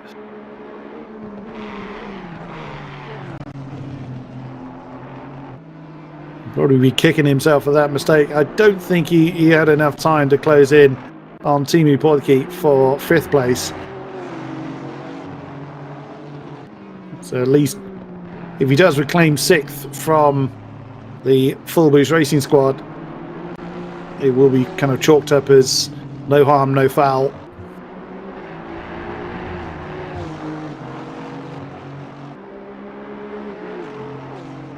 Into Pool 1 once more.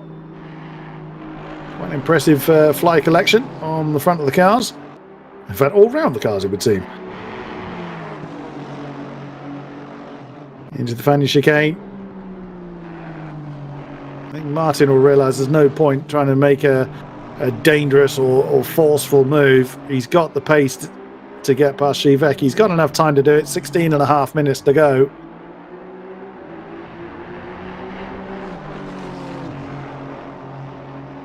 So he doesn't need to do anything silly.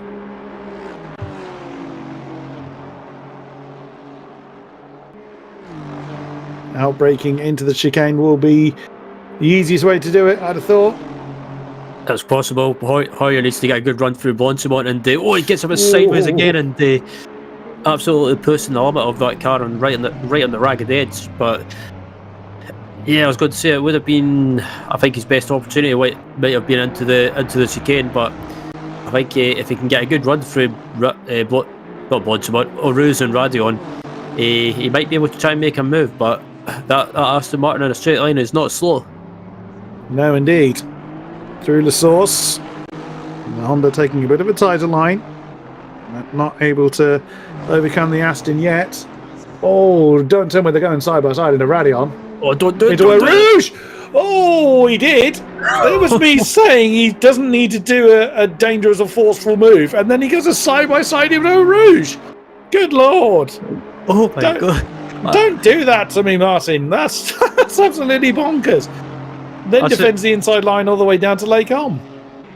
I shouldn't laugh, Chris, but wow, that was a fantastic move. A bit brave, but a brave move. It was fantastic because both of them didn't come together. It would have been very reckless if they had. Either way, there was no impact, no harm, no foul between Hoyer and Shivak. It certainly probably, I'll try that again. It probably caught Shivak somewhat by surprise. It certainly caught me by surprise. I wasn't expecting it. Right behind them. Is that the number? That's the number 10. That's Reyes. Oh, is he going to get involved in a battle for certainly 7th? Yeah, well, he's got the fastest. Oh, he did have the fastest lap for a while. Russell Reyes may yet pick off another 1 or 2 here. I was about to say, is that a Reyes behind these two, closing them down? Because Reyes, I swore he was about 5 seconds back. It is Reyes. He's 1.6 behind him. I wonder if that's why Hoyer got on with it. You could see that Reyes was closing in. Yeah, because I thought Reyes was a long way back. I didn't even look at that delta until I kind of looked up and thought, hang on, I know this car. My goodness me, Russell Reyes. They were down in 12th at one point, following, extended repairs on the nose of the car. Granted, not challenging for the podium steps, where their pace really put them deservedly. But even still, there's overtaking to be done yet from the Phantom. So we've got 2 Hondas sandwiching an Aston. I'm not convinced Shivak has got enough pace to challenge Hoyer at this point. But someone that does have the pace to challenge Hoyer is Russell Reyes. He's right on the cusp of getting slipstream from the back of the Aston now. 12 and just under 13 minutes. 7-ish laps. So it might just fall short of the 230 I was predicting earlier.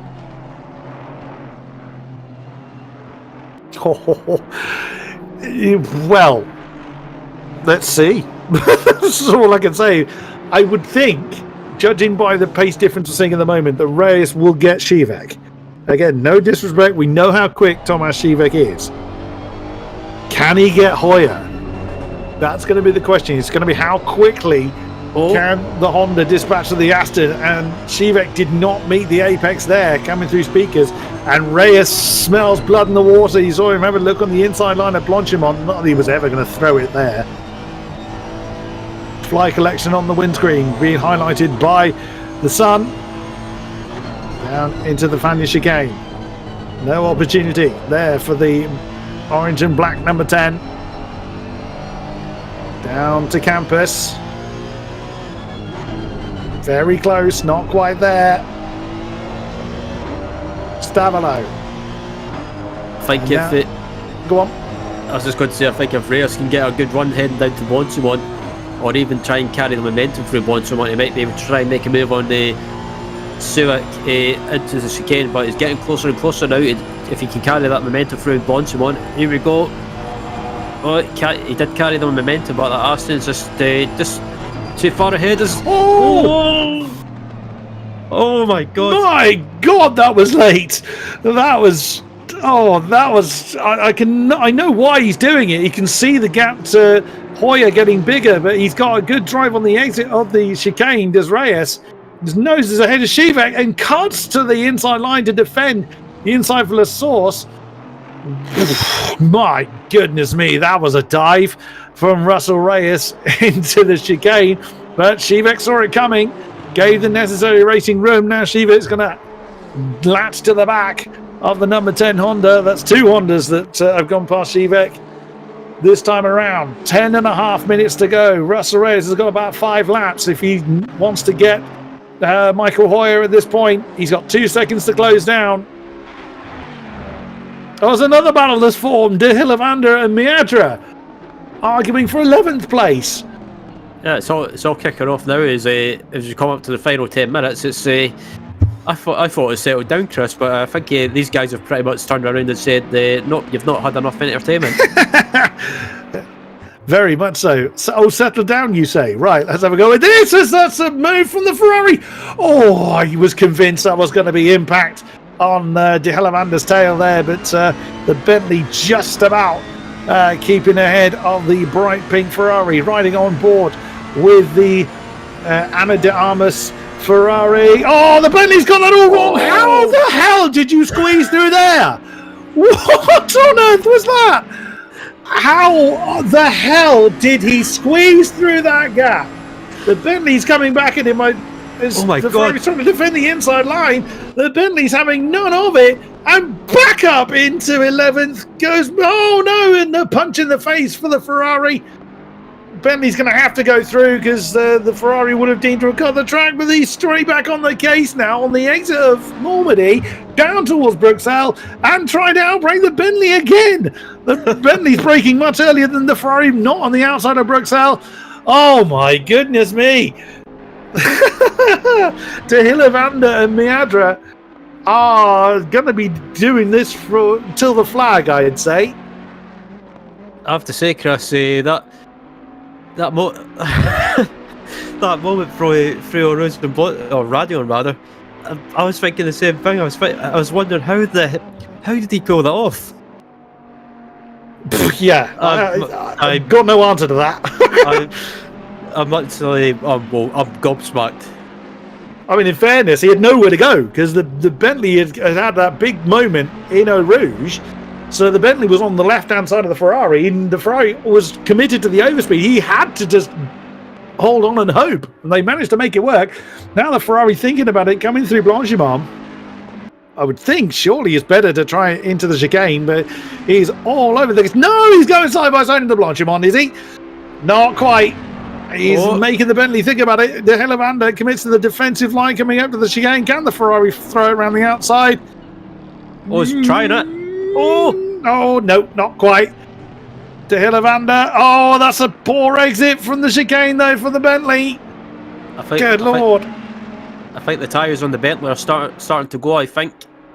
I would agree. He's trying to close the door again. Exactly the same as last lap. This is De Hillevander almost getting nudged by the Ferrari. Here we go again. Oh, blimey. Can the Bentley hold it better this time? Looks like it. Yeah, he does. He doesn't have quite the same scary moment. But is that going to be a more straightforward manoeuvre for the Ferrari? The Bentley stays to the inside line.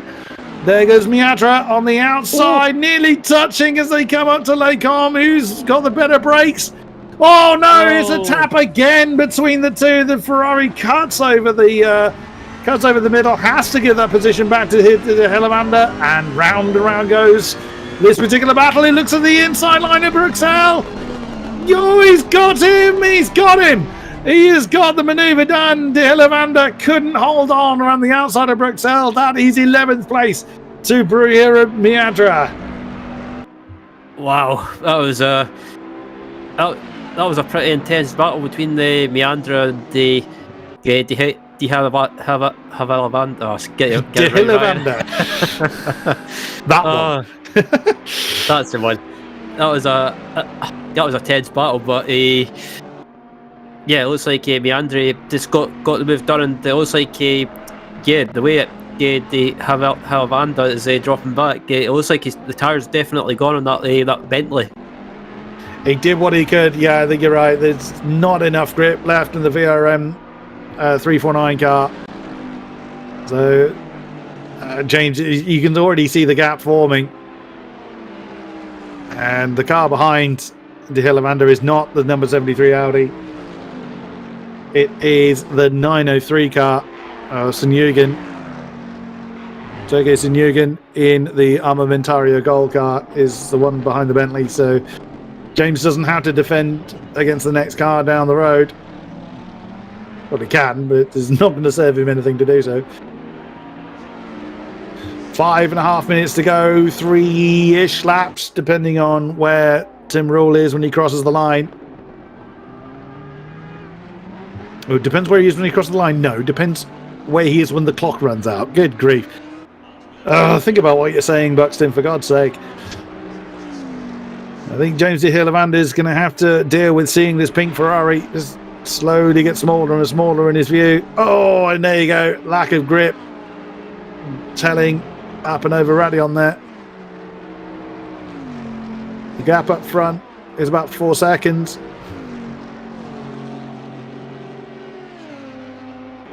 As the lead battle is pretty much resumed. Well, it's pretty much concluded, I would think. 4.6 seconds. Isn't likely to close in. Mind you, is Miata going to close in enough time to challenge De Hillevanda? We've seen how his tyres are worn out. There is Andre Miato. We've just had non-stop battles all race long. Yeah, I've just been watching the Miato's pace as well, and he's definitely closing that gap down to the VRM Bentley just in front of him. And you probably didn't see it in that shot there, but the gap's about 3 seconds, and Miato, I think he's on the fresher tyres, and I wonder if the VRM team maybe tried to double stint tyres. Yeah, it could well be. Explain why they're struggling now. As both of Barbarian Stortbecker get Radion a little bit wrong. We're now on the Caspit broadcast. Hello, everybody. The final 5 minutes for us, it has just been non-stop action. We've had very, very little downtime in our race. We had rain about 4 hours ago. Lasted for about an hour-ish. Wasn't particularly long, but it was enough to shuffle up the grid. Early on, our race was very much dominated by the number 27, the Venari Racing Squad, our championship leaders, and the number 10, the JMX Phantom cars. But when all the pit stops was done, it was the number 77 that very much came out on top, and the number 23 is following on. We have had constant battles, and we are very much enjoying this one now. Stortbecker not long taking over the car and has another 3 minutes to dispatch the number 158, which Carlos Barberi doing his best to hang on to. Oh, as we're seeing the effects of very worn tyres and probably very worn drivers as well. Yet constantly through the race we've had a great battle to enjoy, and I'm keeping an eye on the time as well. Reyes is closing in on Hoyer. I reckon Russell Reyes is going to have a go at Martin Hoyer. Oh, Stortbecker gets all kind of crossed up, getting it through Blanchimont. Oh, no, he's gone too deep. Couldn't quite slow it down. And he is making Barberi work for it.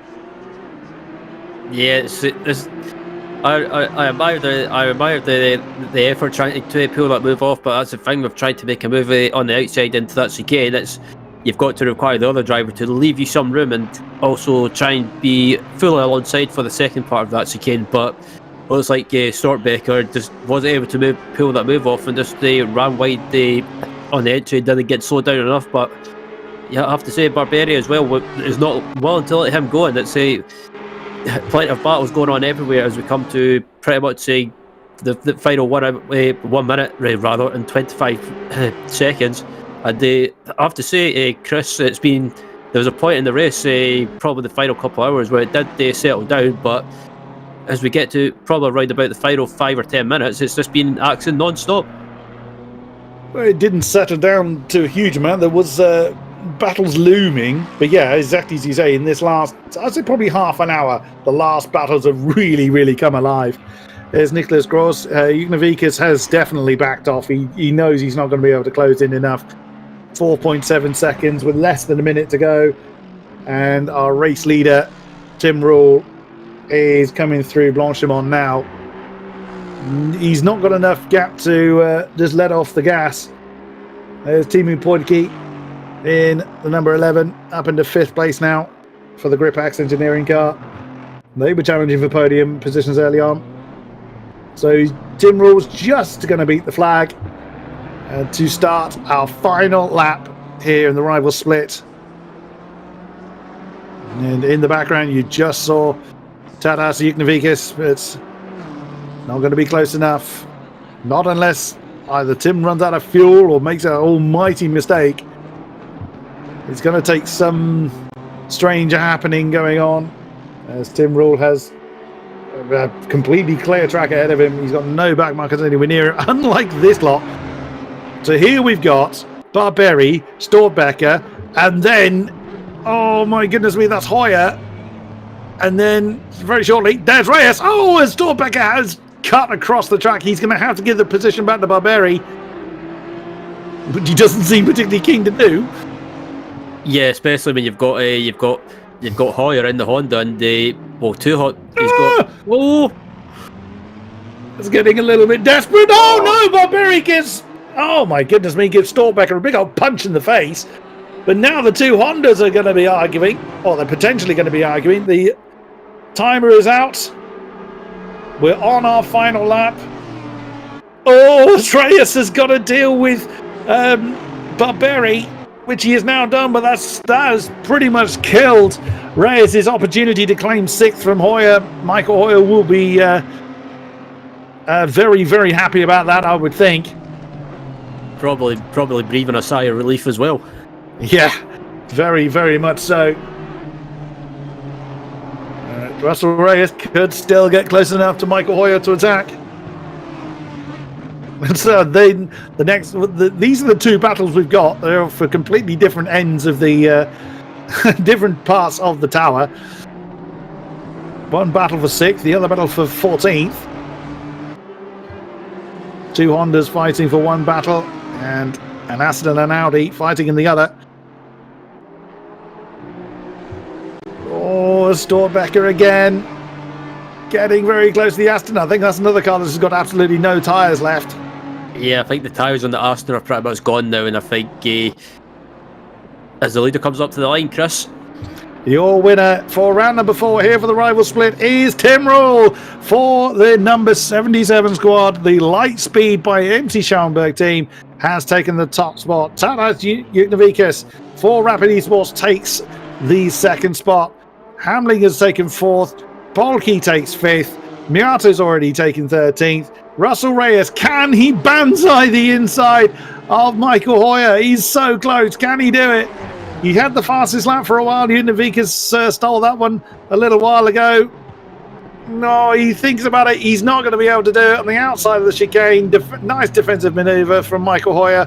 Oh my goodness, a spin right at the bottom of the shot, as Michael Hoyer fends off the advances of Russell Reyes for 6th place, and a drive through for Barberi.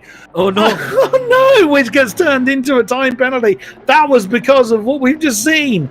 So Barberi gets a time penalty right at the death of the race. Here comes Nicholas Gross, the last man on the lead lap. Just the top 3 of the rival split on the lead lap. Nicholas Gross giving it plenty of slidey ways for Venari Racing.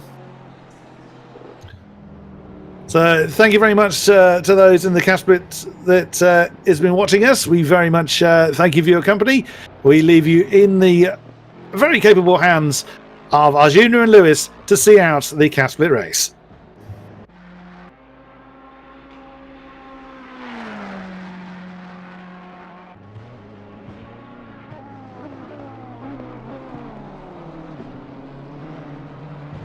So Miadri then coming through to claim 11th. What a race we've had. Just a few more cars to find the checkered flag. The Hillavander in the 349 car. Here he is. We've got people leaving already. So some little way to go. So just Warner in the 30 car. He's now found the line. So the last car find the checkered flag very slowly. I suspect someone's a bit light on fuel. Have they run out of fuel? Yeah, they look like they're coasting quite a lot, and that could be tight on fuel. So maybe basically just letting the car roll into the chicane, and looks like they're still going to make it across the line. So yeah, I wonder. And there it is. I wonder if that's why their pace dropped off towards the end of the race, because I think they had I thought it could have been tyres, maybe trying to double stint them, but it could have been tight on fuel. All of the above, more than likely. Oh, what a race we've had. That has been absolutely fantastic. From beginning to end, a storming effort. So that is it for us here on the Rival Split. Thank you ever so much to those that have been with us throughout the stream and those catching up with us post-event. A very great pleasure to have you along for the ride. Thank you very much, Ryan Walker, for joining me here in the commentary box. A sterling job, very enjoyable. Thank you kindly for your time, good sir. Yep, you too, Chris. It's been a pleasure working alongside you. Again, calling another FLExTREME race, and yeah, I have to say that was absolutely action-packed, and wherever you looked, there was plenty of action going on, and I think my voice needs a bit of a rest. Thank you very much to our great production team in the background for providing us the excellent stream images, and of course to our drivers for putting on a very wonderful show. We'll be back here in FLExTREME in 2 weeks' time on the 4th of February for round number 5. If there's lots of anything to go by, you definitely don't want to miss it. Until then, thank you very much, and good night!